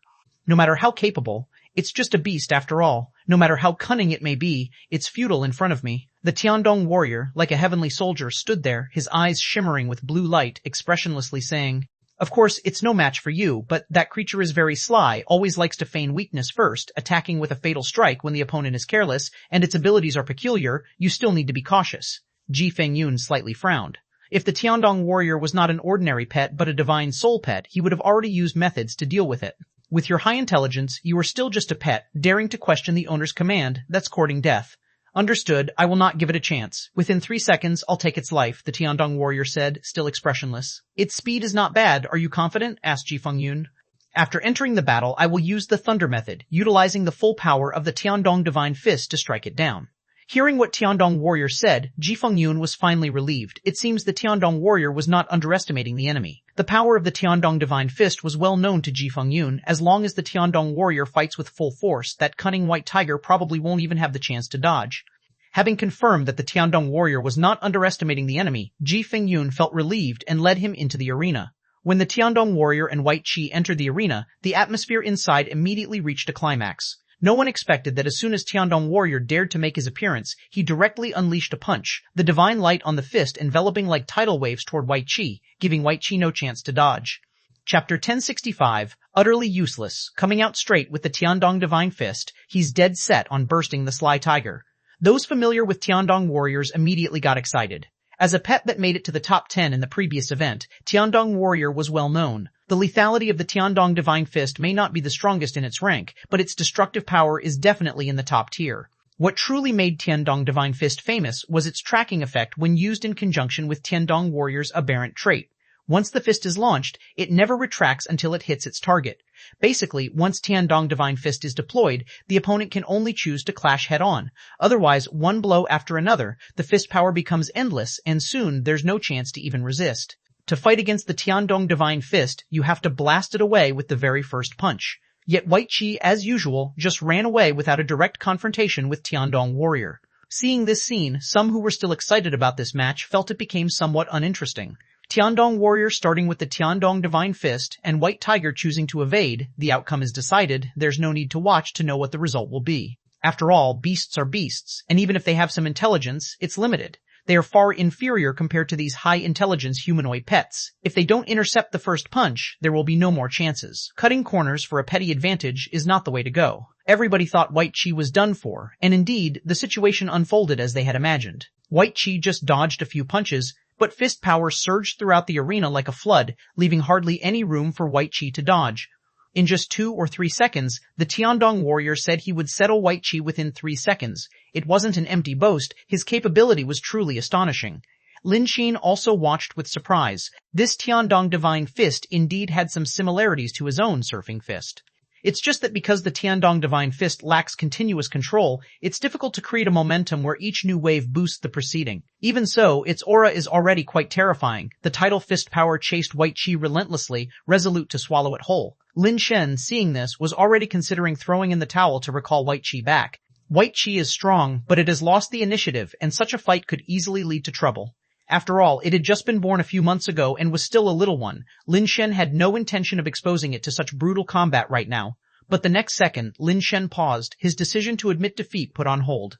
The speed of White Chi suddenly soared to a terrifying extent, forcibly finding openings in the tight spaces, evading the pursuit of fist power. Its body moved as if accompanied by the whistling of the wind, accelerating White Chi's velocity even more, to the point the tsunami-like fist power couldn't keep up. That speed is too fast. Has it broken through the limit of the lower tier already? So its aberrant trait is related to speed. No wonder it can run so well. It's a shame, no matter how fast it is, it's useless. If it were outside, there might be a chance to get away and escape the Tiandong Divine Fist. But this is inside the arena, where the fist power of the Tiandong Divine Fist will soon fill up the entire place. At that time, no matter how fast it is, without any space to dodge, it's all in vain.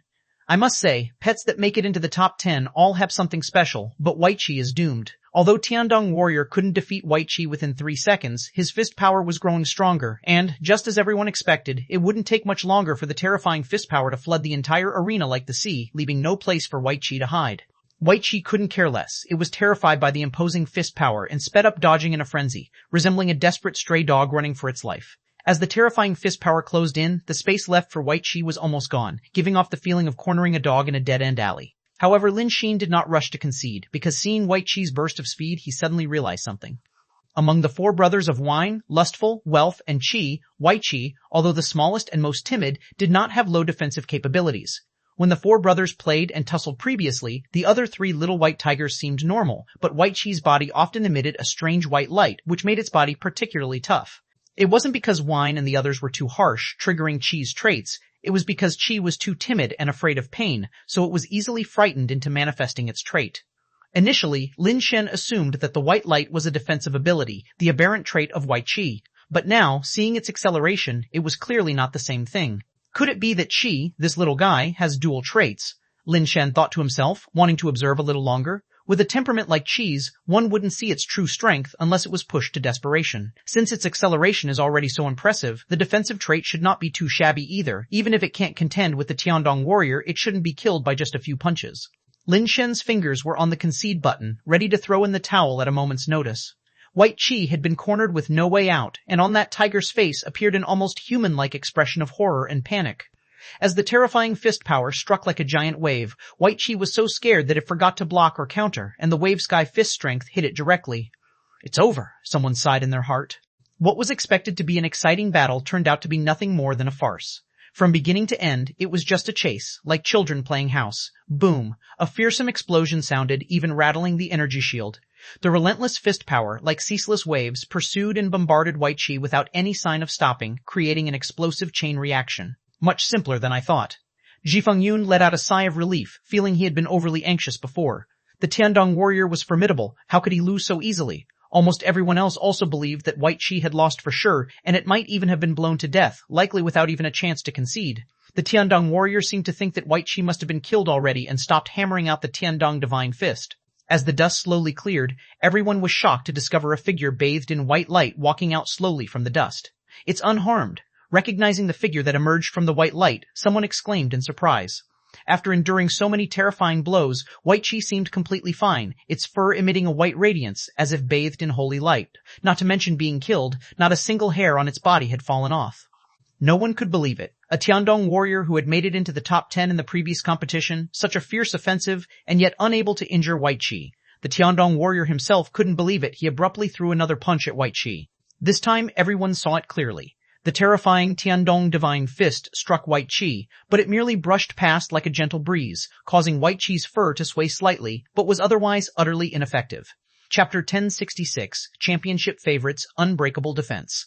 Everyone was taken aback, unable to believe their own eyes. Although the Tiandong divine fist wasn't a top-tier destructive skill, it was still considered first-rate. To see it fail to even breach the defense of a pet of the same rank was truly astonishing. If the opponent were a pet with Xuanwu bloodline, naturally possessing defensive traits, then it would make sense. But this White Chi was clearly a speed-type pet. How could its defense be so strong? Both fast and strong in defense, what kind of immortal pet was this? The Tiandong warrior, still unwilling to give up, kept unleashing the Tiandong divine fist to no avail. White Chi, facing the onslaught of fists, steadily advanced towards the Tiandong warrior. White Chi had now overcome its fear and was no longer timid. After taking a few steps, it suddenly burst forth with terrifying speed, puncturing through the wave of punches in an instant, pouncing on the Tiandong warrior like a white evil ghost. The Tiandong warrior was also fast and had good skills, but unable to dodge under such terrifying speed, he could only forcibly counter with his fists. The moment their fists and claws touched, the Tiandong warrior's hands along with his arms were severed. White Chi's sharp claws continued unabated, swiping towards the Tiandong warrior's chest. If this claw had landed, the body of the Tiandong warrior would have been instantly shattered. In the nick of time, the Tiandong warrior's body suddenly vanished as his master Ji Fengyun chose to concede. Holy moly, the Sly Tiger is actually this fierce? High defense, high speed, high attack, isn't the Sly Tiger just too perfect? With such abilities, why skulk around? Just go up and smack to death with one paw. This battle shot White Chi to fame, turning an unknown pet into a hot favorite for the championship. Although Lin Shen registered it as White Chi, most people called it Sly Tiger, and so the name White Chi was seldom used. Tu Xiao Dao wanted White Chi even more now, and the female Star Divine official kept raising the bounty, which soared to 5 million, with even just viable information being worth 100,000 Great Void coins, an undeniably lavish sum. The number of people paying attention to White Chi grew, and the upcoming matches were almost always sold out. White Chi's fighting style remained the same. Initially, it focused on fleeing, only counterattacking after realizing the opponent wasn't that impressive. This style of fighting gradually became beloved. When people start to view things through a biased lens, they come to different conclusions.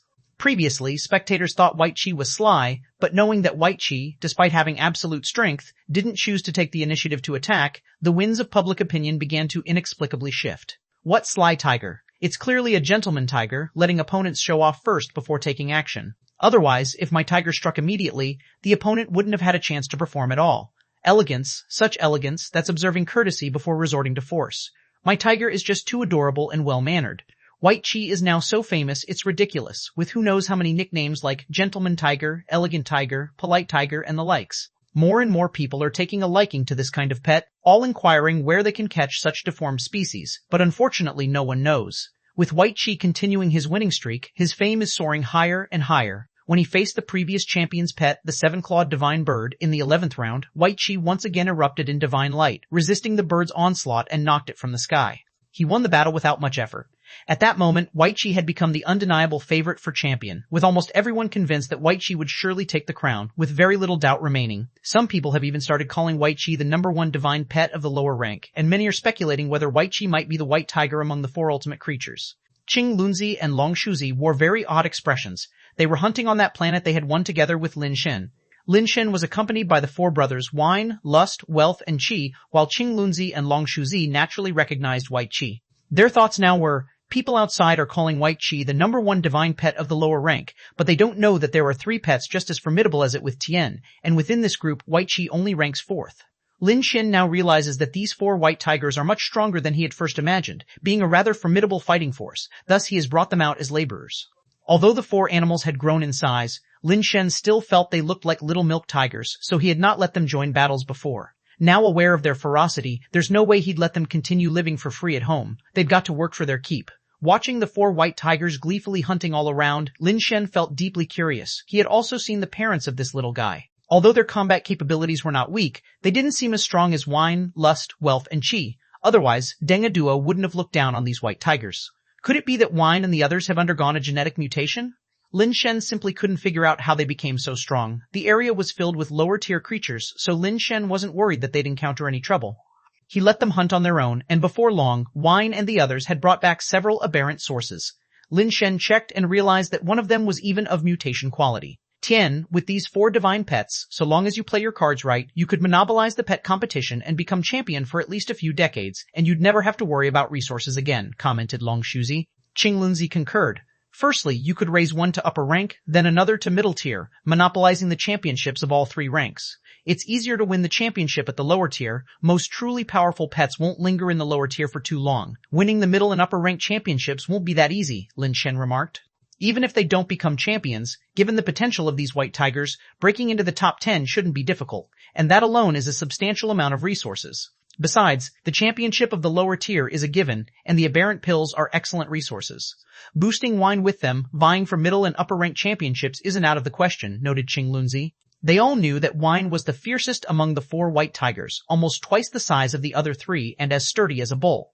We'll see about that in the future, mused Lin Shen, thinking about whether it was possible that these 4 fellows could be the descendants of the bloodline of the 4 ultimate creatures. While chatting, Lin Shen received a message from Lu Ximing, asking him to return to Azure Sky Realm immediately. Chapter 1067, One of Us Lu Ximing is currently in a bad mood as Wu Qing has been inquiring about Tian multiple times recently, clearly with no intentions of letting Tian go. He had hinted several times, unintentionally or intentionally, that Tian should be no problem, and the problem was that Shi Yu Qing, but Wu Qing was non-committal, only asking him to continue monitoring Tian. Therefore, Lu Ximing is still monitoring Lin Shen. Granting Lin Shen a relatively insignificant position was also a strategic decision. However, Lu Ximing has been closely observing Lin Shen's performance, who has shown no issues at all. Moreover, he does not vie or fight, does whatever is asked, and does not meddle in unnecessary affairs. To have such a useful person yet not able to employ him fully is rather frustrating for Lu Ximing, who recently has been short of manpower. The Azure Sky Realm has suffered severe losses. To maintain its operations, Lu Ximing had to contribute a substantial amount of resources himself to stabilize the situation. Recently, Lu Ximing has been thinking about how to quickly earn back the money, otherwise the Azure Sky Realm is doomed sooner or later. Lord Lin Shen entered and greeted Lu Ximing. Ah Tian, come, try this, something I just got, it's good stuff. Lu Ximing smiled and beckoned Lin Shen to sit down, produced a bottle of some unknown liquid, and poured a cup for Lin Shen. Lin Shen did not ask what it was and directly drank a sip. Lu Ximing was even happier to see this, which meant Lin Shen trusted him very much and considered him one of his own. Naturally, Lin Shen would not trust Lu Ximing, but he possessed evolution theory. Poisons and such were useless against him. Good stuff indeed. It can actually increase the strength attribute. Lord, what is this? Lin Shen felt a strange energy spreading through his body. Surprisingly, it had increased his strength attribute by 1 point. This is Ch1001 liquid extracted from a mutated plant called Ch1001 grass. Ch1001 grass can only be cultivated in a star system within the central heaven star region, and the yield is not very high, so it's quite a rare item, Lu Ximing explained while pouring another cup for Lin Shen. Such a valuable thing, Lin Shen started to say but was interrupted by Lu Ximing. Ah Tian, I heard you are from the Deng family of central heaven star region, right? Lu Ximing said. Yes. Lin Shen's identity was arranged by Deng Quang, naturally registered under the Deng family. To outsiders, he was from the Deng family. Lu Ximing smiled upon hearing this. I have also heard about your marriage alliance with the Shen family. Shen Qingxue is quite a beauty. You are quite fortunate. Lin Shen was taken aback, wanted to deny it, but Lu Ximing did not give him a chance to, continuing, this Ch1001 grass is cultivated in a subsidiary star system of the Shen family and cannot be grown elsewhere. With your connection to the Shen family, we might have opportunities for cooperation in the future. You know, our Azure Sky realm suffered heavy losses this time. The research institute is almost wrecked, and it's hard to rebuild and develop new products soon. We can only rely on some old products to support the Azure Sky realm's operations. Recently, I am thinking of setting up a production line for Ch1001 pills, but a major ingredient inside is in short supply. Ch1001 grass? Lin Shen understood Liu Ximing's implication. You are indeed intelligent, Tian. With your connections, just help me secure Ch1001 grass, and I will promote you 3 levels, Liu Ximing declared. Lord, actually, I really don't have much connection with the Shen family, Lin Shen sighed. Liu Ximing seemed not to have heard Lin Shen's words, walked over to him, and patting his shoulder said, Tian, you are a smart man, and I won't hide it from you. I was indeed targeting you before, and Shi Yuqing was indeed dispatched by me to monitor you. Do you know why? The Lord surely has his considerations, Lin Shen replied. That's because you are too outstanding, Liu Ximing said while pulling out a photo and putting it in front of Lin Shen.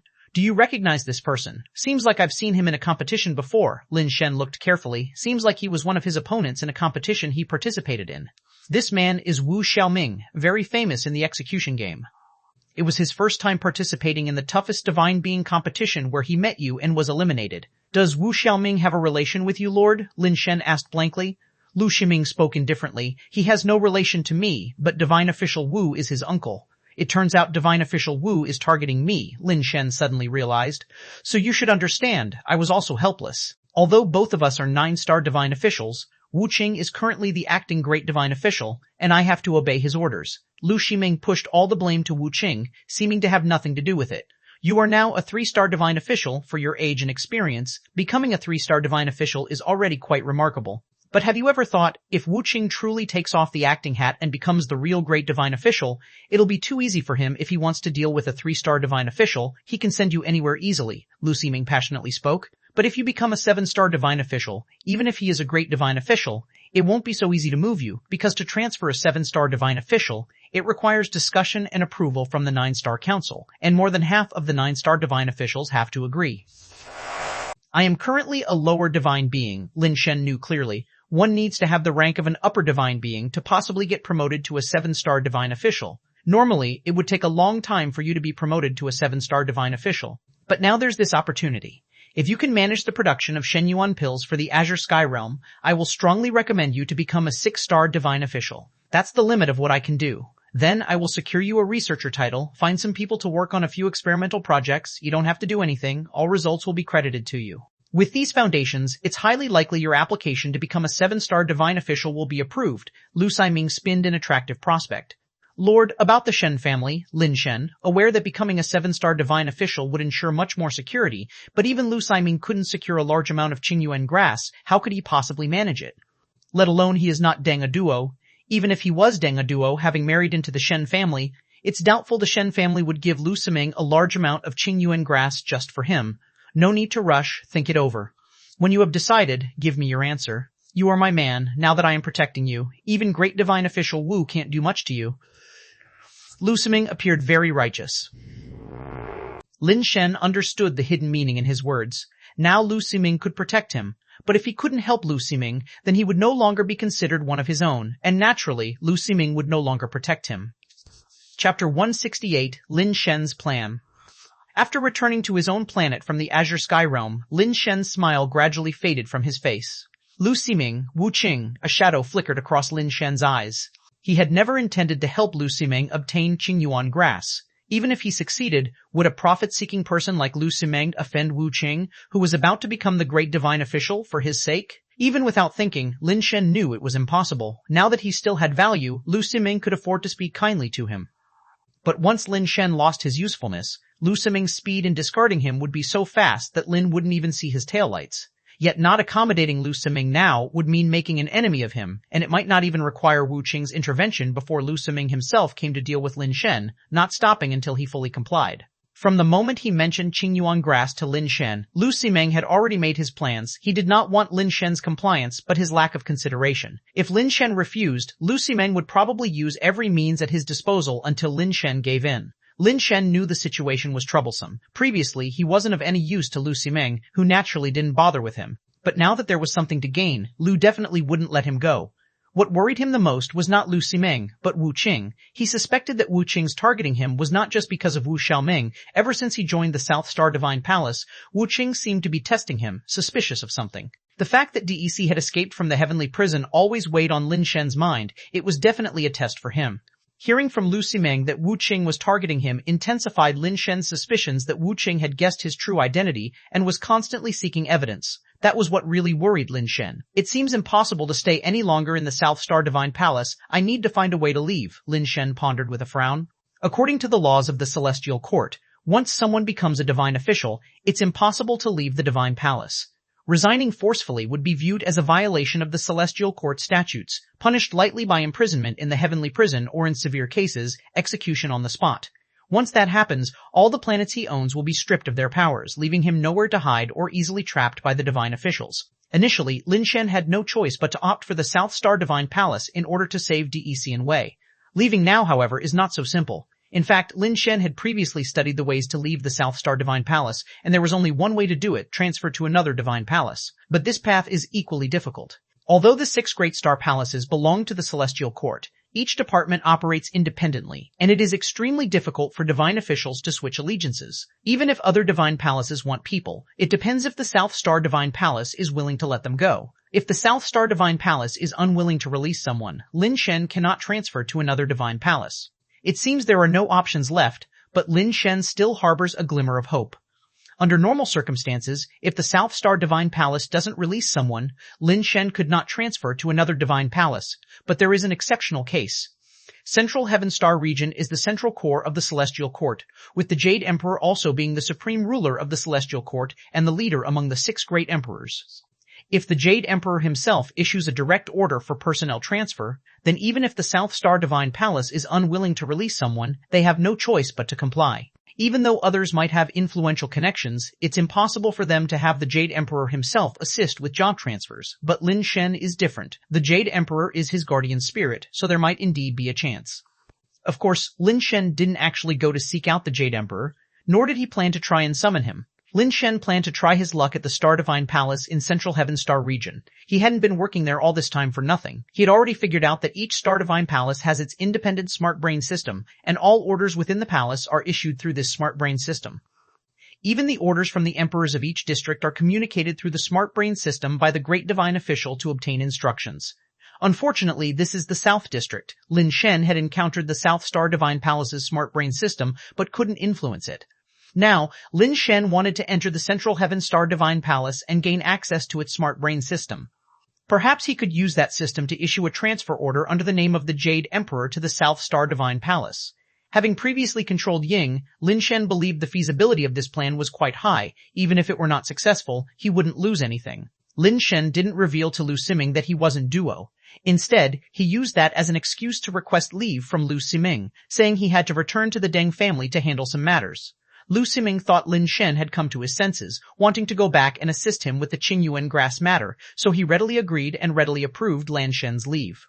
Lin Shen first contacted Deng Quang, and used Deng Quang's connections to teleport to the Deng family. The Star Divine Palace has the authority to track teleportation trails, and it would be easy for Lu Ximeng to figure out where he teleported to, so Lin Shen must not let him discover any clues. He must first visit the Deng family. Luckily, Lu Ximeng only had access to teleportation data of the South Star District. Once he reached Central Heaven Star region, wherever Lin Shen teleported to next would be out of Lu Ximeng's surveillance. It's also not beyond possibility that Lu Ximeng has connections in the Central Heaven Star Divine Palace that could help him track Lin Shen's teleportation trail. Becoming a divine official is one thing, but choosing to go to the South Star District rather than staying in the Central Heaven Star region where our brothers could look out for each other. Deng Quang candidly expressed his complaints when he came to pick up Lin Shen. Second brother Deng, I'm in trouble and need your help, Lin Shen sincerely said. What trouble? Don't worry, with your second brother here, everything will be handled, Deng Quang responded. I've offended someone in the South Star District. Lin Shen shared his issues with Wu Qing and Lu Ximeng to Deng Quang. After listening seriously, Deng Quang's brows furrowed tightly. The previous great divine official of the South District had some connections with our Deng family, but he tragically met his end while leaving the Celestial Court for another star domain. Now, the acting great divine official in the South District, Wu Qing, has no relations with our Deng family. From what you've said, someone like Lu Ximeng would not stop until he gets what he wants from the Shen family for Qingyuan grass, and your situation in the South Star Divine Palace is perilous. You must leave quickly. That's what I was thinking. I want to be transferred to the Central Heaven Star Divine Palace, Lin Shen said. Many of the high-level divine officials, even the great divine official in Central Heaven Star Divine Palace, have connections with our Deng family and might show us some favor. But even if the great divine official wants to transfer you to Central Heaven Star Divine Palace, Wu Qing and Lu Ximeng won't likely release you. Deng Quang knew under these circumstances it would be virtually impossible for Lin Shen to be transferred. I know, Lin Shen said, looking at Deng Quang. So I want to ask you, second brother Deng, to secretly take me to the Central Heaven Star Divine Palace. I have a plan that could make them transfer me there, and Wu Qing and the others wouldn't be able to prevent it. What could you possibly do? Wu Qing and Lu Ximeng won't let you go easily. How about this? I'll have someone talk to Wu Qing, as it's just a matter among kids, and Wu Qing might not stubbornly refuse to resolve it. Before the matter is settled, you can stay here where no one can touch you, Deng Quang suggested. Second brother Deng, I really do have a way. Just secretly take me to the Central Heaven Star Divine Palace and let me stay there for a couple of days. If my plan doesn't work, then I'll listen to you, Lin Shen quickly said. Chapter 1069, Dragon Girl Deng Quang personally took Lin Shen to the Central Heaven Star Divine Palace, under the pretext of wanting to discuss previous business dealings with a 9-star divine official. While Deng Quang and the 9-star divine official talked business, he let Lin Shen wander around the palace on his own. This is the outer hall of the Central Heaven Star Divine Palace, open to the public on designated days, allowing outsiders to come here to worship or seek blessings. Except on public opening days, aside from the divine officials of the Central Heaven Star region, ordinary people are not permitted to enter. Lin Shen could only roam the outer hall. Entry to the inner sanctum was certainly prohibited, but for Lin Shen this was already sufficient. There was a smart brain system in the outer hall, and Lin Shen only needed to find a secluded area to access the smart brain system of the Central Heaven Star Divine Palace to attempt his idea. The architectural style of the Central Heaven Star Divine Palace was very ancient, devoid of modern skyscrapers, only ancient arcade-style buildings. Though called the Outer Hall, it actually includes several subsidiary halls and a vast square. As it was not an open day, hardly anyone was in the Outer Hall, with only a few divine officials cleaning the square, while doors to the main and side halls remained open. Seeing a divine official praying inside the main hall, Lin Shen decided to first head to an empty side hall. The side hall was not enshrining the Jade Emperor, but a divine statue of the god of wealth, with both hands holding a great golden ingot. On public opening days, the number of people coming here to worship and pray for blessings is particularly high, boasting the most prosperous incense offerings. Today, however, Lin Shen was the only one there. He glanced outside, and seeing that the divine officials cleaning the square were not nearby, he approached a device with a screen and activated it. This device was normally used for explanations or during certain rituals, and the Southern Star Region Divine Palace had something similar. To Lin Shen, such a device was nothing unfamiliar. After activating it, a holographic image was immediately projected, lifelike as if it was a real person. The image projected was that of a young girl who, upon seeing Lin Shen, suddenly bowed to him. Dragon Girl greets her master. Initially, Lin Shen was somewhat anxious, but seeing the young girl's reaction, he instantly felt reassured. This plan was definitely going to succeed. Rise, Lin Shen said, glancing outside, worried about being discovered by the divine officials, and quickly asked the Dragon Girl to stand up. What are your orders, Master? The Dragon Girl respectfully asked, standing up. The Dragon Girl replied with difficulty, Master, that is not within my authority. I am only responsible for providing explanations and managing rituals in the Hall of the God of Wealth. Lin Shen felt a sudden disappointment upon hearing this, having assumed that the smart brain systems within the Star Divine Palace were interconnected, not realizing that there were indeed divisions of authority. Master, if you need to adjust the positions of divine officials, you can operate it inside the main hall, the Dragon Girl added. Lin Shen had thought of that, but there were several divine officials praying in the main hall, and he couldn't possibly do anything in front of so many divine officials. If the smart brain greeted him with a bow or called him master, it would cause a huge problem. Besides explanations and ceremonies, do you have any other authorities?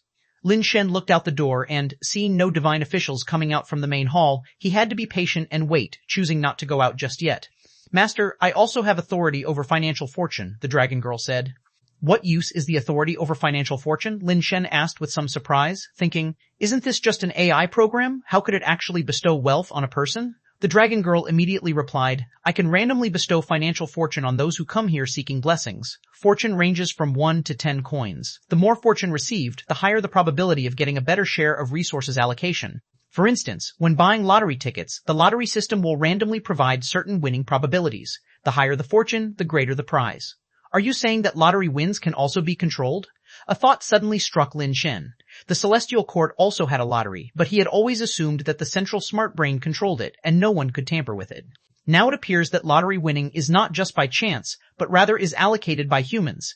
It's just that the mode of allocation was different from what he had imagined. The god of wealth actually had control over who could win the lottery. If one could obtain 10 coins of fortune, could they continuously win big prizes? Lin Shen looked at the dragon girl and asked, "Can you bestow on me 10 coins of fortune?" "Of course, but master, if you wish to win the lottery, you can simply issue an order to the lottery system to win directly. There's no need for such trouble." The dragon girl astutely observed Lin Shen's thoughts, living up to her advanced smart brain status. Lin Shen was momentarily taken aback, then realized that he could directly ask for money. Why bother with fortune? With this realization, excitement surged within Lin Shen. It seemed that until now he had underestimated the role of the Jade Emperor, the immortal spirit. In the central Heaven Star Divine Palace, with the protection of this immortal spirit, he could practically do as he pleased. As he was considering how to make good use of this capability in the future, the sound of a bell ringing came from outside. Lin Shen looked out and noticed that the divine officials who had been praying in the main hall were now filing out one after another. Lin Shen hurriedly shut down the smart brain system of the Hall of the God of Wealth and strolled towards the main hall from the outside. Most divine officials outside paid little attention to him, and although some glanced at him, they didn't say anything. After all, it was just the outer hall, and it was not unusual for special visitors to enter on non-public days, nothing to be alarmed about. Approaching the main hall, Lin Shen could see from the entrance the majestic divine statue enshrined within, the renowned Jade Emperor. Lin Shen had thought that there would be no one inside the main hall, but once he entered, he saw a divine official sitting by the side with a table in front, upon which were arrayed various intriguing items. "Guest, meeting is fate. Why don't I divine for you?" the divine official said to Lin Shen with a smile. "There are such people in the Star Divine Palace too?" Lin Shen noticed that the divine official's star divine robe was faded, the badge on his chest so worn that the stars were no longer visible, his hair all white, his beard very long, his face full of wrinkles. He had always thought that such people would only be found near the temples on his home planet, never expecting the Star Divine Palace would have them too. But on reflection, the divinations by a divine official must have some use. After all, the entire celestial court is under the control of the smart brain. Perhaps this elderly divine official has some authority to consult the smart brain's data, thus making his divinations accurate. Chapter 1070, Simpler Than Fortune. Telling Lin Shen had no current desire to have his fortune told, but with this person inside the hall, he found himself unable to go about his business. After slight hesitation, Lin Shen walked over and sat opposite the old Star Divine official, asking, "How much for a divination?" "As fate wills," the old Star Divine official replied, taking out a card reader and placing it in front of Lin Shen. Lin Shen took out his card and swiped 100 Great Void coins through it.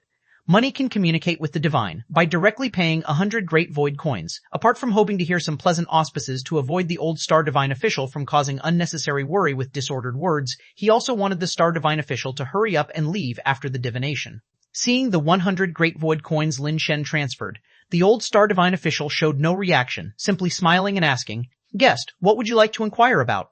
"I've been thinking about transferring my job recently. Just help me see if this job transfer will be successful," Lin Shen said casually, thinking to himself, "I've given 100. You should at least say a few auspicious words for that." Upon hearing this, the old Star Divine official picked up a turtle shell from beside the table, extending his right hand from his sleeve with 3 copper coins between his right hand from his sleeve with 3 copper coins between his fingers. He placed the 3 copper coins into the turtle shell, then shook the shell a few times with both hands. When he stopped, the old Star Divine official's expression had become somewhat peculiar. Lin Shen, observing the turtle shell in the old Star Divine official's hands, felt something was odd. This method of divination using copper coins and a turtle shell was something Lin Shen had seen in his hometown. The copper coins should have dropped out from the mouth of the turtle shell by now. Yet, even though the mouth of the turtle shell held by the old Star Divine official clearly faced downwards, the copper coins inside failed to fall out.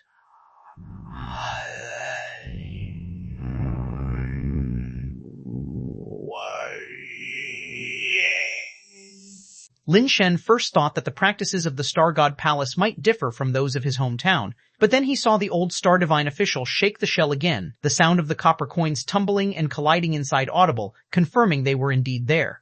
When the old Star Divine official stopped again, the mouth of the turtle shell was pointed down, but still, no copper coins had fallen out. The expression on the old Star Divine official's face became increasingly peculiar. He could not help but lift the turtle shell to his eyes and peer inside. That's right, the copper coins are inside and aren't stuck. How come they aren't falling out?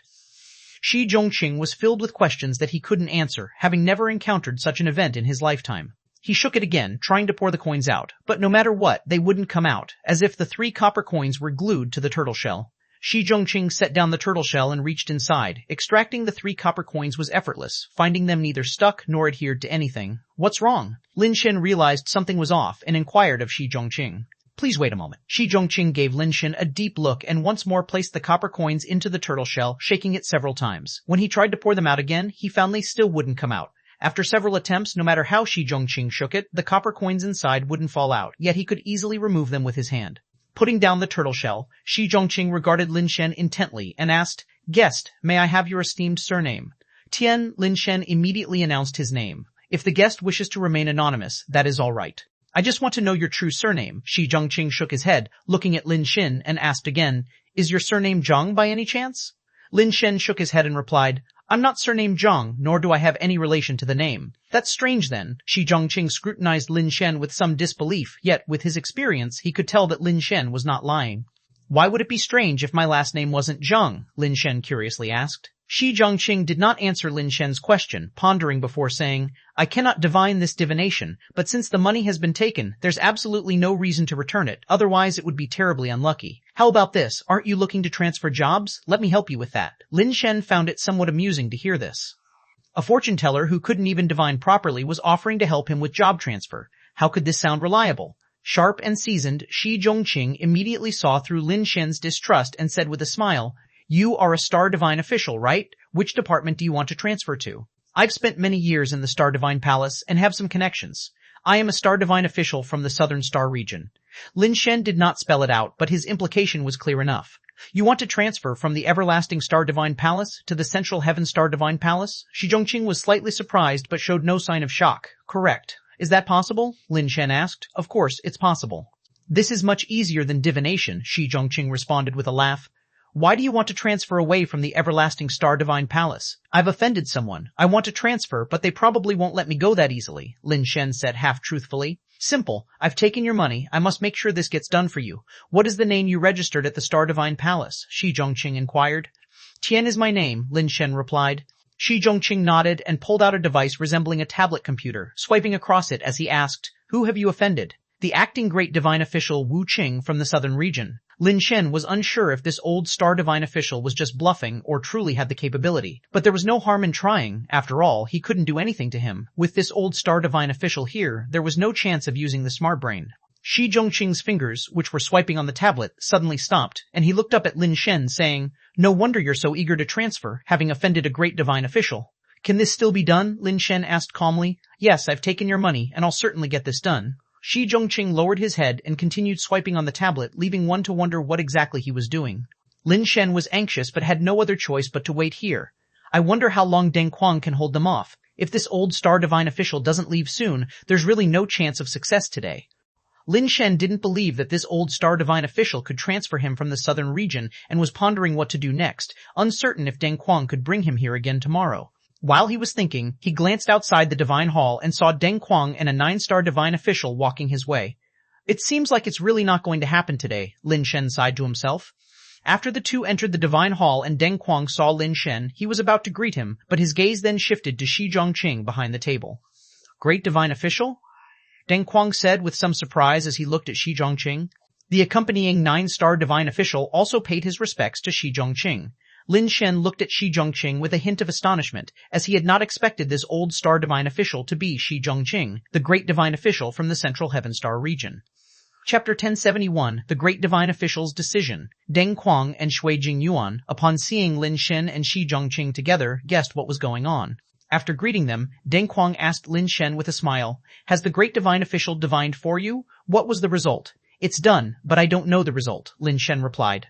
Upon hearing this, Deng Quang turned to Shi Zhongqing and asked, "Great Divine Official, what did my brother ask, and what was the result?" Shi Zhongqing smiled slightly. "This young brother of yours is fated with our Central Heaven Star Divine Palace. Let him stay and work at the Central Heaven Star Divine Palace from now on." Upon hearing this, Deng Quang was slightly startled and looked back and forth at Lin Shen and Shi Zhongqing with some surprise. The Deng family had some dealings with Great Divine Official Shi Zhongqing, but their relationship was not deep. At most it was just some business interactions. Now, Deng Quang was somewhat suspicious whether Lin Shen had any special relationship with Shi Zhongqing, and whether his method was merely securing Shi Zhongqing's favor. Otherwise, how could it be such a coincidence? Although Shi Zhongqing enjoys divination, his skills are really average, and privately Shi Zhongqing is known by a nickname, 9 out of 10 predictions are wrong. Usually, Shi Zhongqing would occasionally come here to perform divinations on open days, and now it isn't an open day, so why would Shi Zhongqing come here to divine for Lin Shen? Clearly, things are not that simple. Being favored by the great divine official is a fortune for Tian. Deng Quang took the opportunity to say, if Shi Zhongqing is willing to intervene, the everlasting star divine palace would have to give some respect. Wu Qing wouldn't reject Shi Zhongqing's face just because of a suspicion. But Shui Jingyuan hurriedly said, Great divine official, Tian is an outstanding divine official of everlasting star divine palace. They might not let him go. We should consider this matter more carefully. Deng Quang had mentioned Lin Shen's situation to Shui Jingyuan earlier and thought that given their relationship, Shui Jingyuan would help out. But, unexpectedly after hearing about it, Shui Jingyuan told Deng Quang that this matter was very difficult and advised him to think of another way. It's not that Shui Jingyuan wouldn't honor Deng Quang's friendship, but because Shui Jingyuan understood the situation of the everlasting star divine palace better than others. After the disappearance of the great divine official of everlasting star divine palace, Wu Qing became the acting great divine official. Shui Jingyuan and Wu Qing joined the divine palace in the same year. They had a good relationship and had many clashes and competitions, essentially becoming friends through confrontation. He knew Wu Qing very well. Wu Qing didn't care about other people's opinions, nor how others think. He would want things clear and definite if he deemed them important. Others might think Wu Qing is targeting Tian because of Wu Xiaoming's issue. But with Shui Jingyuan's understanding of Wu Qing, he knew Wu Qing wouldn't target Tian over Wu Xiaoming's matters. There must be a serious reason why Tian is being targeted by Wu Qing. Such a problematic person, if transferred to Central Heaven Star Divine Palace, would clearly be detrimental. Thus, Shui Jingyuan had refused Deng Quang from the start. Upon hearing what Shi Zhongqing said, he quickly spoke out to interfere. He wanted to block the matter first, and then explain the situation to Shi Zhongqing privately later. Shi Zhongqing had been a great divine official in the Star God Palace for so many years and could be said to be the oldest and longest serving among the current 6 great divine officials. Moreover, Shi Zhongqing is known for his good temper, carefully considering any objections raised by his subordinates, unlike other great divine officials who are often indifferent. Shui Jingyuan thought that by saying this, Shi Zhongqing would surely understand his intention. However, today seemed somewhat different. Shi Zhongqing said with a smile, It should be said that Tian's arrival at our Central Heaven Star Divine Palace is our fortune. Great divine official, Shui Jingyuan, was startled by these words, thinking that Shi Zhongqing had not heard him clearly and wanted to reiterate his point. But Shi Zhongqing interrupted Shui Jingyuan. Jingyuan, isn't there still a vacancy for the pavilion master at the Star Constellation Hall? Once Tian has been transferred here, let him take over the Star Constellation Hall. Upon hearing this, not only did Shui Jingyuan's expression drastically change, but even Deng Quang, who usually had a sullen look, showed a look of astonishment. Deng Quang had been inwardly cursing Shui Jingyuan's ancestors moments ago when he heard him speak like that. Given his relationship with Shui Jingyuan, it was one thing for Shui Jingyuan not to help, but another to actively obstruct him. If this were not the Star Divine Palace, Deng Quang would have wanted to draw his sword and duel with Shui Jingyuan. But now, hearing Shi Zhongqing's words, Deng Quang was genuinely startled. What place is the Star Constellation Hall? Even Deng Quang, who is not a Star Divine official, knows that the Star Constellation Hall is where the great divine officials communicate with the Celestial Court Emperor. Each of the 6 great star palaces has a Star Constellation Hall, and the pavilion masters of past generations were strong contenders for the position of great divine official, with many eventually taking on the role. Shi Zhongqing actually suggesting that Lin Shen take over the Star Constellation Hall was tantamount to naming him as his successor. This had really scared Deng Quang, and Shui Jingyuan was even more terrified, his emotions completely out of control. Great divine official, that must not. At this point, Shui Jingyuan could no longer think of any gentle terms to use.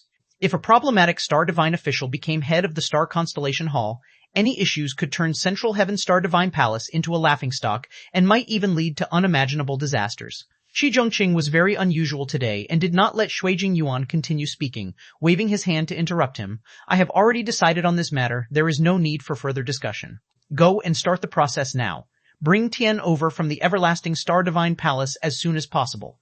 With the discussion having reached this point, Shui Jingyuan knew he could say no more. In the presence of others, if he were to continue speaking, it would be an act of defiance against the great divine official. Shui Jingyuan could only agree for the moment, planning to discuss the situation privately with Shi Zhongqing after Deng Quang and Lin Shen had left. Deng Quang and Lin Shen were beyond thrilled, with Deng Quang having thought the matter was hopeless, but unexpectedly took a turn for the better.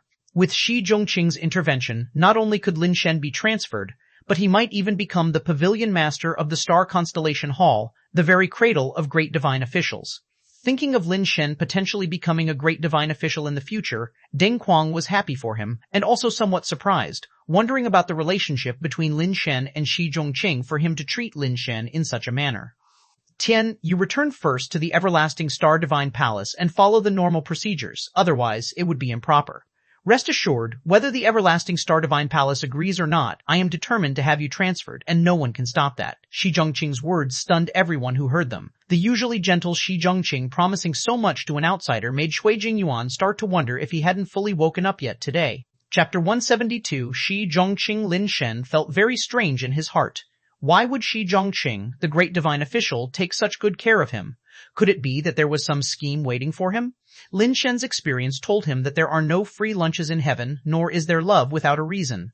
The first time meeting the great divine official, who showed such great goodwill towards him without reason, Lin Shen felt there must be something going on. Second brother Deng, are you so well acquainted with Shi Zhongqing, the great divine official? Lin Shen couldn't understand what Shi Zhongqing was after, thinking that Shi Zhongqing was connected with Deng Quang. Deng Quang was taken aback by the question. Isn't it you who has a relationship with Shi Zhongqing? You said you had a way. I thought your way was to seek out Shi Zhongqing. Deng Quang then realized something seemed off. Don't you have a connection with Shi Zhongqing, the great divine official? I met him for the first time. Before you guys arrived, I didn't even know he was Shi Zhongqing, the great divine official, Lin Shen explained. Something is wrong. This situation is peculiar, Deng Quang said with a frown. When Shi Zhongqing was young, he had a very fiery temper, intolerant of the slightest fault in others. Anyone violating the Celestial Court's laws would receive the heaviest punishment without any leniency, not even sparing his own friends and family. Back then, he was nicknamed Living Yama. However, these are all things I heard from the older generation. By the time I could remember, Shi Zhongqing's personality had already changed. He became very amiable and generally didn't handle many affairs, letting things slide in matters that were not too detrimental, often turning a blind eye or even muddling through. It seems unlikely for him to offend the Everlasting Star Divine Palace because of you. There must be some reason behind it. Please recount in detail everything about your meeting with Shi Zhongqing. The more detailed the better, requested Deng Quang. As Lin Shen recalled, he recounted in detail his encounter with Shi Zhongqing, filling in all the details he could think of. After hearing it, Deng Quang pondered and said, You mentioned that when Shi Zhongqing was divining your fortune, the copper coins wouldn't fall out of the turtle shell? I don't know if he used any techniques or if it was intentional, but indeed, the coins did not fall out after several shakes. At that time, I found it strange, thinking the copper coin divination method of the Star God Palace might be different from ours, Lin Shen said.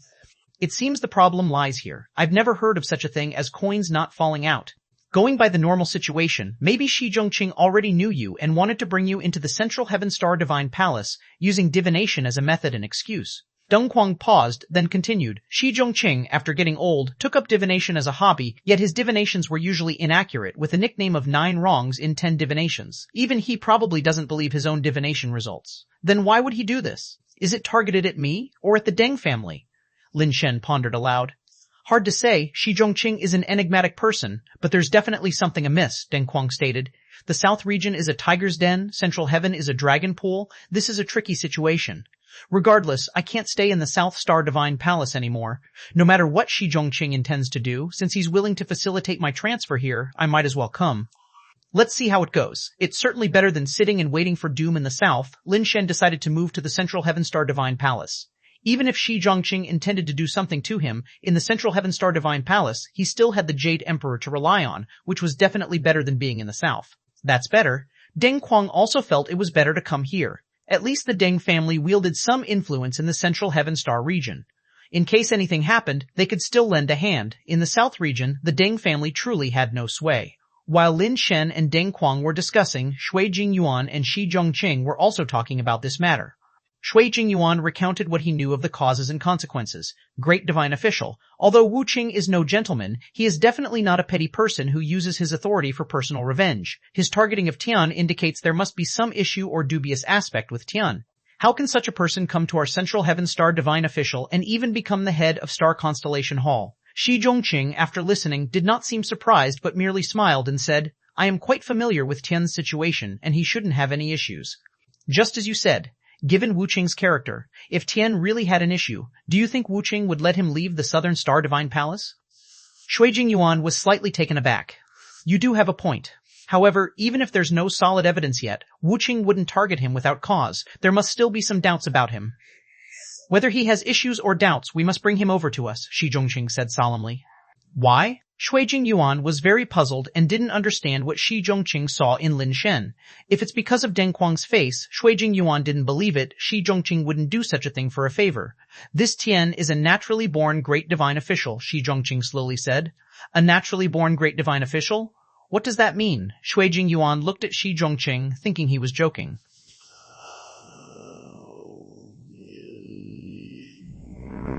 He had never heard that the great divine officials could be naturally born. After all, great divine official is just a position, not some inherent talent. How could it be naturally born? This matter cannot be disclosed. You just need to know that this person is very important to our Central Heaven Star Divine Palace. No matter what methods are used, we absolutely must bring him over from the southern region, Shi Zhongqing said calmly. Lin Shen, following Shi Zhongqing's instructions, first returned to the Southern Star Divine Palace, waiting for the transfer orders from Central Heaven Star Divine Palace. Not long after he returned, he received a message from Lu Ximing, urging him to rush to Azure Sky Realm. Lu Ximing was already somewhat impatient. He was determined to get the Qingyuan grass. As the Azure Sky Realm faced heavy losses, he planned to recover losses through Shenyuan pills. Left with no choice, Lin Shen headed to the Azure Sky Realm. As the transfer orders hadn't arrived yet, he had to follow Lu Ximing's arrangements. Brother Tian, you're finally back. How's the task I entrusted to you? Lu Ximing no longer bothered to conceal his intentions, showing a blatantly profit-driven demeanor. This matter is difficult to handle. Lin Shen did not give a definitive answer, planning to delay as long as possible. If the transfer order comes through, the matter would be dropped. Difficult it may be, but it must be done. The production line for Shenyuan pills will be up soon, and we must secure the Qingyuan grass, otherwise both of us will face trouble. Brother, only you can help me with this. If you do me this favor, I'll keep my word as promised, immediate promotion to a 6-star divine official and the initiation of the research project. In no more than half a year, I guarantee you will become a 7-star divine official. Lu Ximing employed both threats and incentives, using every technique at his disposal. Chapter 173, Breakdown Lord. I have already asked second brother Deng to help contact the Shen family. For now, we can only wait for the result, Lin Shen said. We need to hurry up on this matter. The production line will soon be assembled, and other materials are almost fully purchased. Qingyuan grass must be obtained within 10 days. Otherwise, the losses for Azure Sky Realm will be too great. Little brother, you must help big brother. Otherwise big brother really can't continue like this. Lu Ximing repeatedly called little brother, big brothers, but his words set a 10-day deadline for Lin Shen, one that couldn't be refuted. Lord, I will try my best. I'll urge second brother again when I get back, Lin Shen said uneasily. It's not about trying. You must obtain the Qingyuan grass within 10 days. Otherwise both of us are done for, Lu Ximing said seriously. Lin Shen had no choice but to agree first, hoping that the dispatch order from the Central Heaven Star Divine Palace would come within 10 days. Lin Shen was aware that just securing the dispatch order wouldn't be enough. He also had to negotiate with Wu Qing. Otherwise, with only the dispatch order, he still couldn't leave. Therefore, the main issue was the negotiations on both sides. Only after the negotiations could the dispatch order potentially come through. Back at Crystal Charm Star, Lin Shen found both Wei Wufu and DSE there, which surprised him as these two were cultivation fanatics. It was unusual for them to not be on their own planets practicing and to be here together. DEC revealed directly the purpose of their visit. We discovered some interesting things on Yin Mountain Star. Are you interested in checking them out? What interesting things? Lin Shen asked curiously. Even though Yin Mountain Star was Lin Shen's planet, apart from visiting twice initially, Lin Shen had not gone there again and was not very familiar with the place, unaware of what DEC referred to as interesting.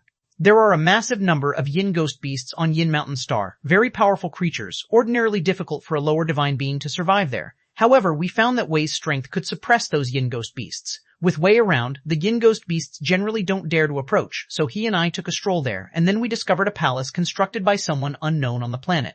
Outside the palace, there's a stele engraved with a divine skill called Netherworld Great Method. We looked it up. This Netherworld Great Method is a secret art of the Yan family, once one of the 10 great divine skills, but with the Yan family's extinction, it had long been lost. After explaining, DSE invited Lin Shen to take a look at the stone stele and palace, which might be related to the extinct Yan family. I have heard about the Netherworld Great Method too. It sounds quite evil. The Yan family was exterminated, and it's said to be related to that Netherworld Great Method. However, I have some matters recently. I'm afraid I can't go for now. Lin Shen discussed his transfer of work and the matter about Lu Ximing wanting him to get Qingyuan grass. After listening, DEC said, Lu Ximing daring to go straight to the production line and purchasing other materials means he is capable of obtaining the Qingyuan grass. Asking you to get the Qingyuan grass is just his way of wanting to not spend money or to spend less. That's what I think too, therefore I definitely can't handle this task.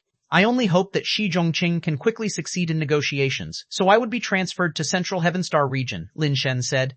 It might not be that easy. Once the Central Heaven Star Divine Palace starts negotiations here, Lu Ximeng will definitely get the news first, and then you'll be in trouble, DEC pointed out bluntly. Lin Shen chuckled bitterly. I also considered this issue, but what can I do right now?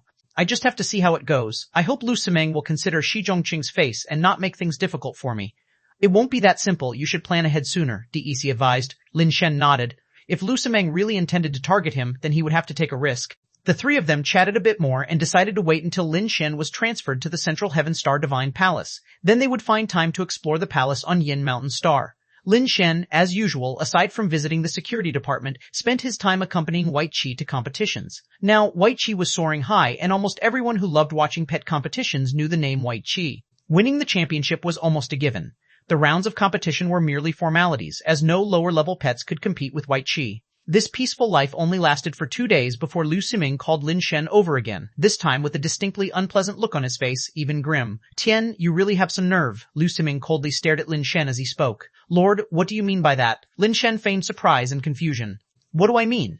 That's for you to answer. You want to transfer to the Central Heaven Star Divine Palace without discussing it with me, keeping me in the dark, and directly having the Central Heaven Star Divine Palace intervene. You really think you got great abilities? Lu Ximeng's gaze turned colder. The Central Heaven Star Divine Palace wants to transfer me? I wasn't aware of such a thing. Lin Shen showed a face full of shock, as if he truly had just found out. Lu Ximeng did not buy Lin Shen's act, snorting coldly. Stop acting in front of me. I was acting while you didn't even know which woman's belly you were in. Where you want to go is your freedom. Whether the higher-ups approve it or not is their business. But as long as you are under my command, you must complete the tasks required. Seeing that deception was futile, Lin Shen could only sigh and say, Lord, you have greatly misunderstood me. Lu Ximeng just snorted coldly, then said, you should also be aware of the current situation in Azure Sky Realm. I don't keep idlers here. Go patrol Hanying Star today. Upon hearing this, Lin Shen's expression changed slightly. He also knew what kind of place Hanying Star was. Hanying Star, a subordinate planet of the Azure Sky Realm, was originally a 9th-class star with scarce resources, the kind no one would want even if given away. Later, Hanying Star became a dumping ground, with many waste materials and garbage from the Azure Sky Realm's research institutes being dumped there. The entire Hanying Star was excessively polluted. The deformed species there underwent mutation, and with various bacteria, viruses, and toxins cross-infecting, the environment of Hanying Star had become extremely harsh. Even an upper divine being visiting there would likely suffer varying degrees of health issues, let alone a lower divine being. After many incidents occurred on Hanying Star, the teleporter leading there was shut down long ago. Apart from using the teleporter to dump trash, no one had visited for over 100 years. Now, by ordering him to patrol Hanying Star, Lu Ximeng was clearly intent on making him suffer. Moreover, Lu Ximeng wanted him to go today, clearly set on dealing with him, leaving no opportunity for escape. Lu Ximeng directly called over 2 8-star divine officials to escort Lin Shen to patrol Hanying Star. Chapter 174, Hanying Star. Lu Ximeng clearly wants me dead. He intends to leave my corpse on Hanying Star before the negotiations between us are concluded. Lin Shen's gaze was sinister. There was no time to escape now. 2 8-star divine officials escorted Lin Shen to the teleporter, watching as he entered the device bound for Hanying Star. They waited until the teleportation was complete and confirmed that Lin Shen had indeed gone to Hanying Star before they returned to report back to Lu Ximeng. Since he cannot be utilized by me, how can I allow such a problematic person to live and leave Azure Sky Realm? Lu Ximeng simply stated coldly. Although he did not know for sure whether Lin Shen was problematic, since he couldn't use him and couldn't gain any benefits from him, eliminating Lin Shen would not only curry favor with Wu Qing, but also prevent future troubles. Naturally, he wouldn't let Lin Shen go. He took the money that should be taken, received the benefits that should be collected, but he would also do what needed to be done, otherwise Wu Qing would not continue to value him so highly. Once inside Hanying Star, even an upper divine being would have difficulty surviving, and if they could manage to survive, their body would be riddled with various problems. Lin Shen, a lower divine being in Lu Ximeng's view, was certainly doomed and would not be able to return from Hanying Star. As for the Central Heaven Star region, after all, it's a different star region, and it's not an edict from the Jade Emperor, so what could they do if they don't pay attention to them? Moreover, Wu Qing was at the forefront to bear the brunt. The scenery before Lin Shen's eyes changed. The sights that met his eyes were somewhat surprising, but his complexion was not as unpleasant as it had been before. The reason why he did not show any signs of resistance and was so easily taken to Hanying Star was that, upon hearing Lu Ximeng mention Hanying Star, Lin Shen had already decided to come here. For others, Hanying Star might be a dead end, but for Lin Shen, this place might be the best alleyway to shelter from the wind. Having evolution theory within him, his ability to adapt to the environment was unique. As long as the environment here could not kill him instantly, he would be able to survive here. Instead of constantly being targeted by Lu Siming and Wu Qing outside, it would be better for him to wait here for Shi Zhongqing and the others to complete the procedures and transfer him to the Central Heaven Star region. The sight that met Lin Shen's eyes was an enormous mountain of garbage. This mountain of garbage was taller and more magnificent than any mountain Lin Shen had ever seen, and the whole mountain appeared to be made up of piles of rubbish. Even though Lin Shen had long been holding his breath, his body still felt as if it was enveloped by a stench that made him want to cry, and his skin burned painfully. Various radiant lights interwoven, casting a fantastical array of colors over everything on Hanyang Star, giving the garbage mountain a hellish, magical allure. The teleportation station was at the top of the garbage mountain. The various types of garbage being teleported directly fell out from the teleporter, rolling down the slope of the mountain according to the terrain. Once the garbage piled up to a certain level, part of the mountain would collapse, and the rubbish would avalanche towards the area below like a garbage dump. Lin Shen fully activated his skills, merged with the Contrarian, and the immortal suit also invoked the divine soul light shadow of the furious evil goddess, protecting his body from external harm. Even so, Lin Shen still felt an abnormal sensation in his body, as if countless bugs were crawling in his bones and muscles. Lin Shen focused his gaze and could see the air was filled with dense, bizarre microorganisms resembling demons that had crawled out of hell. These microorganisms, smaller than dust, were grotesquely and hideously formed, and each one looked distinct and odd, making Lin Shen feel as if he were in a sea of alien bugs. If someone with a fear of densely packed patterns were here now, they would probably have already succumbed to illness or been disgusted to death. Although Lin Shen did not have such a phobia, he still felt goosebumps all over. He quickly diverted his mind and stopped deliberately focusing on the microscopic world, which made him feel somewhat better. However, the sensation of thousands of worms wriggling inside his body did not disappear at all. Instead, it became itchier, as if there were bugs crawling inside his blood vessels. Without Lin Shen's activation, evolution theory had already begun to operate wildly. Lin Shen's glance swept the area, and not seeing any deformed species, felt slightly relieved. In such a harsh environment, any deformed species capable of survival here would definitely not be compared to the common kind. He lifted his leg, preparing to leave the garbage mountain first, to find a place to hide and wait for time to pass. But just as he lifted one leg, he felt the other supporting leg go weak. A wave of dizziness washed over him, and his body uncontrollably collapsed, falling headfirst onto the garbage mountain and rolling down from the summit. Shui Jingyuan was communicating with Wu Qing, although he suspected there was a problem with Tian. Since Shi Zhongqing insisted on transferring Tian to the Central Heaven Star Divine Palace, he had no choice but to comply. Jingyuan, you should know my character. If there is nothing wrong with Tian, I wouldn't refuse to release him, said Wu Qing, looking at Shui Jingyuan's holographic image. I am well aware of your character. We will also pay close attention to Tian's issue, but this person is somewhat useful to our Central Heaven Star region, so I can only trouble you, Shui Jingyuan said. Is it because of the Deng family? If it's for the Deng family, you need not bother. He isn't Deng a duo from the Deng family at all, said Wu Qing. It has nothing to do with the Deng family, Shui Jingyuan replied. Then why do you want this person, and you even came to me personally to ask for him? Wu Qing asked with interest. It's not convenient to disclose that, just be at ease. You know my character. Once he's at the Central Heaven Star Divine Palace, if he has any problems, I won't give him any chances, said Shui Jingyuan, who initially thought that getting a low-level star officer would not be difficult. However, when going through the processes, his request was denied by Wu Qing, and only then did he have no choice but to personally seek Wu Qing for the transfer. Even so, Wu Qing did not immediately agree, making Shui Jingyuan realize that Tian's issue might be serious. Since you've assured so much, it wouldn't be right for me to continue refusing to release him, said Wu Qing with a smile to Shui Jingyuan. Wait a moment, I'll call him over and confirm his own wishes. Even if I am willing to release him, it depends on whether he wants to go to the Central Heaven Star Divine Palace. After all, he has the right to refuse.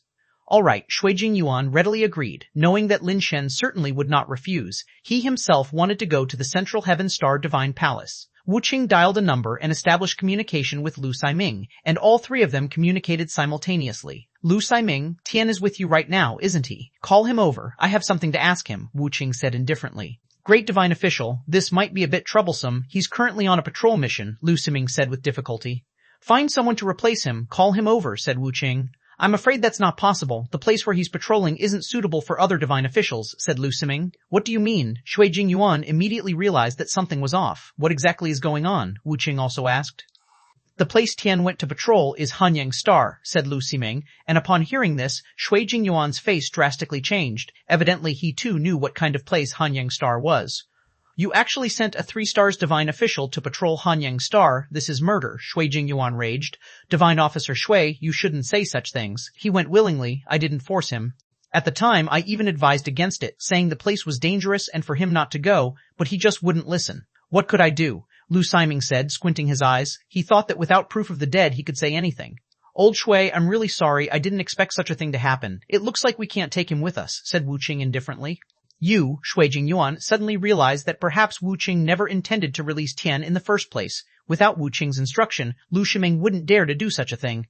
How long has he been on Hanyang Star? Shui Jingyuan asked, suppressing the anger in his heart. About 2 or 3 days, I guess, Lu Shiming replied very casually. Hearing this, Shui Jingyuan knew Lin Shen must have been finished by now. Let alone a lower divine being, even an upper god would be half dead and useless after spending 2 or 3 days on Hanyang Star and might even have contagious issues. Chapter 1075, Hanyang Star Adventure. Shui Jingyuan felt infuriated yet helpless. Tian had already entered Hanyang Star for 2 or 3 days. It was impossible for him to come out alive. Even if he could come out alive, Shui Jingyuan dared not let him enter Central Heaven Star Divine Palace. Who knows what lethal things he might carry after such a long time in Hanyang Star. If it's infectious, then the trouble would be serious. Shui Jingyuan had no choice but to seek Shi Zhongqing, great divine official. I'm afraid Tian can't come. Wu Qing refuses to release him? Shi Zhongqing slightly frowned. Wu Qing did say he could release him, but the person can't come, Shui Jingyuan said helplessly. Before I went to see Wu Qing, Lu Shiming sent Tian to patrol Hanyang Star. Shi Zhongqing's eyes revealed a murderous intent. Wu Qing, Lu Shiming, those two bastards are plotting a murder. Shui Jingyuan looked at Shi Zhongqing in shock. It had been many years since he had seen such an expression on Shi Zhongqing's face. Even when many traitors were discovered in the Central Heaven Star Divine Palace last time, including one disciple whom Shi Zhongqing had personally trained for many years, the expression on Shi Zhongqing's face hadn't changed much. To think that for Tian, Shi Zhongqing would reveal such murderous intent, it was unimaginable to Shui Jingyuan what the actual relationship between Tian and Shi Zhongqing was. Now that it's come to this, there's not much we can do. Shui Jingyuan, fearing that Shi Zhongqing might recklessly do something horrifying like in his younger days, quickly advised. The murderous look in Shi Zhongqing's eyes receded, and he coldly huffed. Just follow through with the procedures. What procedures? Shui Jingyuan didn't understand at first. Then looking stunned, he said, Tian has already been in Hanyang Star for 2 or 3 days. He must be dead. You know what kind of place Hanyang Star is. Even if his life is greater than heaven, and he managed to come out alive, who knows what unknown things he might carry on him, I'm afraid. Inside the celestial court, he won't die. Go complete the procedures. This is also an opportunity. In this situation, Wu Qing probably won't hold back anymore. Seeing Shi Zhongqing's expression, Shui Jingyuan knew he wasn't joking. He really couldn't understand what made Shi Zhongqing believe Tian could come out safe and sound. However, Shui Jingyuan dared not say anything more. Shi Zhongqing's expression looked somewhat terrifying. I hope they won't create any more trouble. Otherwise, I, an old man, may have to break my many years of restraint. Upon hearing these words from Shi Zhongqing, Shui Jingyuan involuntarily shuddered. For many years, Shi Zhongqing had seemed like an old good guy, which made him somewhat forget how terrifying Shi Zhongqing used to be. At this moment, he was reminded once again of that fear. Shui Jingyuan could only go to negotiate with Wu Qing again, hoping that Wu Qing and his team would not cause any more trouble and could smoothly complete the procedures. When Wu Qing heard that Shui Jingyuan was still insisting on completing Tian's procedures, he frowned and said, Jingyuan, why does your Central Heaven Star Divine Palace need Tian so badly? How should I know? It's an order from the great divine official. He said, Tian is born as a person of our Central Heaven Star Divine Palace and shall die as a ghost of our Central Heaven Star Divine Palace. Frankly speaking, did you and Lu Siming act together before, hiding Tian away, refusing to hand him over to me? I'd like to ask you, what's so special about that Tian that makes you hold on to him so tightly? Shui Jingyuan deliberately said. You and I have been old friends for many years. Do you still not understand me? I wouldn't lie about such things. If I didn't want to hand over the person, it wouldn't matter whether he entered Hanyang Star or not, Wu Qing said.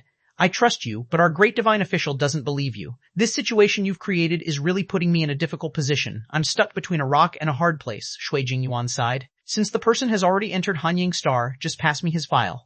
It'll give me something to report when I get back, otherwise this matter can't be concluded. Wu Qing didn't believe Lin Shen could still be alive after that. He pondered for a moment and said, if that's the case, I won't make it difficult for you. Let's just follow the rules. Old Wu, what's the deal with Tian? Why are you so determined to kill him? Shui Jingyuan asked again. It's nothing much. Just feel that he may be a spy from the ancient realm, Wu Qing said. Even if he's really a spy, does he deserve this much? Shui Jingyuan said with a bitter smile and shaking his head. You don't understand. Wu Qing didn't explain any further. Shui Jingyuan went through the proper procedures and transferred Tian's file to the Central Heaven Star Divine Palace. Lin Shen could now be considered a person of the Central Heaven Star Divine Palace, having no more relations with the Everlasting Star Divine Palace. While handling the procedures, Lu Siming secretly scoffed in his heart. What's the use of a dead man? I don't believe that Tian can still be alive after coming out from the Hanyang Star. Lin Shen wasn't unconscious, but his entire being was like a normal person who had developed a high fever, delirious and lacking the strength even to stand up, completely muddled. Evolution theory was running wildly. It felt as if countless bugs carrying flames were crawling within his body. In his blood vessels, inside his muscles, and even in his bones, there was a strange wriggling sensation. During the first 2 days, Lin Shen burned more severely, and hallucinations started to appear in his mind. It seemed that he saw Tianxun, saw his own child being born, saw his elder sister, and his second, third, and fourth brothers all come back. The whole family happily gathered around, drinking chilled beer and eating hot pot. Luckily, he had chilled beer in hand. Lin Shen desperately sucked on the bottle, furiously gulping it down, greedily making his stomach feel somewhat cool. You wouldn't believe it, but that chilled beer really worked. A few gulps later, the cold sensation spread throughout his body instantly, making him, who felt as if he was about to burst into flames, feel much better. What brand is this beer? It tastes pretty good, and even has a sweet aftertaste. Lin Shen greedily sucked on the bottle, wanting even more of the coolness. Even though subconsciously he faintly knew it was a hallucination, he hoped it would provide some relief. The utterly delirious Lin Shen, who was already experiencing hallucinations, did not realize that this wasn't entirely a hallucination. If Lin Shen was in a sober state at this moment, he would definitely be shocked by his own actions and jump up. His body was currently lying under a strange beast with golden fur all over, suckling its milk like a young animal. This strange beast was even bigger than a tiger, but it looked exactly like number 9 subject that Lin Shen had seen before, with a pair of shimmering golden-ringed eyes exhibiting complex emotions as it stared at Lin Shen suckling its milk. This strange beast was number 9 subject. It was weak and afflicted with various problems in the lab due to being experimented on by Director Lin. When Lu Simeng brought people to attack it, it could only choose to flee. Lu Simeng thought it had escaped into the starry space, never expecting it to return to Hanyang Star. Chapter 176, Number 9. Subject. Indeed, Number 9 subject was a deformed species fostered by Hanyang Star, but it was not born as an ultimate creature. The original Number 9 subject was just a common mutated lower aberrant species, not even a divine beast. However, because the research facility continuously dumped experimental trash and waste onto Hanyang Star, many of the deformed species died, and a few survivors underwent various degrees of mutation. Through successive mutations, Number 9 subject unexpectedly grew into an ultimate creature, with its rank continuously advancing. Regrettably, when it evolved to the middle-tier rank, the Everlasting Star Divine Palace noticed the issues with Hanyang Star and conducted a cleansing operation. It was during that cleansing that it was captured, and the Everlasting Star Divine Palace paid a heavy price for it. Even though it was only at the middle-tier rank, the combat power Number 9 subject could unleash was incomparable to ordinary upper divine beings. In that battle, several 9-star divine officials along with dozens of 7-star and 8-star divine officials died, and there were even more injured. Even the true great divine official of Everlasting Star Divine Palace was injured before they managed to capture Number 9 subject and take it back. At that time, Azure Sky Realm was personally managed by the great divine official, and Lu Siming took over Azure Sky Realm only after Wu Qing rose to power. The Number 9 lab was also personally established by the great divine official, conducting research on Number 9 subject, hoping to unravel the secret of its evolution into an ultimate creature. If the research succeeded, it would be possible to mass-produce ultimate creatures. But unfortunately, the research made little progress until that great divine official disappeared. Instead, Number 9 subject achieved another breakthrough among various experiments, advancing into upper rank and forcing the great divine official to use special immortal silk to bind Number 9 subject, making it difficult for it to escape while continually injecting it with potions to control its physical state and prevent it from unleashing its true strength. Lin Shen severed the immortal silk, and only then did Number 9 subject find a chance to escape, using its abilities to cause hallucinations in the transport station staff, stealthily returning to Hanyang Star. The environment on Hanyang Star had become even harsher than when it left, and the creatures that could survive there had all undergone numerous mutations, but no further ultimate creatures emerged, though many upper deformed divine beasts did appear. However, the truly terrifying aspect was not those large-bodied, numerically scarce upper deformed divine beasts, but the microorganisms of Hanyang Star. These microorganisms, through rounds and rounds of mutation and devouring each other for evolution, had themselves evolved to an extremely terrifying degree. Lin Shen began to see strange and bizarre microorganisms everywhere in the air, but at that time he hadn't realized that those strange microorganisms were themselves very frightening, deformed species. These microorganism deformed species ranged from lower to upper rank, and at least all of mutation quality, with divine beast quality also not in short supply. Initially, Lin Shen did not realize that he was already in the midst of a terrifying sea of deformed species. Not to mention Lin Shen holding out, even if an upper divine being came, they would not be able to withstand it either. Fortunately, the characteristics of the microorganism's deformed species were quite special and did not directly destroy Lin Shen's body, allowing him to survive without being directly killed, just eroded by all sorts of bizarre characteristics. No. 9 subject was able to use illusion ability to escape back to Hanying Star without leaving any clues. Not even Lu Saiming and the others noticed anything, indicating its high intelligence. When it discovered Lin Shen, it recognized him at a glance. No, 9 subject had no intention of killing Lin Shen, knowing that Lin Shen had saved it, but also knowing that Lin Shen was compelled to save himself, not specifically to save it. Thus, number 9 subject also had no intention to save Lin Shen, merely watching as various microorganisms covered Lin Shen's body, constantly eroding it. Initially, number 9 subject thought Lin Shen would soon die, apart from the native creatures of Hanying Star who had long been able to coexist symbiotically with these microorganisms. There were no foreign species that could survive here. When divine beings from the upper rank came here, their bodies were invaded and parasitized by the microorganisms. Even if they didn't die on the spot, it was only a matter of time. No. 9 subject watched for a while and saw many microorganisms invade Lin Shen's body, yet he still didn't die, sparking some curiosity. Thus, it approached Lin Shen, extended a claw to push his body, wanting to see if there was something special on him that let him hold on and not yet die. But as soon as its claw touched Lin Shen turned over, rolled onto it, and started sucking on its mammary gland. No. 9 subject's body shuddered suddenly, its legs went soft, and it lay down. Watching Lin Shen suckle in its arms, the eyes of number 9 subject gradually became tender. The Institute had conducted various inhumane experiments on it, but what they didn't know was that number 9 subject was an asexually reproducing species. In fact, it had already been gestating offspring. But the experiments caused great harm to it, and the daily injections of potions slowed down its gestation process tremendously.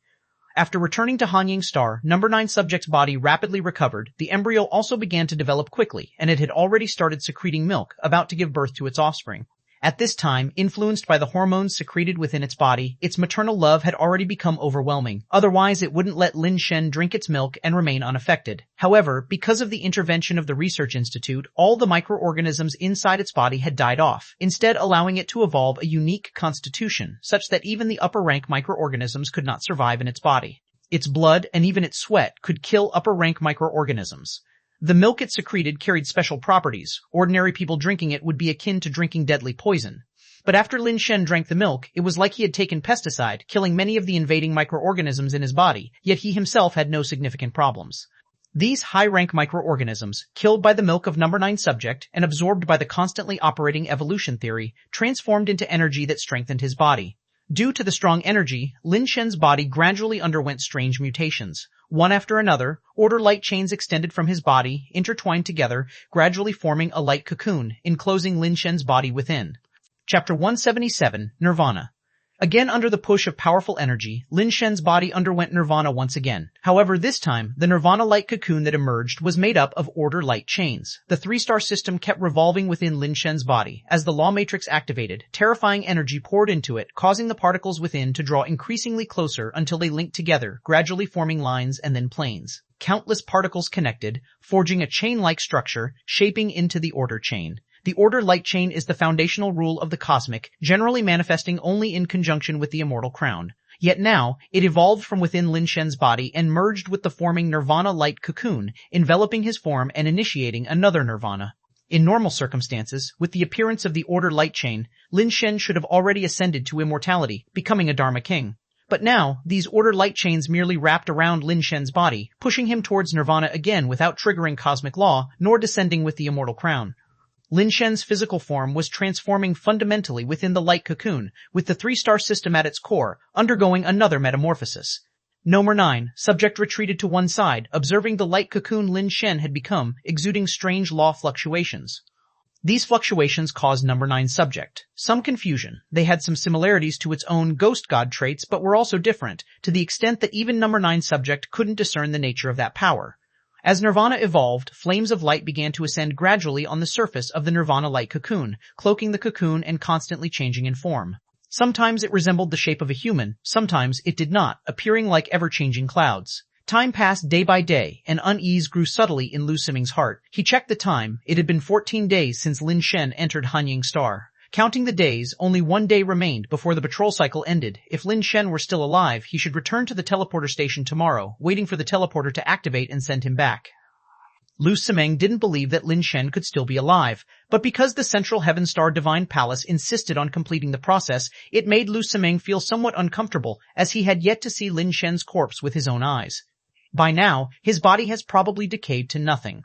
Lu Simeng felt he was being excessively cautious and overly worried. Despite thinking this, when the time came, Lu Simeng decided to go to the teleporter station personally to check. If Lin Shen really did emerge, regardless of whether he was injured or had been contaminated by anything, he would not allow Lin Shen to leave the Azure Sky Realm alive. An irrevocable enmity was set. No matter if there was an issue with Lin Shen or not, he must die, leaving him no chance at all. Otherwise, there would be endless trouble in the future. Arriving at the teleporter station, Lu Simeng had someone bring over a chair, and he sat there waiting. He didn't dare to teleport to Hanying Star to check the outcome. It was better just to wait. If Lin Shen did not return by the set time, then everything would be easily settled. Time ticked away, second by second, until the last second passed. Lu Simeng's eyes were fixed on the teleporter, but he saw no signs of activity. After waiting a bit longer, the teleporter still showed no signs of activity. Lu Simeng thought self-mockingly, the older a person gets, the more suspicious they become. I actually doubted that kid could survive and return. What needless worry. However, Lu Simeng had no intention of leaving. With less than half an hour left of the designated patrol time, he wanted to wait until the time was up to be completely at ease. As he watched time rapidly ticking away, the teleporter remained silent, and Lu Simeng's heart gradually relaxed a lot. He must have died inside. As the time was about to run out, and Lu Simeng was preparing to get up, he suddenly saw a light come on above the teleporter. Lu Simeng's body froze for a moment, his gaze fixed intently on the teleporter. He found it hard to believe that Lin Shen could still be alive at this point.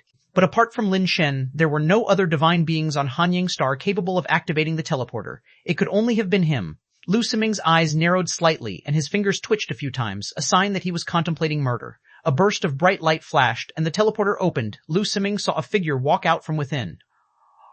Even though he had known all along that the person coming out must be Lin Shen, the sight of Lin Shen emerging from the teleporter unscathed, wearing the immortal suit, still somewhat shocked Lu Simeng. He couldn't imagine how Lin Shen had survived on Hanying Star, a place even more terrifying than hell, and he seemed to be doing quite well.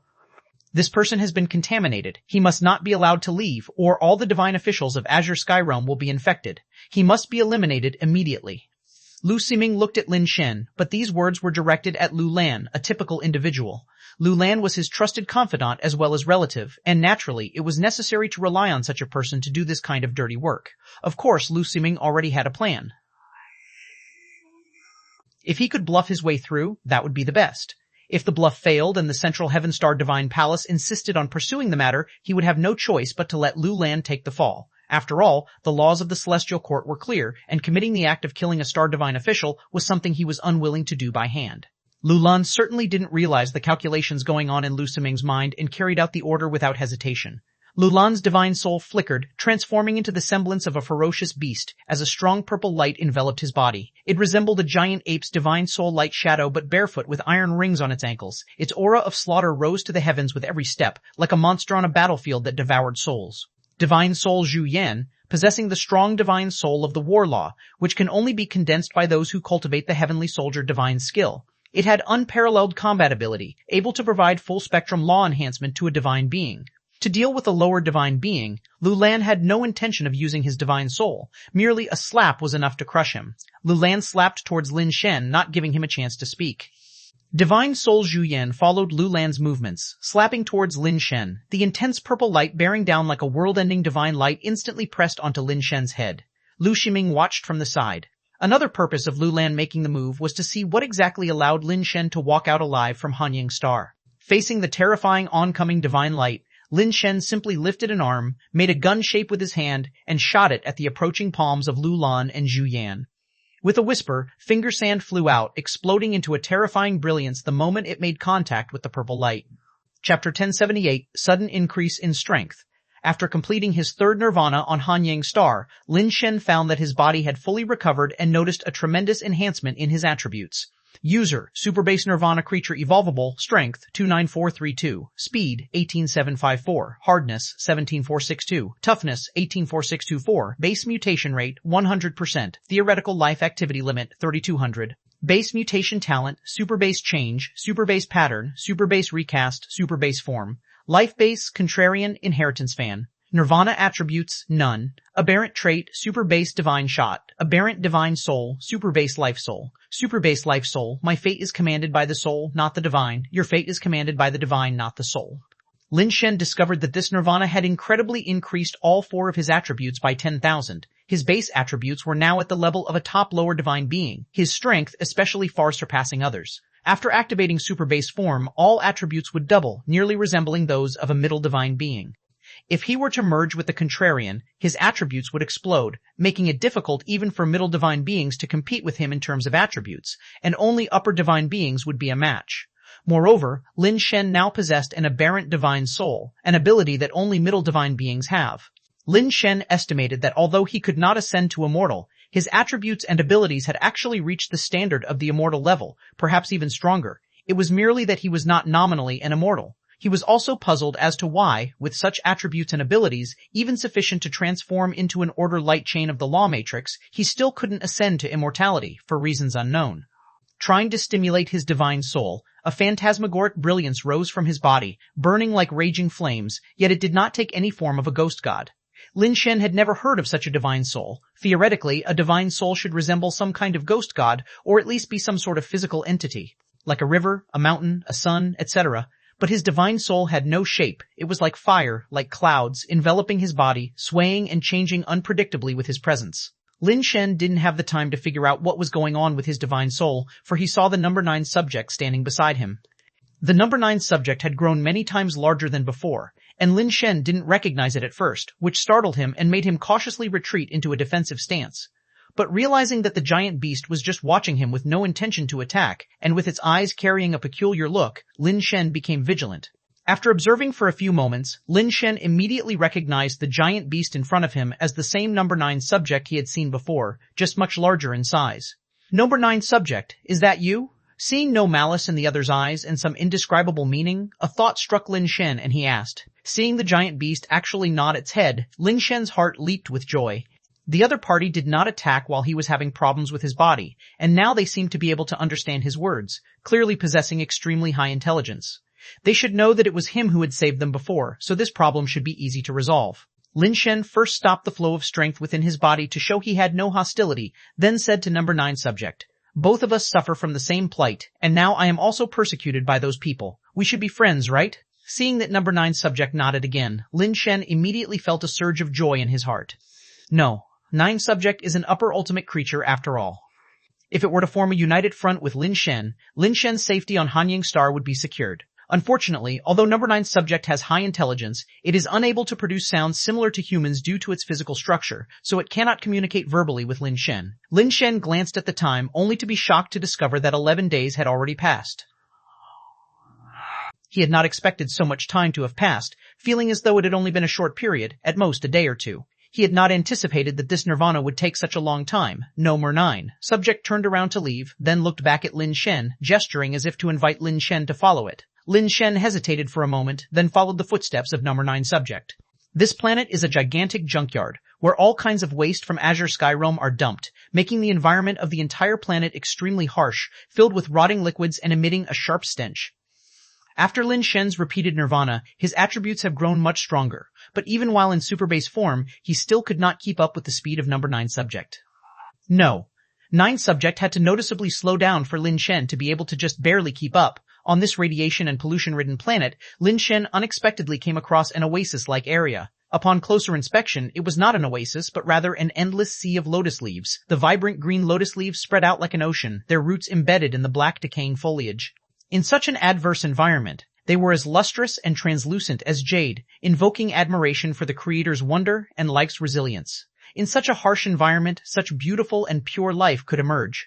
It was only upon approaching that he found the leaves to be much larger than ordinary lotus leaves, each one vastly exceeding the size of number 9 subject's body. No. 9 subject leaped onto a leaf, walking across them, and Lin Shen also stepped onto one, feeling something odd underfoot.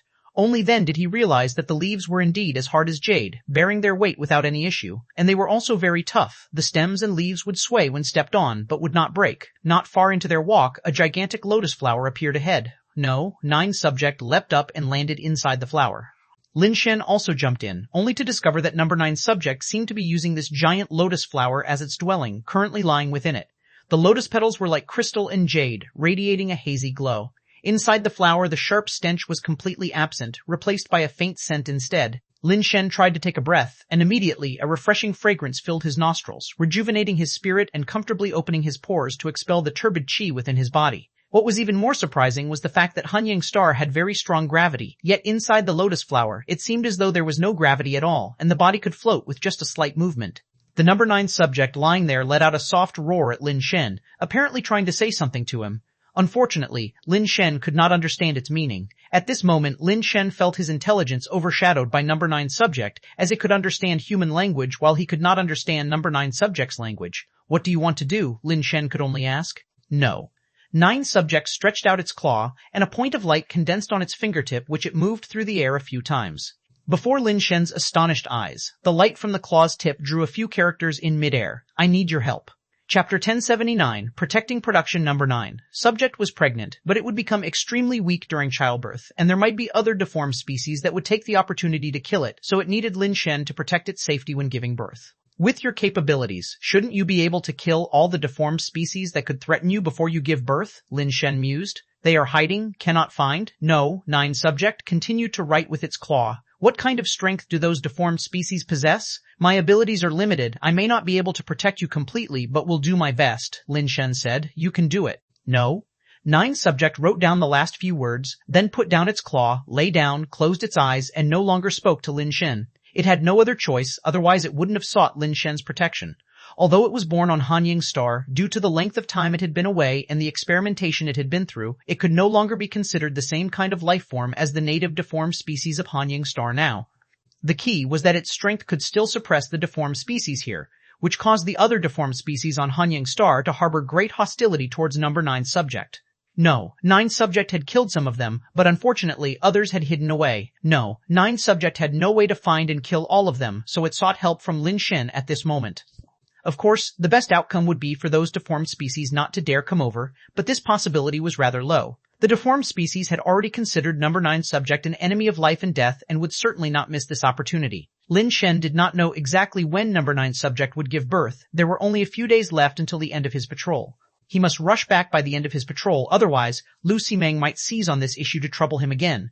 Fortunately, number 9 subject told him that it was about to give birth soon. Lin Shen found that within this lotus area, the omnipresent microorganisms of Hunyang Star were completely absent. In fact, within this lotus leaf region, microorganisms were scarce. He guessed that perhaps the plant itself had some repelling effect on microorganisms, just like how mosquitoes dislike the scent of certain plants. Just 2 days later, Lin Shen could feel that number 9 subject's breath had become very chaotic, and it hardly communicated with him anymore, laying there all day with its eyes closed. If not for the presence of its breath, Lin Shen would think it might be dying. Suddenly, Lin Shen heard a strange noise, and he quickly looked through the gaps between the petals, only to see some eerie figures on the distant large leaves. They all appeared to have a similar build to number 9. Subject, resembling weasels in shape, but they looked entirely different. Some deformed species had many scorpion-like tails growing from their backs, some had 2 or even 3 heads. Some had mouths that split to their ears, with rows of teeth growing all over their faces. Some were covered in eyes all over their bodies, and most had all sorts of abnormal growths, giving an evil and ugly sense that was deeply discomforting to look at. They were stealthily moving across the leaves, seemingly not wanting to be detected by number 9 subject. They are coming. Lin Shen said softly to number 9 subject, looking at it. But number 9 subject just lay there with its eyes closed, its face showing pain. Clearly, it was the time for giving birth. Its breath had become extremely disordered and had also become very weak. Those bastards really know how to pick their timing. Lin Shen took out his sniper rifle and aimed through the gaps between the petals at the deformed species outside. Without much hesitation, he pulled the trigger straight away. To kill one now is better than being besieged later. Judging by their speed, there are at least several dozen of them. Bang! The moment the gun fired, a bullet appeared out of thin air in front of a deformed species' forehead. That deformed species actually reacted, its body bursting with divine light, transforming into a grotesque, beastly shadow, resembling a sculpture yet not a sculpture, a mouse yet not a mouse, its black light shooting up into the sky. However, the divine soul could not withstand the bullet's strike, and it was pierced through along with its head. Watching the monster's head being penetrated, Lin Shen did not hesitate to continue firing, aiming another shot at a different deformed species. This deformed species, being on guard, managed to split its head in half, dodging the bullet just as it appeared in front of it. Fuck, that's fast. Must be an upper creature. Lin Shen's heart skipped a beat. Although his attribute is already strong, facing so many upper creatures, he is not sure if he can ensure the safety of number 9 subject. Lin Shen focused his gaze and discovered something even more shocking. The deformed species whose head was pierced through did not die, but dragged its half-blown head and madly rushed towards their location. The other deformed species also knew they had been exposed and charged over as blurs of shadows. Damn it! Lin Shen threw down the sniper rifle, activated all his skills and merged with the contrarian, charging out, his attribute increasing multiple times, almost comparable to an upper god. Both hands in the shape of guns he repeatedly flicked and fired. Silent finger sand was continuously shot out, following bizarre trajectories, unbelievably fast. Bang bang bang bang! One after another, deformed species fell, either with heads exploded or hearts pierced through. Lin Shen originally thought he would have a hard time defending against the attack of these deformed species, but even he was somewhat surprised to find. After being hit by his finger sand, the deformed species' bodies were not only penetrated, but their divine souls were directly shattered. Physical injury might not be fatal for these deformed species. Even if their heads were entirely blown off, they could still move freely, and at the wounds, many microorganisms would crawl out, tangling together and swiftly rebuilding the shattered organs, quickly restoring them to their original state. These deformed species were too bizarre. They might not even qualify as individual life forms anymore, but instead as a collective life entity. Their bodies are made up of countless micro-deformed species, yet these microorganisms are unified in life, evolving into a peculiar and bizarre form of life. Therefore, inflicting damage on their bodies doesn't really affect the deformed species much. However, when the divine souls of the deformed species were shattered, it heavily impacted their strength, and for a moment, the deformed species rushing in from all directions were intimidated by Lin Shen, who was hovering above the lotus with just his 2 hands, gradually halting their assault. With their divine souls shattered, they were no longer capable of leveraging the power of the divine soul, and their abilities declined significantly. Chapter 1080, take it away. Is this the function of a super base life soul? Lin Shen felt wildly elated in his heart. The ability to shatter someone else's divine soul was far more powerful than he had anticipated. If all divine souls could be vanquished, then it would mean that in front of him, all divine souls would be rendered useless. In such a situation, his extremely high attribute would play a significant role, and he could already crush others of the same level just by relying on his attribute. While Lin Shen was rejoicing in his heart, he saw the deformed species one by one burst forth with mysterious light and shadows that actually took the shape of semi-transparent entities, eyeing Lin Shen with predatory gazes. Divine souls. Lin Shen's gaze solidified. The expected has still come against the middle deformed species. Breaking their divine souls would cause their combat power to plummet dramatically. But the upper deformed species had already condensed out divine souls, and with the embodiment of divine souls, it's almost an immortal body. There's no need to rely on the power of a divine soul, as they could themselves unleash immensely strong battle might. Watching hundreds of divine souls closing in, with those deformed species hiding far behind, Lin Shen could only wryly smile in secret and prepare to unleash his full strength in a ferocious battle. After merging with the contrarian, his attribute should be no weaker than a divine soul. In a one-on-one situation, he might not necessarily lose. However, with hundreds of divine souls here, Lin Shen could only take it one step at a time. Accompanied by the deformed species' shrill screams, hundreds of divine souls raced towards Lin Shen with ghostly luminescence, the terrifying aura enveloping the entire area. Lin Shen fired his guns repeatedly with his hands, hoping to harness the power of the super base life soul to see if it could pierce through the bodies of these divine souls. Bang, bang, bang, bang! The super base divine shot, coupled with the power of the super base life soul, truly pierced through the bodies of the divine souls. However, divine souls are not like the light and shadow of divine souls that are formed by the power of ghost gods. They are entities in themselves, and the punctured bodies rapidly self-repaired, causing no significant damage. Lin Shen launched his surfing fist and finger sand in tandem while his figure swiftly dodged about. The surfing fist, wave after wave, erupted outwards like a torrential force, mixed with the silent and deadly finger sand. Such terrifying strength was still difficult to withstand against the siege of hundreds of divine souls. Amid the terrifying beams of divine light, the force of his punches was torn asunder, and the finger sand failed to achieve much effect. As the sky-falling strength descended, Lin Shen was considering how to break through the siege when he saw a golden light rising from above his head. The overwhelming divine light coming down was directly scattered by that golden light, instantly shattered, as fragile as an egg against a rock. The hundreds of divine souls rushing forward were all shocked to a halt, looking at the golden light above Lin Shen's head in terror. Lin Shen also looked up to see that number 9 subject floating above his head was emitting a golden light that split into 4, transforming into 4 ghost god-like divine souls. Lin Shen had seen many divine souls, but had never seen a divine being or deformed species who could possess 2 divine souls. Number 9 subject, with one body manifesting 4 souls, filled Lin Shen with immense surprise. Only then did the deformed species react. giving up on their divine souls and trying to turn and flee. Alas, it was too late for them. Lin Shen only saw the golden light burst forth from above, shining like the golden sunlight across the earth and sky. In just a moment, the divine souls and deformed species that came in contact with the golden light turned into ashes within the glow, and eventually, even the ashes dissipated without a trace. Lin Shen stood still under number 9 subject, daring not to move for fear that he might touch the horrific golden light and end up like those deformed species and divine souls. In only an instant, all of the deformed species were eradicated, leaving not a single hair behind. The light from number 9 subject dissipated, and it slowly descended to stand amidst the lotuses, stretching out a claw to right in the air. I'm about to give birth, you should leave for now. After emerging from the lotus flowers, Lin Shen suddenly realized that number 9 subject never truly intended for him to protect it. It simply scrambled its own aura on purpose, turning him into a decoy to lure out those deformed species, aiming to wipe them all out before giving birth. Such intelligence, astonishing, Lin Shen marveled inwardly. Looking at the gigantic lotus flower from afar, golden light rose from within, resembling the eruption of a volcano spewing golden magma. Only now was number 9 subject truly going through childbirth. The golden light on top of the lotus flower persisted for over 10 hours, and harrowing roars of pain could be repeatedly heard echoing from within. As those sounds gradually weakened and lost strength, the golden light slowly started to fade as well. When the golden light completely disappeared, Lin Shen finally heard a sound akin to a baby's cry coming from inside the lotus flower. Lin Shen didn't dare to approach the lotus flower. At such a sensitive time, he feared that getting too close to the lotus might trigger a misunderstanding with number 9 subject. Are you all right? Do you need any help from me? Lin Shen asked from a distance. Come here. Beams of golden light flew from the lotus, forming 2 characters in the air. Only then did Lin Shen stand up and approach the lotus flower, leaping into it. Inside the lotus flower, number 9 subject was lying on its side with a small fluffy creature beside it. What puzzled Lin Shen was that the creature's form resembled number 9 subject, but the dense fur covering its body was black, in stark contrast to number 9 subject's golden fur. At this moment, the little creature was lying under number 9 subject, frantically suckling milk. Although it had just been born, the fluctuation of aura emanating from it was already terrifyingly strong. There was a very good chance that it was a naturally born upper deformed species. Number 9 subject gazed at its offspring, seemingly exuding a maternal radiance with a peaceful and loving expression. Is there anything I can help with?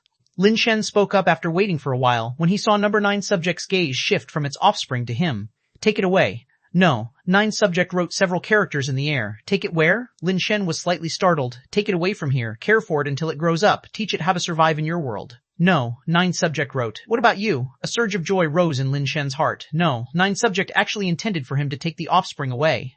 This was an upper deformed species, and it might even be an ultimate creature, almost an entity at the pinnacle of combat power. Just the fact that number 9 subject could kill so many upper deformed species instantly before giving birth, one could imagine how fearsome its progeny would be. However, Lin Shen couldn't quite understand why number 9 subject would let him take its offspring away.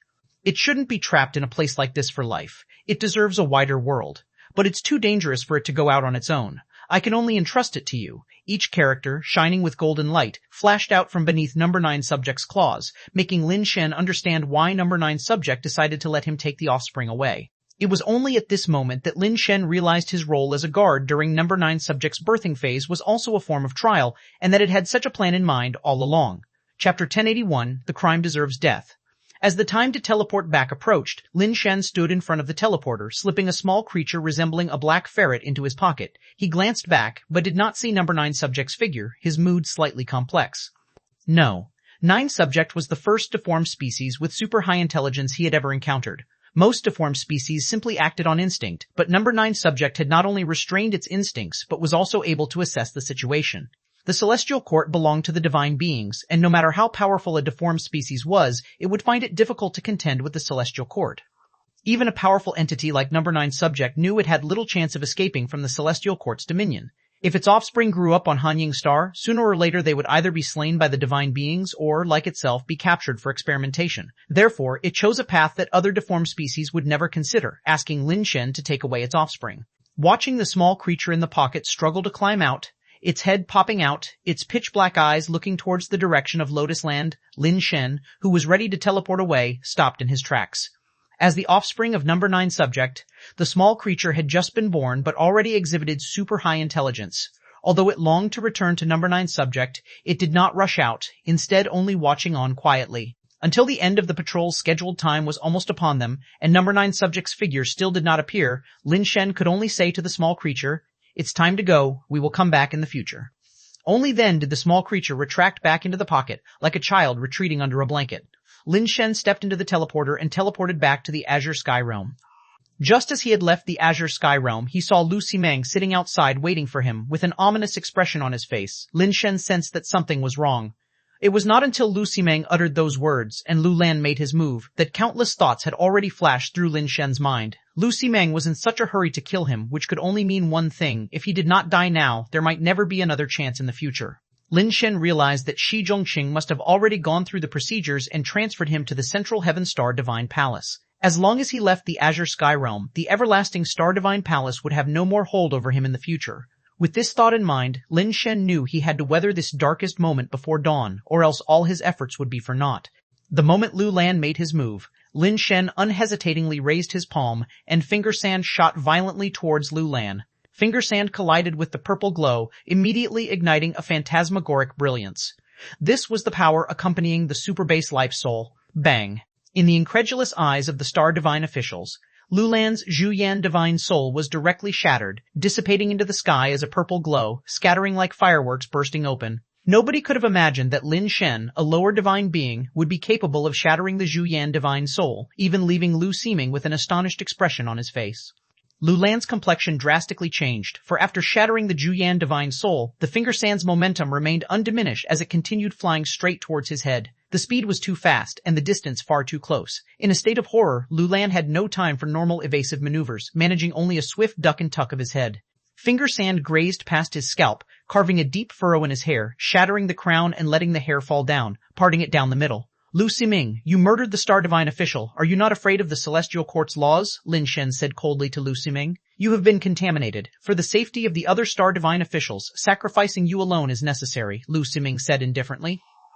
Just because you say I'm contaminated, I am? Lin Shen asked expressionlessly. Exactly. In the Azure Sky Realm, what I say is law, Lu Ximeng said, then barked coldly. Lu Lan, why aren't you taking action to exterminate the source of contamination?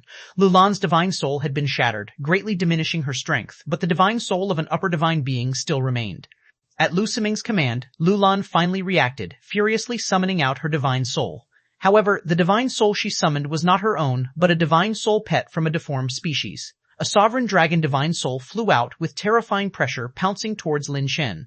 Inside its opened maw, a vortex of stars appeared to rotate, exerting a fierce suction as if seeking to draw everything into its jaws. Even with Lin Shen's strength, he had trouble fighting against the pull, as his body involuntarily moved towards the dragon's mouth, plowing 2 deep furrows in the ground with his feet.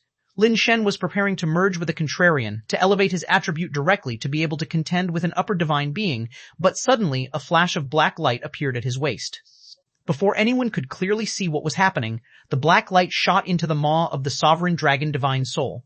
The previously fierce and unparalleled sovereign dragon divine soul, as if it had swallowed a fly, promptly closed its mouth, and the terrifying suction ceased instantly.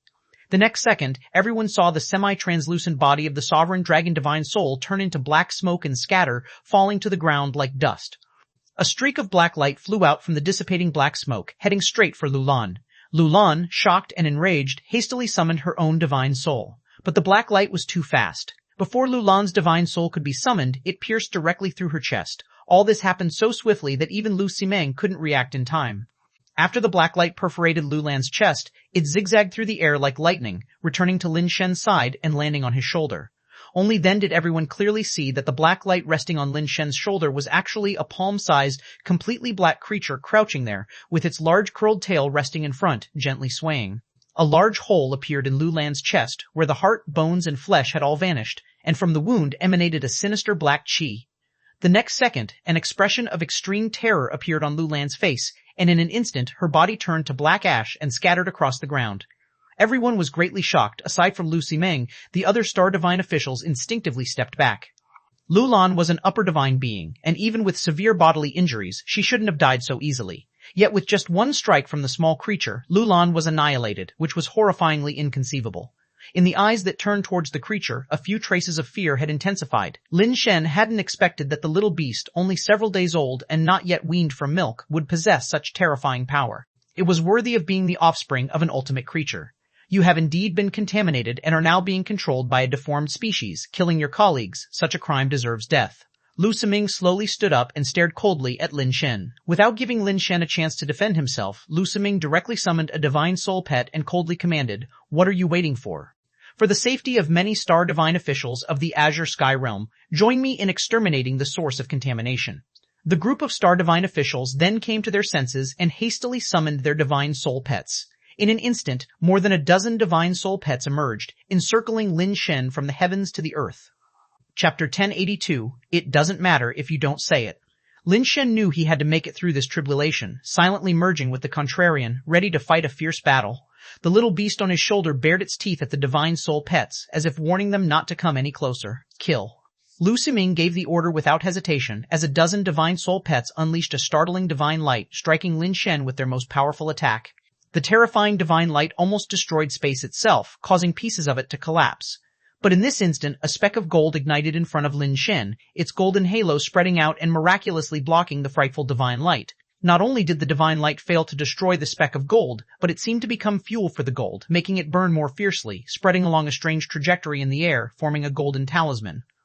Supreme Opening Heaven Talisman. Lu Siming appeared to recognize the golden light talisman, his face turning extremely ugly. The next second, the golden talisman in the sky turned into countless specks of golden light falling down, and a figure wearing a golden star divine official robe also appeared amidst the scattered golden brilliance.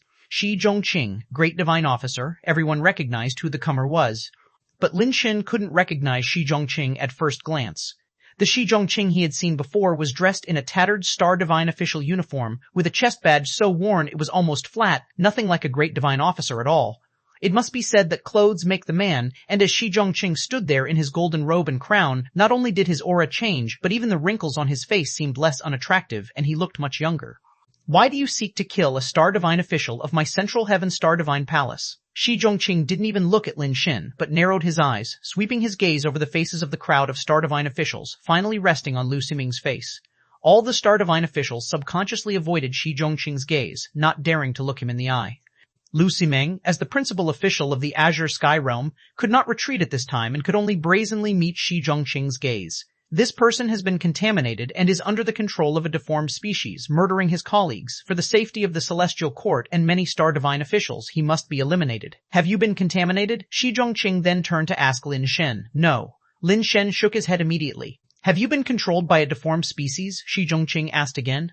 "No." Lin Shen shook his head again in response. Hearing Lin Shen's reply, Ch1001 turned back to look at Lu Siming. "He has not been contaminated nor controlled, and yet you wish to kill an innocent star divine official who is also from my central heaven star divine palace. According to the laws of the Celestial Court, you should be executed." Just because he says no, does that mean it's true? What evidence does he have? A star divine official couldn't help but retort. Not even looking, Ch1001 waved his sleeve and the golden light turned into a talisman, hitting the star divine official in an instant. With the flash of golden light, the 8-star star divine official turned into a trembling, whining mud dog in a split second. Everyone was shocked and angered, with Lu Siming angrily saying, "Ch1001, even if you are a great divine officer, you can't attack other star divine officials without reason. The Celestial Court has its own laws, not to mention he has no crime to speak of. Even if he does, you still need to produce evidence. You say he's been contaminated and controlled. Do you have any evidence?" Ch1001 asked indifferently. Lu Siming was momentarily speechless. But he reacted quickly, immediately saying, "This is the Southern Star Divine Palace. How we operate here is not for someone from your Central Heaven Star Divine Palace to manage. I will report this matter to our Southern Great Divine Officer, and there must be an explanation regardless. There's no need for such trouble. Wu Qing will come on his own."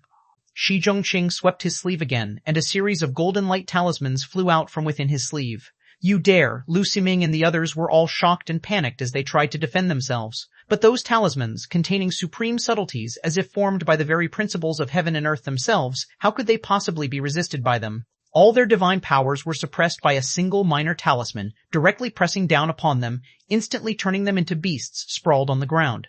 However, the golden light talisman that flew towards Lu Siming was blocked by a jade talisman that appeared out of thin air. The golden light emblem stamped onto the jade talisman, transforming it into a toad that fell to the ground, startling Lu Siming behind it into a cold sweat. "Great Divine Officer Shi, you indeed carry great authority, but perhaps you are a bit senile to have mistaken the doorstep. This is the Azure Sky Realm of the Southern District, not the Lingshao Palace of Central Heaven."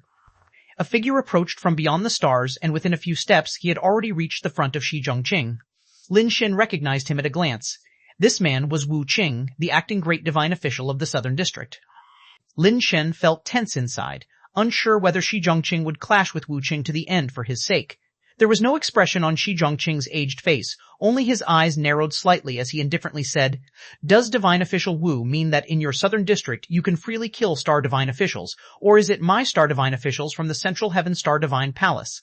Please choose your words with care, great divine officer Shi.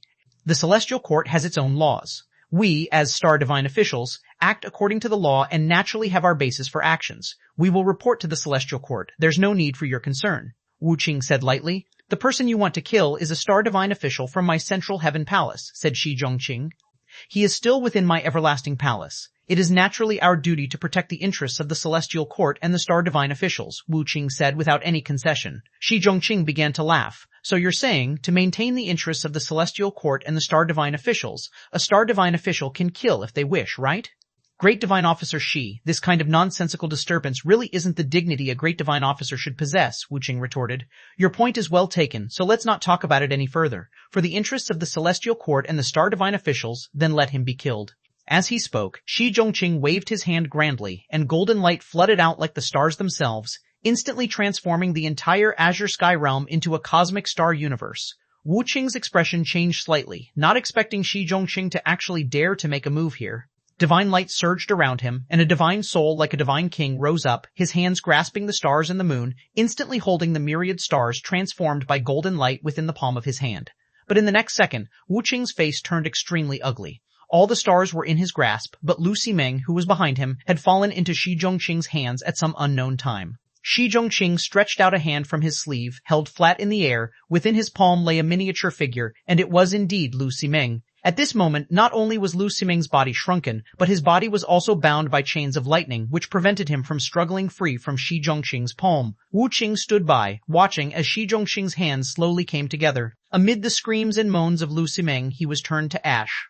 "Whoever touches my Central Heaven Palace's people must die. Even if the Heavenly King himself comes, it will be the same," said Shi Zhongqing, dusting off his hands nonchalantly. Chapter 1083, Joint Trial. Shi Zhongqing, you've acted recklessly and murdered Star Divine officials in my everlasting Star Divine Palace. I must initiate a joint trial. Prepare yourself for the God-beheading platform and accept the judgment of the 6 great emperors, Wu Qing said with a cold gaze. Although Shi Zhongqing's sleight of hand in replacing one entity with another led to the death of his most capable aide, Lu Ximeng, which soured Wu Qing's expression, a hint of joy flashed secretly in the depths of Wu Qing's eyes. Shi Zhongqing was arrogant and presumptuous, treating the everlasting Star Divine Palace as a trifling matter and completely ignoring Wu Qing, the acting great divine official, as if he were heir. He seemed powerful, but by killing Lu Ximeng, he made his biggest blunder. The laws of the Celestial Court are strict. Even a great divine official cannot do whatever he pleases.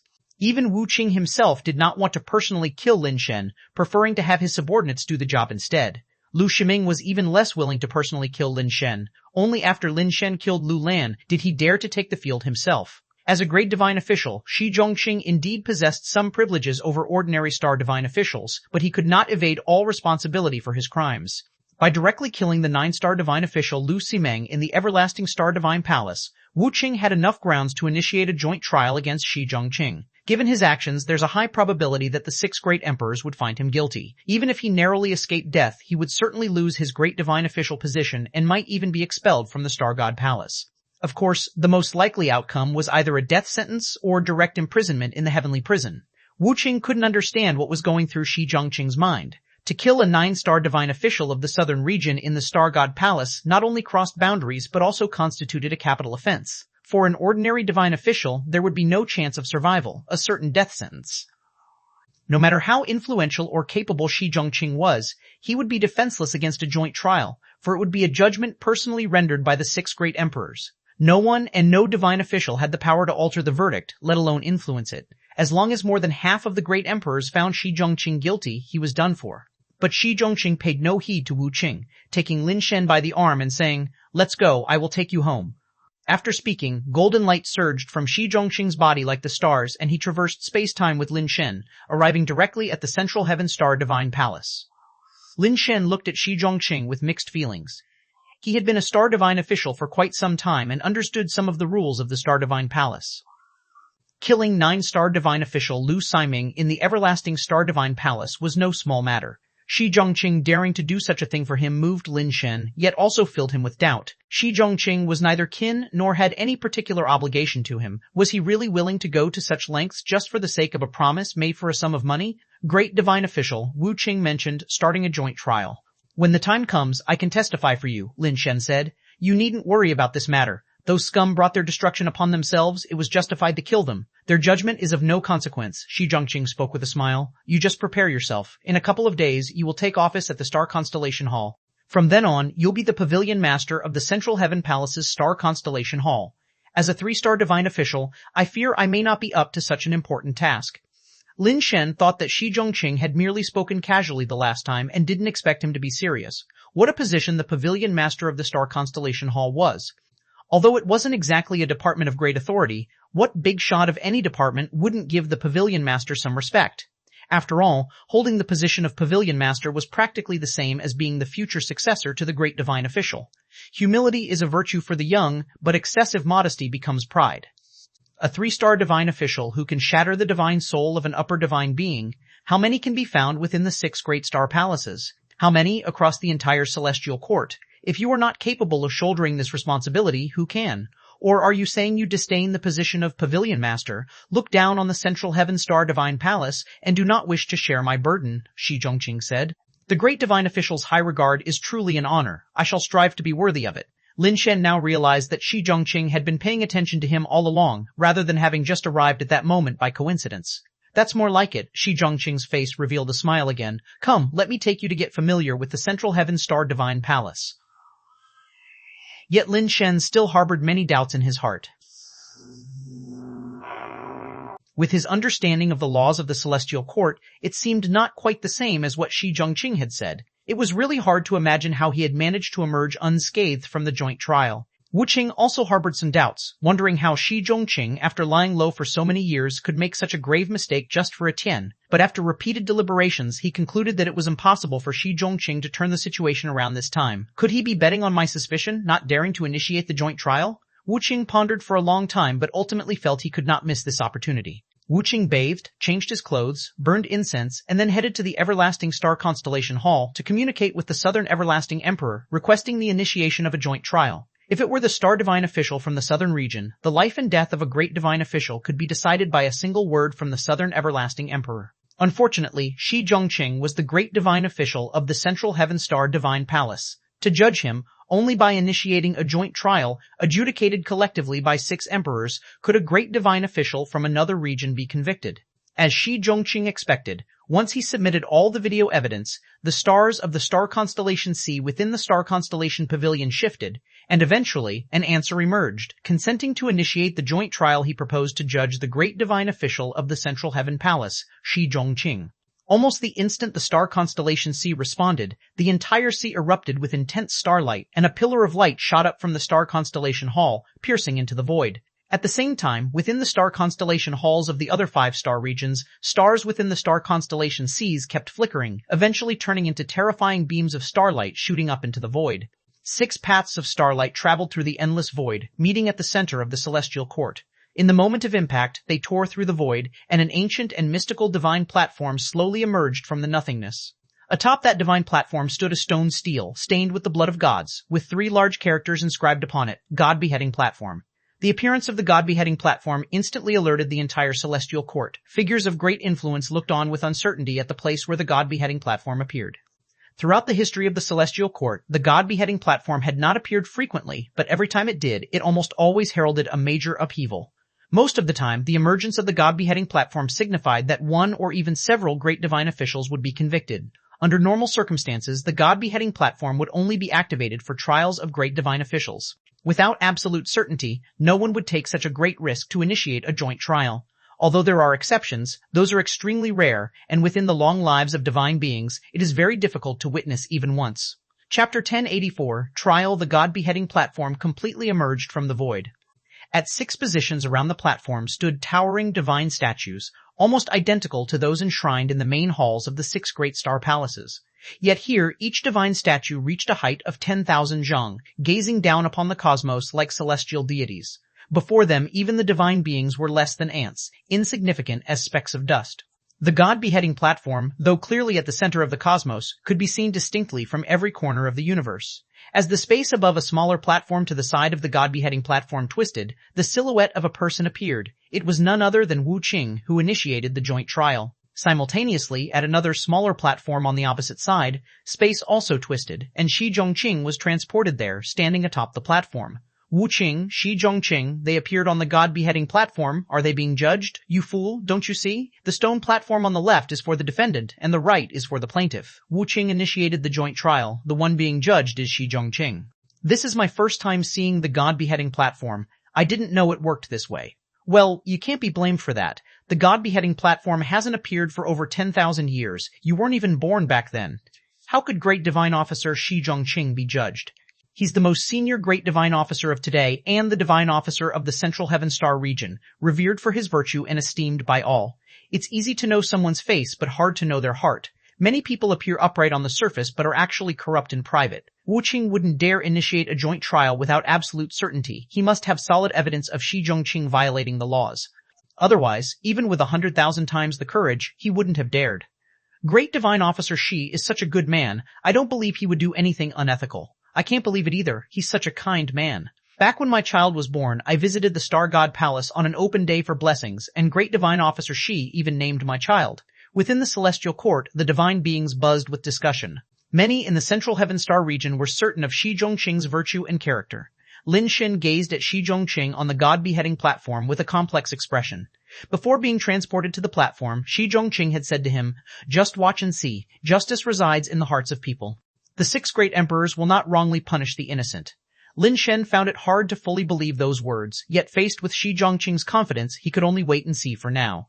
Standing outside the Star Constellation Hall, Lin Shen resolved that if things went awry and Shi Zhongqing was truly convicted, he would take the risk of contacting the Jade Emperor from within the Star Constellation Hall to see if Shi Zhongqing could be saved. Under everyone's gaze, the 6 towering divine statues, each 10,000 zhang tall, began to light up in their eyes, gazing at the 2 men on the god-beheading platform like demons in the starry sky. The trial begins. The plaintiff, present your evidence. Glowing words appeared on the stone monument of the god-beheading platform. Wu Qing had already prepared in advance and produced a recording from that time. Without any action on his part, the recording began to play on the stone monument. The evidence Wu Qing presented showed only the scene where Shi Zhongqing arrived, stood protectively in front of Lin Shen, and struck against Lu Ximeng and his followers. It included the moment when Shi Zhongqing transformed a group of Star Divine officials into beasts, crushed Lu Ximeng to death in front of Wu Qing, and uttered those arrogant words. The Star Divine officials of the Central Heaven Star Divine Palace listened, their blood boiling with excitement. They felt fortunate to have a great divine officer like Shi Zhongqing and believed their choice of the Central Heaven Star Divine Palace had been correct. Yet, in the ears of Star Divine officials from the other 5 regions, Shi Zhongqing's actions seemed excessively domineering. Today, he had casually slaughtered 9 Star Divine officials in the Southern Region Star God Palace. What was to stop him from committing such acts in their own Star God Palaces in the future? If Shi Zhongqing wasn't convicted today, would he not grow unchecked, leaving the Star Divine officials of other palaces in an untenable position? Except for those from the Central Heaven Star Divine Palace, the majority of the Star Divine officials now hoped Shi Zhongqing would be convicted. Defendant, you may defend yourself or present evidence. Once the stone monument finished projecting the footage, new words glowed across its surface. There's no need to argue. That recording is the best evidence, Shi Zhongqing said calmly. At those words, not only were the others astonished, but even Lin Shen was taken aback. He had assumed Shi Zhongqing's confidence suggested he had a counter-strategy.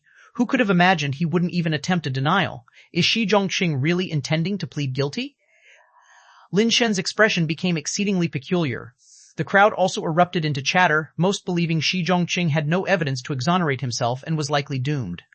Even just the crime of killing 9 Star Divine officials would strip him of his position as a great divine officer and land him in the heavenly prison, not to mention turning so many divine officials into beasts, and the audacity to declare that even if Jaga himself came, it wouldn't matter. The title Godic was a colloquial term used in the celestial court to refer to the 6 great emperors. In the southern region, God usually referred to the southern everlasting emperor, while in the Central Heaven Star region, it referred to the Jade Emperor. These distinctions varied slightly based on location. By speaking those words, Shi Zhongqing had effectively insulted the very Jade Emperor he served. Such arrogance and insolence likely meant even the great emperor of his own region would convict him and refuse to shelter him. Wu Qing furrowed his brow slightly. He had anticipated Shi Zhongqing would employ some trick to defend himself and had prepared numerous measures in response. Yet Shi Zhongqing hadn't said a single word in rebuttal, simply admitting guilt. Based on the footage alone, the outcome for Shi Zhongqing was practically sealed, certain death. In history, even killing a single 9-star divine official without cause was sufficient grounds for a death sentence during a trial of a great divine officer. Does the plaintiff have additional evidence to present? The stone monument displayed its next message. Wu Qing remained silent for a moment before replying, "Number." He had prepared more, but those were meant in case Shi Zhongqing attempted a sudden reversal. Given the current circumstances, where the outcome seemed predestined, introducing further evidence might only complicate matters unnecessarily. Thus, Wu Qing refrained from adding anything further. Do both parties accept all the presented evidence? Once again, new text appeared on the surface of the stone monument. Wu Qing did not speak immediately, instead staring intently at Shi Zhongqing. He could not believe Shi Zhongqing would concede so easily. If he had any strategy, this was his final opportunity to use it. Without seizing this moment, even with the most extraordinary tactics later, it would be too late. Wu Qing was convinced Shi Zhongqing must act now. It was impossible for him to await a verdict passively. It would spell his doom. No objections, Shi Zhongqing surprisingly stated, looking at Wu Qing with indifference. Wu Qing frowned deeply. Something felt amiss. How could an old hand like Shi Zhongqing, with such extensive experience, not craft a single argument and instead accept the charges so readily? Chapter 1085 unanimously passed, but the truth was laid bare. Before Shi Zhongqing could utter the words, "not guilty," his opportunity for any defense was irrevocably lost. Even if he had more to say later, the 6 emperors would no longer hear him out. But why? Wu Qing couldn't make sense of it. When things baffled him, he would feel a deep unease. Plaintiff, do you have any objections to the evidence? The stone monument displayed a new line of text, prompting Wu Qing, who had yet to speak. Wu Qing had mulled over every possible angle but still couldn't figure it out. At this juncture, retreating was no longer an option. If he forfeited this opportunity, he feared that both he and the everlasting Star Divine Palace would lose all standing before others going forward. No objections. While Wu Qing still felt unsettled, he nevertheless gave a firm reply. Both parties have no objections to the evidence. The trial begins. Only 2 stone pedestals emitted light, illuminating the figures of Wu Qing and Shi Zhongqing. In the black expanse of the starry sky, the 6 colossal imperial statues loomed like insurmountable divine mountains in the void, with only their eyes shining with eerie radiance, as if something mysterious churned within their gaze. Old Shi schemed his way through half a lifetime, only to capsize in his later years. Now, it seems he may even lose his life, sighed the great divine official of the East District.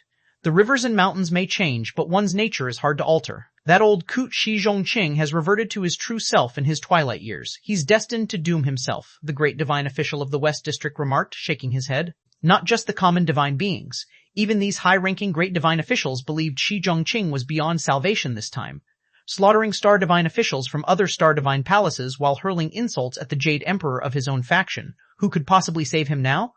As time dragged on, the 12 eyes of the 6 imperial statues continued their flickering against the starry backdrop, a sure sign that deliberations were still underway.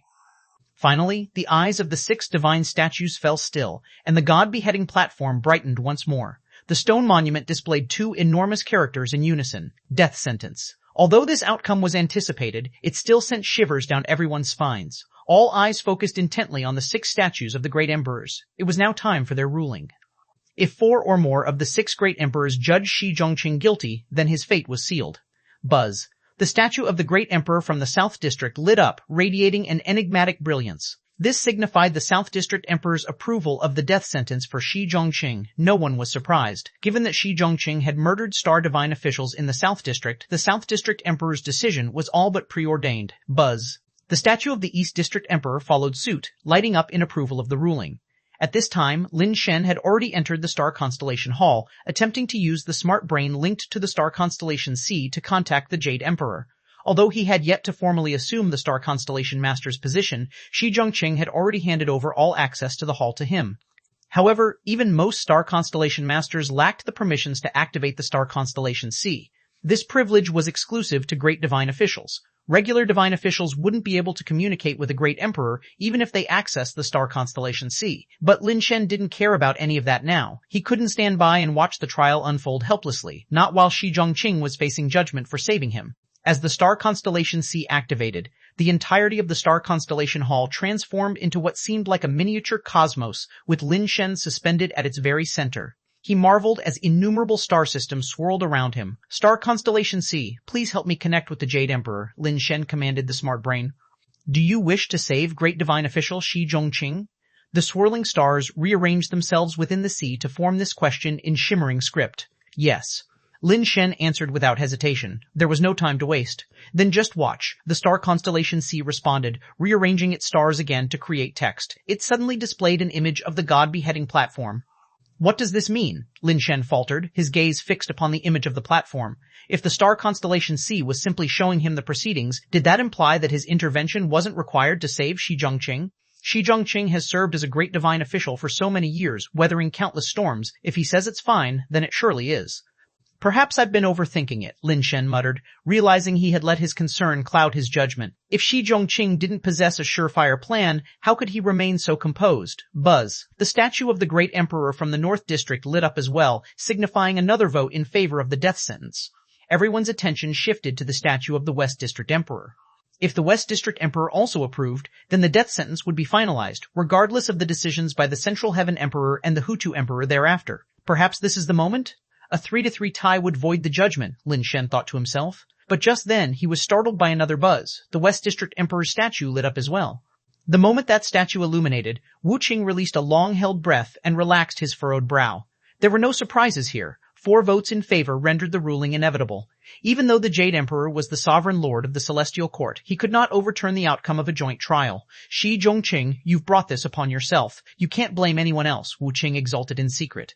Originally, his plan had merely been to eliminate Lin Shen, but unexpectedly, it also ensnared such a major figure as Ch1001. With Ch1001 out of the way, it became necessary to elect a new great divine official for the Central Heaven Palace, a process rife with opportunities for manipulation. Their preferred candidate would stand a great chance of ascending to the position, paving the way for much greater leverage in future affairs. Ch1001, who had served so long and remained impervious to bribery or intimidation, was finally about to be removed. They had long coveted his downfall, but Ch1001's vigilance had left them with no openings, until now. Finally, it's coming to an end, Wu Qing thought to himself. Many Star Divine officials clapped in celebration, while most of the Central Heaven Star Divine Palace's officials wore expressions of despair.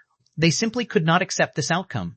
Of course, there were also a handful of Star Divine officials grinning from ear to ear, hiding in the shadows as they laughed maniacally. When the Hutu District Emperor's statue lit up as well, everyone present believed the matter was settled, and that Ch1001 was finished. All gazes turned toward the statue of the Central Heaven Emperor. While the verdict wouldn't change even if the Central Heaven Emperor cast a dissenting vote, most people still wanted to see where the Jade Emperor stood on the issue. In a moment of universal anticipation, the Central Heaven Emperor's statue buzzed and illuminated. All 6 statues of the great emperors glowed in unison, with a unanimous decision for the death sentence. Ch1001's survival was now utterly impossible.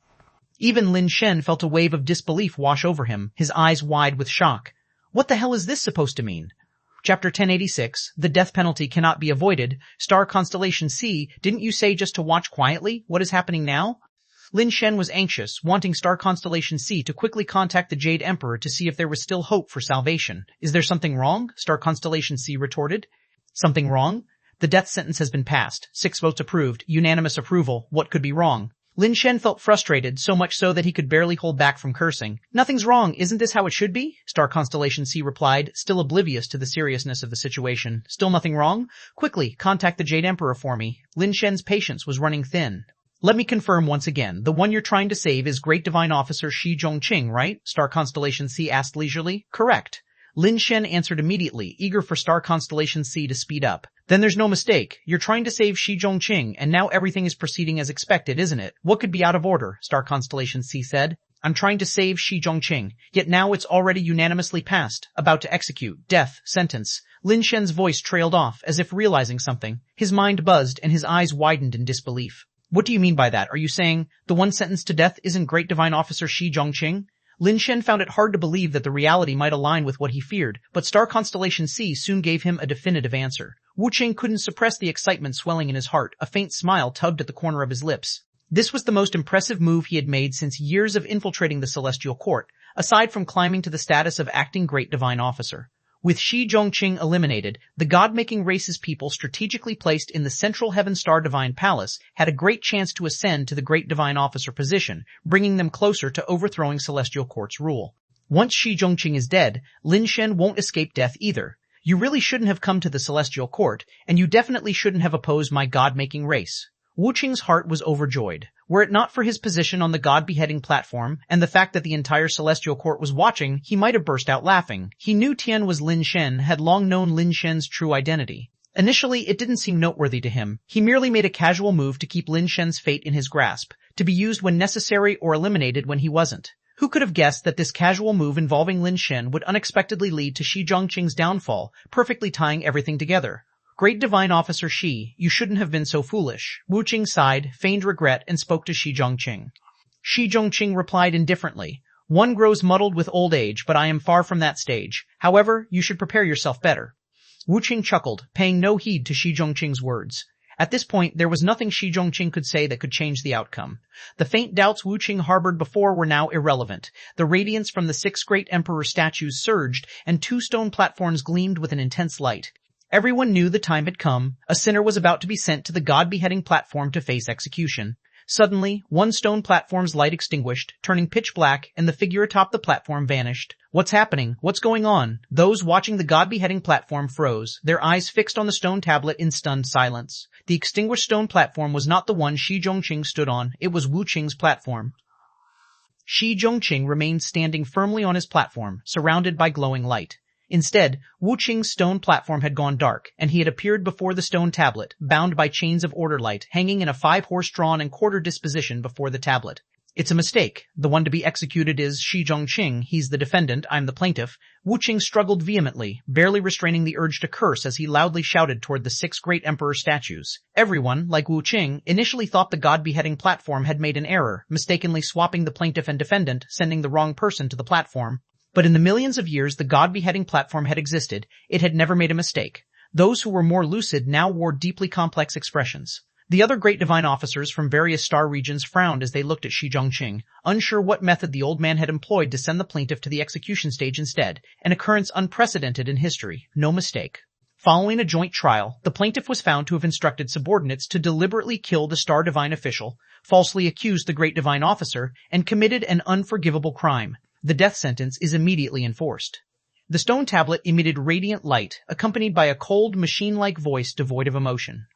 I didn't do it. I refuse to accept this. The evidence is here. It was Shi Zhongqing who killed the star divine official, not me. Why am I being convicted? Why isn't he being punished? Wu Qing was both angry and terrified, unable to comprehend the judgment. Such an outcome had never occurred before. You may refuse to accept it. The mechanical voice emanated from the stone tablet again, but the death sentence is irrevocable. As the voice fell, lightning erupted from the stone tablet. Strange bolts of thunder and lightning arose from the chains of order light, surging into Wu Qing's body. In an instant, Wu Qing's body thrashed uncontrollably, as if struck by a paralyzing shockwave. Even someone as formidable as Wu Qing stood no chance against the punishment of the god-beheading platform, his body losing all control under the relentless lightning strikes. This lightning was no ordinary force. It directly stripped Wu Qing of his cultivation, sending him tumbling down to the mortal realm. On the stone tablet, a peculiar image appeared. A faceless divine spirit holding a massive blade, slashing toward the suspended Wu Qing as the lightning continued to bombard him. Although it was a mere projection, the blade seemed to transcend dimensions. Cutting through the 2-dimensional projection into the 3-dimensional realm, the slash struck Wu Qing's head. With a crisp sound, Wu Qing's head separated from his body, flying off the platform with blood spraying everywhere. Having already been cleansed by lightning and stripped of all abilities and strength, Wu Qing was utterly mortal at this point. His severed head marked his instant and irreversible death, with no possibility of resurrection. Everyone watched the scene unfold in stunned silence, their expressions frozen as if encased in ice. A mere few seconds ago, no one would have anticipated such an outcome. Shi Zhongqing was unharmed. Wu Qing had died instead. This result was bewildering and difficult for all present to accept. Shi Zhongqing was clearly the defendant, with clear evidence incriminating him. So why was Wu Qing the one executed? Why did he die? That old man, what exactly did he do? All the star divine officials looked toward Shi Zhongqing, who appeared visibly aged.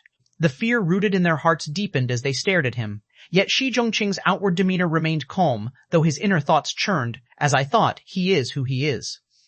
Chapter 1087, The New Pavilion Master. This joint trial has sparked immense controversy within the Celestial Court. Based on the available video evidence, it should have been Shi Zhongqing who received the death penalty, yet it was Wu Qing who was executed instead. This outcome has left many utterly perplexed. Numerous divine beings, especially the higher-ups in the Divine Star Palace, have been delving into the reasons behind this unexpected trial result. Joint trials have always been impartial, but if injustice occurs, it essentially means the rules have been broken. In the past, everyone competed within the boundaries of the rules. If the rules themselves are compromised, many established strategies would need to be overturned. Otherwise, serious losses might ensue. No matter how much they analyze and investigate, none have uncovered the true reason behind the verdict delivered by the 6 great emperors. This ambiguity has planted seeds of apprehension about Shi Zhongqing in everyone's minds. Until the truth is revealed, no one is likely to dare initiate another joint trial against him. In a star system beyond the Celestial Court, on a picturesque planet filled with vibrant flora and fauna, clan leader Wu Qing's death is far too bizarre. It's highly likely the Celestial Court discovered his true identity, which is why such a verdict was reached. A red-clothed man approached the lakeside, addressing a figure wearing a conical hat, sitting on a large rock by the lake and fishing. After so many years of effort, Wu Qing finally reached that position only half a step away from becoming the high priest. But in the end, he met his downfall at Lin Shen's hands. On the opposite side, a blue-clothed man said bitterly, "If it hadn't been for Lin Shen, Wu Qing wouldn't have fallen to this point. That man has ruined our grand plans. We absolutely cannot let him go." Clan leader, I propose exposing Lin Shen's identity in the Celestial Court, making him a target for all, and ensuring he won't even have a grave to rest in. Indeed, we've made tremendous sacrifices to help Wu Qing climb to such heights, only for him to destroy it all. We cannot simply let this pass. The red-clothed man echoed. The hat-wearing fisherman remained silent and only spoke in a calm tone after they quieted down. What benefit does killing Lin Shen bring us? He has always been at odds with our god-making race. The leader of our faction in his ancient realm region was killed by him. He's clearly resolved to stand as our enemy. Killing him would remove future threats and prevent greater losses. The red-clothed man replied, "So-called future threats are merely events that haven't happened yet. Paying such a price for something that hasn't occurred is unwise." Taking Lin Shen's life would only serve as some petty vengeance. Moreover, this revenge might not even succeed. With Shi Zhongqing favoring him to such an extent, exposing his identity now would only lead Shi Zhongqing to form more associations and speculate further. As you mentioned, Shi Zhongqing dared to advocate for a joint trial, likely because he uncovered Wu Qing's identity and realized our god-making race played a role behind the scenes. Under these circumstances, do you think he suspects us more, or Lin Shen more? Clan leader, you make a fair point. We acted without sufficient consideration. Both the red-clothed and blue-clothed men bowed respectfully. To kill is less advantageous than to utilize. What can truly be called a trump card is what remains in our grasp. Instead of exhausting resources and courting risk to kill Lin Shen, it's better to turn him to our side. He hails from the ancient realm region, which on its own places him at irreconcilable odds with the Celestial Court. He ultimately has no choice but to align with us. Now that Shi Zhongqing values him highly and has made him the pavilion master of the Star Constellation Hall, he has a real chance of succeeding as High Priest. Perhaps he can accomplish the tasks Wu Qing couldn't. The clan leader explained leisurely. What you say is not wrong, but this man is rather peculiar. Even we do not know how he escaped from the ancient realm. Such a person is very hard to control. The blue-clothed man pondered aloud. Then it depends on Xiaowang's skills. Let Xiaowang handle it. These matters are his forte. The god-making clan leader replied calmly. Are we to awaken Xiaowang? Aside from Wu Qing, he's the closest candidate to the high priest position. If something unexpected happens again, the red-clothed man expressed concern. With Shi Zhongqing around, it would be difficult for Xiaowang to ascend as high priest. In light of such an impasse, why not gamble boldly? You are aware of Xiaowang's methods and cunning, he will undoubtedly succeed. The clan leader tugged the fishing rod and reeled in a golden carp. Since arriving at the Celestial Court, Lin Shen hadn't lived many comfortable days. At the Central Heaven Star Divine Palace, he practically acted with impunity, as Shi Zhongqing directly promoted him to the rank of 6-star divine official. This was the highest authority Shi Zhongqing could wield. To advance to 7-star divine official, one had to submit their application through the Stellar Sea for review by the great emperors. Without meeting certain rigid criteria, even submitting the application was out of question. Lin Shen could manipulate the Stellar Sea to approve his submission himself, but it wasn't necessary to do so. Now that he held the Pavilion Master's title, the rank of divine official mattered little. Within the Central Heaven Star Divine Palace, everyone showed him deference wherever he went, recognizing his potential as the future high priest. Shi Zhongqing gave him significant authority, and Lin Shen's own authority was even greater. To Lin Shen, the entire Central Heaven Star Divine Palace held few secrets. Among the ancient god skills collected by the palace, he even found the 10 great divine skills. Day to day, Lin Shen had little to occupy himself with. As Pavilion Master of the Star Constellation Hall, a title that sounded impressive, his role was effectively that of a glorified gatekeeper. Only he and the High Priest were capable of unlocking the doors to the Star Constellation Hall. Unless the High Priest needed to enter the hall to communicate with the great emperors, Lin Shen had almost nothing to do. Even if the high priest did require entry, his sole responsibility was to open and close the door. Rather than calling him a pavilion master, it would be more accurate to liken him to an apprentice, a mere observer, learning how the high priest used the stellar sea to communicate with the great emperors and preparing for his eventual turn as high priest. This particular capability, ironically, was the very skill Lin Shen least needed to learn. While the high priest had to humbly request permission from the stellar sea, Lin Shen could directly command it, bypassing all formalities. "Tian, rest up well these days. Soon you'll find yourself very busy," Shi Zhongqing remarked, grinning at Lin Shen. "Will something major happen in the coming days?" Lin Shen asked curiously. "Not exactly a major event." As per tradition, when a pavilion master of the star constellation hall assumes their position, the other 5 pavilion masters will visit to offer congratulatory wishes. Shi Zhongqing explained. "They won't come empty-handed, I'd assume?" Lin Shen said. "Whether they'll arrive empty-handed, I can't say.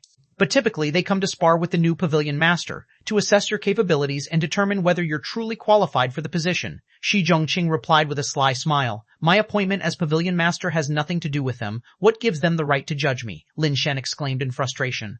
"Since all pavilion masters hold potential for ascending to the high priest position, it's natural for them to get acquainted with one another. Your performance could influence the relationships between the Central Heaven Star Divine Palace and the other Star God Palaces. Do make a good impression." Shi Zhongqing patted Lin Shen on the shoulder before walking away with a grin. Chapter 1088, Yin-Yang Realm. Stile Lin Shen roughly understood what was happening.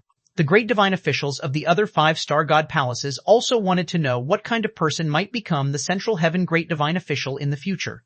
Whether this person could become a friend or ally or perhaps an enemy. Regardless of friendship or antagonism, there was one prerequisite. The person must be formidable enough. This strength referred not only to power, but also included abilities in managing affairs and interpersonal skills. Lin Shen looked up some information online and discovered that the pavilion masters of the other 5-star constellation halls had formidable backgrounds. The current pavilion master of the Hutu Star Constellation Hall was quite advanced in age because the great divine official of the Hutu Palace was second only to Shi Zhongqing in age, with a negligible difference in years. This pavilion master had held the position for a very long time. As a result, this pavilion master was so old that people nearly forgot his once glorious past.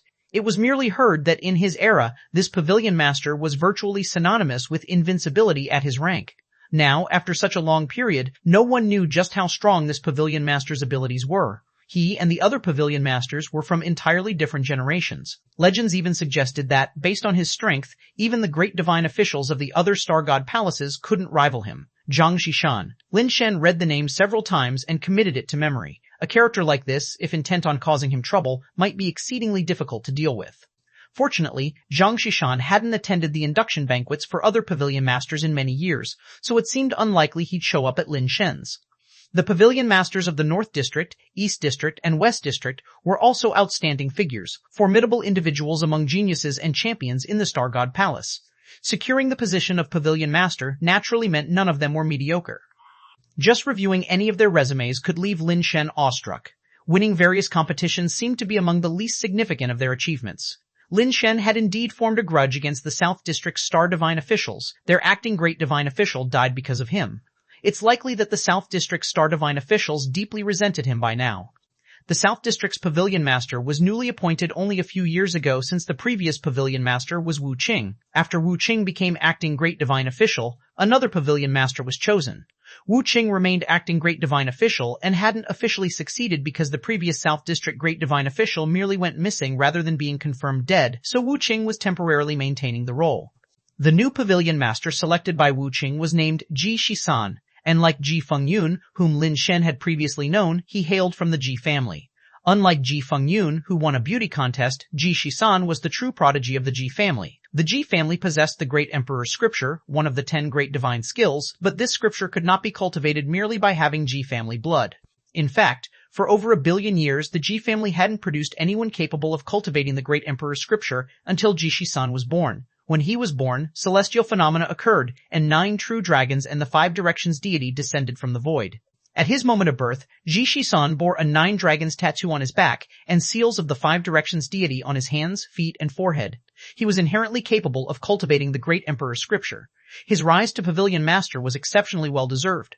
Lin Shen read rumors online suggesting that Ji Shisan had been groomed by Wu Qing, and Lin Shen worried Ji Shisan might seize the opportunity to cause trouble and strike at him mercilessly.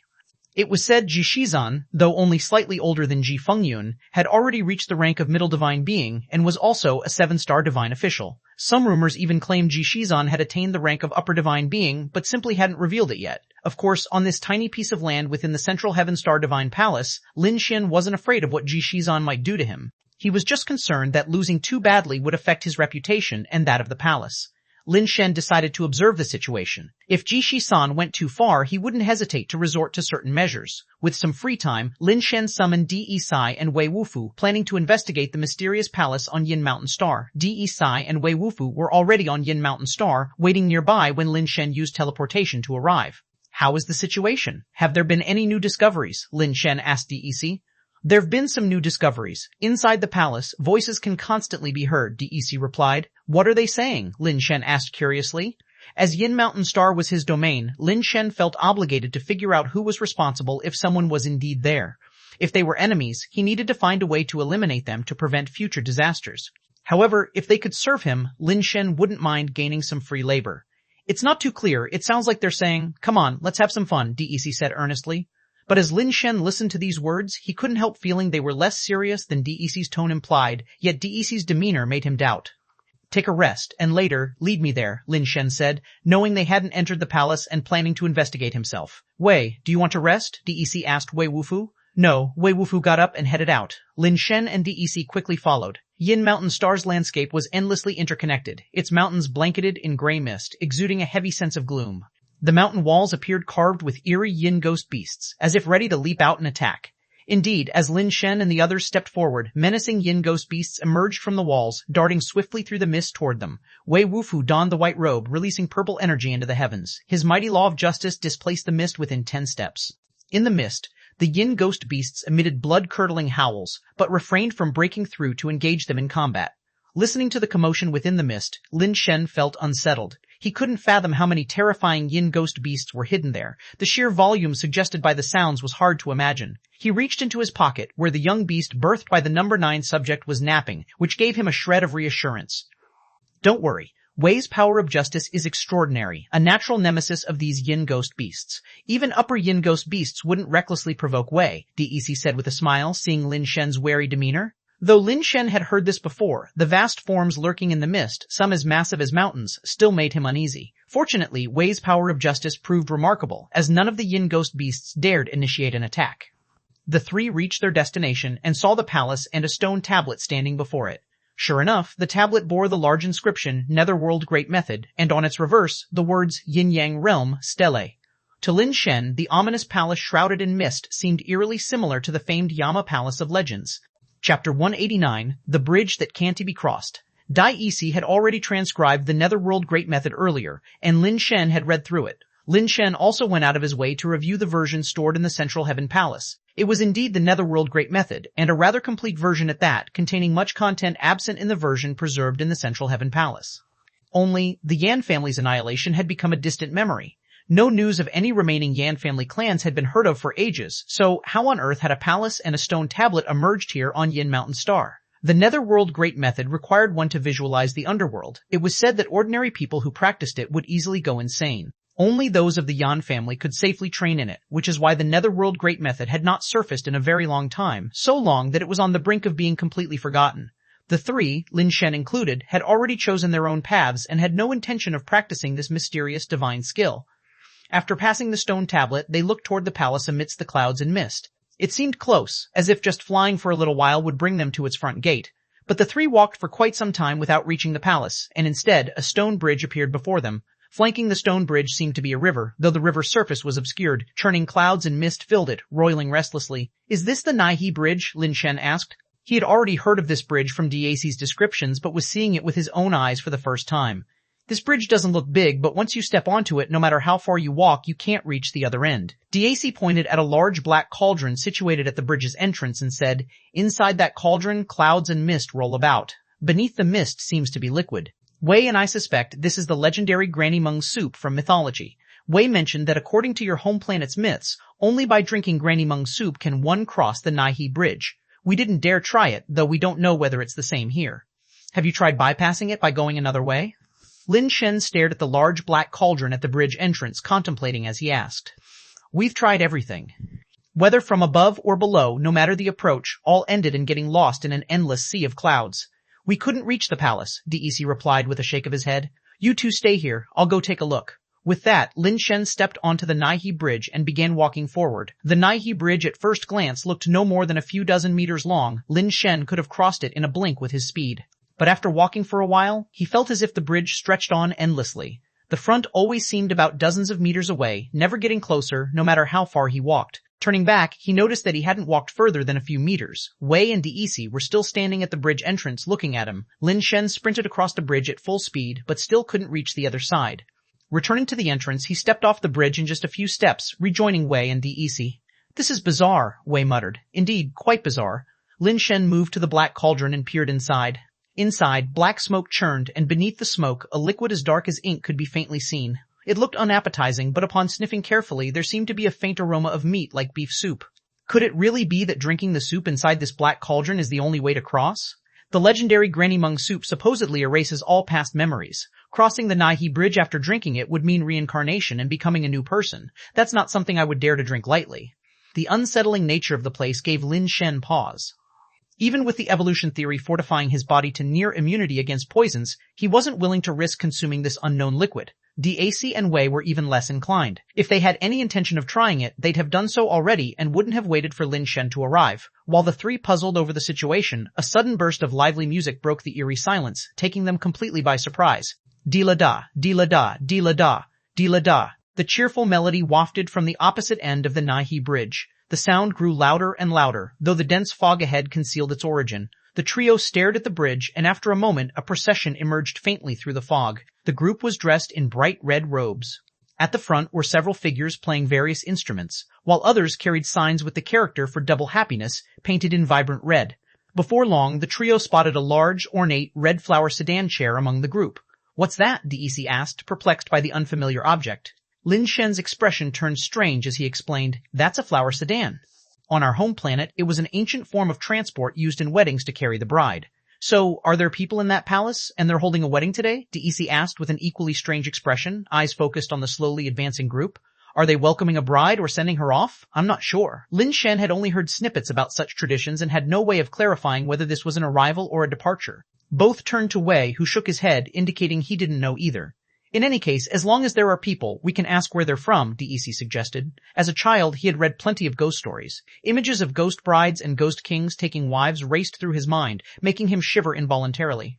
The thought lingered. If this was indeed a ghost king's wedding, could the sedan chair possibly contain a stunning beauty, one as breathtaking as Wang Zuxian from the old movies? If a beauty was truly being forced into marriage with a ghost king, should he step in to save her? As Lin Shen mused, the procession drew closer to the bridge's end, and the trio finally saw the faces of the musicians at the front. At first glance, they all froze with a chill crawling up their spines. These were not people, nor were they divine beings. They were, without a doubt, paper effigies. The paper effigies had chalk-white faces with vivid crimson cheeks painted on. Their eyeless sockets were eerily lifeless, and their exaggerated nodding as they played made them both comical and creepy. Lin Shen had always been disturbed by such stories as a child. Monsters and aliens didn't frighten him, but things like this set his nerves on edge. It wasn't outright fear, it was just an intensely uncomfortable feeling deep within.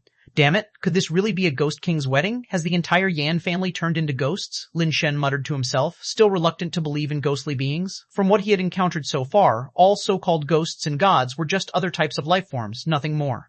Dee-la-da, dee-la-da. The paper effigy procession continued onward, eventually crossing the bridge. It was now obvious that not just the leaders but the entire group, including the flower sedan and even the instruments, were made of colorful paper. The trio instinctively retreated several steps, intending to let the procession pass quietly and avoid any unnecessary trouble. But to their shock, when they stepped back, the procession turned and began moving toward them instead. Stay alert, they're coming for us, Lin Shen commanded, gathering his strength, ready to strike at a moment's notice. The three prepared for a confrontation, their energies coalescing, but just as the procession neared, it abruptly stopped before reaching them. The music ceased. The flower sedan was set down, and a paper effigy resembling a matchmaker stepped forward. It turned to them, revealing a smile more ghastly than any ghost's, then reached out a hand to lift the sedan's curtain. Chapter 1090, snatching the bride. Lin Shen and the others had no idea what these strange things were or why they were doing this. Why are they lifting the bridal sedan curtain in front of us? Does it mean they're trying to marry off the bride inside to one of us? While Lin Shen was pondering, the paper matchmaker had already lifted the curtain. Lin Shen and his two companions were shocked to find that the bridal sedan was completely empty, not a single thing inside. As they were still puzzling over it, suddenly, a person materialized out of nowhere inside the empty sedan. Lin Shen and Wei Wufu were instantly startled. The person who appeared out of thin air sat perfectly upright in the sedan. His lips were red, his teeth were white, his beauty unmatched, as though Pan An himself had descended. Except, no matter how they looked at him, he seemed eerily like Dec. Wholly no, not just like, Dec.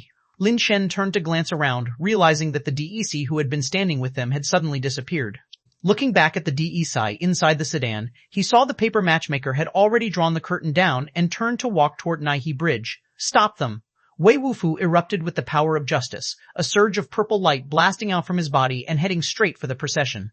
The two papermen at the back of the procession turned their heads, shadows of black light rising from their bodies as gusts of eerie wind lashed outward, colliding with Wei Wufu's power of justice. Those two papermen possessed the strength of middle deformed species. However, the strength of middle deformed species was entirely inadequate against the justice-fueled and empowered Wei Wufu. The power of justice grows stronger against evil and seems to have an additional restraining effect on the deformed species of Yin Mountain Star. With one punch, the two papermen were obliterated, their strength and divine souls annihilated. The brilliant purple light struck their bodies, setting them aflame and reducing them to ashes in the blink of an eye. Lin Shen launched a double-handed salvo of finger sand, puncturing the skulls of several papermen. Yet even with their heads shattered, the papermen continued their march, summoning ghost-like beings to attack Lin Shen and Wei. Divine Soul, upper deformed species, Lin Shen unleashed his full strength, countering with his surfing fist while tossing the small beast from his pocket. The surfing fist engulfed the divine souls with waves of mountain-like power, layer upon layer crashing down. The collision of their forces triggered a terrifying explosion. A violent gust swept through, scattering the surrounding fog and wind into chaotic turbulence. The small beast pounced on one paperman, its sharp claws tearing the paper figure into shreds, leaving only scraps of paper on the ground. As it pounced forward again, it found itself unable to touch any other paperman, as though its body was confined by some invisible force, merely spinning in place despite its desperate efforts to move. It turned out the bridal procession had already stepped onto Naihe Bridge. On the bridge, the small beast couldn't advance at all, endlessly pacing in frustration while the procession quickly vanished into the misty clouds beyond. When Lin Shen and Wei pursued them onto the bridge, they found themselves, as before, unable to cross Naihe Bridge and were forced to stop. Yes, maybe, Wei's expression was equally strange. Have you ever encountered anything like this before? Lin Shen, as soon as he asked, realized how absurd his question was. If they had encountered this sort of thing before, Dec would have been long gone. Wei Wufu shook his head, then pursued the procession a little farther, finding he couldn't break through the barrier. Frustrated, he raised his fist and slammed it against Naihe Bridge, unleashing a furious blast of justice-powered force. Yet, despite its intensity, the bridge remained entirely unscathed. This won't work. Let's retreat for now and come up with a new plan. Lin Shen put the small beast back in his pocket, grabbed Wei Wufu, and pulled him off the bridge. Wei Wufu landed a few more punches, but Naihe Bridge remained unaffected, forcing him to follow Lin Shen back off the bridge. Lin Shen crouched down and picked up several items that had fallen to the ground. Among them were two aberrant sources dropped by the middle deformed species papermen, as well as a translucent crystal core within which the shadow of an evil ghost flickered. Lin Shen recalled seeing such crystal cores in the trading zones of the Great Void. They were divine soul cores, which upper deformed species had a chance of condensing before death. Generally speaking, only upper divine beings could activate divine soul cores and transform them into usable divine soul pets. Lin Shen tried activating it with his law matrix, but was disappointed to find he couldn't activate this particular divine soul core. He then attempted to activate the two aberrant sources, and this time he succeeded smoothly. The two aberrant sources transformed into two paper hats, suspended in mid-air before Lin Shen.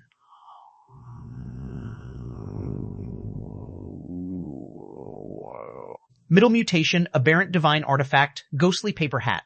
Type, none. Usage requirement, Soul Series Law. Deformation rate, 17%. Hardness, 28,767. Toughness, 28,765. Aberrant trait, ghostly possession. Both ghostly paper hats shared identical attributes and requirements with the same aberrant trait. Lin Shen's heart stirred as he put one of the ghostly paper hats on his head and attempted to activate it.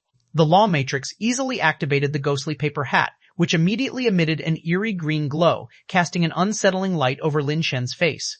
More than just his face, the eerie green light enveloped Lin Shen's entire body, making him look like an ominous specter emerging from hell. Wait a moment, Lin Shen uttered, then began walking toward Naihe Bridge.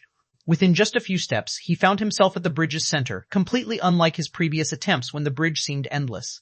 Overjoyed, Lin Shen quickly turned around and returned to Wei, handing him the other paper hat. Put this on and see if you can activate it. If you can, we'll be able to cross. Wei accepted the paper hat and attempted to activate it with his power of justice, but instead of activating, the hat ignited instantly. Wei tried to extinguish the flames, but it was futile. The hat turned to ashes within moments. Wei, your power is too extreme and counters Soul Series attributes. This method won't work. Lin Shen paused and added, stay here to support me. I'll go in first to find DEC. Just as Lin Shen prepared to rush onto Naihe Bridge, Wei suddenly grabbed his arm. Take, me, understanding his intent, Lin Shen grabbed Wei's arm and guided him onto Naihe Bridge, hoping they could cross together. Wei's power of justice worked exceptionally well here. Taking him along would undoubtedly be advantageous. Lin Shen led Wei forward, his heart uneasy, unsure if anything unusual would occur. To their relief, with Lin Shen wearing the paper hat to lead the way, Naihe Bridge showed no abnormalities, and the two quickly made it to the midpoint of the bridge, disappearing into the mist. Wei's power of justice had been completely subdued, and their surroundings were blanketed in mist so thick that they could barely see their hands before their faces. Following the bridge downward, Lin Shen only walked a few steps before the fog abruptly dissipated, revealing their new surroundings. Eyeing their surroundings, Lin Shen realized they had crossed Naihe Bridge and arrived on the other side. Unlike what they had previously seen, this side was an enormous ancient city, ablaze with lights and brimming with lively activity. At the city's very heart stood a grand palace, towering over all other buildings as the city's most imposing structure. Chapter 1091, Return. The lanterns glimmered in the night, casting a kaleidoscope of colors. Rows of lanterns hung along the long street, and atop various small buildings lining the road were intricate revolving lanterns of diverse designs. On both sides of the street, shops were brightly decorated, adorned with various items, many of which Lin Shen had never seen or heard of before. The two of them walked along the street, cautiously scanning their surroundings, staying on guard against any strange creatures suddenly appearing. For now, no odd creatures were visible. They only saw the shops on both sides displaying a variety of fruits, desserts, meats, and even small roasted piglets, their aroma wafting richly, tantalizing. Lin Shen also spotted some gold shops, their tables piled high with gold ingots and gold bars, carelessly placed as though no one worried about theft. The sight of food and gold bullion everywhere would ordinarily be exciting, but Lin Shen and Wei Wufu felt only an overpowering sense of unease about this place. But they couldn't dwell on it for too long. They dashed rapidly toward where the palace was located. Despite the palace seeming close, with their speed, they should have been able to cover not just a city but even opposite ends of a planet in an instant. Yet no matter how hard they sprinted down the long street, it felt endless, as though it would never end. Could we really have entered a ghost city? Lin Shen murmured with a faint frown. Everything here seemed beyond his understanding. Those papermen were deformed species. Deformed species generally acted on instinct even if they had a relatively high level of intelligence. They wouldn't build cities like humans or divine beings. But if this ancient city were built by humans or divine beings, it didn't seem to fit either. Everything here had a sense of human livelihood, yet conspicuously lacked any true essence of humanity. This doesn't add up. Wei stopped in his tracks, his gaze scrutinizing the shops around them. Lin Shen also recognized that continuing like this was pointless. If they delayed any longer, DEC might already be entering the bridal chamber. If it were a beautiful female ghost who abducted DEC, the bridal chamber scenario might even be bearable, not an entirely bad outcome. But if the one who seized DEC was a grotesque deformed species like the Black Mountain Old Demon, Lin Shen doubted DEC would retain any will to live once in the bridal chamber. We have to figure something out and find DEC quickly. As Lin Shen was deep in thought, Wei Wufu suddenly released the power of justice, a surge of purple light blasting toward one of the shops. While rash, the circumstances offered no alternative. They had to take action, whatever it might be. The purple light struck the shop, displaying heaps of gold ingots and bars, causing the shimmering gold in the lantern light to begin burning. Upon closer inspection, Lin Shen realized it wasn't genuine gold. It was all folded paper ingots and bars.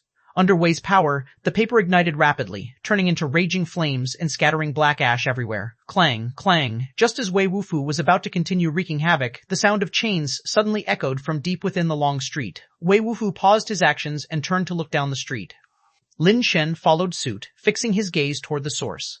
Emerging from the shadows was a tall figure, wearing a mourning hat, dressed in hemp robes, clutching a mourning stick in one hand while dragging a chain with the other. With each step, he yanked the chain as though it were tethered to an unfathomably heavy weight. Step by step, he advanced, and Lin Shen and Wei Wufu saw that the chain was fastened to a pitch-black coffin. The coffin scraped against the stone pavement, generating a teeth-grating sound that prickled their nerves. As he drew closer, Lin Shen discerned the face beneath the mourning hat. It was paper-thin, ghastly white, featureless save for hollow eyes. The eerie sight sent chills down Lin Shen's spine. Ghost, ghost, ghost, the mourning paper man muttered in a hauntingly peculiar tone as he dragged the coffin forward. Goosebumps crawled across Lin Shen's skin as he recalled a ghost story his third brother had told him in his childhood. It was said that in ancient times humans had no concept of death, nor did they fear the deceased. To them, the dead were merely asleep, resting for an immeasurably long time.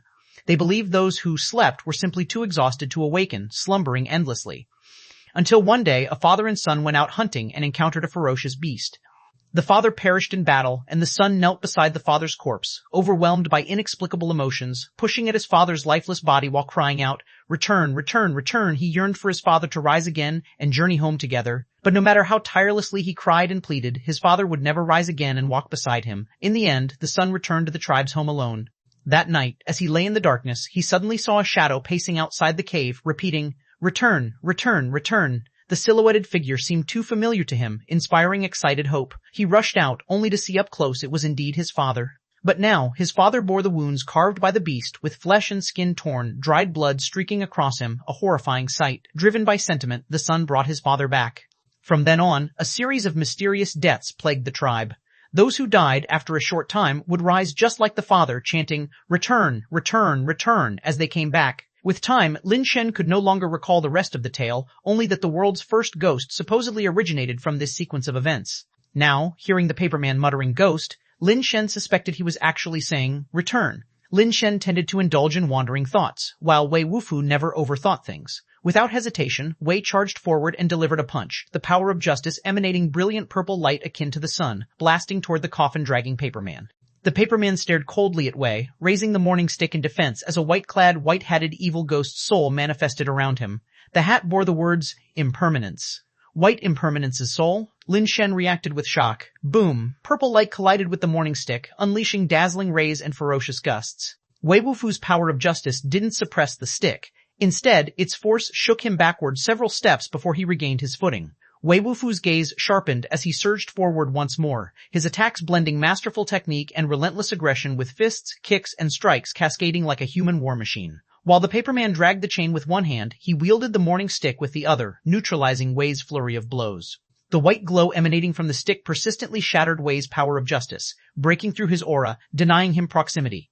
If it weren't for Wei Wufu's exceptional combat techniques and unparalleled awareness, he might have already had his skull crushed by the stick on several occasions. Chapter 192, The Strange Paperman. Lin Shen cast finger sand. The paperman in battle moved unpredictably, dodging every single grain of finger sand while simultaneously forcing Wei Wufu to retreat repeatedly.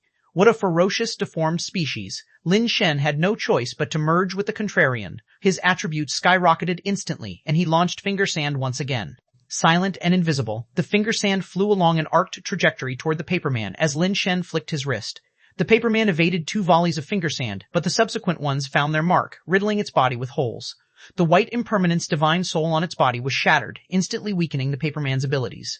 Wei erupted in dazzling purple light and seized the moment to try and shatter its body. To their surprise, the paperman abruptly turned around and leaped onto the coffin it had been dragging, wailing loudly.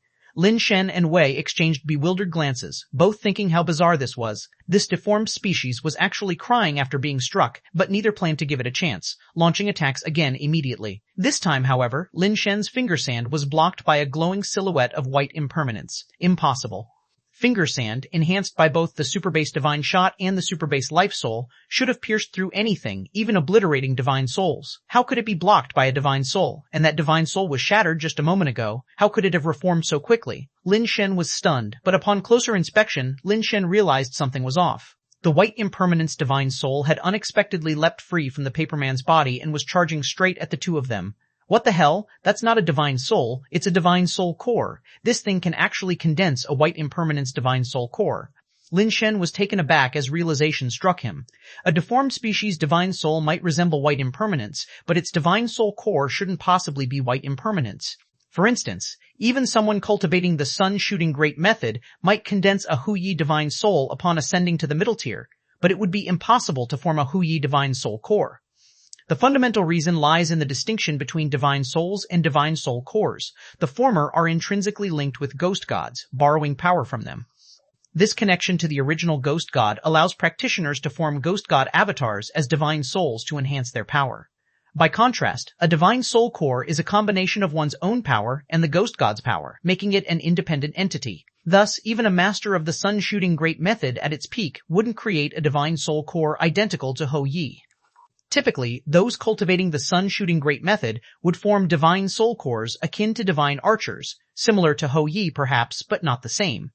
Yet the divine soul core emerging from the paperman was identical to White Impermanence's divine soul, as if the actual ghost god White Impermanence had emerged directly from the underworld.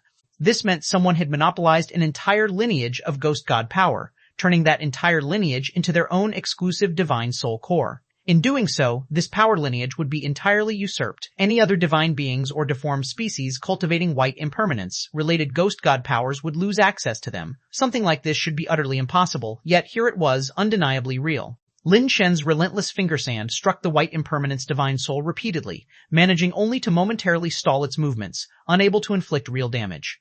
Wei Wufu unleashed his full strength, the power of justice striking White Impermanence again and again, yet even those attacks were easily dissolved and proved ineffective. The paperman, still sprawled over the coffin, cried inconsolably, swinging its morning stick chaotically. The white light around the White Impermanence flared intensely. Its morning stick swept out, carrying the ghost's wail. Lin Shen and Wei Wufu instantly felt dizzy and disoriented, narrowly avoiding the sweeping strike. With ironclad willpower, Wei Wufu forced himself to fight White Impermanence head-on. Lin Shen, overwhelmed by the sound waves, felt his head spinning. In desperation, he flung the small beast he carried out into the fray. The small beast transformed into a streak of black light mid-air, darting toward the White Impermanence divine soul wielding the morning stick. Lin Shen had high hopes. The beast was capable of slaying even upper divine beings from birth.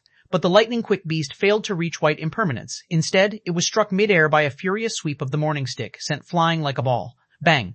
The beast's body, enveloped in black light, crashed through a storefront, scattering debris and products everywhere. Lin Shen was stunned. If even the beast couldn't do anything, what could they possibly do? Without hesitation, he produced his folding fan and furiously fanned it forward and backward, unleashing a barrage of negative skills at White Impermanence. However, they seemed to have no effect. Neither the shocking form nor the Luo style could pin down White Impermanence, which continued to float ominously closer.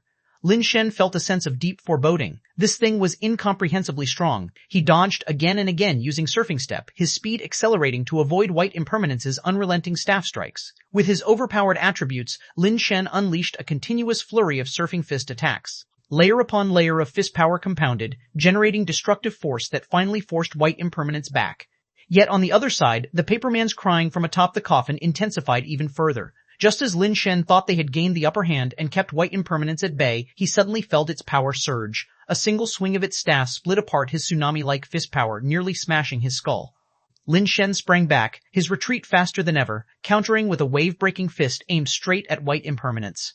Wei Wufu, with his lower attributes, was struggling hopelessly in this battle. Then, a thought struck Wei Wufu. He charged toward the paperman still sobbing atop the coffin, forming a blade with his hand. His purple light transformed into the shape of a phoenix, hurtling straight toward the paperman.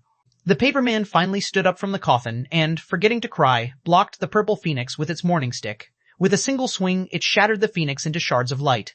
The paperman, previously suppressed by Wei Wufu's power of justice, now seemed different, completely unaffected by that power. Bang, bang. A few swings of the morning stick later, Wei Wufu was forced back repeatedly, barely able to defend himself.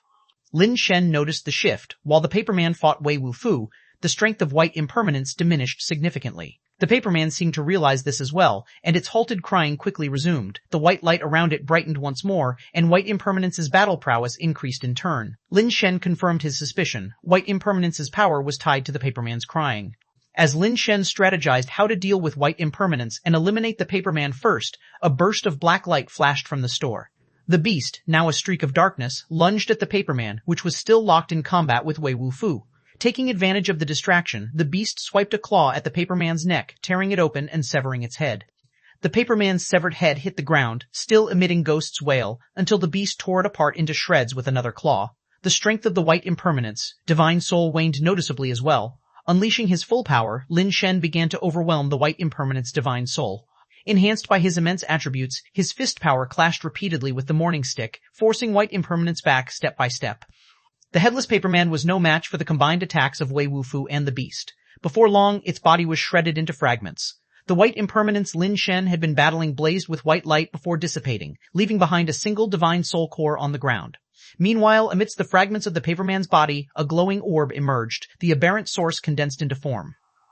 Chapter 1093, the Filial Piety series. Lin Shen first put away the divine soul of White Impermanence, then picked up the aberrant source and casually tried to activate it. The paperman is an upper-rank deformed species, and it is said that one needs an upper-rank level to activate it, so probably it couldn't be used right now. Who would have thought that the aberrant source would directly transform into a white morning stick? Upper Divine Beast Aberrant Divine Artifact, Morning Stick of White Impermanence. Type, Filial Piety. Usage requirement, Filial Piety. Hardness, 80,000. Toughness, 80,000. Aberrant trait, Ancestor's Blessing. An upper-rank divine artifact with no grade requirement. Lin Shen was initially delighted, but upon closer examination he noticed the type requirement, and the requirement was an unheard-of type, Filial Piety, which left him slightly disappointed. Although it was a no-grade divine artifact, the Filial Piety type was too niche. Lin Shen had never heard of it, and there were likely very few people cultivating the power of this type. If he wanted to sell it, the chances of obtaining a high value were relatively low. Of course, if it met the right person, it might fetch an astronomical price. Lin Shen attempted to use his law matrix to activate the aberrant trait, and it was surprisingly easy to activate the Ancestor's Blessing. He then saw the morning stick emit a white glow. The glow was smoky and mist-like, carrying a somewhat eerie, ghostly aura. But when it shone on his body, he suddenly felt as if a ghost god had possessed him, his body brimming with immense strength. Upper-rank divine artifacts are amazing, no wonder they're so hard to kill. Lin Shen put away the morning stick for now. It looked too inauspicious, and its effects didn't seem as good as expected. He felt it was inferior to that protection of the god's ring. Since Lin Shen himself didn't want to use it, he thought that in the future he could trade it for a divine artifact he could actually use. Wei Wufu kept his gaze fixed on the black coffin, guarding against anything like demons or ghosts emerging from it. Lin Shen was about to try opening the coffin to see if there was anything inside when footsteps echoed from deep within the long street. Turning his head, he saw a charming woman walking out from the depths of the long street. There are indeed people here. Lin Shen exchanged a glance with Wei, both thinking that this was not unexpected. Although deformed species had extraordinarily high intelligence, their nature was inherently destructive, and they usually did not construct things. A city of this scale, if there weren't any divine beings, would indeed be strange. The woman approached, but she didn't seem to have any intention of fighting Lin Shen and Wei. Smiling, she said, "Two esteemed guests have come from afar. Apologies for not welcoming you earlier. I hope you'll forgive me." As she spoke, the woman gracefully bowed to them both. The saying goes, you don't hit a smiling face. Moreover, this was her territory, so Lin Shen refrained from acting first. He looked at the woman and asked, "Who are you people? Why did you take our friend?" "Esteemed guest, those are harsh words. How could one use a word like take? My master admires your friend's talent and invited them to the mansion." The two hit it off and had a pleasant conversation. Now, they are deeply in love and have decided to marry. Your timing is perfect. Since you are good friends of the groom, you can bear witness to this grand occasion and act as his family from the bridegroom's side. Lin Shen and Wei Wufu were dumbfounded. This was truly turning black into white, life into death. Wei Wufu wanted to explode in anger and act, but Lin Shen quickly restrained him. He said to the woman, "Since it's a joyous occasion for our friend, it's only right for us to attend. But I'm still curious, who is the bride?" "My master's surname is Yan, and her name is Li. She is the city lord of Immortal, Returning City," the woman said with a radiant smile. "The auspicious hour is near. Please follow me inside to attend the wedding." "All right." Lin Shen called Wei to follow the woman inside. There was no way to escape the street. Even if they killed the woman, it wouldn't change anything. If they tried their best to escape, it was likely that the marriage had already concluded. They might as well go inside and see what was going on. Lin Shen thought to himself, "I never imagined I'd have the chance to pull off a groom-snatching stunt at a wedding in my lifetime." Under the woman's guidance, the scenery on both sides of the street began to change peculiarly, and soon the three reached the end of the long street. The end of the street led directly to the courtyard of a palace. The gate to the courtyard was open, draped with red silk flowers and red lanterns. The two walked into the courtyard and saw that it was filled with tables, probably hundreds of them. Every single table was occupied. Strangely, despite the sheer number of people in the courtyard, at least several thousand, there wasn't a single sound. Once they entered, all the people's eyes turned to them, their gazes indifferent and devoid of expression, making their hair stand on end. "Honored guests, please take your seats. The wedding is about to begin." The woman guided them to an empty table and invited them to sit down. Lin Shen sat down and looked toward the palace behind them. Its main gate was also open, and inside, a divine statue was enshrined. Lin Shen couldn't identify the divine statue or its significance. The palace gate lacked any plaque, leaving its purpose a mystery. Originally, Lin Shen had thought this palace was the residence of City Lord Yan, but now it seemed that wasn't the case. The interior and exterior of the palace were adorned with decorations for the wedding, which gave it an air of celebration. Rows of bright red lanterns added a festive touch, though the atmosphere still felt inexplicably strange. One would expect a wedding to be lively, but here silence reigned. Everyone sat like wooden puppets, not talking, eating, or drinking. Moreover, the tables were empty, devoid of food or drinks. Typically, a banquet begins after the wedding ceremony, but before the ceremony, there are usually snacks and candies offered to the guests. However, here the tables were bare, not even a single plate in sight. The guests sat so unnaturally still that one might suspect they were paper people. A closer inspection, however, revealed that they were genuine divine beings made of flesh and blood, not transformations of deformed species.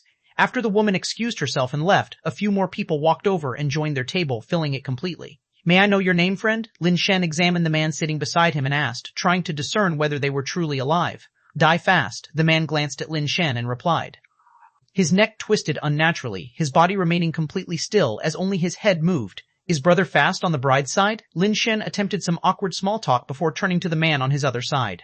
"And may I know this friend's name?" "Die early." The man twisted his neck in the same bizarre manner and answered. Die fast, die early. It's hard to say if those are truly their names or if they're hinting at something ominous, Lin Shen pondered in his heart. Chapter 1094, Unexpected. However, when Lin Shen glanced around, he noticed that the people nearby were still sitting there motionlessly, their expressions wooden, saying nothing, not even twitching. Lin Shen didn't have the energy to focus on them anymore, as his eyes fell upon Dec, dressed in a bright red robe with a red bridal hat, looking every bit the groom. Beside him was a woman in bridal attire, her head covered with a red veil, being escorted by the matchmaker and the woman who had led them inside earlier. Lin Shen and Wei Wufu eyed Dec with astonishment. Dec seemed completely unharmed, walking and moving of his own free will. He had walked in voluntarily, with joy spreading across his face, looking utterly content and full of spring. What the hell's going on? Could it be that Dec, that bold and righteous guy, covets the wealth of immortal returning city and has decided to stop striving for greatness? Lin Shen muttered to himself. But, thinking deeper, Dec didn't seem like that kind of person at all. He came from an illustrious family and had always lived a life of unfettered luxury. Everything he wanted was handed to him on a silver platter. Why would he stoop to becoming a live-in son-in-law for some minor inheritance? Not to mention, the entire Yin Mountain Star belonged to Lin Shen, and immortal. Returning City was on this star, a part of Lin Shen's legacy. If Dec had greed in him, shouldn't he have come to Lin Shen instead? Could it be that Yanli is truly so stunningly beautiful that even Dec has fallen prey to mortal desires? Lin Shen pondered but found it implausible. Dec had seen countless beauties. It wasn't likely one woman could transform him so thoroughly. "Old Wei, do you think this person is really Dec?" Lin Shen whispered to Wei Wufu.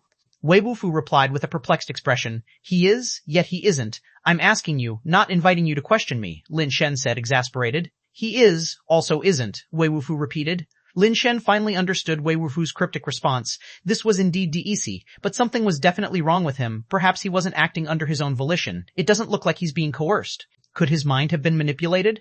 Lin Shen stared at Dec's cheerful countenance, feeling this was a likely scenario. But Lin Shen didn't know how to break a mind manipulation technique, so he asked Wei Wufu softly, "Do you know how to counter the mind confusion technique?" Wei Wufu must have found conversing with Lin Shen troublesome, as he opted not to reply verbally, simply nodding his head. "That's great. Let's find an opportunity later and snap Dec out of it," Lin Shen said. Wei Wufu nodded again, but made no immediate moves, perhaps also awaiting the right moment. Dec, glowing with happiness, walked with his bride to the front of the grand hall. Nearby, the wedding officiant began conducting the ceremony in an orderly manner. Strangely, despite the wedding's seemingly joyous nature, apart from the lively musical sounds, everyone else maintained a blank, lifeless expression, observing in utter silence. First bow to heaven and earth, the ceremony reached its peak, but still, nobody reacted. Lin Shen glanced toward Wei Wufu, who remained motionless, prompting Lin Shen to grow impatient. At this rate, the wedding would soon conclude, with the couple retiring to the bridal chamber. By then, it would be too late. What was Wei Wufu waiting for? Second bow to Lord Yan. When they completed the second bow, Lin Shen sensed something wasn't right. This wedding style bore distinct resemblance to the customs back home, where the three traditional bows were first to heaven and earth, second to the parents, and last to each other as husband and wife. Bowing to heaven and earth carried the intent of seeking blessings. Bowing to parents conveyed gratitude for their upbringing, and the spousal bow represented mutual respect and commitment. Yet Lin Shen noticed that Yan Li's parents were absent, and their second bow wasn't directed toward her parents but at the divine statue within the hall. While Lin Shen was contemplating this anomaly, a deafening thunderclap erupted beside him, startling him to the core and leaving his eardrums ringing. "Come," Wei Wufu summoned the power of justice, channeling his voice into force, a righteous roar that could vanquish every trace of evil and corruption. If Dec truly suffered from mind manipulation, this powerful cry ought to clear his head. As expected, the effect was instantaneous.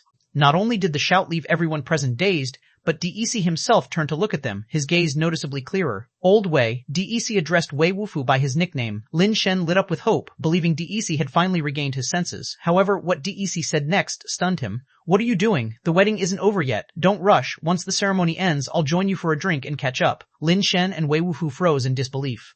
DEC didn't appear to be dazed or manipulated anymore. His logic was sound, his thoughts coherent, and he clearly recognized them. Die Fast and Die Early stepped to either side of Wei Wufu, placing their hands on his shoulders. To Lin Shen's shock, they effortlessly pressed Wei Wufu, who had been standing upright, firmly into his seat. Guests, please do not disrupt the wedding process. If the appointed auspicious hour is missed, it won't be good. The woman cast Lin Shen and Wei Wufu in icy glare. We didn't mean to disrupt the ceremony. It's just that, according to the customs back home, the second bow ought to honor the parents. Why here do you bow to the divine statue instead? Lin Shen asked nervously, realizing Die Fast and Die Early had suppressed Wei Wufu completely, a feat ordinarily impossible for middle divine beings to achieve. Their ease in overpowering Wei Wufu suggested they were upper divine beings.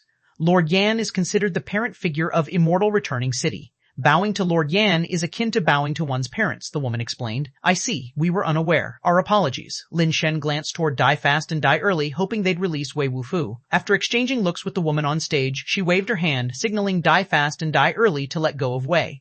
The ceremony continued, reaching the spousal bow, followed by preparations to escort the bride to the bridal chamber. Lin Shen dared not act rashly. To make any moves at this stage might provoke the denizens of immortal returning city, and even DEC might oppose them, not to mention the almost insurmountable challenge of extracting DEC under such conditions. He needed to figure out exactly what was happening to DEC first. Fortunately, sending to the bridal chamber didn't imply immediate consummation. Rather, it meant the bride would be ushered into the chamber while the groom remained behind for further rituals like toasting guests. This gave Lin Shen hope for an opportunity to speak with DEC. Die Fast and Die Early eased their vigilance as the ceremony concluded, and Lin Shen and Wei Wufu refrained from intervening. At that moment, trays of food and wine were presented by papermen, who swiftly filled the tables with a dazzling array of delicacies. Old Wei, do you think DEC is too deeply ensnared? Lin Shen asked Wei Wufu softly. Not ensnared. Wei Wufu shook his head and replied. Lin Shen froze briefly, the implication sinking in. Wei Wufu seemed certain DEC hadn't been manipulated. Then why had DEC changed so drastically? Could it truly be love at first sight for Yan Li? Chapter 1095, Flipping the Table. As the two spoke, Lin Shen scanned the surroundings and couldn't help but pause in surprise. He saw that everyone else at their table, including Die Fast and Die Early, were leaning over the table, their faces nearly touching the dishes, hovering so close they were almost stuck to the plates. Their mouths remained shut as their faces moved above the plates, their noses continuously sniffing back and forth. Then they straightened up with expressions of rapture, as if they had just savored the finest delicacies and wines. Lin Shen turned to look at the other tables. Everyone there was doing the same, leaning over to sniff, but none of them touched their chopsticks or actually ate the dishes on the table or drank the wine in their cups. The sight unsettled Lin Shen a little. Even though he knew there were no ghosts in this world, only an array of strange creatures, the scene still gave him an eerie feeling. Could it be that they don't eat the food or drink the wine because there's something wrong with them? Lin Shen pondered to himself. But then he thought he wasn't afraid of poisoning. If someone had really tampered with it, it might even suit his plans. At that thought, he decided fake poisoning might help uncover more secrets. With that in mind, Lin Shen picked up the chopsticks from the table, grabbed a piece of meat, and brought it to his mouth, intending to sample its flavor. After all, it's better to fight on a full stomach. But after just 2 bites, Lin Shen spat out the meat he had chewed. It wasn't because the meat was poisonous and unbearable. Rather, the meat had absolutely no flavor. Truly tasteless, like chewing on wax, swallowing it was simply impossible. For the first time in his life, Lin Shen realized that the expression, like chewing wax, wasn't just a figure of speech, it was a literal description. A piece of glossy, 3-layer pork belly, fat and lean alternating, glistening with sauce, it tasted exactly like wax. Seeing the others at the table staring at him, Lin Shen quickly coughed awkwardly and reached for another dish. But the result remained the same. All the dishes on the table were completely flavorless, as if they were shoddy imitations made of wax. Lin Shen quietly spat out what was in his mouth, his heart uneasy with suspicion. What the hell is this? When I was young, I heard ghost stories about offerings left for spirits. The food would lose its flavor after being consumed by ghosts, tasting just like wax. Could I have actually encountered ghosts? Though Lin Shen's mind was thematically disturbed, he kept a neutral expression. He resolved not to touch the food anymore. Whether poisoned or not, he couldn't stomach it. Thousands of people gathered at this banquet, not eating or drinking but sniffing in silence. The atmosphere was undeniably eerie and bizarre. Fortunately, those people paid them no heed, allowing Lin Shen and Wei Wufu to sit there, straight-backed and conspicuous among the crowd.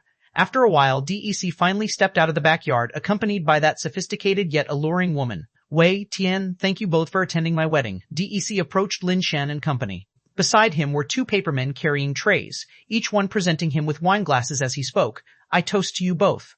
The papermen carried their trays over to them and handed each of them a glass of wine. Lin Shen held the wine glass looking at DEC. DEC had addressed him as Tian, not Lin Shen. This indicated that his awareness was intact. He hadn't exposed Lin Shen's real name in front of others. Still, Lin Shen couldn't wrap his mind around it. Could someone like DEC really fall in love at first sight and decide to marry a woman he had just met? As DEC raised his glass, Wei Wufu didn't do the same. Instead, he stared at DEC and asked, "You, heart." No one else could decipher Wei Wufu's cryptic remark, but Lin Shen understood it clearly. Wei Wufu was asking DEC if his decision was genuine, whether DEC truly wanted to marry Yan Li from the bottom of his heart. Yan Li is the best, most perfect woman I've ever met in my life. To marry her is the greatest blessing I could ever hope for, DEC replied earnestly, his expression devoid of deceit. Then we wish you a blissful marriage, eternal harmony, and hearts joined as one. Lin Shen raised his glass and clinked it against DEC's. DEC clinked his glass with Wei Wufu's and downed it in one gulp, then laughed and said, "What a refreshing drink. Don't overdo it today. There'll be plenty of time in the future. You're welcome to visit me anytime." Lin Shen and Wei Wufu exchanged glances and drained their glasses. The wine tasted no different from water, perhaps even more devoid of taste than water itself. After finishing his drink, DEC moved on to other tables to continue offering toasts, leaving the two of them behind. Wei Wufu rose, preparing to leave, but Lin Shen stopped him. "Where are you going?" Lin Shen asked. "Thing, check," Wei Wufu replied. Lin Shen understood that DEC must be up to something, but with so many eyes watching them, investigating right now was impossible. Besides, DEC's earlier remarks sounded like casual invitations. Beneath them lay a subtle hint, a plea for them to drink less and leave quietly. Lin Shen suspected that DEC must have been threatened by the immortal returning city, and that's why he was following their orders unwillingly. Someone like DEC wouldn't normally succumb to threats. Even with his life held in someone's hands, he wouldn't compromise. But now, DEC was cooperating. Lin Shen could think of only one logical explanation. The leverage wasn't DEC's own life. Could Yan Li be using our lives to threaten DEC, forcing his hand? Lin Shen felt this was likely the case. DEC intends to sacrifice himself to ensure our safety, Lin Shen thought bitterly. DEC, you fool. Do you really take a recluse from Yin Mountain Star like the immortal returning city seriously? Forget just one immortal returning city. Even the Star God Palace wouldn't find it easy to take our lives. Having worked it all out, Lin Shen saw no reason to continue playing these eerie games with these menacing beings. Wei, flip the table, Lin Shen instructed, knowing full well that once he and Wei left, DEC would undoubtedly launch into battle, risking everything. Wei didn't hesitate. He gripped the table, stood, and flipped it over in one swift motion. The table crashed to the ground, its contents scattering everywhere. Everyone stood up, their eyes fixed on Lin Shen and Wei with murderous intent. "Why do you insist on doing this?" DEC, who had been toasting at other tables, sighed in exasperation. "If you want to fight, bring it all at once. Spare us the needless chatter," Lin Shen replied as he and Wei Wufu stood back to back, watching the hostile crowd slowly encircle them. "If that's how it is, then let's enjoy the fight." DEC tore off his groom's attire, cast aside his hat, and allowed his sacred carapace to envelop his body. "DEC, are you sure about this? If you break the union, both you and them will meet your end," the woman beside him warned coldly. "My friends don't fear death, and neither do I." DEC stepped forward to join Lin Shen and Wei Wufu, standing with them back to back as they prepared to face the incoming thousands. "Dying isn't as easy as you think. Have you ever experienced the agony of being unable to live nor die?" the woman hissed with chilling contempt as a sinister aura arose from the strange figures around them. Spectral, ghost-like divine souls materialized, encircling the three. Lin Shen's gaze froze. Thousands of twisted beings surrounded them, each emanating the power of upper gods, each summoning divine souls. The overwhelming force felt utterly insurmountable. Finally, Lin Shen understood why DEC had capitulated. The three of them didn't stand a chance against thousands of upper gods, not even the remotest possibility. Chapter 196, You Set the Rules. "Do you think if we prop the table back up now, we could pretend like nothing happened?" Lin Shen glanced at the table overturned by Wei Wufu. The tabletop was already shattered, plates broken everywhere, food and wine spilled all over the floor. It was beyond saving. Now Lin Shen finally understood why DEC had yielded. With thousands of upper gods gathered here, even if the three of them had 100 lives, it still wouldn't be enough to survive. They say 10 temples may be ruined, but one marriage should not be broken. Seems there's some wisdom to that saying. Karma sure hits fast. If I'd known this would happen, I might have advised DEC to consummate the marriage earlier. Forget if she's a rich beauty or not. With thousands of upper gods backing him, he could walk sideways in the celestial court, and no one would dare to mess with him. Lin Shen's thoughts wandered, But it was just a fleeting thought. He knew there was no way they could win this. Neither he, the small beast, nor his other pets could turn the situation around. At this point, Lin Shen could only pin his hopes on the Jade Emperor. He prayed his earlier speculations weren't wrong, and he could summon the Jade Emperor using the spell urgently by heavenly decree.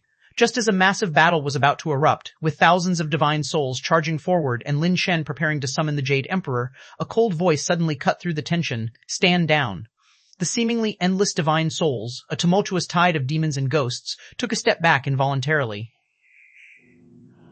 The crowd parted, and a bride clad in wedding robes with a red veil covering her face slowly walked forward. Husband, we have already bowed at the altar and are bound in marriage. Must you truly be so cold and heartless, abandoning me without a care? The bride asked DEC. DEC replied, a union requires mutual affection and support to endure. There was no harmony between us. Forcing this will only lead to disaster. Why persist? How can you be so certain we cannot grow to love one another, having never given it a chance? The bride responded. The future is unknowable, both to you and me. Why cling to it? DEC said. So, would you rather die than even attempt to be with me? The bride's tone was calm and chilly, her voice devoid of any apparent emotion. I am but an ordinary man. My life is not so precious. To live or to die, it's all insignificant, DEC replied evenly. Lin Shen desperately wanted to tell DEC to stop being so blunt and start sweet-talking her. Who knows? Maybe saying something nice could diffuse the whole situation. The bride paused to reflect on DEC's words before speaking again. Your life holds no importance. But what about the lives of your friends? To meet amidst the mountains and streams in this lifetime is already a profound fate. To share the same day, month, and year for our journey to the afterlife, that is its own form of perfection. DEC believed Lin Shen and Wei Wufu had already resolved themselves to die. When he turned to look at them, his eyes were filled with a calm acceptance, the serenity of one who would willingly die with his closest companions. Cold sweat dripped from Lin Shen's forehead. He had no intent to die. If he'd known how terrifying the Yan family's power in Immortal Returning City was, he certainly wouldn't have let Wei Wufu flip the table so quickly. At the very least, they should have tried negotiating first. If talks broke down, only then would flipping the table have been an option. The bride stared silently at DEC, while the woman standing beside her snarled angrily. Master, if they are so eager to embrace death, let's grant their wish.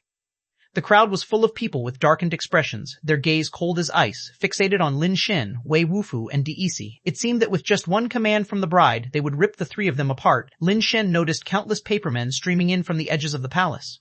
Each one looked different. Many held mourning sticks in their hands, draped in funeral garb, not unlike the one he had killed earlier. He wasn't sure if their strength was similar, but they certainly looked tough to deal with. Lin Shen was baffled. These papermen were deformed species, and judging by their appearance, they all obeyed the Yan family's commands.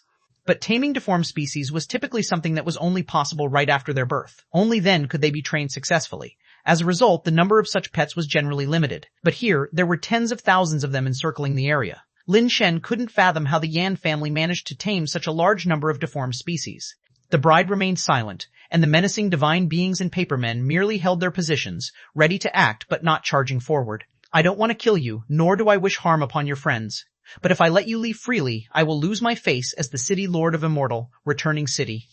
The bride finally spoke slowly. Let's do this. I'll make a bet with you. If you win, you three may leave freely, and I won't stop you.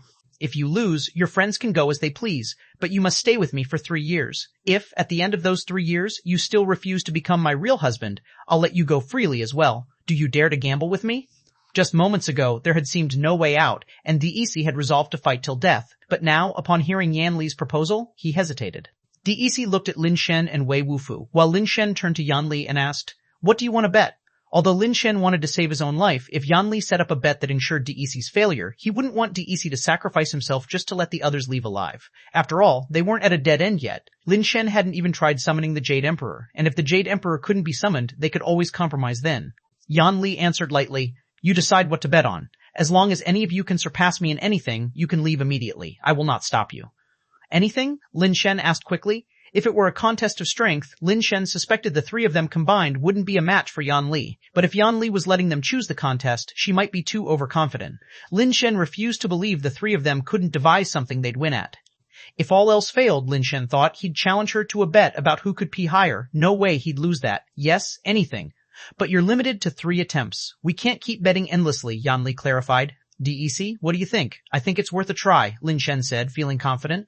All right, let's bet. DEC nodded slightly, convinced that under such terms it was impossible for them to lose. Since you agree, let's put it in writing. Yan Li instructed someone to bring paper and ink, and she drafted a contract with DEC. If DEC and his companions won, they could leave unhindered. If they lost, Lin Shen and Wei Wufu would be free to leave, but DEC would have to stay with Yan Li for 3 years. Chapter 1097, What's so difficult about this? Go ahead, tell me, what should we compete in? Yan Li asked the 3 of them after signing the contract. City Lord, don't rush. Let's discuss it first, Lin Shen said. All right. Yan Li wasn't impatient either. She sat nearby, waiting for Lin Shen and the other 2 to deliberate. Lin Shen and the 2 retreated to the wall, whispering among themselves. Immortal Returning City has so many upper-tier elites, and for Yan Li to rise above them all and become the city lord, her strength must undoubtedly be extraordinary. Moreover, for her to propose such a gamble means her abilities are far superior to ours. A direct confrontation would likely be hard to win. We can only take the unconventional route. So, what do you all think we should compete in? Lin Shen asked. Compete in height, Wei Wufu suggested. That might not work, Lin Shen said. Understanding Wei Wufu's intention, he proposed competing in height. Yan Li appeared relatively petite, probably less than 1.70 meters.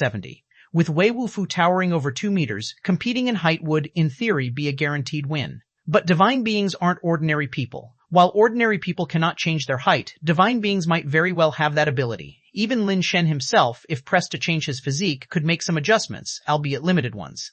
After Lin Shen explained this, Wei Wufu nodded and said, didn't think it through. The 3 of them realized that what initially seemed like a guaranteed victory wasn't as simple as it appeared.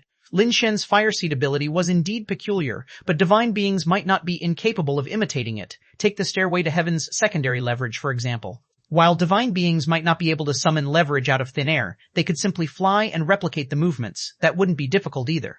When strength reaches a certain level, few challenges can truly pose obstacles. They couldn't very well compete to see who can, well, urinate higher. Even if they went with that, there's no guarantee of victory. Unfortunately, none of the 3 were women, and since Yan Li was, they couldn't exactly compete in childbirth statistics either.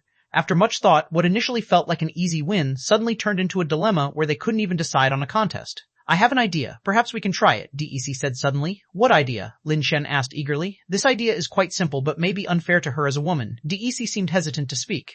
Just tell us already. What's the idea? Lin Shen urged, growing anxious. We'll have 2 participants. One person gives commands, and the other follows those commands. They can involve complex sentences, intricate actions, anything. No matter how strong her abilities are, she can't force us to listen to her and mimic the same words and actions, DEC explained. Good idea, though I worry she might be too powerful and forcibly control our bodies. If that happens and we fail, she might lash out and damage us in frustration, Lin Shen said, pondering. That's why I have to be the one obeying commands. The burden falls on me. Frankly, it feels a bit unfair still, DEC sighed. Lin Shen could only lament that DEC's moral compass was unusually high. She insisted on keeping you here. Doing this can hardly count as bullying her, Lin Shen reasoned, thinking the plan was feasible. No matter how strong Yan Li's powers were, at most, she could manipulate DEC like a puppet. There was no way she could control what came out of DEC's mouth or mimic his exact speech and actions. To be cautious, the trio brainstormed highly complex instructions before finally approaching Yan Li. Lin Shen announced, We're ready. Here's the challenge. We'll compete to see who can control DEC better. I'll give instructions for him to act upon. You must make him mimic my exact actions and dialogue without a single mistake. If that happens, you win. Otherwise, we do. All right, Yan Li responded swiftly and without hesitation, agreeing in one breath despite the stringent rules. Lin Shen, Wei Wufu, and DEC exchanged looks, all feeling uneasy. Yan Li's immediate agreement carried an air of confidence that made them anxious. Nonetheless, the contest was already set.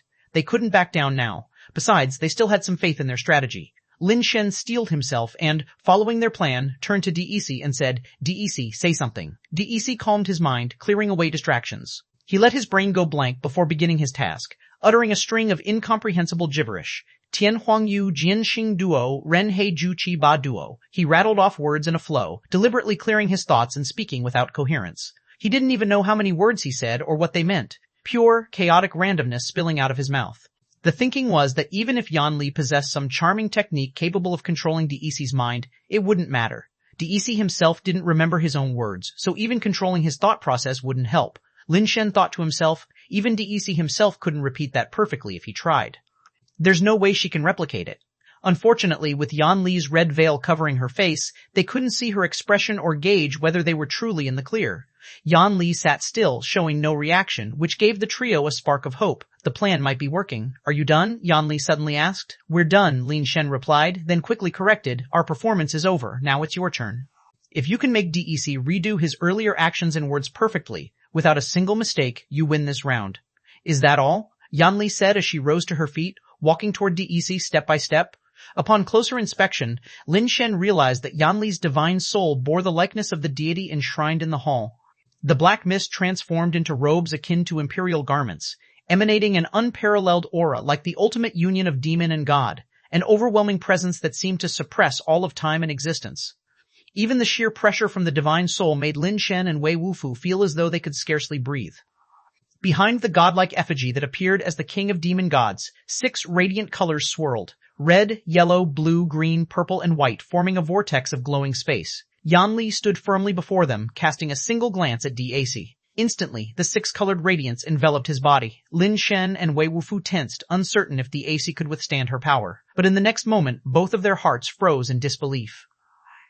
DEC's figure shimmered slightly, then stared at them blankly before, without missing a beat, perfectly repeating his earlier speech and movements, as flawlessly as if it were a playback. Tian Huangyu Jian Xing Duo Ren He Juqi Ba Duo, Chapter 1098, Playing the Saber. In front of Guanggong DEC noticed Lin Shen and Wei Wufu's strange expressions and immediately realized something. He quickly stepped forward and asked, "What happened? You just repeated, word for word, exactly what you said earlier." Lin Shen stared at DEC and said, "What do you mean I repeated? I just said it for the first time."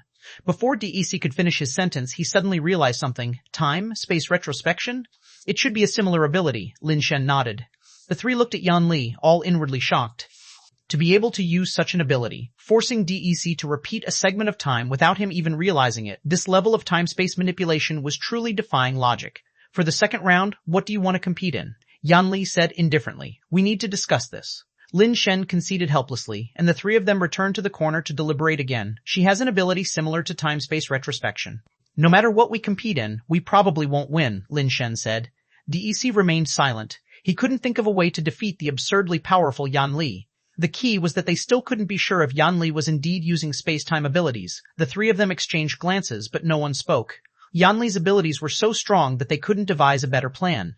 Since we don't have any options, we can only resort to playing dirty, Lin Shen mused aloud.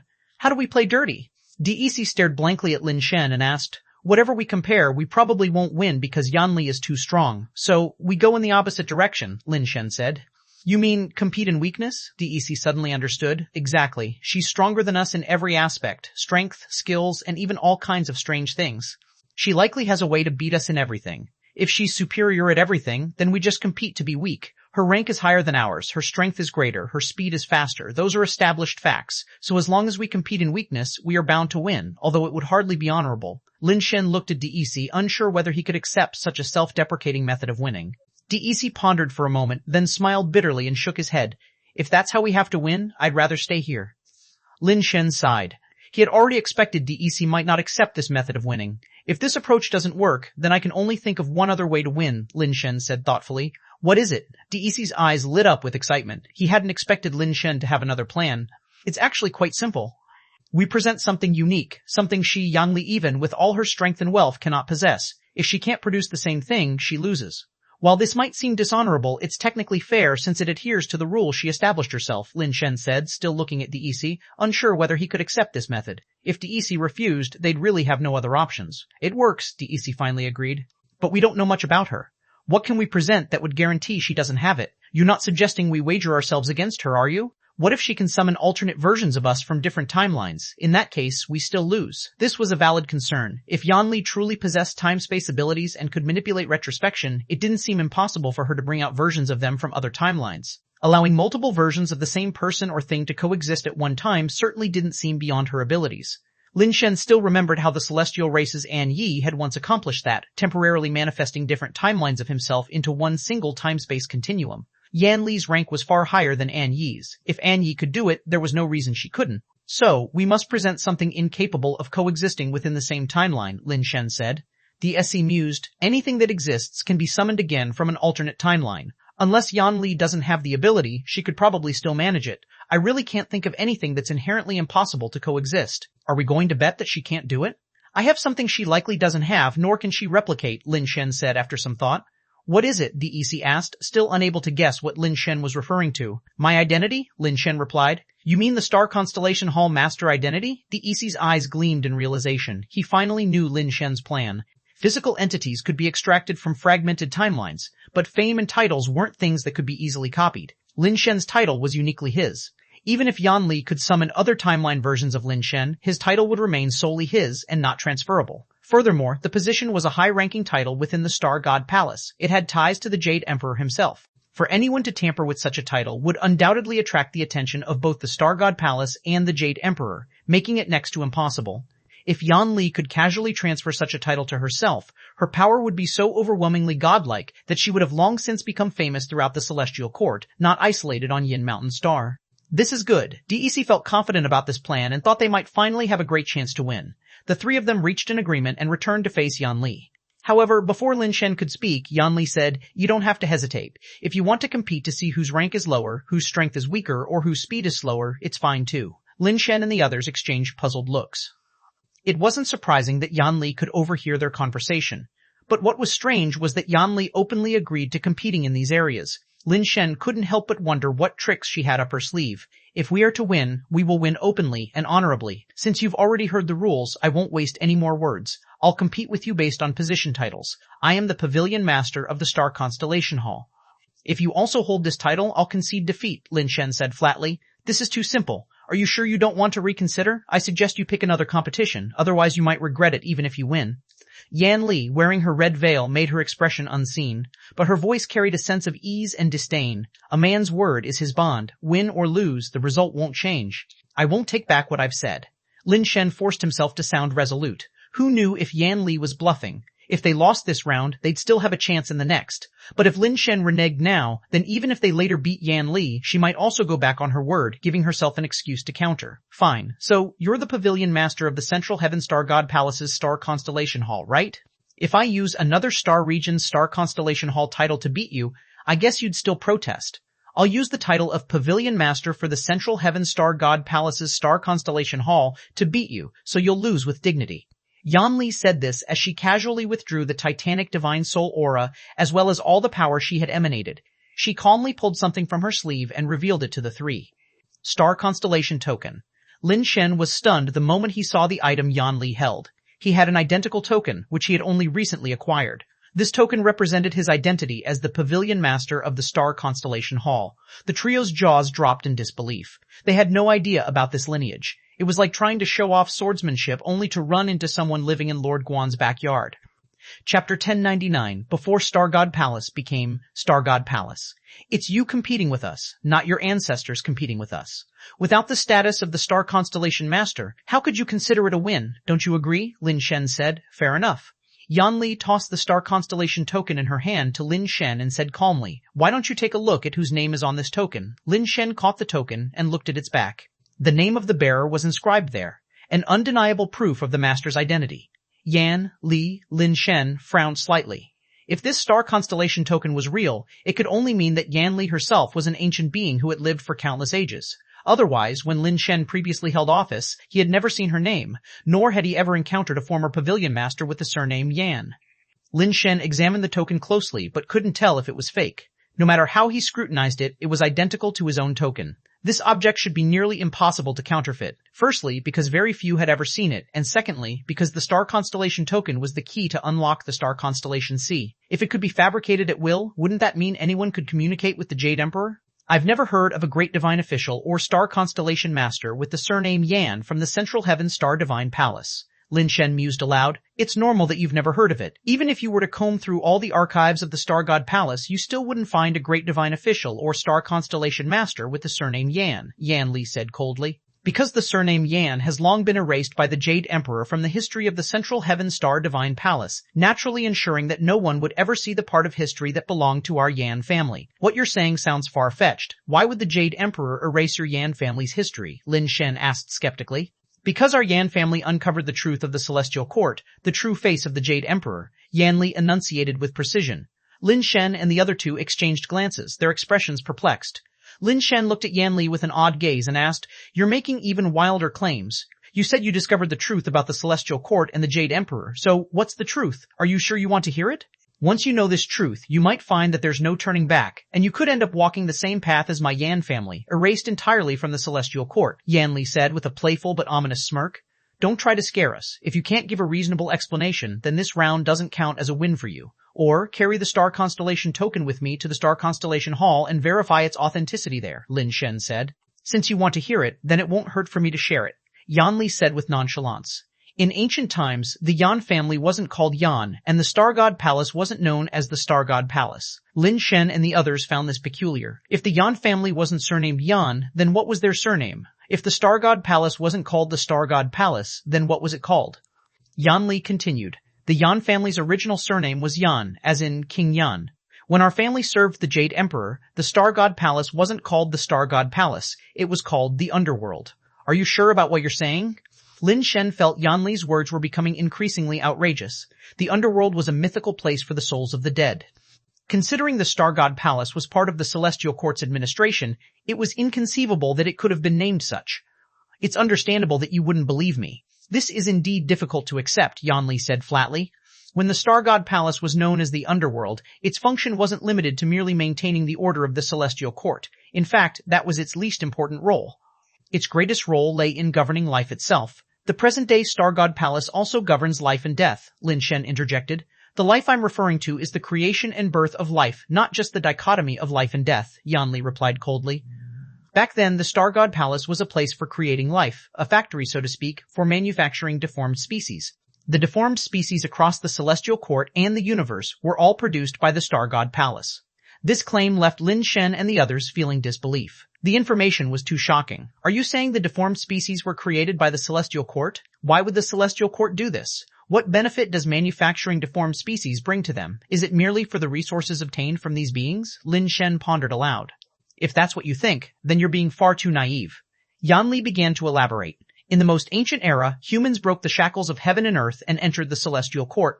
Back then, the Celestial Court was home solely to humans, no deformed species, no other creatures, and not even any habitable planets. Now you're making truly alarming assertions. If the Celestial Court is so vast, how could it not have a single habitable planet? If that were the case, then where did the habitable planets come from? Surely they didn't appear out of nowhere or get relocated from other star systems, Lin Shen said, finding it harder and harder to believe Yanli's words. You think the Celestial Court is vast, don't you? If I told you that the Celestial Court is merely a corner of the cosmos, and the space beyond it constitutes the true universe, would you believe me? The so-called Celestial Court is neither the center of the cosmos nor its main body. It's just a small corner artificially demarcated. The ancient realm zones are the true cosmos. They are humanity's real homeland. Lin Shen realized that knowledge itself was a recurring cycle. Back when he was in the ancient realm zones, he had painstakingly learned that the Celestial Court was the core of the cosmos. Now, here at the Celestial Court, Yanli was telling him the opposite, that the ancient realm zones were the core of the cosmos. It felt like an endless loop. Let's not stray too far. Can we focus back on the Star God Palace? Lin Shen said. We're not straying. It's all connected, Yanli continued. The ancient humans stormed into the Celestial Court, thinking they had transcended the three realms and existed beyond the five elements. They fancied themselves superior beings, divine beings as they called themselves. In reality, they were nothing but delusional fools, mere experimental subjects confined like livestock. Yanli's claims became increasingly audacious. Lin Shen and the others stayed silent, waiting to hear what other shocking statements she would make. The Celestial Court used those so-called divine beings to research and manufacture deformed species, aiming to replace them entirely with mass-producible creations, Yanli said. Why would they try to replace divine beings with deformed species? Lin Shen couldn't help but ask. Because the great emperor isn't human, Yanli's words sounded like an insult. Chapter 100, I am the villain. The great emperor is not a human? Lin Shen and the others were all taken aback. That's right, it's literally what it means. The great emperor is not a human, nor any kind of divine being. From the very beginning, they have not been of the same species as us. More precisely, they are not of the same life system. Humans, or divine beings, are essentially carbon-based life forms, whereas those so-called Celestial Court emperors, including the Jade Emperor, are another form of life. Their essence is more akin to robots, or in other words, artificial intelligence. They created the deformed species to acquire the way of human life, to complete that step of evolving from a machine to a human, allowing their mechanical life to naturally evolve and reproduce like humans or other animals. The more Yanli spoke, the more bizarre it sounded. At that time, the Star God Palace, which was formerly the Underworld, served mainly to study human bodies, extract human souls, and even infuse human souls into the bodies of the deformed species, or transfer the consciousness of the deformed species into human bodies. There was even a special term for these experiments called the 6 paths of reincarnation. You mean, the 6 great emperors of the Celestial Court are actually 6 superintelligent brains. They want to obtain bodies that can naturally evolve like humans, so they experimented on humans, creating the deformed species. DEC pondered and spoke. Indeed. Yanli's voice softened considerably when she spoke with DEC. That doesn't make sense. If they are superintelligent brains, then who created them? DEC said. Whoever created them is unknown, but it can be confirmed that they are definitely not humans. Have you ever heard of anyone who has truly seen the original bodies of the 6 great emperors? They only ever appear in the form of avatars, and all the divine halls are devoted to their avatars. No one has ever seen their true forms, not even the successive great divine officials, except for members of the Yan family. Yanli said, You've seen the true bodies of the great emperors? If we hadn't seen the true bodies of the great emperors, the Yan family wouldn't have fallen to such a state. We should still be the top family in the Central Heaven Star region, continuing to serve as the great divine officials of the Star God Palace and representatives of the Celestial Court Emperors. Yanli said mockingly, What do the true bodies of the great emperors look like? According to your description, wouldn't it be the mainframe in a room? Lin Shen was actually somewhat skeptical of Yanli. I know it's hard for you to believe, but the fact is more or less like that. The true body of the great emperor is a super machine, albeit somewhat different from the machines you might imagine. Yanli replied, What you're saying is just your side of the story, and no one can prove it, let alone prove that the star constellation token you hold is genuine, Lin Shen said. Proving it is actually simple. Yanli extended her finger, pointing at the thousands of upper gods in the courtyard and said, The Yan family mastered the technology of creating the deformed species and the 6 paths of reincarnation. These people were all created using the 6 paths of reincarnation technology. They look like humans, but they aren't humans, at least not in soul. What do you mean? Lin Shen's face changed slightly. From the beginning, he felt that these people were odd somehow. They were simply cloned divine bodies using cloning technology, but their souls and cores are from the deformed species. This kind of technology, apart from the Star God Palace, exists only with our Yan family throughout the entire Celestial Court, or even the entire universe. Yanli said calmly. This time, even DSE's expression changed. If what Yanli said was true, and these people really weren't human, then what she had just said might indeed be true. The thought of the Celestial Court and even the entire universe being ruled by a superintelligent brain made one's chest feel a bit tight. Yanli dropped yet another bombshell. You know of the God-making race, right? The Celestial Court always claimed that they were traitors. Do you know why they became traitors, opposing the Celestial Court? They also discovered the secrets of the Celestial Court and the great emperors, DEC said. Exactly. The creators of the God-making race, like our Yan family, discovered this secret, which is why they rebelled against the Celestial Court. What they want to do is overthrow the Celestial Court and the great emperor's rule, ending humanity's tragic fate as experimental subjects and allowing humans to truly become their own masters. Hearing Yanli's words, Lin Shen suddenly felt this world was absurdly fantastical. He always regarded the God-making race as the greatest villains in the universe, but now someone was telling him that they were actually the righteous ones. So then, what was his struggle against the God-making race considered? Was he the villain all along? Lin Shen found himself at a loss for words. He didn't know what to say or how to discern if Yanli's words were true or false. If it were all true, wouldn't he now be hindering humanity's efforts to defeat the evil, other races ruling over them? That wouldn't be an unreasonable accusation of treason. Lin Shen shook his head, dismissing such absurd thoughts from his mind. He didn't care about the relationship between the Celestial Court and the divine beings, or what things they might be, nor did he care if the God-making race was good or evil. Whoever threatened him and his family was the enemy, and he wouldn't hesitate, no matter how many times they came. If you still don't believe, I can take you to see the process of turning humans into deformed species and deformed species into humans. Oh, and the place that once accomplished this process was called the 6 Paths Reincarnation Institute, now called the Star Constellation C. Yanli looked at Lin Shen with a half smile and said, You want to verify the authenticity of the Star Constellation token, don't you? You don't need to go to the Star God Palace. This place has the Star Constellation C, and it employs the same technology, only more complete. The current Star Constellation C in the Star God Palace has been stripped of many functions and is less comprehensive than the 6 Paths Reincarnation Institute we have here. Lin Shen and the other two exchanged glances, each seeing the shock in the other's eyes. Now it seemed that Yanli wasn't lying and was actually serious about this. Then let's go, Lin Shen said, wanting to figure out whether all that Yanli said was true or false. Yanli got up and walked back, with a woman guiding her by the arm. Lin Shen and the other two followed, and after passing the great hall dedicated to the deities, they saw another large structure behind. The building, although not tall, was as tall as the nearby ancient-style small buildings, but its overall size was astonishingly large. Yan Li instructed the woman to unlock the door, but she herself did not enter. She turned instead to Lin Shen and said, "See for yourself. Why don't you go first?" Lin Shen didn't move. Yan Li chuckled and motioned for the woman to push open the door.